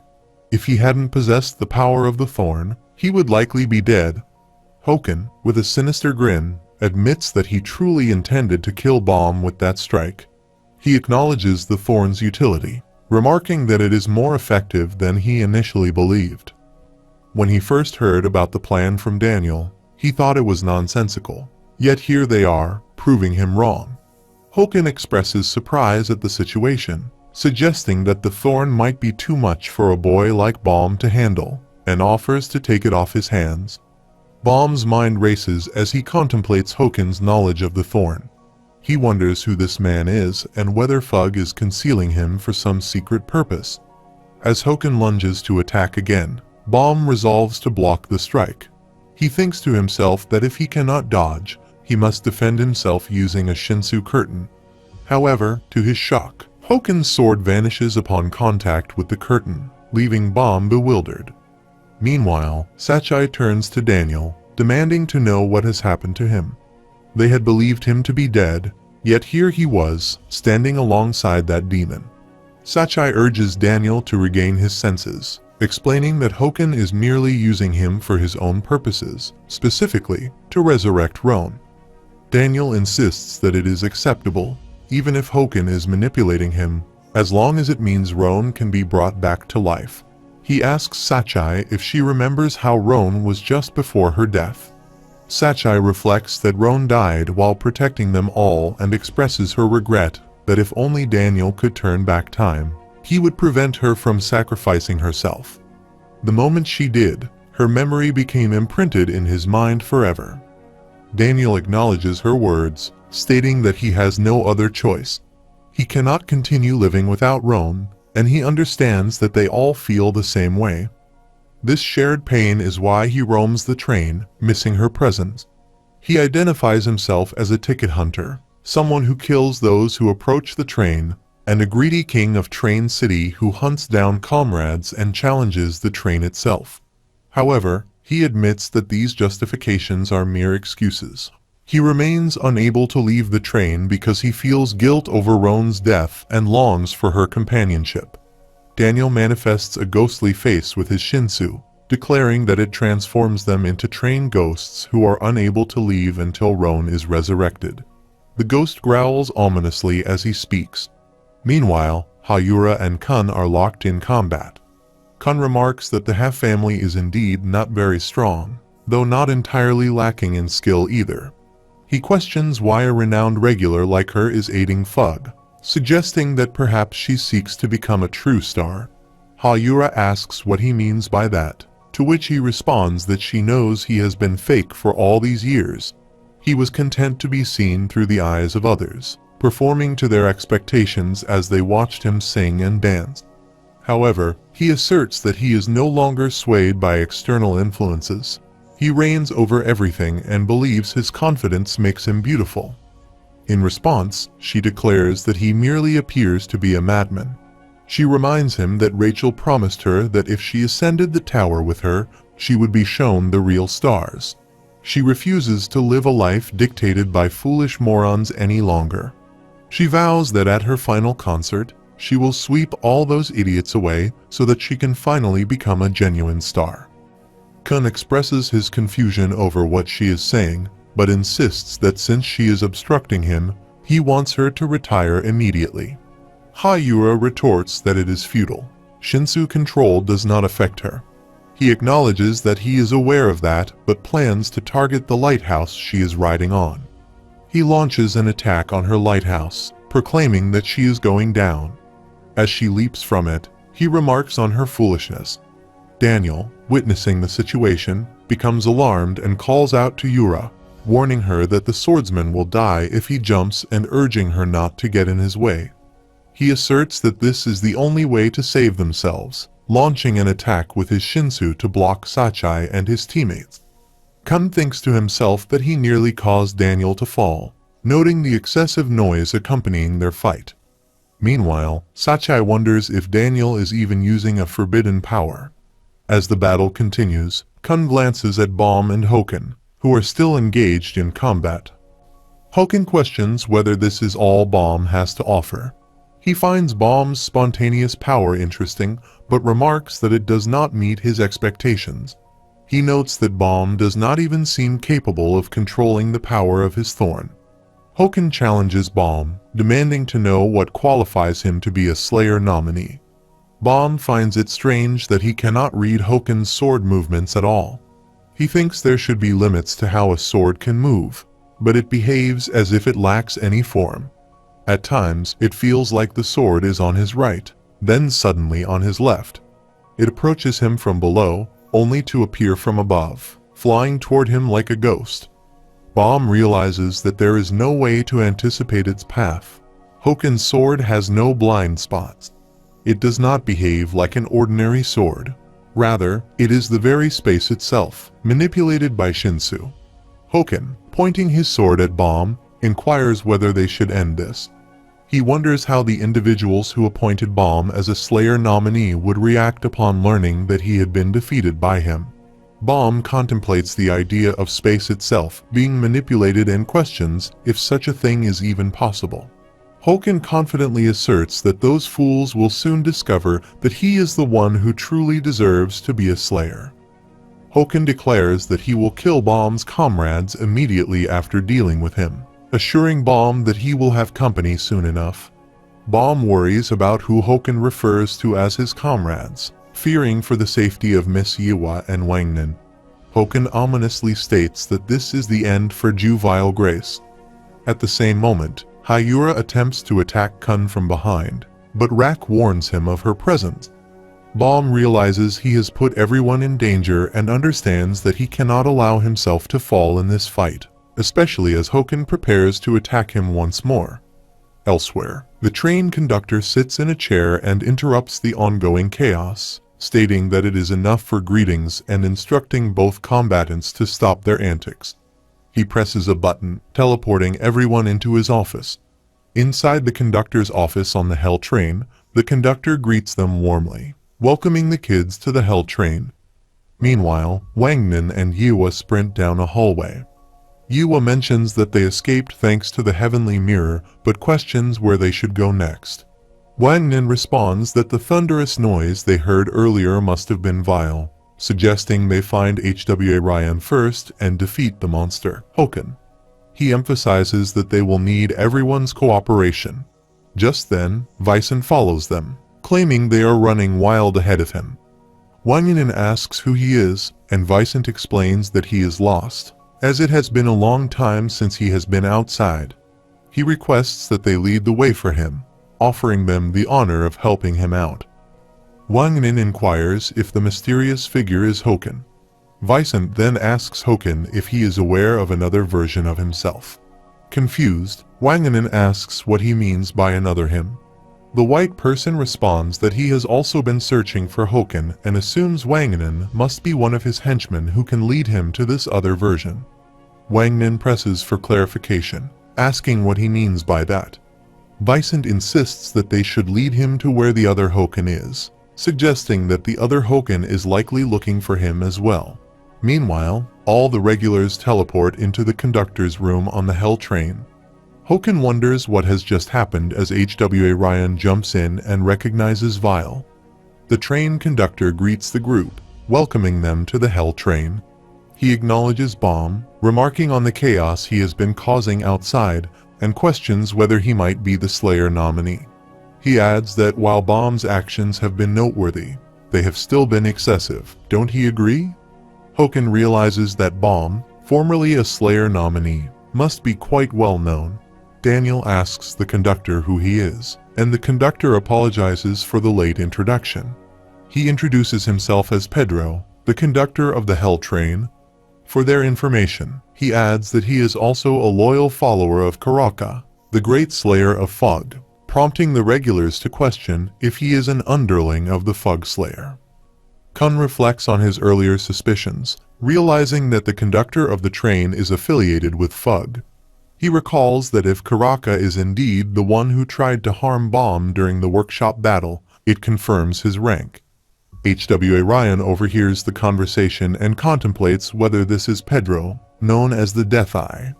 She wonders if he is a subordinate under Karaka's direct control, possibly working behind the scenes to awaken Hoken, or if this is a trap designed to lure Vile in.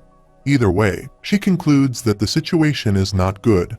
Bomb looks at HWA Ryan and calls out to her, surprised that she has only just now registered his presence. Pedro acknowledges Hoken, noting that while he has heard of him, this is his first time seeing him in person, and he appears smaller than expected. Hoken retorts, asking Pedro not to refer to him as small, and asserts that he is still growing. Pedro continues, expressing his welcome to both of them on the Hell train, emphasizing the rarity of encountering two individuals who qualify to become slayers. However, he adds that one of them will soon drop out, as only one can ultimately become a slayer nominee. Bomb ponders the meaning behind Pedro's statement regarding who will drop out. Pedro then asks if they are ready to begin the game, to which Hoken inquires about the nature of this game. Pedro explains that it is a game designed to select only one of them as the sole Slayer nominee.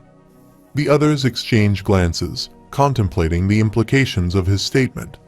Meanwhile, in another area of the train passage, Angel and Mad Dog find themselves teleported.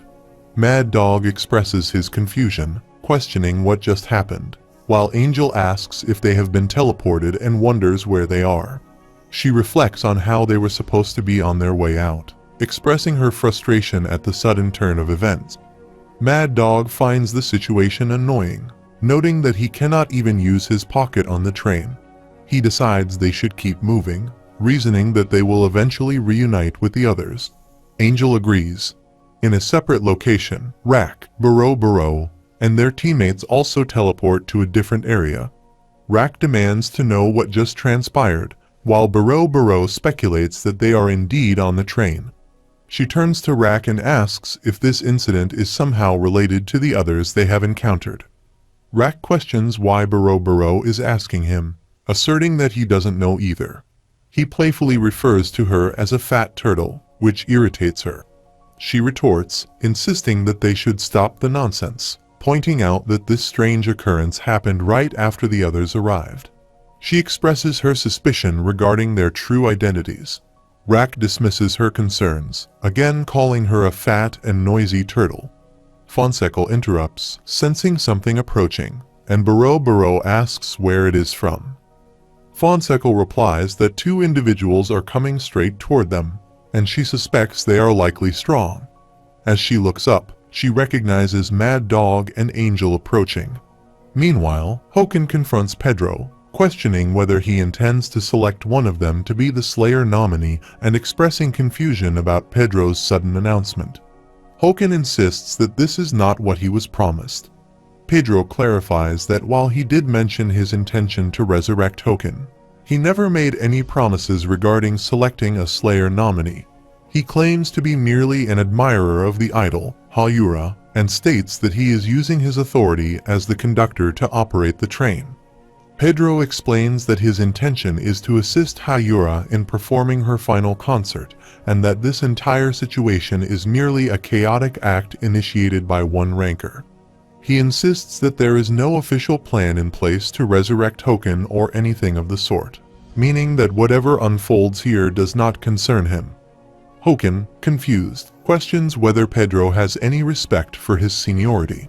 Meanwhile, Kun ponders the implications of resurrection, questioning how someone who is already awake can be resurrected and what they mean by such a concept.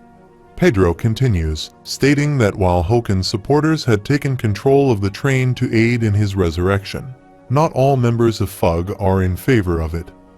He reveals that the elders and slayers on the other side are already applying pressure on them. Therefore, even though they would like to assist Hoken, they are now obligated to establish a fair process under the guise of a game. Pedro explains that for them, helping Hoken is one of two options. They can either assist him in his resurrection or observe him in a weakened state. He adds that having a nominee with the thorn could be more beneficial for their plans. Kun wonders about Hoken's current state, and as Baum interrupts to clarify that he has resigned as a nominee and has no intention of returning to FUG. He asserts that there's no reason for him to participate in this game. Pedro acknowledges Baum's stance but counters that as long as Baum possesses the thorn, he carries all of FUG's hopes on his shoulders.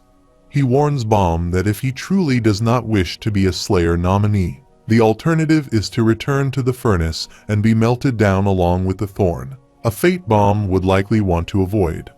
Pedro reminds him that they have captured some individuals who were wandering around the train, implying that their fates are intertwined. At that moment, Misang, Akraptor, and Prince teleport into a prison-like area. Prince, disoriented, questions where they are, recalling that he was just on the floating ship moments ago. Misang wonders where Bomb and the others are when she hears a voice responding to her inquiry. It's Prince, along with Akraptor, Quitro, and Chang. Chang expresses concern, stating that the situation won't break easily.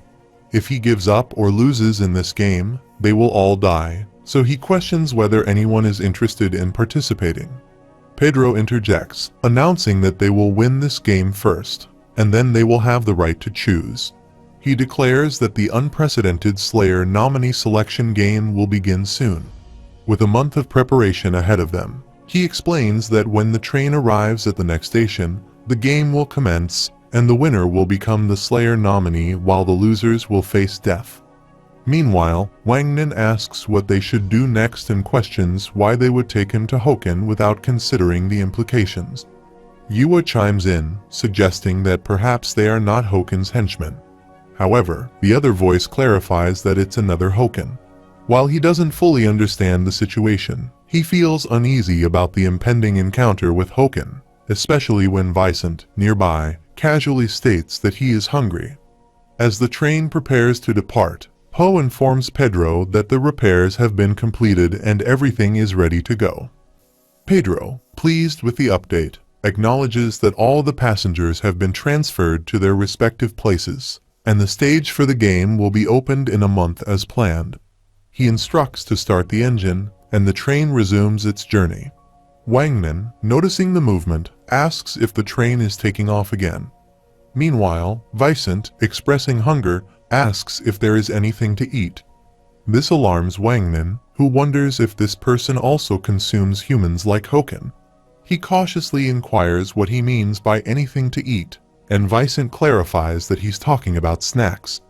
Wangnan, still confused, asks for clarification on snacks while Yewa steps in, offering some she had on hand. She hands over banana-shaped chips, and Vicent takes them, commenting on their childish taste. Wangnan, skeptical, suggests he try them first to see if he likes them. Yiwa, thinking to herself, notes that the snacks weren't even for her but for Rak. Vicent takes out the chips, starts eating, and remarks that they are not bad, expressing gratitude for the snack. Wangnan, puzzled, questions whether this individual is truly another version of Hoken, noting how different he seems from the original. Yiwa observes that their personalities appear entirely different, acknowledging that something feels off. Wangnan reflects on the stark contrast, describing Hoken as a violent devil, while this one resembles a child in demeanor. He wonders what might happen if this person encounters Hoken, considering the possibility that they might merge and become stronger. Yiwa, uncertain, asks what he means by becoming one. Wangnan admits it sounds absurd but suggests it might be possible. He proposes they pretend to lead Vicent to Hoken to discover his intentions, figuring out who this person truly is in order to devise a plan. The scene shifts to Baum and his teammates as they are teleported into the next area of the Hell Train, Stage 3. Baum assesses their surroundings, concluding that this is likely the stage where they must undergo a test to proceed to the next floor. If they succeed, they will remain on the train and advance to the following level. He states that if they fail, they will be sent to the inner tower of this floor, acknowledging that this must be the place the man was referring to. The scene shifts to 5 minutes earlier, inside the conductor's office, where the conductor outlines the schedule. He explains that each of them will be transported to their starting points, and their battle will commence in a month at Stage 4. It is at this stage that the test for the 39th floor will take place. However, before reaching that stage, they must first clear various tests. Baum asks for clarification on what he means by clear tests. Pedro confirms this, explaining that there are 3 types of tests they must complete on the train. First is the stage test on each floor. Second, they must eliminate the monsters that appear at night. Third, they will face guardians placed in each room. Pedro continues, explaining that since Baum has just boarded the train, he must first clear the test on this floor. Afterward, he must advance to the next stage by defeating the night monsters. Lastly, in order to progress quickly and receive various rewards, he must battle the guardians in each room. The game will officially begin in a month once they have gone through all of these challenges. Pedro warns that if Bomb fails any of the tests or doesn't make it to stage 4 within the month, it will be considered as giving up, and all the hostages will be killed. He reminds Bomb that he has only a month, and if he reaches stage 4 by midnight at the end of that month, the Slayer nominee selection game will begin. He wishes good luck to both potential Slayer nominees. Meanwhile, Hoken, furious, runs away, cursing Karaka for breaking their promise. He laments that Karaka had promised to help him resurrect fully, but now, because of this, Hoken swears he will kill them all once he regains his full power. Enraged, Hoken realizes that due to this stupid game, he has lost all his hostages, including Vile, who is in his grasp. Worse, the opposition now has a month to prepare. Frustrated, Hoken reflects on how things could have been different if not for Barreau and his crew, who disrupted his plans centuries ago. He then calls Daniel, demanding to know the whereabouts of his other self and whether there is any reaction from the seal, but receives no response. Daniel rubs the mysterious tattoo on his neck and confirms that there's no sign of Hoken around the area. Hoken insists that they need to find him before the game begins. Rachel, observing the situation, comments that it's odd the seal isn't responding. Daniel, puzzled, asks her what she means. She reveals that Emily, through her data, is indicating that there's another Hoken nearby. Taken aback, Daniel demands clarification. Rachel reminds him that she promised to help him under one condition. She uploaded Hoken's seal onto Emily's server a year before they boarded the train. Emily had finished interpreting the data from Hoken, and now, through that information, Emily is telling them that another Hoken is close by. Daniel, surprised, asks if Emily already knows this. Rachel calmly explains that 2 of their teammates are already on their way to locate him, so they should start moving as well. Hoken, intrigued, acknowledges Rachel's usefulness and, with a twisted sense of generosity, offers to grant her a position when he fully regains his power. She thanks him with a slight smile while Daniel, frustrated, thinks about how Rachel keeps complicating matters. The situation is growing more tangled, and Rachel's involvement only seems to deepen the complications for him. Daniel thinks the situation will become troublesome if Hoken finds his copy too soon. If Hoken becomes complete, it would mean the birth of an uncontrollable monster. In that case, Daniel realizes he won't be able to manipulate Hoken as he wishes. He resolves that the other Hoken must be found as late as possible to keep things under control. Meanwhile, elsewhere on the Hell train, Rack looks at Angel and Mad Dog and wonders who these turtles are. He senses something off, feeling they might not be allies. Mad Dog, sharing a similar sentiment, remarks that it's unfortunate since he had the same thought. Rack, not one to hold back, charges at Mad Dog with his spear, angrily correcting him, saying he's not a crocodile but Rack Wraithraiser. However, Mad Dog swiftly counters his attack using his wave controller abilities, pushing Rack back with impressive speed. Rack, momentarily taken aback, thinks about how fast the wave is. Mad Dog taunts him, commenting that Rack is faster than expected, and challenges him to dodge his next move as he prepares another attack. Rack quickly moves to evade, muttering that tricks are for children, and retaliates by throwing his spear at Mad Dog with force. Barreau praises Rack's attack, while Angel expresses her dissatisfaction with merely watching and suggests that she wants to join the fight. Barreau warns her that she will regret it as he continues to eat a lollipop. Wangnan hears a noise and asks about the sound when Yewa wonders if it could be Bomb. He replies that he does not know and proposes that they go check, but Vicent interrupts, saying he does not think it is another version of himself, and asks them to wait. Meanwhile, Rack continues to fight against Mad Dog, and Angel uses her flare attack against Barreau and her team, activating her metal fish as well. Barreau complains that she cannot approach Angel because of the strange creatures surrounding her. At that moment, Wangnan, Yua, and Vicent arrive and observe the ongoing battle.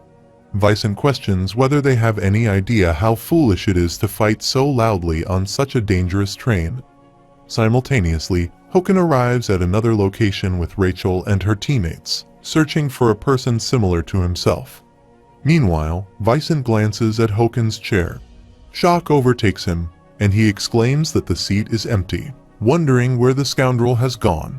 Meanwhile, Kasano expresses uncertainty, stating that the place was already empty upon their arrival.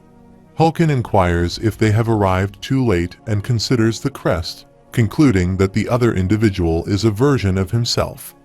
Daniel observes Kasano with a mysterious gaze when Hoken asks about the situation. He senses something significant and believes it to be the other version of himself, noting that his copy is nearby. Meanwhile, Kun notices a strange individual seated there and questions whether that person is Yakum, the enemy they must confront to clear the stage. Sachai identifies Yakum, explaining that he will likely prove to be a challenge during their first encounter, suggesting they leave the matter to them while the others take some rest. There are numerous things they wish to discuss with him, but they decide to postpone that conversation until after clearing the stage. HWA Ryan insists that they should remain where they are, asserting that Vile will handle the situation independently. Sachai asks for clarification on her statement, to which she replies that they have 1 month until the game begins. After that, they will have to face Hoken, who will have grown even stronger. This game is the Slayer nominee selection game. He states that the upcoming confrontation will be a fight between Hoken and Vile without any assistance, noting that 1 month is insufficient time to prepare for such an event while also avoiding dangerous factors. Burrow questions what he means, incredulous that he intends to make bombs strong enough to defeat Hoken within a month, deeming that notion ridiculous, asserting that they all must fight together. HWA Ryan counters that such an approach would be meaningless because this is not that type of game, emphasizing the high likelihood that the upcoming game will revolve entirely around Hoken and Vile, which means their lives will hinge on Vile's strength. He acknowledges her point when she mentions that having the hostage on their side offers their best chance of survival, stressing that their survival will depend on how much Vile can improve to the level where he can compete with Hoken. She asserts that for the next month, they will leave all the battles taking place on the train to Vile alone. Burrow expresses confusion about her statement, while Kun questions the validity of such nonsense, pointing out that Bomb is not even in a normal condition at the moment. HWA Ryan asserts that such considerations are irrelevant. They do not have the luxury to ponder such matters in a situation like this, especially since they nearly captured him as well. She points out that all of this has occurred because he has been pursuing Rachel. If she is correct, he has endangered his comrades in his reckless chase after her, and now he is on the verge of being returned to Fug, from which he barely managed to escape. She emphasizes that while he may believe he is ascending the tower with a different objective than others, in her view, he is merely pursuing foolish pursuits without regard for those around him. She challenges him, asking if he does not think it is time to start caring for the people around him. In 1 month, he must defeat Hoken on his own, regardless of the circumstances, if he even feels the slightest sense of responsibility for those nearby. She asks if he understands her point. Sachai inquires about the individuals present, to which Burrow responds that they are former Slayer nominees and identifies the girl as a guide. He mentions that he has heard they are pursuing Rachel, the girl who was with Hoken, and explains that they became allies after encountering them in Train City. Sachai notes that a Slayer nominee is not just any ordinary individual, questioning whether it would truly be possible for him to become strong enough to defeat Hoken in merely a month. Vile reflects on how his greed has jeopardized everyone around him, stemming from his insistence on pursuing Rachel. He realizes that all the people close to him are now in danger. In this moment of reflection, he acknowledges that he is no different from Rachel. He is just like her. Vile realizes that he did not consider the possibility of his dear friends getting hurt. Now that he has come to his senses and reflected on the situation, he recognizes that things have turned out this way because he is no different from Rachel. He acknowledges that he nearly abandoned the precious people around him in pursuit of his own goals. He resolves that this fight must be concluded by his own hands. Muntari inquires if that individual is indeed a Slayer nominee. He admits that he had thought he was quite capable, but did not expect him to be that strong. Sachai asks if Vile will truly be alright, to which Barreau responds that Yakum is quite tricky to deal with, and that the confrontation will not be easy. He recalls how they nearly lost their lives by underestimating Yakum initially. He questions whether they should not assist Vile, but Sachai insists they should observe for now. She reminds him that the guide emphasized the need for caution, adding that a person capable of blocking Hoken's sword will not be easily defeated. However, she warns that if Vile underestimates Yakum, he will regret it. After a while, the train begins to move rapidly, and an announcement is made that Stage 3 is starting. To clear this test, they must defeat Yakum and reach the other side of the door he is guarding, with only 10 minutes to complete the fight. Kun turns to HWA Ryan, questioning whether she truly believes Vile can win under these circumstances, especially since Baum is not even fit to stand on his own. He expresses uncertainty, acknowledging that defeating Yakum will not be an easy task. HWA Ryan insists that they must push Vile harder, as what they need right now is a miracle. Kun asks her to clarify what she means, emphasizing that he should already understand the gravity of the situation. Someone interjects that Baum requires rest more than anything else. At this rate, he will collapse even before reaching the stage. HWA Ryan argues that miracles do not occur unless one is desperate, just as Vile charges at Yakum. Sachai warns that a spear is coming, while Barreau notes that Vile cannot even dodge because the passage is too narrow. He questions what Vile is thinking by running straight at Yakum like that. Yakum throws a spear at Vile, who utilizes a Shinsu shield to fly away and evade the attack. One regular asks if he can fly, while another inquires if he is using Shinsu. HWA Ryan remarks that this is not enough.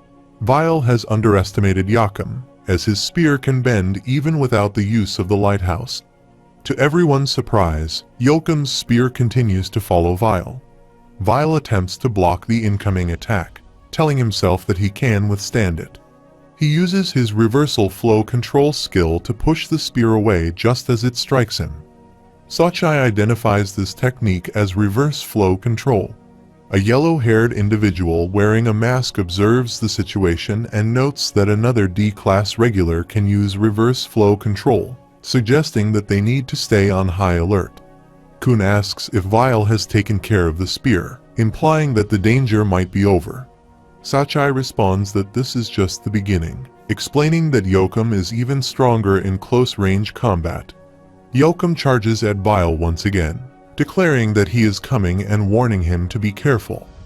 Vile perceives Yakum's swift movement from the right and attempts to evade his attack, but Yakum strikes again, causing Vile to sustain an injury. Kun grows worried, noting that Yakum is targeting Vile's wounded side.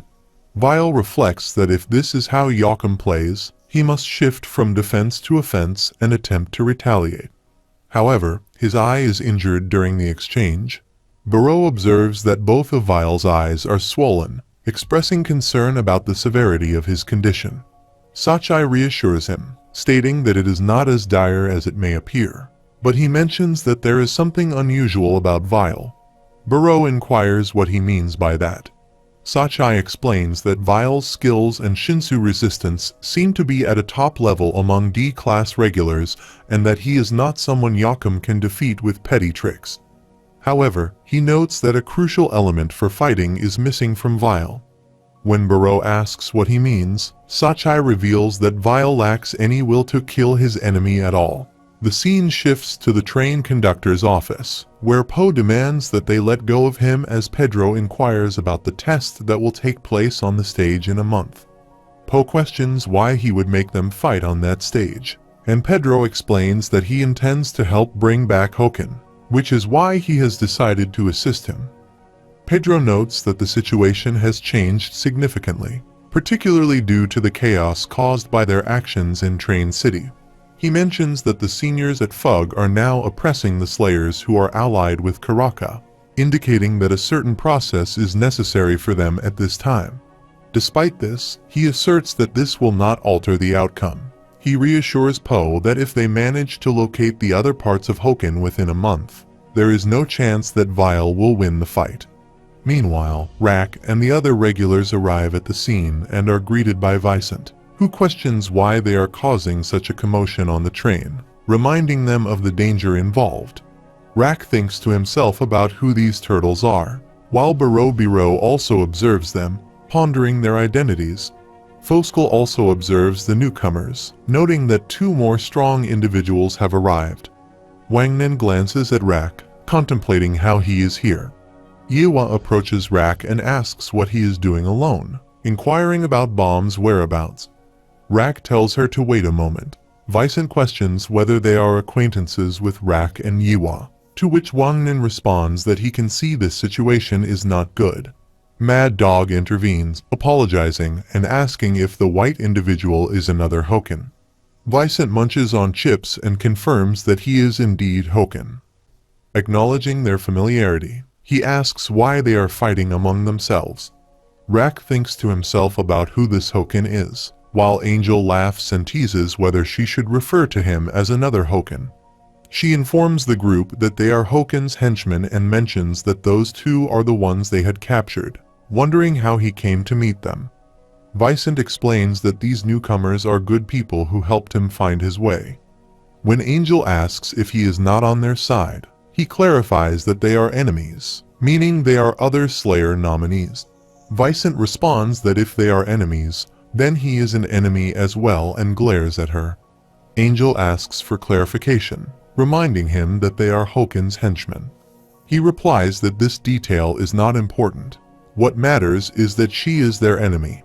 He warns that if she tries to harm them, he will side with those who helped him when he was hungry. Suddenly, a long white sword appears, and everyone looks on in shock, trying to comprehend why it is there. Meanwhile, Hoken charges toward Vicent, prompting Rachel to ask where he is going. Hoken responds that it is another version of himself. Daniel, confused, questions what he is saying and realizes that his copy is nearby. Hoken instructs Daniel to follow him, but Daniel insists he should hold on. In the midst of this, Mad Dog also notices the sword and asks what it is. Vicent introduces his sword as Silver Moray, a weapon bestowed upon him by his father. He explains that it was crafted to uphold his family's honor and pride as he waves the sword menacingly. He admits that he does not fully understand the situation, but if Angel is an enemy of these 2, he will not hesitate to slash her with it. Angel interjects, saying that she means no harm, but Wangnan thinks to himself that this all seems excessive, especially since they had only given him some snacks. He seemed like a really nice guy. Vicent presses Angel, asking her directly if she is an enemy of the 2 or an ally. As she attempts to respond, he interrupts her by revealing his name, Vicent. Meanwhile, Rack looks at Hoken and remarks that the turtle is Hoken, who is now identifying himself as Vicent. He realizes they are the second one, after all, and positions himself in front of Vicent. Hoken acknowledges the moment, stating that it has been such a long time, noting that it is almost their first encounter since they shared the same body. Hoken greets Vicent, expressing that he has awakened safe and sound after such a long time. He urges Vicent to hurry and become one with him, to which Vicent asks if he intends to kill him. Meanwhile, Vile and Yokum continue their fierce battle. Sachai observes the fight and Barreau comments that Vile's desire to hit or take down his opponent reflects the basic instincts that often arise during combat. Barreau agrees, noting that he has also found something strange about Vile as he watches the boy fight. He concludes that Vile seems too nice to be a Slayer nominee and suggests that there appears to be no malice in him. Sachai affirms this, stating that without the will to kill his enemy, no matter how skillful he is, Vile's abilities will prove useless in critical moments. He contrasts this with Hoken, who possesses ample will to kill, taking down his enemies without hesitation, which makes his sword even more fierce and sharp. In comparison, he deems Vile to be too naive. As Yoakum launches another attack, Vile attempts to evade and counterattack. Yoakum is knocked away, landing hard on the ground. Kun comments that Vile must overcome his fear of killing his enemy to possess the essential factor needed in a fight. Sachai warns that if Vile fails to cultivate this will within the next month, he will never be able to defeat Hoken. In a surprising turn, Vile channels his power to attack Yoakum, delivering a punch that knocks him out. The announcer proclaims that Yoakum is down and that Stage 4 has been cleared, with the passage to the next stage opening. Muntari asks if it is truly over now. The narrator reflects on receiving the sword from his father, recalling how he initially swung it faster than anyone else and struck it with unparalleled strength. As he grew stronger, his sword also became more formidable, and at some point, he felt as if he had become the sword itself. He remembers his father as the most beautiful and powerful sword he had ever seen and contemplates that he might have been lured by his father's radiant light, choosing to walk the path of a sword. However, no matter how much he trained, he could not transform into a shining sword like his father. His father never glanced back, leaving him feeling abandoned. He recalls conversations with children in the family, all of whom shared similar thoughts. One of them suggested that if they became one and combined their powers, they might achieve a brilliance akin to their father's. He later realized that this notion was merely a whisper of a demon. Despite this revelation, he believed that becoming a single sword that shone even brighter was worth pursuing. They accepted the demon's offer and became united. Vicent interrupts his thoughts, asking what he means by becoming one right now. Hoken asserts that a figure claiming to be a Slayer nominee has appeared out of nowhere, causing chaos in their plans. Vicent, puzzled, asks who this Slayer nominee is. Hoken responds that the individual's name is Ju Vile Grace. Vicent repeats the name, processing the information. Hoken explains that their situation has become complicated, leading them to compete against Vile to determine who will become the Slayer nominee. The revelation leaves everyone in shock, and Rack demands to know what Hoken means. Meanwhile, Wanganen contemplates whether Vile and Hoken are truly going to fight for the Slayer nominee position. Hoken then urges Vicent to unite their strengths to eliminate scoundrels like Vile.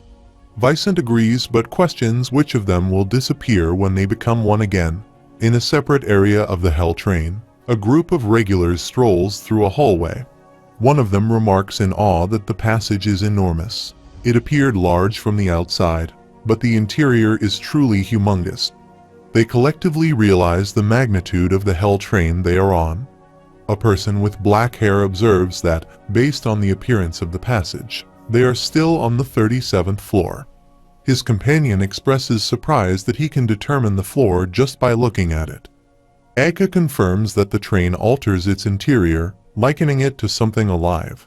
Barreau mentions that he heard the train was created by the workshop, suggesting that it may indeed possess a life of its own, with its pupils being living machines. Hanno marvels at the situation, but his companion advises him not to glance around too much, warning that he appears like a hick. He stresses the importance of concentrating and carefully following the group, as they can never predict where or what kind of enemies might appear. Hanno nods in agreement. Meanwhile, Vile gazes upward, prompting Kun to ask if he is okay, noting that this situation seems a bit too fortunate for him. Vile reassures him, stating that compared to the training he endured back at Fug, this experience is nothing. Kun reflects on HWA Ryan's earlier words, finding them troubling. He acknowledges that she is not wrong, but he cannot allow Baum to bear all the responsibility regarding Hoken. There must be some hidden strategy at play. He ponders the path HWA Ryan is trying to guide them down. Sachai approaches Vile, inquiring if he is all right and asking if they can have a word. Vile agrees to talk, and Sachai apologizes, expressing that he feels responsible for the turmoil they are experiencing. Vile reassures him that there is no need for apologies, as he is also present due to his pursuit of Rachel. Sachai then mentions Daniel, describing him as a good person who has changed since losing Roan in the Hell Train. However, Sachai believes that Daniel's true nature remains unchanged. Vile responds that he understands, noting that it must have been a significant shock for Daniel, given that Roan sacrificed her own soul to seal Hoken. Sachai explains that Hoken boarded the Hell Train with a plan to hide his divided soul within the train. According to his scheme, only one part of him needed to remain awake until the end and leave the train. The little Hoken who just woke up was supposed to be that one. However, Roan's sacrifice thwarted his plan. Just when his goal was nearly achieved, Roan completed her spell, sacrificing her own soul to seal Hoken. As her spell succeeded, Roan's soul disappeared as well. Sachai continues, saying they have been searching for Roan for a long time. Aka gathered skilled fighters to search the train, even though Barreau seemed indifferent and joined the search with many excuses. In his desperation, Sachai turned to forbidden spells that dealt with souls, but this sinful act cost him one of his eyes. Despite all their efforts, they were unable to find Roan, and he reflects on whether their greed led them astray when they should have been content with surviving due to her sacrifice. Sachai expresses that now, being involved in this fight, Vile should understand why Daniel had no choice but to align himself with Hoken. He explains that the need to fight Hoken is not only personal but deeply rooted in their tragic history. Daniel, driven by Roan's sacrifice and the loss he endured, had little choice but to side with Hoken. Hanuel calls out to the group, pointing toward a bright circle, and asks if it's a warp device. Sachai observes it and agrees, explaining that it seems to be a warp device that will take them to where a guardian resides. He mentions that guardians typically protect hidden treasures or valuable items. Hanuel, excited at the prospect, exclaims that if that's true, it could be a jackpot for them. However, Sachai cautions him, noting that guardians are formidable to fight against, and if they are not strong enough to handle them, it might not be worth the risk. He adds that warping can also be time-consuming. Hanuel acknowledges this and asks what they should do since they've already decided to leave the fighting up to Sachai. Sachai suggests that they might as well check out what's there before making any decisions. Meanwhile, elsewhere, Hoken addresses Vicent and says, "What does he mean one of them will vanish?" He reminds Vicent that they are one being, yet many, and it's not as simple as one disappearing while the other survives. Hoken insists that their ultimate goal is to become one perfect sword, and he knows that, too. Vicent asserts that it is only he who has lived as the perfect sword all these years, for more than one spirit could not remain awake within a single body, forcing the other brothers into slumber. After the incident, it had become inevitable that their souls be split aboard the train, and achieving this required numerous sacrifices. In the end, their efforts failed, and they were sealed in an unstable state. It was at that moment Vicent realized that he had been erased for all those years. The perfect sword, he alone had sat on the great throne, wielding all of their collective power. Now, it is his time. He declares that once he becomes the next Slayer, he will sever their father's head and make him turn back to acknowledge his existence. Meanwhile, Daniel observes them, struggling to comprehend what is happening. He wonders if Hoken's copy is no longer following Hoken's orders. But no, it isn't just that. He begins to understand that Hoken had never been a single individual, but rather a body that contained the essence of many. Wangnan finds himself unable to comprehend what is happening or what these people are discussing. But one thing is clear: if these two merge, a terrifying monster could emerge. Hoken acknowledges the truth of this, admitting that he paid the price of becoming a monster by staying awake, a creature that cannot survive without devouring souls.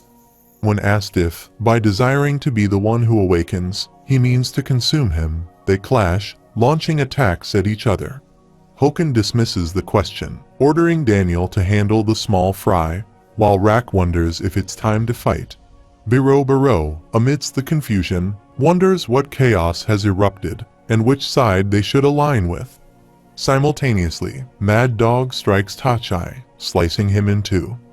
Buro calls out in terror, realizing their enemies are those fools, and Fonseca agrees. Rack rallies the group, and they all launch into battle. Buro, overwhelmed, reflects on how this fight has escalated far beyond their abilities, as the mere clashing of their swords sends shockwaves. Hoken calls out to Vicent, declaring that perhaps he has been too lenient. This time, he vows to consume Vicent's entire soul, ensuring that he will never awaken again. Wangnan addresses Vicent, asking for his attention. Vicent, sensing something unusual, asks what is on Wangnan's mind. Wangnan then questions him, asking what he plans to do if he manages to consume Hoken, and how that would affect the upcoming match with Vile in a month. Vicent responds, stating that within the month, he will likely search for his other brothers. Though he believes he could handle Vile by himself, he admits that being in a perfect state would be more advantageous. His plan is to enter the match, defeat Vile, and claim the title of Slayer nominee. Afterward, Vicent says he would deal with the one responsible for organizing the absurd match. As for those who have shown him kindness, he reassures Wangnan that they will be fine. Although he admits to lying, he emphasizes that he does not abandon those who have treated him well. Wangnan, reflecting on the situation, realizes that regardless of whether Vicent is good or evil, or who remains awake, these two, Vicent and Hoken, must not merge. His thoughts race, hoping that Kun has successfully unlocked the owner's limit on the heavenly mirror. Without hesitation, Wangnan charges toward Vicent, apologizing as he stabs him. With urgency, he pleads with Vicent to remain asleep for just one more month, using the heavenly mirror to trap him. Vicent, shocked and confused, can only ask what Wangnan is doing as he is sealed away. Hoken, realizing Vicent has vanished, curses in frustration, demanding to know what has been done. Wangnan, relieved, silently thanks Kun before turning to Yiwa, instructing her to burn them all. She immediately unleashes a fiery attack, acknowledging his command, and their enemies scramble to escape the flames. Wangnan shouts for everyone to run, thinking to himself that he must keep Vicent's soul away from Hoken until the match begins in a month. The scene shifts to a hidden room within the Hell Train. Vile runs ahead while Sachai and Akka follow closely behind. They stop in surprise as they come across a figure sitting silently in the room. Sachai, wide-eyed, asks if this is the god of guardians. Sachai exclaims that someone incredible has appeared, noting that this is only the second time they have seen him. Buro, uncertain, remarks that he does not know whether to consider them lucky or unlucky. Kun questions whether the figure is the god of guardians and if he serves as some sort of boss. The figure responds that the title is merely a nickname given to him by ticket holders. He is someone whom guardians treat like a god. No guardian dares to approach his territory, and he treats them as if they are his henchmen. He explains that, according to written records, he has existed since the first time the family leaders boarded the train, and there is even a legend that the 10 family leaders had to pass his test to gain their true powers. In any case, he is the real deal. Buro turns to Baum and expresses concern. He acknowledges that they have gone through considerable trouble and spent 3 days reaching this point, but he fears they should just leave. He warns that this figure is not just dangerous. If something goes wrong, they could all die. Sachai agrees, emphasizing that the match is what truly matters to them, urging everyone to move. Vile states that he would like to challenge the god of guardians. Buro inquires about what Vile means by that. Vile clarifies that he intends to face the god of guardians. Kun questions Baum, suggesting that he might be acting recklessly. After all, it is not necessary for him to fight that figure at this moment. Vile assures them that he will surely regret it later if he does not take this opportunity. Sachai points out that this is no joke. No D-class regular has defeated that guardian so far, and it is unlikely that they could overcome him even if they all joined forces. Vile acknowledges this, admitting that he can feel the vibrations of Shinsu, but insists that he feels compelled to proceed. He has a strong intuition that he will regret not going forward. As Vile walks away, Kun calls after him while Baro asks if they should intervene. Sachai, uncertain, responds that perhaps Vile has his own conviction. Although he does not fully understand the feelings Vile is experiencing, he suggests that, since they have come this far, they should trust him. Vile approaches the Guardian, who awakens and acknowledges his presence, questioning what they should do next and whether they need to flee. Muntari advises everyone to remain quiet, expressing that he has never encountered the Guardian before and is unsure of his true strength.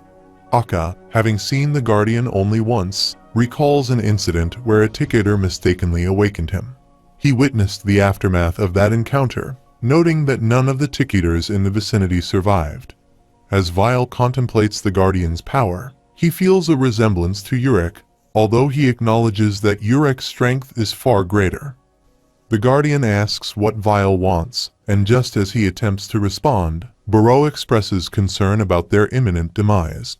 Muntari pleads for their safety, while Sachai warns everyone to be on guard, indicating that the Guardian is approaching. Kun comments on the extreme danger of the situation as the Guardian leaps towards them, questioning whether Vile was the one who opened the gate to enter. Vile affirms this, wondering how the Guardian knows this information. HWA Ryan urges Kun to be cautious, to which he responds that he understands and attempts to intercept the Guardian's attack. The Guardian's attack sends Vile crashing to the floor, prompting everyone to call out his name in fear. Kun rushes to ask if Vile is alright, and Vile reassures him that he is fine. The Guardian then remarks on the peculiar object hanging from Vile's back, insisting that it is not the source of Vile's difference from other regulars. He notes that it has been a long time since he has encountered anyone who entered through the same gate as Jahad, suggesting that Vile is the first since Urek. As Vile contemplates the Guardian's knowledge of Urek, the Guardian sits down beside him, commenting on Vile's strange similarity to other regulars while also noting his weakness, asserting that Urek was undeniably stronger. He concludes that Vile must seek revolution and proceeds to grab Vile's shirt to lift him up. In response, Kun anxiously calls out to Bomb, while HWA Ryan questions the Guardian's actions.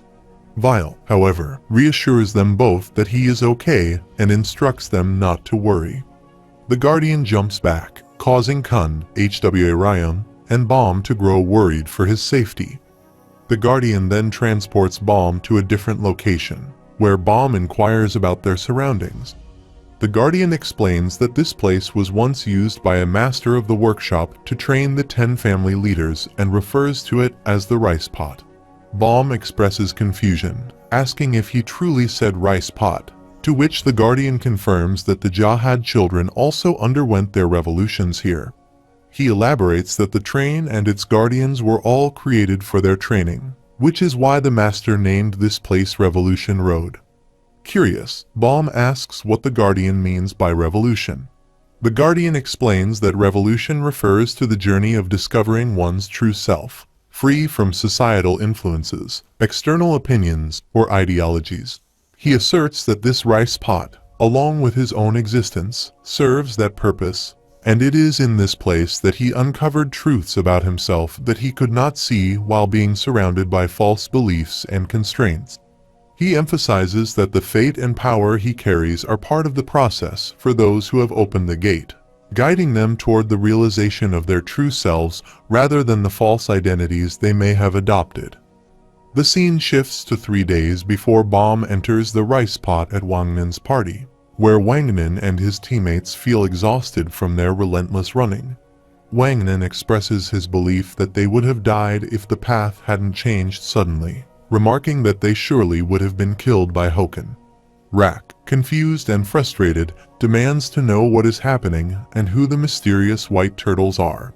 Wangnin apologizes, admitting that he is unsure and that they, too, would like to understand how they ended up in this situation. Baro chimes in, stating that they are also eager for an explanation, especially since those scoundrels killed Tachai. He questions what they mean by conducting a test for the position of Slayer nominee. A voice from the heavenly mirror interrupts, startling everyone, and asks if this is a sword that seals a person. Wangnan throws the sword away and exclaims in disbelief, asking what the heavenly mirror is talking about, and if that voice belongs to Vicent. Vicent confirms his identity and adds that he just realized he has been rude to Wangnan since trapping him in this place, which he finds quite disheartening. Wangnan responds affirmatively, apologizing and expressing his surprise that Vicent can speak while trapped in the mirror. Vicent explains that he is unsure about that detail, having existed in this world as a spirit for some time, which may have allowed him to synchronize with the sword. He then asks Wangnan if he can let him know about the situation, but Wangnan firmly refuses, stating that he cannot do so. Vicent clarifies that if this refusal is due to the upcoming match with Vile, Wangnan should not worry. He intends to assist Wangnan during the match. When Wangnan inquires about the meaning behind Vicent's statement, Vicent elaborates that his goal is to take away Hoken's power, making an alliance with Wangnan his only viable option. He asserts that he does not believe Wangnan and his companions can stop Hoken on their own, and they will need to navigate the challenges ahead. Thus, he believes that his offer is not disadvantageous for them. Rather, it could be beneficial. Vicent urges Wangnan to make a decision quickly, emphasizing that they have no more time to waste. If Hoken gathers his brothers while they remain idle, a monster that no one can handle will emerge, as they are not merely ordinary D-class regulars. Meanwhile, Hoken frantically searches for Wangnan, exclaiming his frustration over the situation. He never expected that Vicent would be taken away by someone he perceives as weak, and at this rate, he believes he will never achieve his goal of becoming the perfect one. Daniel advises Hoken to calm down and suggests that they focus on moving to the stage first. If they fail the test, they will be unable to progress to the next floor. He reflects that, for now, it is a relief if Hoken fails to capture Vicent, as that would prevent him from becoming the perfect one. If that happens, Hoken will have no choice but to honor the promise he made to Daniel. However, Daniel contemplates the possibility of Hoken being consumed by another copy, which could render their agreement meaningless and complicate matters even further. He thinks about Rachel, that woman who continues to obstruct his plans, and wonders what actions he should take. Hoken inquires about the other copies and asks if they are still far away.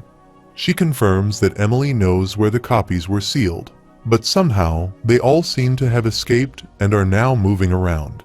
He asks if that means she cannot locate them precisely, and she affirms that they can only estimate their positions. Hoken, confused, turns to a figure who has called his name. Anna asks if that is Hoken, to which he replies, questioning who she is. In the present, within a hidden room inside the Hell train where all the regulars are gathered, Kun notes that a considerable amount of time has passed. He asks if HWA Ryan truly believes Baum is all right and whether they should go in to check on him.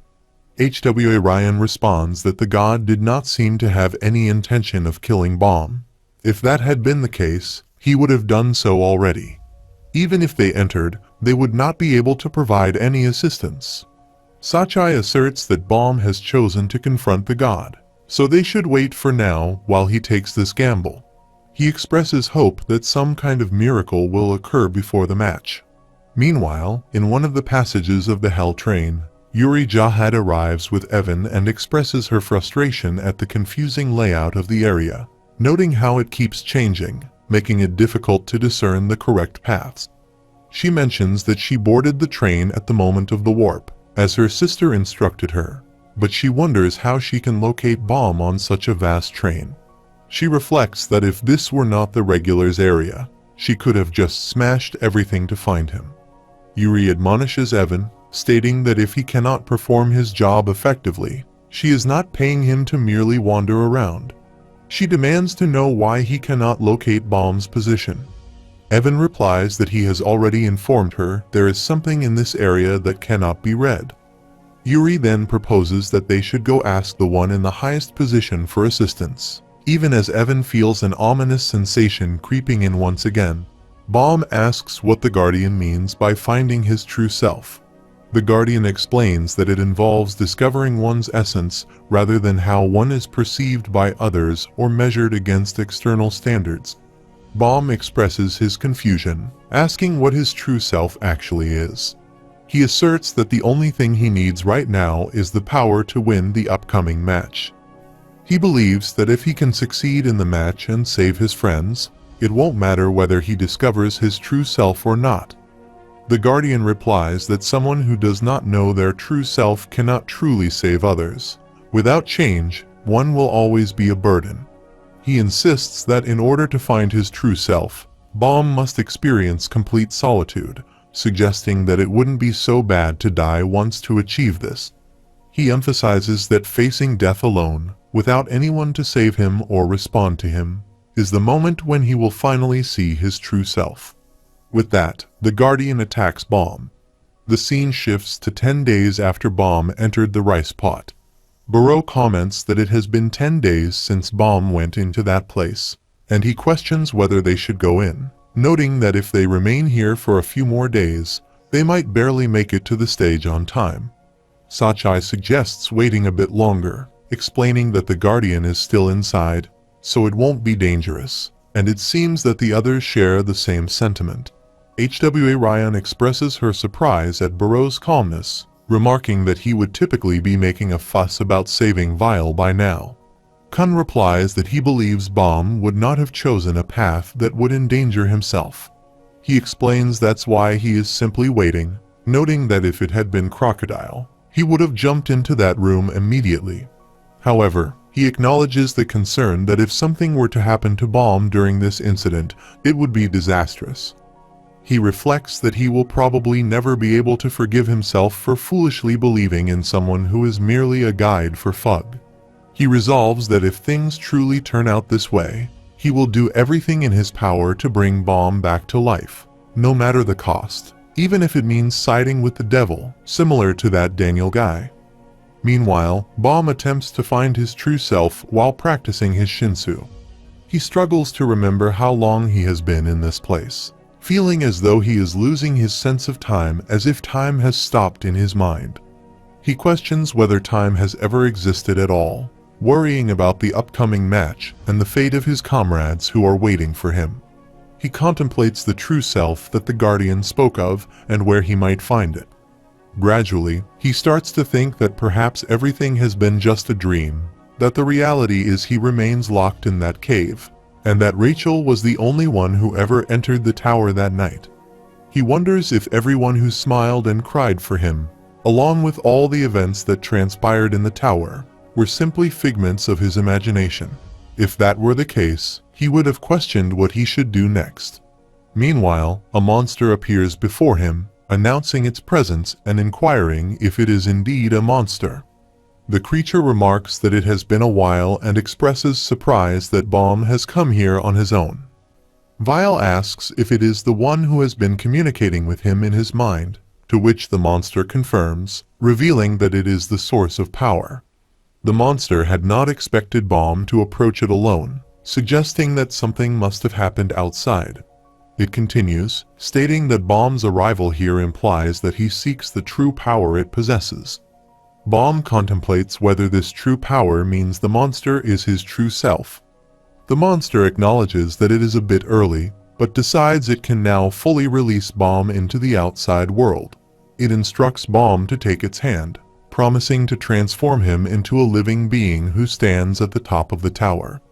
The monster asserts that Bomb has sufficient potential to surpass all other living creatures in this tower, claiming that he is destined to become the ruler of all. He asserts that he will one day become the king who makes everything kneel before him and rules over them.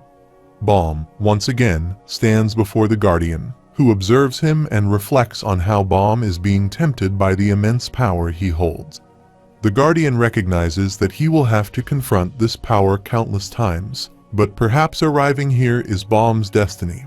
He understands that Bomb must not succumb to the power within him and should not become like Jahad. Meanwhile, Wangnan and his teammates gaze at the numerous dead fish below, and Wangnan exclaims in astonishment at the sheer number of sea creatures killed at once. Rack speculates whether this is the work of a super turtle, while Kun acknowledges the strength of the individual responsible.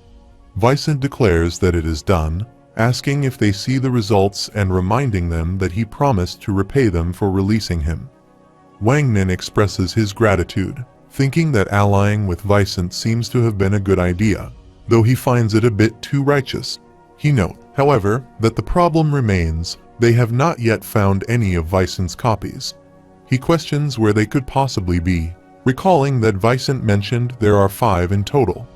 Vicent confirms that there are indeed 3 copies remaining, excluding Hoken and himself. He explains that his brothers and sisters must be searching for one another, as they have been united for so long that they should all have the desire to become one again. Therefore, he emphasizes the need to locate them before Hoken does. Meanwhile, Hoken encounters one of the copies, Anna, who inquires if they are headed in the right direction. Hoken affirms that they are, and Anna asks if she will definitely meet Vicent at the match. She expresses concern that they might have to rely on Hoken simply because he has been their centerpiece. Hoken assured her that it would be fine, and that she should help him out. Daniel, observing from the sidelines, notes that he cannot see Vicent, but Hoken insists that Anna should just trust him. Anna confirms her trust in him. Wang Nin, worried about their situation, remarks that it is dire. They have no information on the whereabouts of the other copies, and if Hoken finds a copy before they do, the disparity in their strength will become insurmountable. Mad Dog informs Wang Nin that Hoken has encountered a copy named Anna, leaving only 2 copies remaining. Intrigued, Wang Nin asks who Mad Dog is. In response, Mad Dog proposes a deal. He will reveal the location of one of the remaining copies if Wang Nin's team agrees to do him a favor if they win the match. Meanwhile, Bomb is grappling with the monster's enticing offer of power that would bring everything in the tower to submission. The monster confirms this, urging Bomb to reflect on his current suffering and the plight of his comrades being held hostage. He explains that this pain stems from being beneath someone stronger, someone capable of pushing him down. Although Bomb might escape danger this time, the monster warns that the same cycle of suffering will repeat itself. To break free from this relentless pain, the monster insists that Bomb must become a king who rules over others. Bomb questions whether he truly needs to dominate others to earn such power, to which the monster responds affirmatively, stating that without ruling over others, Bomb will continue to endure suffering. The monster continues to assert that even if Bomb manages to evade danger this time, there will always be someone stronger who will seek to use and harm him. It emphasizes that once Bomb stands at the top, he will no longer face such threats. Bomb, however, challenges this notion, questioning if the monster's power is truly his own. Bomb firmly states that he doesn't need such power. The monster scoffs, insisting that Bomb requires strength to conquer his enemies, to protect his comrades, and to wield the murderous intent necessary to defeat those who threaten him. Bomb acknowledges that he does need power, but clarifies that the monster's version is not true power. He argues that the kind of power the monster describes is meaningful only if it involves having others beneath him, suggesting that the one who imprisoned him in the cave likely believed that this was the essence of power. Bomb rejects this idea outright, proclaiming that he doesn't need a power that derives pleasure from subjugating others. He condemns the power that fosters hatred and fear as false, insisting that he desires to uncover his true power instead, asserting that the monster is merely a facade. Another 10 days have passed, and it is now a week before the match in the conductor's office. The conductor confirms to Karaka that the event will soon begin. He notes that there has been a bit of discord, but everything is proceeding as planned. The team has succeeded in luring Vile into their trap, and Hoken's last copy is now firmly in their possession. He explains that the location where the copy is held may be somewhat uncomfortable, but urges Karaka to wait a little longer. He assures him that he will deliver Vile's body and the thorn by any means necessary. Additionally, he mentions that they can potentially gain the support of a former slayer. He anticipates that he will soon experience the best moment of his life when Hayura and Evan enter the room. Hayura apologizes and requests to ask him something: whether there is a regular named the 25th bomb on this train. The conductor wonders why, if she is a princess of Jahad, she is seeking juvenile grace. The scene shifts to just before Yuri Jahad's arrival at the conductor's office, where Evan asks if she really intends to go to the conductor's office, questioning whether she has lost her mind. She responds confidently, saying that, of course, she hasn't, and argues that going directly to the one in the highest position here should be the quickest solution. She asks him if he doesn't agree. He reminds her that although Lady Repellista had told them the way, they were not supposed to be on the train right now.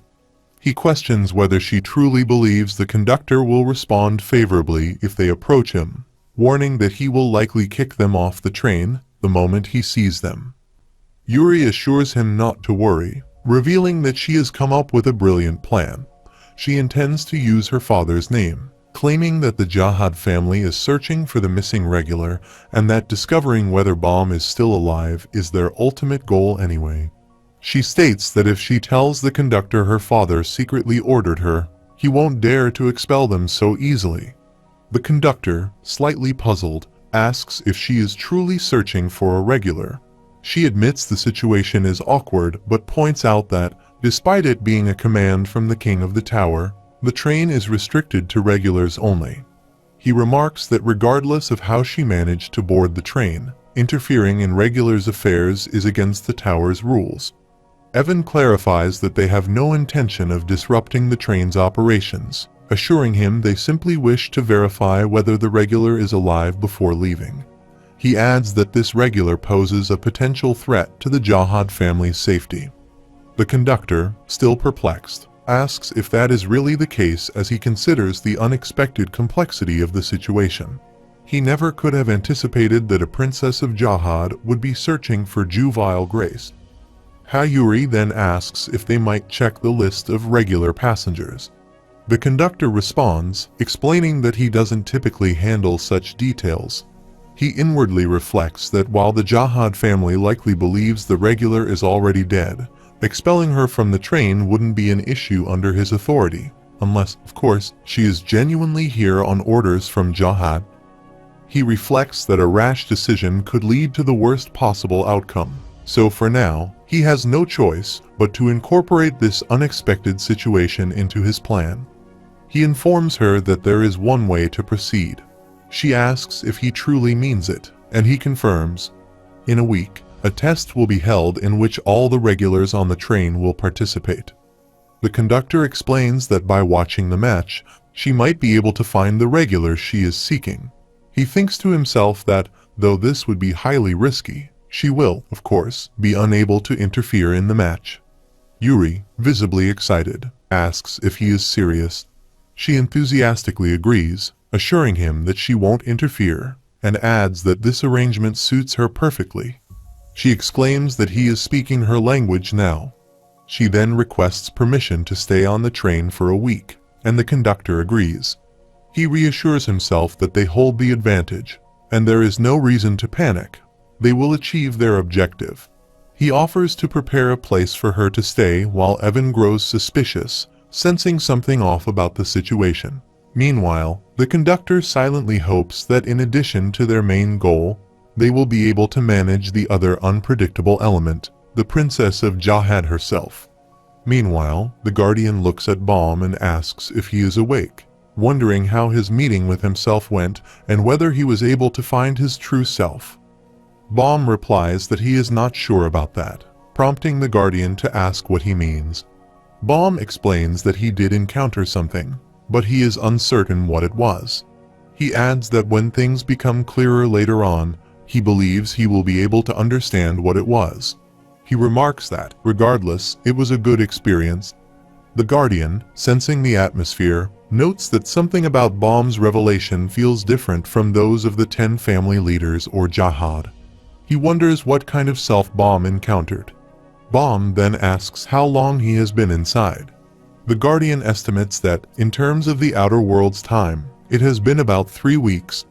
Bomb, shocked, exclaims in disbelief, causing those outside the rice pot to hear his voice. They look toward it in surprise. Bomb states that he needs to leave immediately because he has a match. The Guardian warns him that his revolution is not yet complete, mentioning that only the first stage is finished.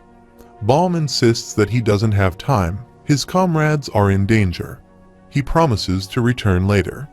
The Guardian urges him to make sure he returns when it's over. Bomb then opens the lid and begins to emerge, and as everyone watches, they see his hand as he climbs out. Kun looks at Bomb and calls out to him as Bomb says they should head to Stage 4. A week later, on the day of the match at Stage 4, Po reflects that the long-anticipated event has arrived. Those who fail to reach the stage by today will lose, and he wonders if everyone will make it in time. As Hoken, Anna, and some other regulars arrive, Po notices them. He identifies Hoken and thinks to himself that this devil, just as rumored, has really shrunk to the size of a child. But then his attention shifts to Anna, and he wonders who the girl is, speculating that she might be one of Hoken's copies. Hoken remarks that Juvenile Grace has yet to arrive. He acknowledges that he also hasn't found his other copies, but muses that he hopes Bomb hasn't chickened out and run away. Meanwhile, from another side, Yuri and Evan observe the scene. Yuri asks if those participants are involved in the match, noting that the white-haired guy doesn't seem like an ordinary person. The conductor confirms this, stating that Hoken is likely the strongest among all the regulars participating. Yuri responds with understanding, but the conductor adds that if the regular she is looking for also joins the match, that assumption may no longer hold true. Yuri comments that they shouldn't expect too much from Bomb, adding frankly that he isn't particularly strong. The conductor, surprised, asks if that is true and notes that the time for the match is approaching, yet Bomb still hasn't appeared. Meanwhile, Hoken grabs Anna, angrily wondering if Juvenile Grace, that coward, actually ran away out of fear. Wangnan steps in, retorting that Vile wouldn't be scared of a kid like him. He warns Hoken to watch his mouth, adding that even if Vile isn't here, they will handle him. Hoken then recognizes Wangnan and Vicent, and he asks Vicent if he really teamed up with these people, noticing Anna with them. Hoken accuses Vicent of being a traitor, claiming he understands wanting to defeat him, but questions how Vicent could ally himself with such low-class scoundrels. At the same time, Anna spots Vicent, and Po observes the scene from a distance. He wonders who these people are, and if that white-haired boy is yet another of Hoken's copies. Po also notices that there are now 3 teams, which confuses him, as this wasn't what he had heard. Yuri notices that there are even more white-haired kids now and concludes that Bomb must not have been here after all. As the pocket displays a timer counting down with only 51 seconds left, she wonders if he truly isn't going to make it. Just then, a ship arrives with a blast, drawing everyone's attention. Po, startled, asks what that could be. As the dust settles, Bomb and his teammates emerge from the ship. Wangnan, relieved, exclaims that Vile is finally here, while Yuri also catches sight of Bomb. Po, seeing Bomb, thinks that Vile made it just in time. Hoken, glaring, says that Bomb has arrived and urges everyone to look closely, declaring that Bomb is their enemy. Yuri, recognizing Bomb, is shocked and thinks to herself that his face is unmistakable. It truly is the 25th Bomb, alive against all odds. She quickly tells Evan to see for himself. He tells her to wait, reminding her that he can hear them, but she insists, trying to rush toward the other side of the screen, desperate to meet Bomb in person. Evan, acting quickly, grabs her leg and stops her, warning her to calm down and reminding her that it's illegal for her to go there. He urges her to just watch the screen for now. Yuri, still in disbelief, reflects that Bomb is really alive. He has grown a bit, but deep down, he hasn't changed at all.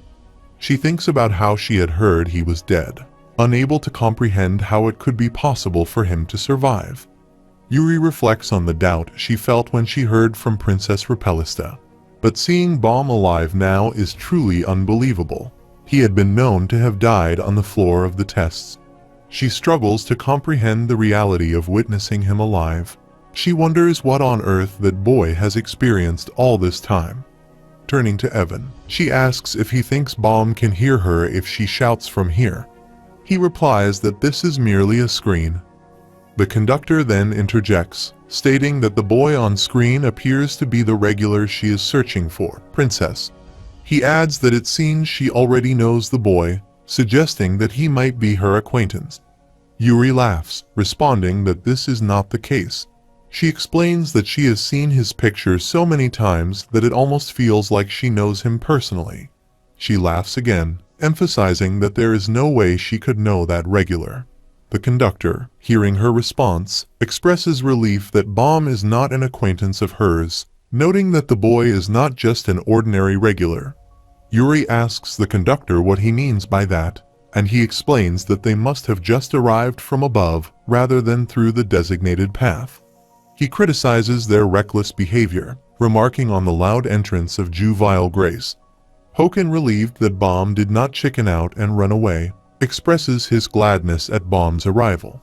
He commends his courage but ominously warns that he will soon regret not having fled.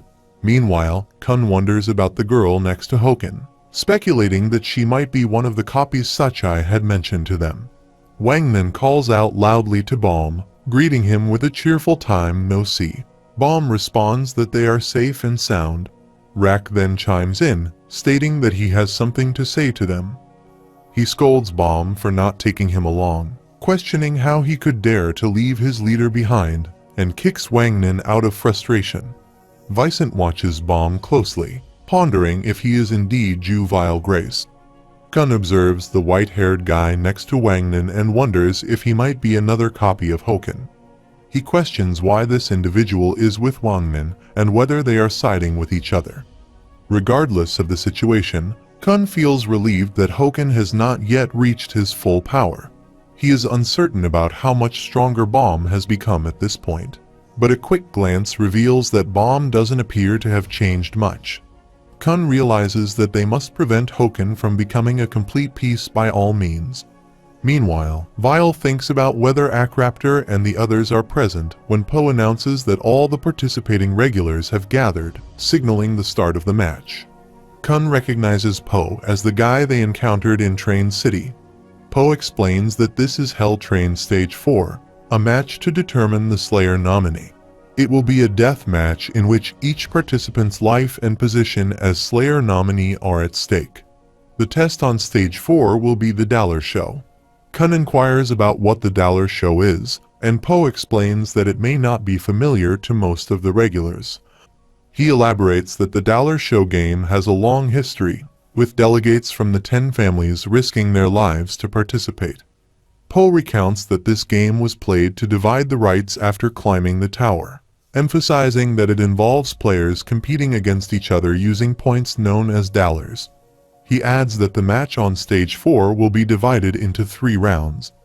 In the second round, participants will be required to use the dollars they earned in the first round, and in the third round, the dollars collected will determine the final winner. Poe explains that this time, the match can be viewed as a point-saving type, and all regulars will receive a random amount of dollars now, ensuring that the total for each team will be equal. Poe explains that Wangnan and Bomb's team will be considered the same team, ensuring their total dollars are equal to Hoken's team. He announces that the first round will commence shortly, using the dollars at that very location. Each match will have limits and restrictions on the points earned through dollars. Poe warns that the regular who wins a round can claim the same amount of dollars bet by their opponent as a reward. They can then collect all the dollars and transfer them to their team leader, who will be Juvenile Grace or Hoken. Wangnan interjects, asking for clarification. Poe confirms that in the end, all the dollars collected will be used by Hoken and Juvenile Grace in the final round. Kun realizes that, ultimately, the objective is for either side to eliminate the other. Poe then displays a coin, explaining that this is the dollar, the most critical element in the game. Poe reiterates that any regular with a dollar is qualified to participate in the match. However, he warns that if a participant loses all their dollars and has none left, they will no longer be able to participate and may even lose their life in the stadium. He urges everyone to be cautious when betting their dollars and announces that they will now distribute dollars to all participants. Poe explains that, as mentioned earlier, each individual will receive a different amount of dollars, with the highest initial amount set at $10. Wang Nin questions whether this means money, while Rak asks if the coins aren't made of chocolate. Vile also grabs a coin and thinks that this is what a dollar looks like. Poe cautions them to keep the amount they receive a secret from their opponents, as revealing it may put them at a disadvantage unless there is a special reason to disclose that information. He then declares the start of the first round, announcing that a reward of $15 will be given at the end of the game, which will be known as the catch game. Poe explains that the game involves catching the sweet fish, promising to provide detailed rules shortly. He announces that, since this is the first round, only 2 participants from each team will compete. The regulars with the highest dollars, 10 each, from both teams are asked to come down to the stadium. Mad Dog expresses disappointment at not being the first to volunteer, stating that he possesses $10. Baro concurs, also noting that he has $10. Rachel chimes in, confirming that she too has received $10. At that moment, someone grasps her hand and agrees that she has $10, wondering who else will join.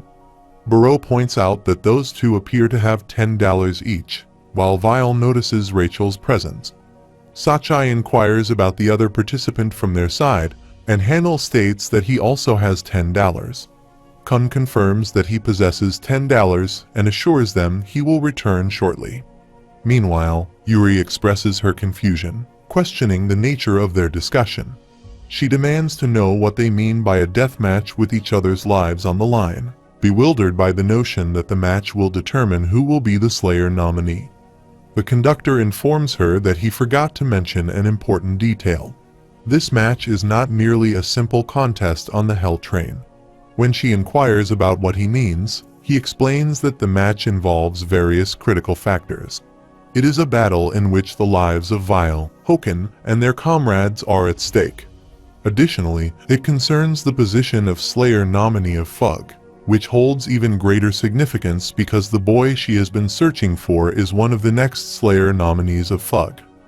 She reacts incredulously, asking what kind of nonsense that is. He clarifies that the boy's current name is Vile, and that he possesses the thorn meant to pierce the hearts of Jahad and the 10 family leaders. He is the next Slayer nominee of Fug. The conductor ominously states that he will eventually become their worst enemy. As she processes this information, Kun assures them that he will be back soon. Yuri asks if he means that the boy is a Slayer nominee. The conductor affirms that this is correct. His current name is Ju Vile Grace, and he is indeed one of the Slayer nominees of Fug. She responds dismissively, expressing disbelief that she would accept such nonsense. He insists that it is the truth, explaining that the boy has been trained to become a Slayer nominee, and has developed into a very strong regular. The conductor notes that if Vile wins this match, he will be officially recognized as a Slayer nominee. He cautions her not to be agitated, as they hold the bait in their hands. He admits that he does not understand why the Jahad family is seeking that regular, but he knows it is significant for Fug. He speculates that she has come to meet Vile for personal reasons and concludes that if that is the case, she will not be able to exert any coercive power here. He intends to confine her within the rules of this place. The conductor ominously remarks that the boy will eventually become his worst enemy. In response, Yuri grows furious, challenging him and demanding to know who he thinks he is before charging forward to attack. Evan grabs Yuri, urging her to calm down and reminding her that they are still inside the train.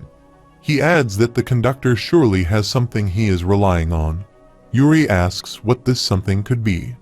Evan explains that they don't even know where Bomb is, and worse, the lives of his comrades are in that guy's hands. The conductor is using Bomb as bait to threaten them. Evan, seeking answers, questions the conductor directly, asking if he's wrong. He demands the truth about who the conductor really is, what Fug's purpose is, and why he is on the train. The conductor confirms that Evan is right, revealing that he is a follower of Fug, known as Pedro, the Death Eye. He admits to serving Fug's orders and is responsible for overseeing the Slayer nominee match. His goal is simple: to succeed in this mission for the sake of the succession. Then, Pedro makes a request, asking for them to promise a few things. Evan, cautious, asks what exactly this promise entails. Pedro responds that the first promise is not to interfere in the match, no matter what happens. The second is a proposal, a match with him, with the outcome of the current battle on the line. Evan, confused, questions what he means by this. Meanwhile, the conductor thinks to himself that he will trap them within the rules of the train. The conductor declares that if the regular named Bomb wins this match, he will surrender everything and allow Yuri to meet him. However, if Bomb loses, she must give up her life. Evan, in disbelief, questions the absurdity of such a deal, but the conductor counters that if they refuse, he will immediately eject them from the train. As the conductor, he has the authority to remove them anytime he wishes, and if they fail to meet Bomb this time, it may become nearly impossible for them to ever find him again. He warns that perhaps they will never have another chance to see Bomb. He then asks if they are willing to accept his terms. Yuri, after a moment's hesitation, says she accepts, shocking Evan. He protests, asking how she could agree to such a reckless proposal from a madman. The conductor, unfazed, adds a condition: if he wins the bet, not only will he take her life, but he also vows to eliminate every one of those filthy scoundrels from Fug. He swears on his honor to wipe out every last one of them from the tower. Smiling grimly, he asks Yuri if she is truly up for this challenge. As he certainly is, Poe announces the beginning of the first round, instructing the regulars with $10 from each team to step into the stadium, holding the dollars required for the game. Kun reassures Bomb, who tells him to be careful, and Kun replies not to worry. Poe continues, asking the participants to face each other at the center of the stadium. Kun assesses his opponents, thinking they don't seem particularly strong, while Mad Dog arrogantly declares that they look weak. Buro, focused on his own motives, reflects on the guy who killed Tachai. Kun, puzzled, asks if the girl on their team is supposed to be helpful since she doesn't seem to belong to the group. He wonders aloud if she is more of a passenger than an active participant. Buro, annoyed, responds that Kun should just do his job, as all he cares about is avenging Tachai. Ignoring the exchange, Poe begins to explain the rules of the match. He reveals the game is called Catching the Sweetfish, a literal task of capturing a sweetfish. He adds that the sweetfish will play a crucial role in the upcoming games, urging all participants to pay close attention to the rules and remain focused throughout. Poe announces that he will now show them the sweetfish they need to catch, and Kun notices a water tank. Kun examines the sweetfish inside and thinks to himself that although it's quite fast, it doesn't seem particularly dangerous given its small size. Poe explains the rules further. The participants must catch the sweetfish from the water tank without killing it.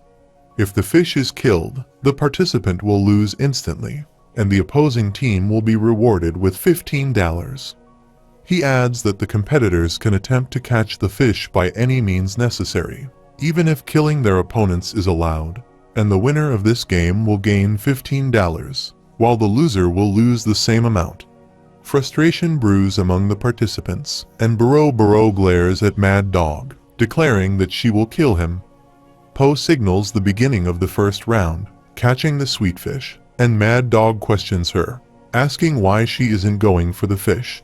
Instead of focusing on the objective, she launches an attack on him, coldly stating that she doesn't care about the sweetfish. She's only there for revenge against Tachai. Nonchalantly eating her lollipop, she declares that she'll take him down with only 8% of her sugar charged, warning him to be prepared. Mad Dog scoffs in frustration, commenting on how absurd it is that she seems to get stronger just by eating candy. They both prepare for the fight, their tension rising. Meanwhile, Kun and Rachel stand near the water tank, eyeing the sweet fish swimming inside. Kun remarks that it looks like this match is just between the two of them. As they both stare into the tank, Kun casually suggests that Rachel take the first try. She, confused, asks what he means. Kun, with a smirk, responds that it's nothing serious, just that it doesn't make sense to play this without offering her any advantage. He confidently declares that he's certain he will win the game, but he'll give her a chance since it seems too easy for him. He then adds, almost mockingly, that he has a gut feeling she wouldn't be able to catch the sweet fish, even if he gave her an opportunity. Kun's tone darkens as he recalls their shared past. He asks if she remembers a few years ago when he was away, and she betrayed him. She killed his comrades and ran away. Kun continues, saying that while he doesn't know where Apple and Michael are now, she was the one who stabbed Dan's leg, leaving him on the brink of death. He asks what she thinks, as he has learned something from that incident. She cannot do anything on her own. He states that she does not even know how to walk tall and proud independently, which is why she stabbed his leg when he was already down. He remarks that her legs are so weak and pathetic that she is even envious of the legs of someone dying. He claims she cannot catch that small sweet fish in the water tank on her own because she is incompetent to that extent. Meanwhile, Baro attacks Mad Dog, who attempts to block the assault, while he considers that perhaps he should not have killed Tachai. On the other side, Rachel finds it amusing, acknowledging how much he underestimates her, but she is determined to prove him wrong. She will show him she is not as useless as he thinks and proceeds to create a magical circle in the water tank to draw out the fish. All the other teammates look at her in surprise when Hanuel exclaims in disbelief, noting that the woman is about to catch the fish while questioning what the blue guy is doing. Rachel asserts that now she can seize the opportunity with her own strength, believing that once it comes to her, she can easily grasp it with her own hands as she uses her powers to lift the fish into the air. Kun, however, disagrees, stating that she cannot manage it because the sweet fish is too large for her to catch. As the fish opens its giant mouth to attack her, everyone is shocked. She thinks if it had been compressed, he would have released it first because he knew it, and she tries to stop it, saying she cannot. Bomb, too, is worried for her. Hoken remarks on how pathetic it is, just as Kun uses his bongs to freeze the fish, reminding her that he had told her she wouldn't be able to catch it, and never will in the future. He emphasizes that she will never be able to hold anything in her hands, no matter what she tries to obtain. Po shouts out Kun Agro Agnes's name, announcing that he has caught the sweet fish and that Vile's team has won the first round. Kun then declares he will take everything from her, while Dan's legs have now healed considerably. He acknowledges that he may not be as fast as he once was, but he has become quite quick now, likely faster than her. He observes that she has not improved at all during that time, and he genuinely believes that God is fair because, despite her having 2 healthy legs, her soul remains rotten on the inside. He asserts that he will not allow her to run fast, regardless of the circumstances. Frustrated, she clenches her fists and mutters in exasperation. Po announces that Kun has succeeded in catching the sweet fish, marking the end of the round and declaring that Vile's team has won the match. He instructs the regulars who participated in this round to return to their teams. Meanwhile, Mad Dog notes that the sweet fish has been captured, while Baro wonders who this monster is. She believes she had charged herself with 80% of her sugar, yet he does not appear to be even slightly out of breath. Mad Dog apologizes for their loss in this round, commenting that it was interesting to watch as he approaches Hoken. Hoken responds that he has demonstrated how pathetic he is, questioning how he managed to reach this point and how foolish it was to think he was useful. He warns him never to consider participating in the match again. Hayura arrives and asks Rachel if she is alright. Rachel confirms that she is fine. Meanwhile, Kun approaches Bomb, who tells him he did a great job.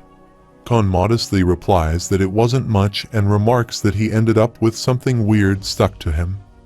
Hanuel remarks that Kun is quite impressive, and Muntari adds that he is not bad for a member of the Kun family, suggesting that he should consider joining their team.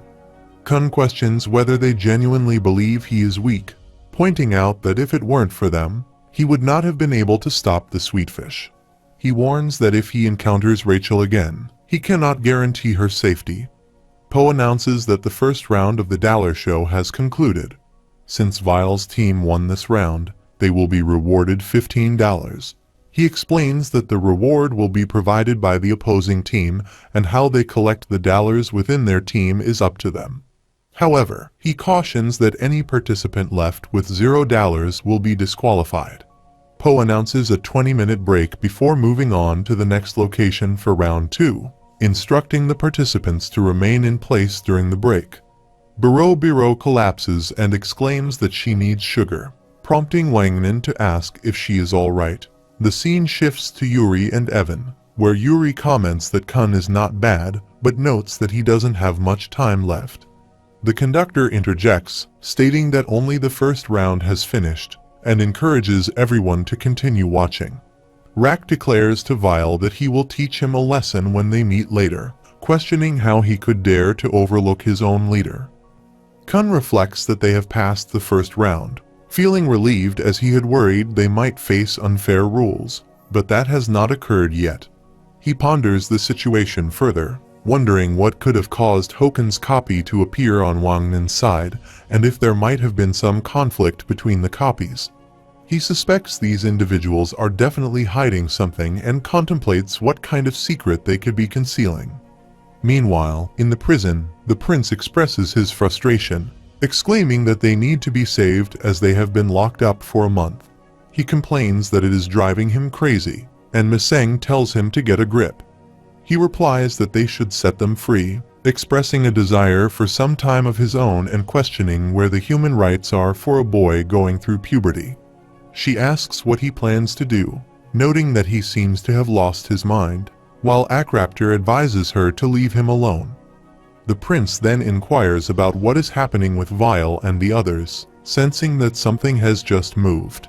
Meanwhile, Poe welcomes everyone, announcing that they are now at the game stage for the second round of the dollar show, located in the Hell Train's 74th motor sector. Kun asks what a motor sector is, wondering if it refers to some kind of engine, while Wangnin remarks on how enormous it is. Poe explains the game they will be playing in this place, revealing that there are $30 on the line for a game called Transferring the Sweetfish, and that round has now begun. Kun asks what Poe means by transferring the sweetfish, to which Poe explains that it is a game where they literally need to transfer the sweetfish to the designated destination. He elaborates that Vile's team, currently holding the sweetfish, must transport it safely to the core located at the center of the motor sector through a network of pipes. Poe points out that the core is represented by a red sphere visible at the center of those pipes. If Vile's team successfully gets the sweetfish there alive, they will win. Conversely, if Hokun's team manages to kill the fish before it arrives, they will emerge victorious. Poe then announces that the participants from each team will form groups of 1 and 3 and will be transferred into the pipes. He instructs that each group must either kill or protect the fish as it moves through the pipes. The fish belongs to Kun's group, as they earned it in the last round. Additionally, if the regulars happen to encounter each other in the same pipe, they can fight to take dollars away from one another. He explains that by using the dollars they earn during the game, they can open and close the doors connecting the pipes. If a group uses $15 to lock a door, the opposing team must use a higher amount to open it. He adds one more detail: if a regular has more than $10, the amount will double. If they double what they currently have, it simply becomes twice their total, but it effectively doubles the amount their teammates possess. For example, if their teammate has $5, that would result in 5 multiplied by 5, equaling 25.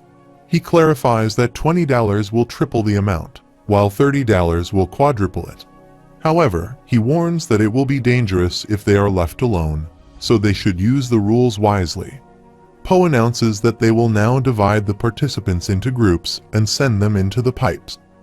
Kun reflects on this, realizing that they are being given the chance to attack first. Although they have team members, their individual strength is weaker than that of the others. He worries that if they are split into groups, each of them may be easily taken down. He states that they must eliminate the enemies before they can take each of them down. Meanwhile, Poe announces that the second round of the dollar show, transferring the sweetfish, will now begin, wishing good luck to the participating regulars. Hoken expresses his eagerness for the competition as everyone rushes toward the next floor to look inside a pipe. Daniel comments that this is the inside of a pipe. Kun remarks that he expected it to stink, but it is cleaner than he anticipated. He notes that they need to take this big buddy to the core and comments that the sweetfish has suddenly become quite gentle. He admits that he is not particularly fond of the members of his group, but decides to proceed. The system displays the status of the sweetfish team. Kon has double dollars, HWA Ryan has triple, and the swordsman also has double dollars. Meanwhile, Wang Min and Vicent arrive in front of a door, where Wang Nin declares they should go take down Hoken. He grabs the heavenly mirror, and the system indicates that Wang Nin has $5 while Vicent has 7, giving them a total of $12. The scene shifts to Hoken's team, where the system displays their score status. Hoken has $7, Anna has 6, and Daniel has 3, totaling $16. Hoken asks if Daniel knows that the fish will come after them, insisting they must target Vicent first. Daniel replies that he is using Emily to locate the others one by one, suggesting they should take them out to gain the necessary dollars to attack the sweetfish team. Hoken agrees, noting that they will ultimately finish off Juvenile Grace. Meanwhile, Baro comments on the size of the pipe, exclaiming that if it is this big, the chances of encountering enemies are low, making it safer until she can charge up on sugar. The system shows Baro's team score, revealing that Baro has $10, Yiwa has 1, and Hongzhou has 5, bringing their total to $16. Baro expresses her need to charge quickly, finding it annoying to be with a thin girl when she is not filled with sugar. Yiwa asks if she is the problem, to which Baro confirms, stating that it feels uncomfortable to eat something when she is with a thin girl. Yiwa questions this, noting that Baro has been eating a lot. Meanwhile, Angel and Mad Dog observe them as they approach the door. Angel asks if they will go this way, and Mad Dog confirms, suggesting they should follow. The scene shifts to Bomb's team, where the system displays their scores. Bomb has only $1, Haniel has 4, and Muntari has 2, totaling $7. Haniel expresses his concern, stating that it is seriously frightening and that enemies could emerge from nowhere at any moment. He reflects on how crazy it was for him to volunteer to come here. Muntari questions him, asking if he doesn't want to participate that much, and why he doesn't just pass his dollars to him and step out of the competition. Haniel retorts that he could die if he gives away all his dollars, insisting that since he is already here, he intends to survive until the end. Muntari responds by wishing him good luck, admitting that it feels creepy in the area as if a ghost might appear. He adds that if something does show up, he hopes it will be that Hoken guy, as he really wants to fight him. Haniel urges him to stop saying such things, explaining that if they engage in a fight now, they won't even be able to escape due to their lack of dollars. Muntari acknowledges that it is indeed a problem that they are short on dollars. He points out that even if they encounter enemies they could defeat, they won't be able to capture them if they close the door. Bomb agrees, stating that they do not have enough dollars. At this rate, the odds will be stacked against them throughout the game. He warns that if the enemies find a way to reach the Sweetfish team and block their path, it will be difficult for them to join forces. He emphasizes that they must find their comrades before they are taken down. Even a small increase in their strength by gathering their dollars will make a difference. The scene shifts to Sachai's team, where the system displays their scores. Sachai has $5, Baro has $3, and Aka has 2, totaling $10. Baro comments on the dangerous structures surrounding them. Aka reflects that these pipes are far more perilous and complex than he initially thought, urging them to remain vigilant and not let their guard down. Sachai urges his team to hurry, emphasizing that if Hoken obtains even one of the copies, they will stand no chance against him. He insists that they need to deal with Hoken before he encounters his copy. Just as Hoken approaches the door, the scene shifts to Rack's team, where the system displays their scores. Rack has $1, and Foskel also has just $1, totaling $2. Rack asks Foskel in disbelief what she is doing lying down on her pillow, questioning whether she is dead. At the same time, Buro examines the colorful pipes and wonders what the strange-looking pipe is. Yuwa, standing beside her, observes the pipes and notes that she can see the exit above.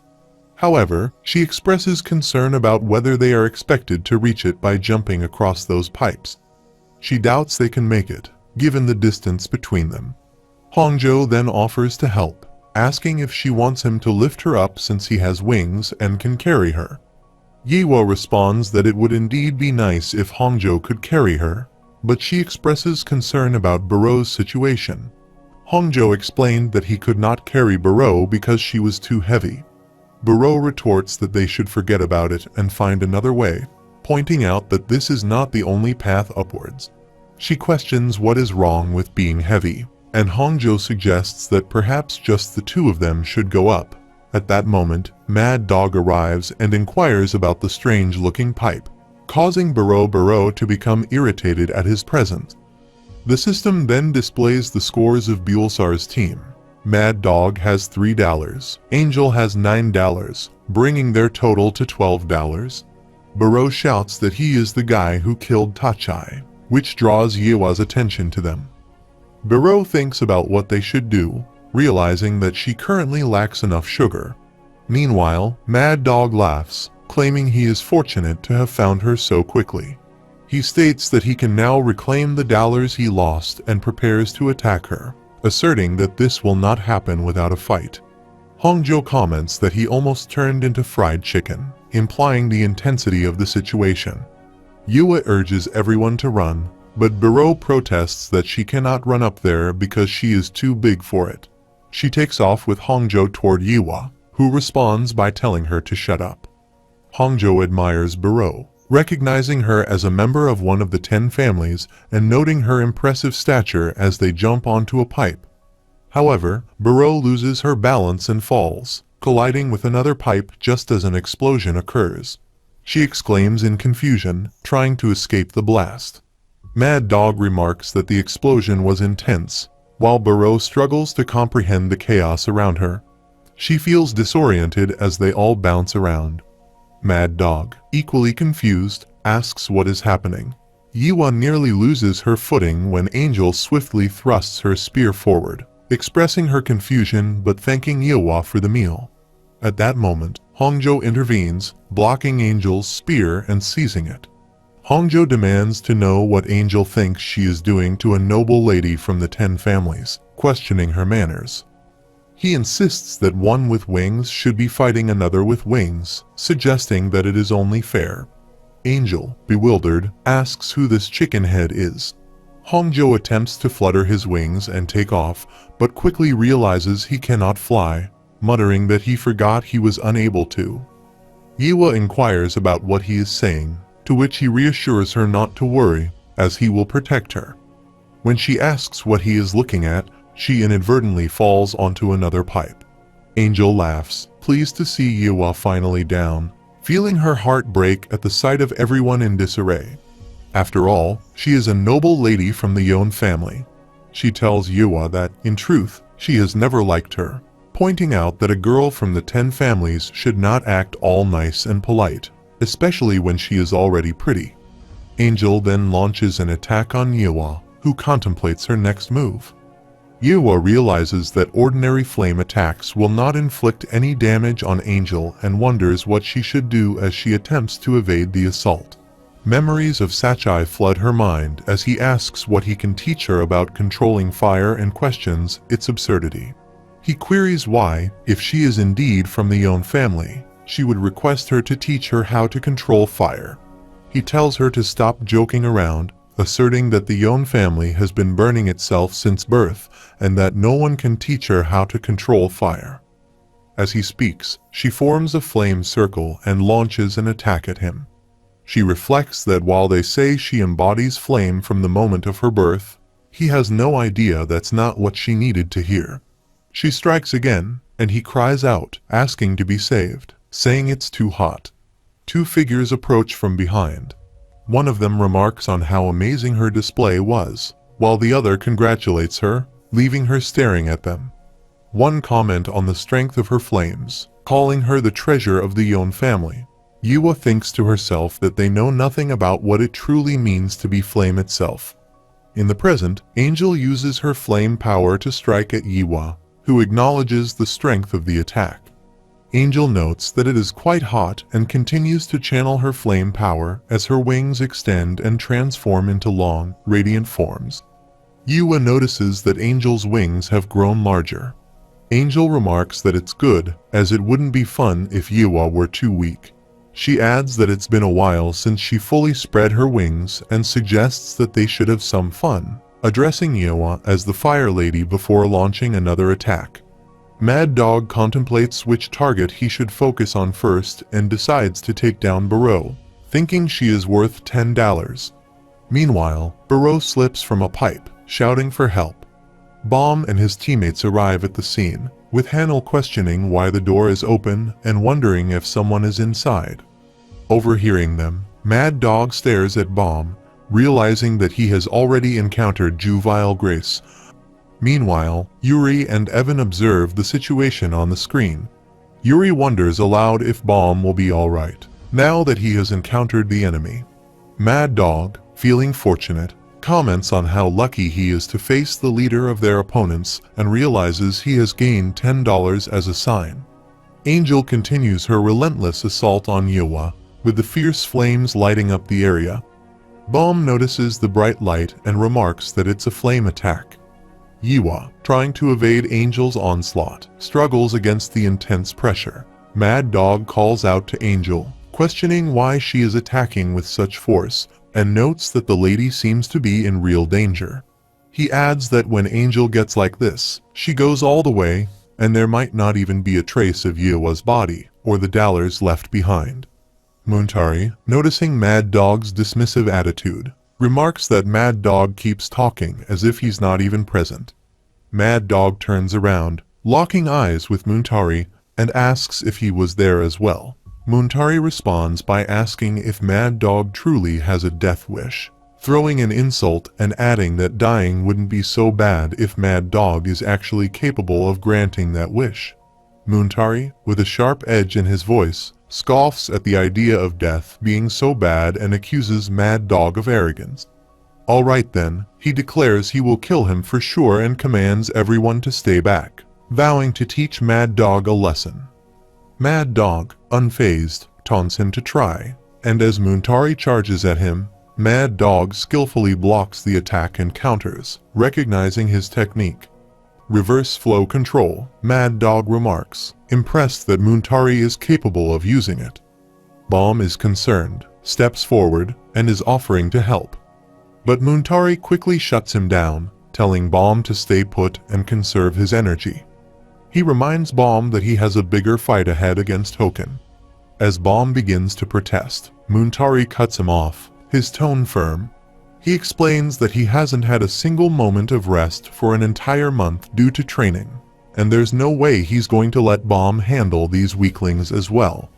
Muntari urges Bomb to focus on his real task, which is to fight Hoken and defeat him. Muntari insists that it's his responsibility to take revenge for Ake and their fallen comrades. Muntari, with a calm but resolute tone, explains that if he allows Bomb to start using up his energy now, he won't be able to face Ake later. He reassures Bomb not to worry, insisting that neither Yua, a lady from the 10 families, nor himself is weak enough to die without his help. Muntari seems confident in their ability to handle the situation. Mad Dog, removing his hoodie, laughs at Muntari's words, clearly feeling insulted. He summons his Shinsu chains and introduces them with a smirk. calling them hell in a cell. Muntari quickly recognizes the ability and points out that it's a skill his master gave him. He explains that those chains won't disappear unless Mad Dog dies, making it impossible for anyone to pass through unless they kill him first. With a confident smirk, Mad Dog taunts Muntari, telling him to come at him with everything he's got. He asserts that he's not just some typical underlings they meet every day. Muntari responds with a cold determination, saying they'll soon see if that's true. But before he can finish, Mad Dog attacks, laughing as he charges, confident that Muntari won't live long enough to find out. Muntari, with a fierce determination, responds to Mad Dog, telling him not to underestimate him. He reminds him that he has no idea how much time they've spent on this hell train, all in order to make Aka's wish come true. Without hesitation, he launches his attack, forcing Mad Dog to evade. Meanwhile, Angel and Yiwa continue their intense battle. Angel mocks Yiwa, asking her what she's doing, taunting her to fight back and show the power of the noble 10 families. She warns Yiwa that if she doesn't counterattack soon, the rails beneath them will break, and she'll fall to her death like a joke. Yiwa, overwhelmed, contemplates her situation. She knows Angel is too strong, and if she doesn't concentrate her Shinsu on blocking the attacks, it could be the end for her. Biro, watching the fight, urges Yiwa not to just defend, but to strike back and show Angel what she's truly made of. Hangzhou echoes the sentiment, pleading with Yiwa to demonstrate her strength. Frustrated, Yiwa sits down momentarily and tells them to stay quiet if they can't help her. Gathering her resolve, she unleashes an attack on Angel, who quickly tries to dodge the powerful strike. Angel expresses her boredom, questioning what Yiwa is doing and urging her to display her power as she had done earlier. She suggests that perhaps Yiwa needs some kind of motivation. When Yiwa inquires about what motivation means, Angel sarcastically proposes that she could take down that arrogant turkey first. Angel commands Yiwa to stop flying around, instructing her to stay still and engage in combat. Just then, Hangzhou intervenes, prompting Yiwa to attempt to stop him. Angel seizes her opportunity, aiming her spear at Hangzhou and declaring that it has finally grown quiet, lamenting that he is now dead after claiming he would save the noble lady. She chastises Hangzhou for not thinking before choosing his allies, mocking the many fools who idolize the 10 great families and follow them mindlessly. Angel expresses her disdain for people like Yiwa, whom she describes as dogs that accept false power and authority, stating that she wants to eliminate them all. As Yiwa trembles in response, she feels the heat of her flame power building. She reflects on the absurdity of someone asking her to learn how to control fire, considering that the Yon family embodies the flame from the moment of their birth. With determination, she warns Angel to move her foot aside before she burns it to ashes with her flames. Yiwa activates her flame skill with remarkable intensity, prompting Angel to question the nature of the flame and laugh. She mockingly wonders if Yiwa is mad, finding it cute that she is getting so worked up. Angel advises Yiwa not to be too upset, suggesting that her anger is misplaced. Determined, Yiwa commands Angel to move and launches a powerful attack. As Yiwa soars through the air within a fiery circle, Angel contemplates the unexpected situation, bewildered by Yiwa's actions. Meanwhile, Bomb observes the scene, sensing something unusual about Yiwa. Her flames have become wild and uncontrollable. Biro watches anxiously as Hangzhou nearly gets burned during their skirmish, concerned for his safety. Angel notes that Yiwa has completely lost her composure, demonstrating a reckless disregard for her teammates' well-being. This turn of events has piqued Angel's interest, as she finds Yiwa's eyes to be more captivating than before. She recognizes the disdainful glimmer in Yiwa's gaze, indicative of her background as a member of the 10 great families, and prepares herself for a counterattack. Yiwa unleashes her attack with full force once more, prompting Angel to question the nature of the flame, declaring it nonsensical as she prepares for a counterattack. She realizes that this is the flame of an offspring from the Yon family and thinks that Yiwa has proven to be a formidable opponent. Angel expresses her amazement, wondering why Iwa had not showcased such power earlier.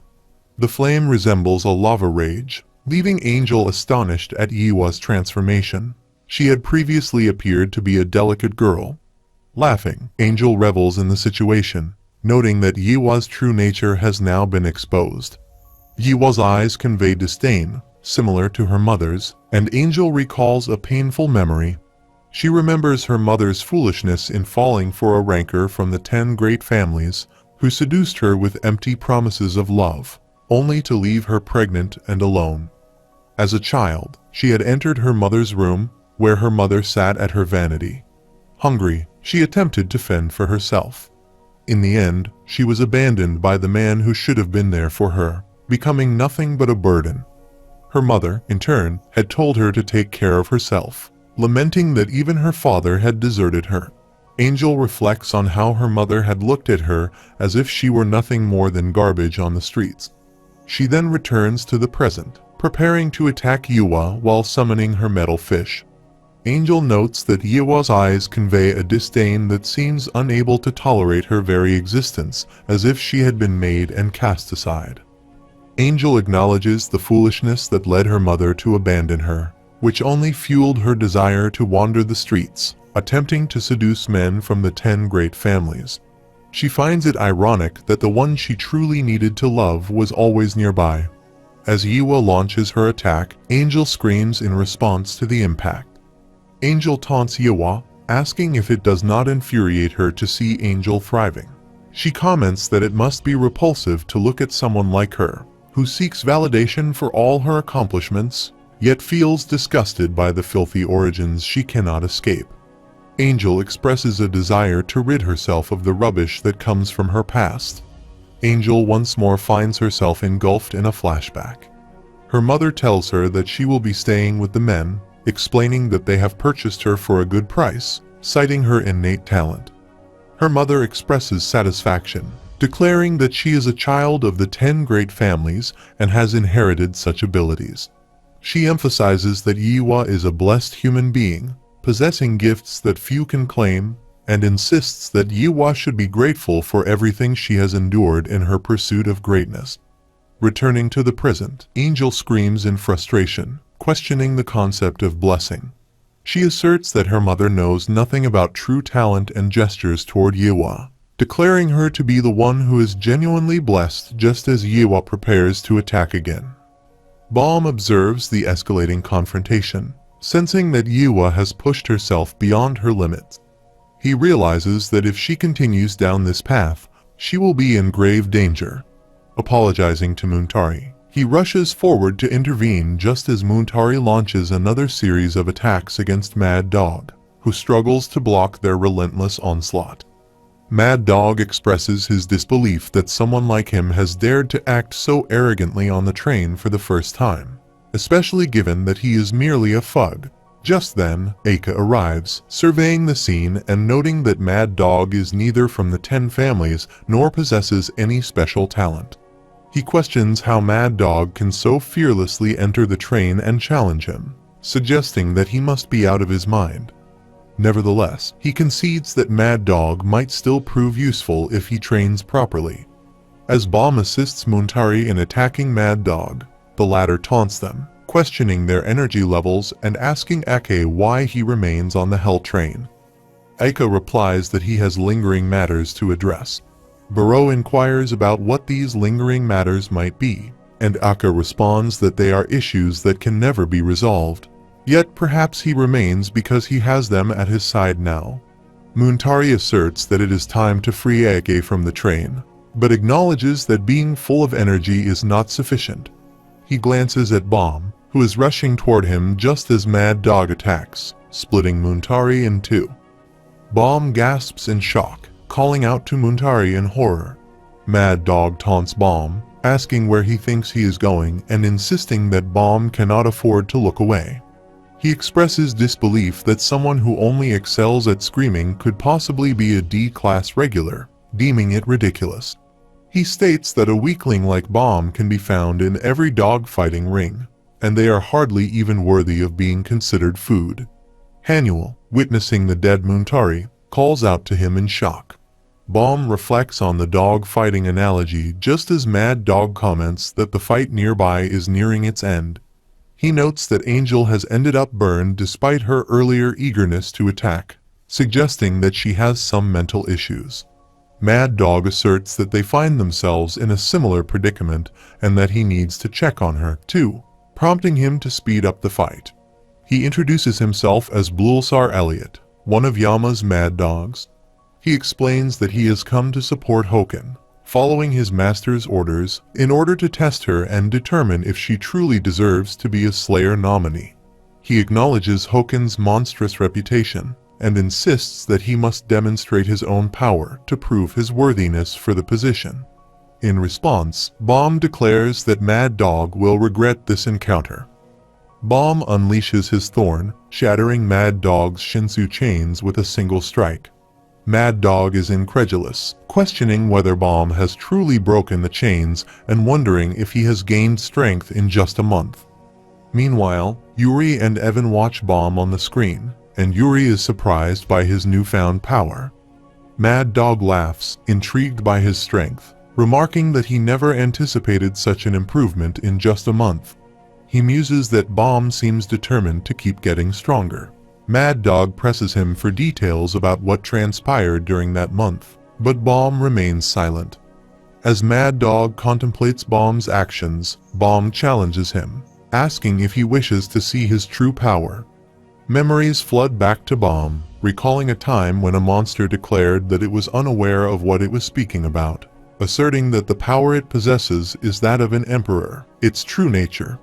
He declares his intention to make all his enemies kneel before him with this overwhelming power, aiming to reach the highest point of the tower. This is the path he must take. In response, Bomb expresses his uncertainty, remarking that Mad Dog does not appear very strong at all, suggesting that he seems fearful of being ruled by someone or something. He notes the immense fear that resides in Mad Dog's heart. Mad Dog, perplexed by Bomb's words, questions his own stance, wondering why he remains stationary. Fueled by frustration, he charges at Bomb, but Bomb skillfully blocks the attack with his thorn. Mad Dog realizes that his defense is instinctive, and Bomb seizes the moment to counterattack, delivering a powerful punch infused with Shinsu that sends Mad Dog flying. As the fight continues, Bomb reflects on a past encounter where a monster questioned his fears, asking what he could possibly fear when he possessed such strength. Bomb replies affirmatively, stating that he has come to a realization since entering the tower. Those who seek to step over others to ascend higher are often fleeing from unseen fears that they cannot confront. Bomb asserts that trying to step over someone is a cowardly action, indicating a lack of confidence to face an opponent and engage with them on equal terms. He emphasizes that no matter how much power he possesses, he refuses to become a coward.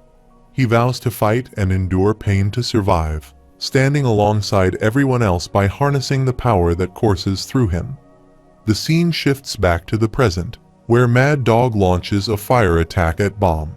Bomb attempts to block the flames while laughing, commending Mad Dog for the impressive attack. Mad Dog remarks on the uncontrollable power Bomb exhibited in Train City, expressing disbelief that he could have truly mastered it in just a month. He recalls the madness of the power that erupted in Train City and questions how Bomb manages to maintain control over it. Mad Dog acknowledges Bomb's potential, believing that he might finally unleash his true power. As a self-proclaimed Mad Dog of struggle, Mad Dog declares that the stronger his enemy, the stronger he becomes. With this, he charges at Bomb, determined to bring the battle to a close. Mad Dog urges Bomb to show him what he possesses, encouraging him to unleash his fury.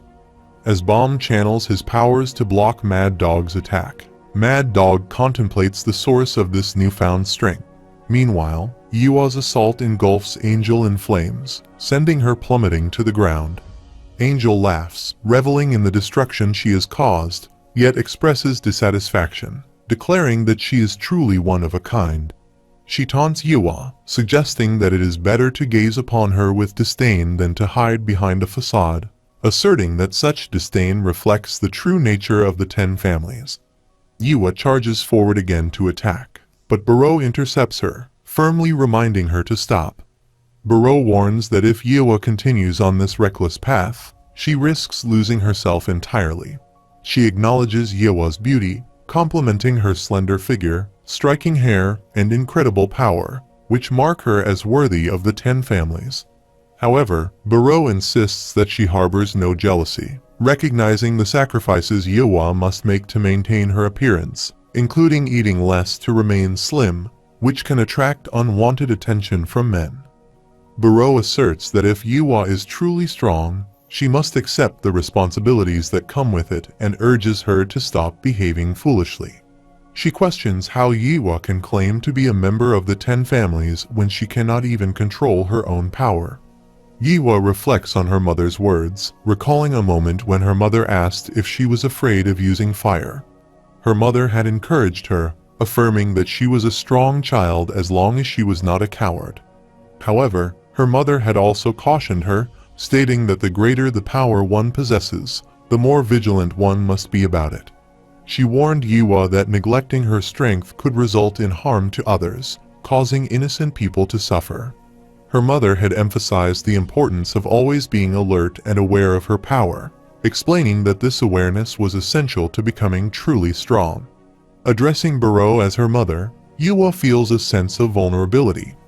At that moment, Buro shouts at them both as they begin to fall, but Bomb quickly intervenes, using his Shinsu shield to catch Yiwa and Buro. Bomb checks to see if they are okay, and Buro recognizes him, reassuring him that she is fine. The system announces that Bomb's team has emerged victorious, awarding him $7, while noting that Muntari is deceased and Hanuel has $4. The scene shifts to Yurei, who questions the source of the incredible power that Bomb is wielding. Yuri turns to Evan, expressing her disbelief at Bomb's newfound power, questioning what on earth has happened to him. She emphasizes how strong he has become and wonders if it is truly possible for someone who was once so weak to gain such strength. Evan explains that the members of FUG must have had a reason for designating him as a Slayer nominee, pointing out that his status as an irregular also plays a significant role. He notes that the most significant factor appears to be the device on Bomb's back, speculating that it might amplify his power. However, he dismisses this idea, sensing that it is not merely a simple enhancement. He recalls Bomb's fight with Mad Dog, pondering what kind of power he had displayed in that moment. Meanwhile, the conductor reflects on the situation, recognizing that Mad Dog was ultimately unable to stop Bomb, which had been an expected outcome. He realizes this development does not bode well for Yama, who had likely been promised a Slayer nominee position if Mad Dog emerged victorious. The conductor, lost in thought, reassures himself that it doesn't matter.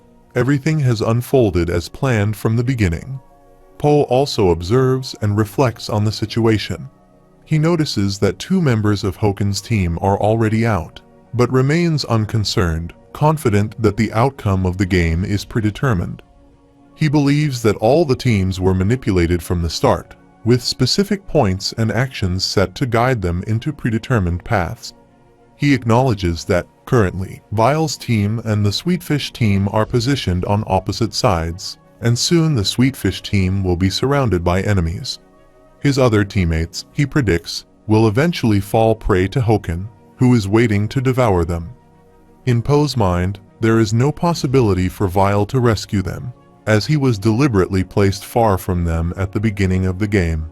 The conductor reaffirms his own thoughts, knowing that everything, including Vile's fate and even his own life, is bound by the rules of this twisted game. He anticipates that all will soon be sealed as planned. Hanuel jumps onto the floor where Vile, Yiwa, and Buro have landed, calling out to Vile as he approaches. He asks how Yiwa is doing and reassures them that she won't be on fire anymore. Vile turns to Yiwa, asking if she's alright, but she pushes him away, telling him she's fine and asking him to stop holding her. She accuses him of trying something while her guard is down, sarcastically calling it sexual harassment. Hanuel, observing this exchange, silently notes how strong-willed she is. Vile, with a somber expression, remarks that the fight seems to be over, but so many lives were lost. He regrets not being able to stop it and apologizes, feeling responsible for being dragged into their battle. Barreau, lying nearby, reassures him, telling him there's no need to apologize. They also fight for revenge. Suddenly, Mad Dog, who is lying down nearby, bursts into laughter. He commends Vile, saying it was an incredible fight. He marvels at Vile's last attack, admitting he still doesn't understand how he managed to pull off such a powerful move. Mad Dog, still lying on the ground, says with a hint of regret that it's a pity. Vile's power is impressive, but his opponent is simply too strong. He warns Vile about Hoken, explaining that if Hoken reaches his full potential, Vile won't be able to stop him. Since Vile won, Mad Dog offers to reveal who Hoken truly is. Meanwhile, Barreau and Sachai arrive at a new area filled with pipes, but they quickly encounter a stumbling block. Barreau observes the scene and remarks on the large fan with sharp blades spinning menacingly in the distance. He contemplates the danger ahead, realizing that if they make a mistake while trying to pass through, they'll be shredded by the blades. He suggests they turn back and search for another route, as this path looks too risky. Suddenly, Hoken, standing in a room above, laughs at their predicament. He hadn't expected them to be the first team to encounter the pipe system. With a sly grin, he remarks that perhaps this is fate. Barreau turns around, recognizing the voice, and confirms it's Hoken. Hoken addresses Barreau with amusement, commenting on how fortunate it is to see all his prey gathered in one place. He asks if they are trying to reach the next pipe to avoid the dangerous blades, mocking the fear they show. He sees there is no place left for them to run, and he intends to devour them all, finally exacting his revenge for events from hundreds of years ago. Sachai, unfazed, considers it a joke, insisting that they deserve vengeance. They will not retreat, and the time has come to settle things. He demands that Hoken come down and put an end to this. Hoken, however, has other plans. He states that there is someone else who requires his attention, Vile Grace. They will not be fighting him directly, but rather Anna, who stands before them. Confused, they ask what he means by this. Meanwhile, Wangnan and Vicent float in a Shinsu bubble. Wangnan, apprehensive, asks Vicent if he is certain the bubble won't burst. Vicent, reading calmly, reassures him, noting Wangnan's cowardice. The bubble will hold, and there is nothing to fear. He then mentions his concern for Anna, explaining that she is such a kind girl who obediently listens to her brothers. She would do anything Hoken commands. Wangnan, still curious, asks if Anna, the girl who stood beside Hoken, is also one of his copies. Vicent acknowledges that they are indeed siblings, not mere copies, as he had explained from the beginning.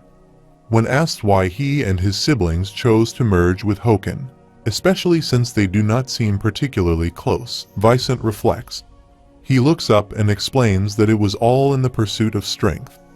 Their father, the man who always stood before them, was like a brilliant sword, a radiant, everlasting light that never dimmed. But because of this brilliance, he also felt like an insurmountable wall, one they could never hope to overcome. This was why they pushed themselves to grow stronger, strong enough to surpass him. In their desperation, they resorted to a forbidden technique and merged into one. When Wangnan asks what Vicent means by a forbidden technique, Vicent clarifies. It was the spell of soul eating, a dark and forbidden practice that allowed many to become one by consuming each other's souls. Hoken discovered this spell, left behind by an ancient devil, and studied it carefully along with his siblings. Vicent explains that, in the end, they succeeded in becoming one, and that is how they lived for countless years in a single body. Wangnan is taken aback by this revelation and, surprised, asks what Vicent means by countless years. He questions how that's possible, considering that Vicent is still just a regular, isn't he? Wangnan pushes further, asking how Vicent could have spent all those years as one being. Vicent responds, dismissing the idea of being just regulars, and clarifies that they are far from ordinary. Although they have currently lost their power and are separated from one another, there was a time when they were united, and people referred to them as one of the top members of FUG. Wangnan, with a trembling voice, asks what Vicent means by top. Vicent confirms it. When they were one, they were known as White, a name that earned them the title of FUG's god when they held the position of a slayer. Back near the rotary fans, Daniel launches a powerful attack, sending a blast toward AK, Barreau, and Sachai. Wangnan overhears the noise and, startled, asks what the sound is. His heavenly mirror interrupts, urging him to stop chatting, indicating that their target is nearby. Vicent acknowledges this and agrees, prompting Wangnan to say, "Let's go," as they quickly move forward. Meanwhile, Hoken questions Daniel, asking what he is doing and reminding him that Anna will take care of things. Daniel responds that he's simply irritated by watching those guys. They seem so close to each other. As Anna jumps near Sachai's team, she cheerfully tells them it's time to play. At the same time, Mad Dog reveals the true nature of Hoken to those around him, leaving them in shock.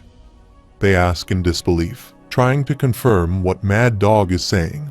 He nods, explaining that Hoken is indeed a slayer. His real name is White, and although he lost his powers and became a regular after being split into many, he was once a slayer of FUG when he was whole. Mad Dog urges Vile to find him quickly, warning him to stop White before they merge again. He emphasizes that once the God Slayer begins to descend, everything will be over. On the other side, Hoken laughs, enjoying the spectacle as he looks forward to the upcoming battle between Anna and Sachai's team, remarking that this will be an interesting show to watch. Bomb questions how a slayer could be in a place like this, recalling that the current slayers are mostly asleep. Yua agrees, expressing disbelief that someone as significant as a slayer would be on this train. Mad Dog interjects, stating that he cannot be certain about what happened, but he knows for sure that White is not currently a slayer. When Yua asks for clarification, Mad Dog explains that White is the 10th of the 11 slayers. He had always been notorious for toying with human lives, which led to some kind of chaotic incident long ago, arguably the worst incident ever, resulting in a significant loss of life. He reveals that White was ultimately defeated by a Jahad princess and stripped of his Slayer title after losing his powers. Following that incident, White managed to split his power and hide himself away in an attempt to become a Slayer again. Surprisingly, the place where he concealed himself was this hell train. Mad Dog continues, noting that for some reason, White became trapped here, and the matter was temporarily settled with him going missing. He thought that would be the end of it. But one day, a man named Daniel came to FUG and informed them that White was on the train. Mad Dog asserts that he wishes to resurrect within the train, explaining that everything had been arranged for his resurrection from the beginning, and that this match is a part of that larger plan. Vile runs away, exclaiming no, just as Mad Dog adds that one more thing. The Sweetfish team is likely in danger by now. He explains that this allocation was intentional, suggesting that if he were the one deciding, he would have placed them in danger as well. He emphasizes that they should hurry, noting that the Sweetfish team is likely not too far from their current location. Meanwhile, Hayura and Rachel approach a series of pipes, and Yura speculates that they have found the Sweetfish team. She wonders if their luck played a role, or if the host had orchestrated their encounter. Rachel, however, contemplates that the sum of their dollars is too low. As the system displays their scores, Rachel has $1, Yura has $9, and their total is $10.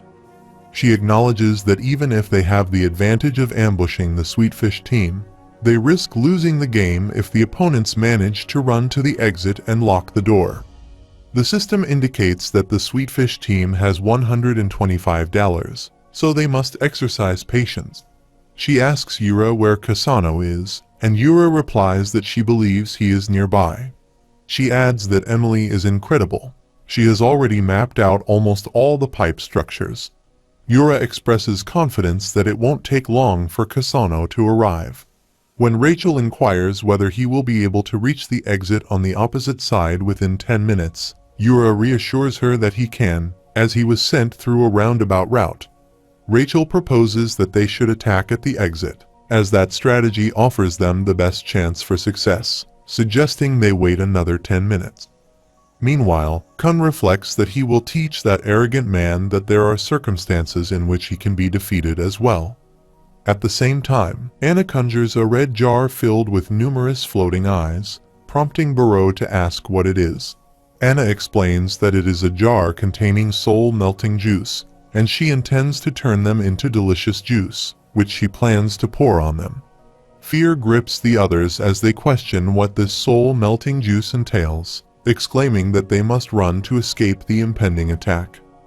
Hoken laughs, finding the situation interesting, and comments that Anna is as cute as ever. Daniel, confused, inquires about the nature of the juice. Hoken clarifies that it is a type of magic spell. Since Anna had always struggled with swordsmanship, she learned sorcery to develop her own powers. He acknowledges that it is not the most elegant approach, but may be the best way to handle their current predicament. Meanwhile, Akka, Sachai, and Barreau continue their frantic escape from the approaching juice, with Barreau remarking that Anna is a crazy kid. Hoken, unfazed, casually questions whether it truly matters to him if all his friends end up dying in the process. Daniel asserts that he has already made it clear that it doesn't matter to him. He does not even want to see those guys. Barreau, frustrated, urges them to do something, reminding Ake that he used to be the defender of their team. Ake retorts that he can block spears or swords, but he cannot defend against something like that. Sachai, irritated, points out that both of them are pathetic, questioning whether they have merely been idling around on the train all these years. Determined, Sachai uses his Thornbush Path ability to create a way through the juice toward Anna, who asks if he just made a path. As Sachai runs toward her, Barreau calls out to him. Sachai responds that he has been training himself diligently, stating that Hoken never once fell asleep after that day, without any regret or wrath. He thinks that he was the first to notice the change in her after the murder case on the train. It was not difficult to see that she had transformed.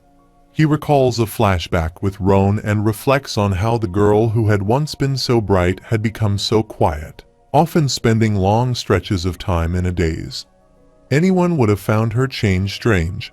He considers that perhaps it was because the only people around her were slow to pick up on things, and the secret between her and Daniel had remained hidden for a while. Even after noticing her change, he found himself unable to approach her. He ponders the reason for his hesitation, concluding that her transformation felt so unfamiliar to him, almost like the appearance of a dark cave on a bright day. He believes that the only person who genuinely protected her while she was being cornered by Hoken's trap was Daniel. He was the only one who truly stood by her. He recalls how, when everyone discovered that she had committed a murder, it had placed them all in danger. To be honest, they resented her for it in the end. She apologizes, urging everyone to forget about everything and be happy. He thinks that perhaps they are the ones who killed her and that they found a spell to seal Hoken, leading to the conclusion that one of them had to be sacrificed. They naturally assumed it had to be her, but how could they simply forget everything and be happy? The scene shifts to the present, where Sachai reaches Anna, only to find her doll transforming into a giant warrior who attacks him. He quickly escapes its assault and realizes that the doll is not just an ordinary one after all. Anna enthusiastically exclaims that it's time to play as the juice begins to flow again behind Ake and Barreau, who immediately start running. Barreau calls out to Sachai, saying that he has only managed to save himself, while Ake insists they should stall for time in case Sachai can take her down. They look towards a mountain, and Barreau points, suggesting they climb it as he asks Ake if they are safe now. The red jar follows them again, pouring the soul-melting juice over them. Ake desperately shouts no, and hides Barreau beneath his massive body. Barreau, startled, asks what he is doing, and if he is trying to kill himself. Ake retorts to shut up, declaring that he never wants to live with someone's death weighing on his heart again. Hoken laughs at the scene, mocking Ake for seemingly trying to die for his comrade. He finds the situation hilarious, questioning why Ake isn't laughing, too, given that they are all destined to die together anyway. Wang Nin and Vicent arrive, surveying the scene, while Hoken also turns to Vicent and acknowledges his presence. Daniel crunches on chocolate, and Wang Nin thinks to himself that it's frustrating that Hoken knows they are there.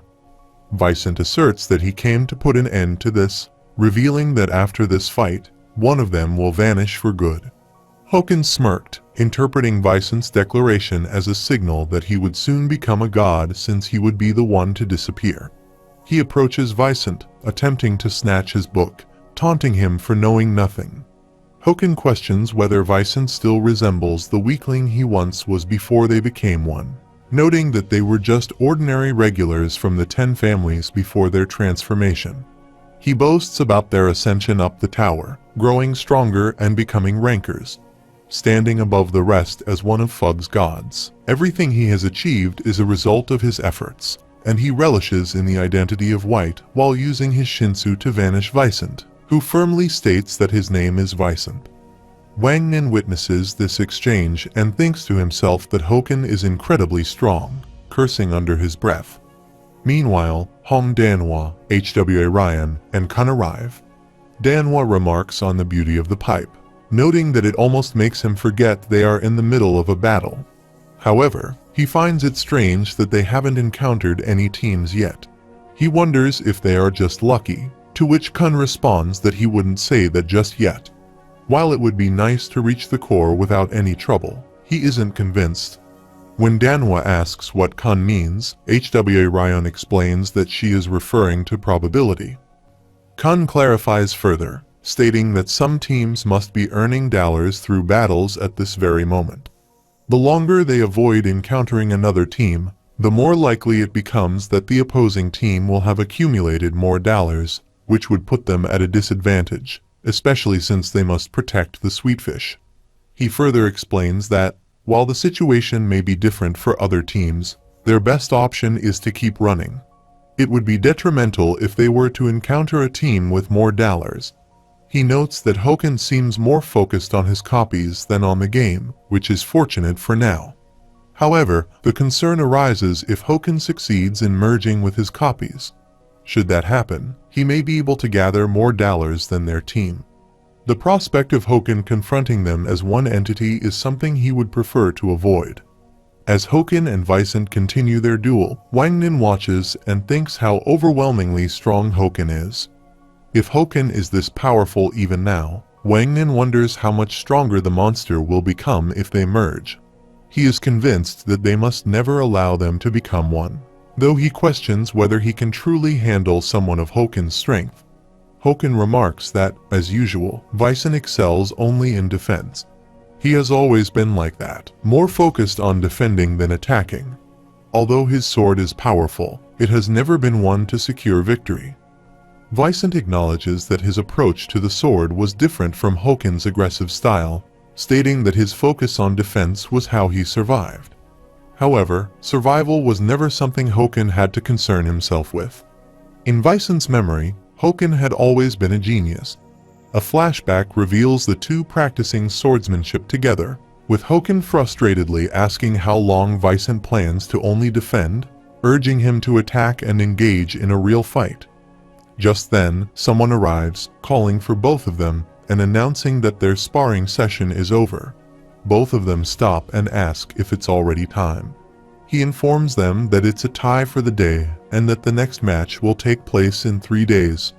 Despite Vicent's defensive style, Hoken had never been able to defeat him, making Vicent the one opponent he could not surpass among kids his age. Hoken expresses his frustration, saying that Vicent only defended and never attacked, which made their styles so different. Vicent agrees but adds that they were similar in some ways, which is why they were able to merge. He then questions Hoken, asking what he has just said. Afterward, everyone in white gathers in a hall, where someone questions whether she heard him. He repeats that he just explained his goal. While he respects his father, he does not view him as someone he cannot surpass. Overcoming his father and becoming the family leader is his ultimate goal. It was the first time he genuinely liked her, He remarks that none of the other children in the family ever thought that way, but he had the ambition to break the so-called taboo of the father. Vicent reflects on this, saying that the natural order is for a son to surpass his father, and then for the next generation to do the same. But the 10 family leaders are the ones who refuse to acknowledge such a progression. Vicent explains that because he respected his father, he wanted to destroy that distorted sense of honor and disgrace with his own hands. However, siding with Hoken was a mistake. Hoken had committed too many sins after their fusion. He admits they consumed countless souls to extract power, and eventually, they ended up in hiding in this place after Hoken had gone too far in attempting to use powerful magic. Hoken replies that his actions were all in pursuit of becoming stronger. Vicent, however, cannot understand giving up everything else for that single goal.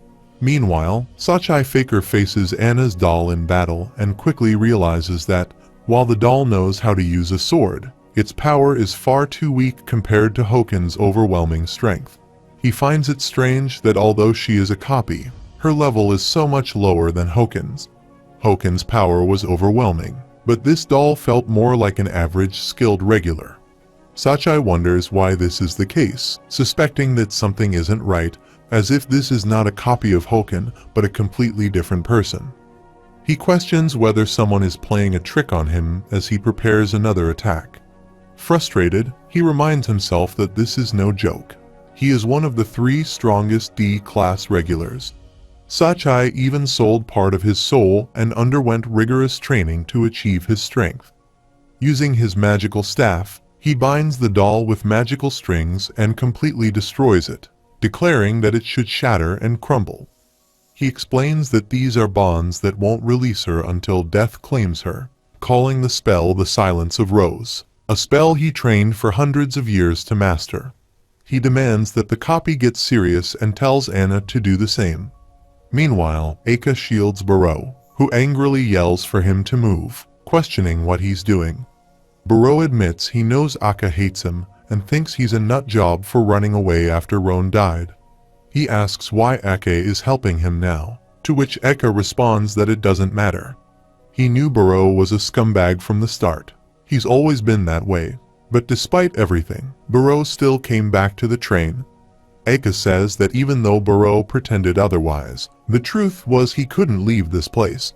That's why Ake has always been so angry with him. Barreau, looking at a lighthouse, tells Ake that the lighthouse shield is blocking the juice attack, which was created by their teammates. Ake asks how they knew he was there, and Barreau explains that they came after seeing the liquid falling. He points out that part of the sword melted when it came into contact with the fluid and urges Ake to hurry so they can destroy the jar. Meanwhile, Hoken scoffs at Vicent's claim that he can't sacrifice everything else to gain strength. Hoken declares that his desire for power stemmed from his longing to kill their father, and to achieve that, he merged his body with their siblings, a forbidden act. He explains that after betraying the family, he joined Fug, slaughtering thousands to become a slayer, but ultimately failed to amass enough power, leading to his current state. Even now, he admits he is trying to consume their siblings' souls for his resurrection. Yet Vicent dares to suggest he shouldn't give up everything. Hoken mocks the idea, questioning what right Vicent has to say such things. Vicent responds, reminding Hoken that most of these actions were plotted by him alone. After they become one, Vicent's ego falls into slumber.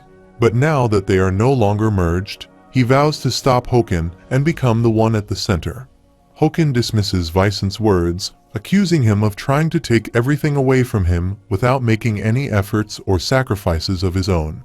Hoken claims Vicent is attempting to steal everything he has accomplished over the years. Charging at Vicent, Hoken mocks him, saying he knows nothing of what happened while he was asleep and that with such a weak mindset, Vicent could never become strong. Sacrifice, Hoken argues, is the key to true power. Power, in his eyes, is only attainable through sacrifice and death, and a great ruler is born by stepping over countless lives. He sneers at Vicent, insisting that he could never do such a thing, and questions whether their siblings would even accept Vicent as their leader. At that moment, Wang Nin arrives and interjects, saying that one of their siblings has already accepted Vicent as the center. Hoken, startled, turns to face him, recognizing Wang Nin and exclaiming in disbelief. He says, "No way," and tries to recognize the voice of Wang Nin, possessed by one of the white siblings. Wang Nin smirks and responds, "Well, long time no see, brother." Hoken, confused, asks Wang Nin how it's possible that the yellow guy has David's voice. David responds calmly, explaining that he isn't participating in the game, so he merely borrowed Wang Nin's body for a while. Meanwhile, elsewhere in the pipes, Bomb and several regulars fly through a Shinsu shield. Yiwa asks if Bomb truly believes they can find their friends this way. Vile, curious, asks her to clarify. Yiwa explains that the pipes are intertwined around the core, and if that man was telling the truth, the others should be on the opposite side. Given the layout, no matter how fast they move, finding them would be nearly impossible due to the structure. Vile agrees, admitting she's likely correct. While they might reach the core quickly, locating their friends will be difficult. He adds that he isn't too worried because Kun is on the Sweetfish team, but he's more concerned about the team that might run into Hoken. He then asks if they should consider creating a shortcut. She asks what he means, and he replies that there is no rule against damaging the pipes. She questions what he means by damaging the pipes, as he begins forcefully restructuring them in an attempt to find their friends faster. Poe notices this and exclaims in disbelief, seeing a pipe moving in the air. He realizes that Vile is using the power of Shinsu to alter the structure of the pipes, speeding through them. As they move quickly through the pipes, Yiwa nervously asks what Vile is doing, and the entire group becomes alarmed. Vile calmly explains that they are still within the pipes, so they aren't violating any rules, though he admits that's not the real concern here. Meanwhile, Hoken questions David, confused about how he managed to do that without him noticing. He suddenly realizes that David must have borrowed Wang Nin's body and asks if David has captured the soul in the knife. Hoken's thoughts race. This doesn't make sense. They couldn't have known where the copy was, and it seemed impossible to find two of the copies by sheer coincidence. He considers the possibility and then remembers that there is one person who could track down a copy and cast a spell that sends a soul into a human. Hoken's gaze shifts toward Daniel, suspecting that he is the one responsible. He asks Hoken why he's staring at him so seriously and suggests that he should lighten up, asking why he doesn't laugh a little. "Isn't this fun?" Hoken responds with insults, calling out to him. Daniel slips into a flashback, where he tells the regulars to strike a deal. He would reveal the locations of the copies in exchange for a favor from Vicent if they win the game. Vicent, suspicious, asks what favor Daniel has in mind, noting that Daniel is supposed to be siding with Hoken. Daniel confirms this, but clarifies that it only applies if Vicent agrees to his favor. If Vicent promises, Daniel will tell him where the copies are. The favor, convinced that Guy to side with him no matter what, and once the next game begins, he will reveal Hoken's location through Emily, with the code being Roan. The scene shifts back to the present, where David stabs Hoken in the back, further increasing Hoken's frustration. Meanwhile, Ake, his group, and Barreau work to break Anna's soul juice jar. Ake, filled with determination, shouts for them to destroy the hideous jar. Daniel watches Hoken and Vicent intently as Hoken, filled with rage, accuses Daniel and David of betraying him. David steps closer, denying the accusation, explaining that it isn't betrayal. He reveals that Vicent promised him the same favor he was going to do for Hoken. Moreover, Vicent assured him that once they became one, he would exclude Hoken, allowing David to live his own life. Vicent turns to Hoken and urges him to give up, stating that their brothers will no longer fall for Hoken's deceptions. After Vicent consumes him with this spell, the rest of their brothers will be freed. Hoken curses at them, but Vicent cuts deeper into his neck. Hoken, defiant, asks if they truly believe this will end everything. He declares that he is the god Fug desires and warns that the higher-ups won't allow kids like them to take over his soul. Furious, he vows that Vicent and David will regret this, insisting they will never seize his soul. Hoken then commands Vicent to eat his soul. Daniel, shocked by what he hears, asks what Hoken is talking about. Hoken, smirking, calls it pitiful and reveals that a long time ago, he told them a lie. The revelation leaves everyone stunned. Hoken asks if they remember the night he first introduced the spell to them. The scene transitions into a flashback, where Hoken excitedly announces that he has finally discovered a way to surpass their father. He explains that this spell was left by an ancient demon. Alongside Vicent, Anna, David, and Albolda, they had gathered as the children of their family, united in their goal to overcome their father. They were supposed to ascend the tower in a few days after being selected as regulars, and on that very night, Hoken accidentally stumbled upon the ancient spell. He recounts that they became one by studying the spell and began their ascent up the tower. But it had all been a deception. The scene shifts back to the present, where Hoken reveals the truth. He did not merely find the book. He received it directly from the ancient demon himself. He describes the demon's presence, noting that it emitted a foul odor even from a distance and appeared as though its body had melted away, covered in sulfur. Hoken asserts that with a single glance, anyone would recognize him as an impious being. He recalls how the demon visited him while he slept, speaking to him with an air of caution. The demon deceived his brothers, promising that if they offered them to him, Hoken would receive great power.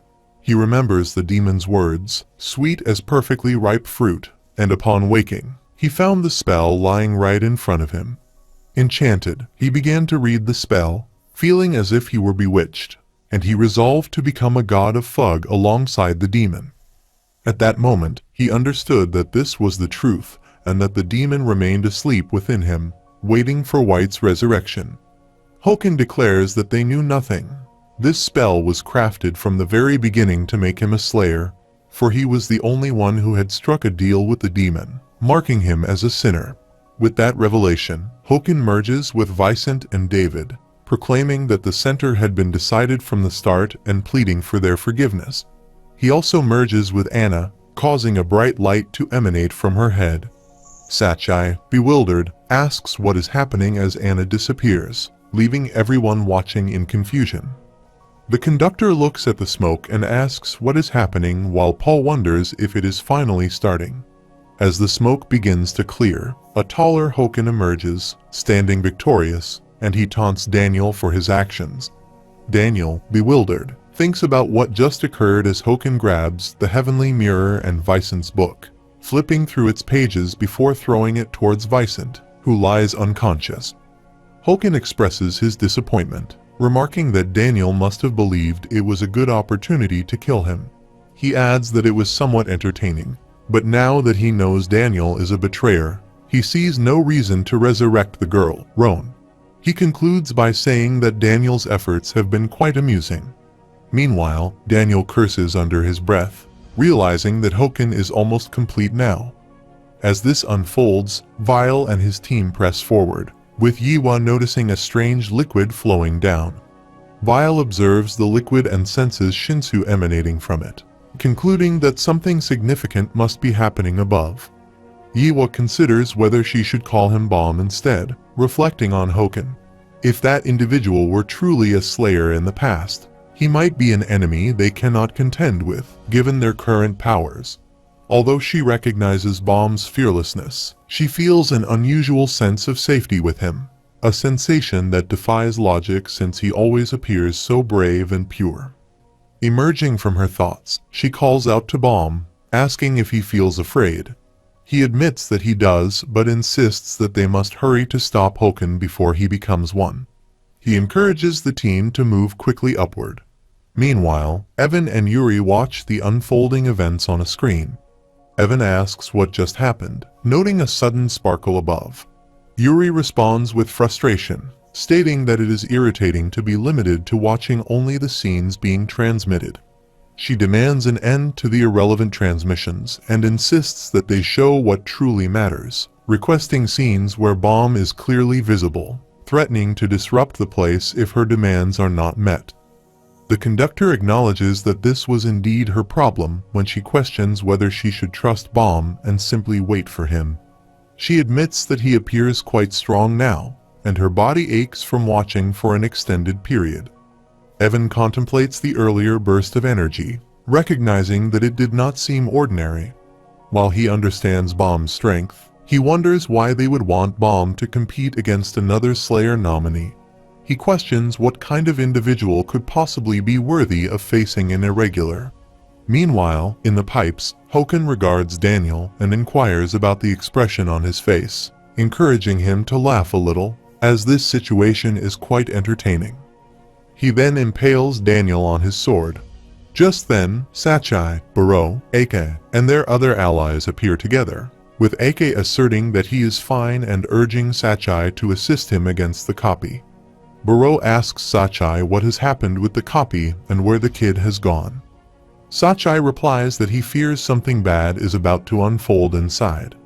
At the same time, Hoken addresses Daniel, urging him to laugh a little. He suggests that it must have been difficult for Daniel to contain his amusement at the thought of Vicent bringing Roan back to life through betrayal, encouraging him to express his laughter as he approaches. Daniel, filled with frustration, exclaims that it is impossible for Hoken to do this. Hoken then taunts Daniel, asking if he is curious why he is the one who will survive.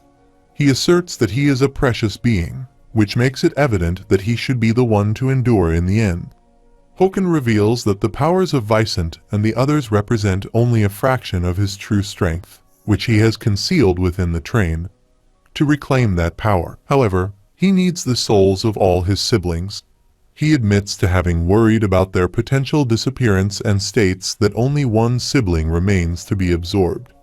Once he consumes that last sibling, his goal will be achieved. He concludes by stating that he will then utilize the spell on the train to resurrect himself using all the living souls present. Hoken proclaims that he will summon Roan's soul again and consume it as well. He reveals his intent behind casting the spell on the train and prepares to attack Daniel. In response, Daniel channels his Shinsu to block Hoken's assault, defiantly stating that Hoken can only dream of that outcome, and that he will be the one to strike first. As Hoken advances and stabs him, he taunts Daniel, declaring that he will also perish, and instructs him to wait for him in hell alongside Roan, asserting that he will soon use both souls as fuel for his resurrection. Poe, witnessing the confrontation, expresses confusion and disbelief at Hoken's assault on Daniel,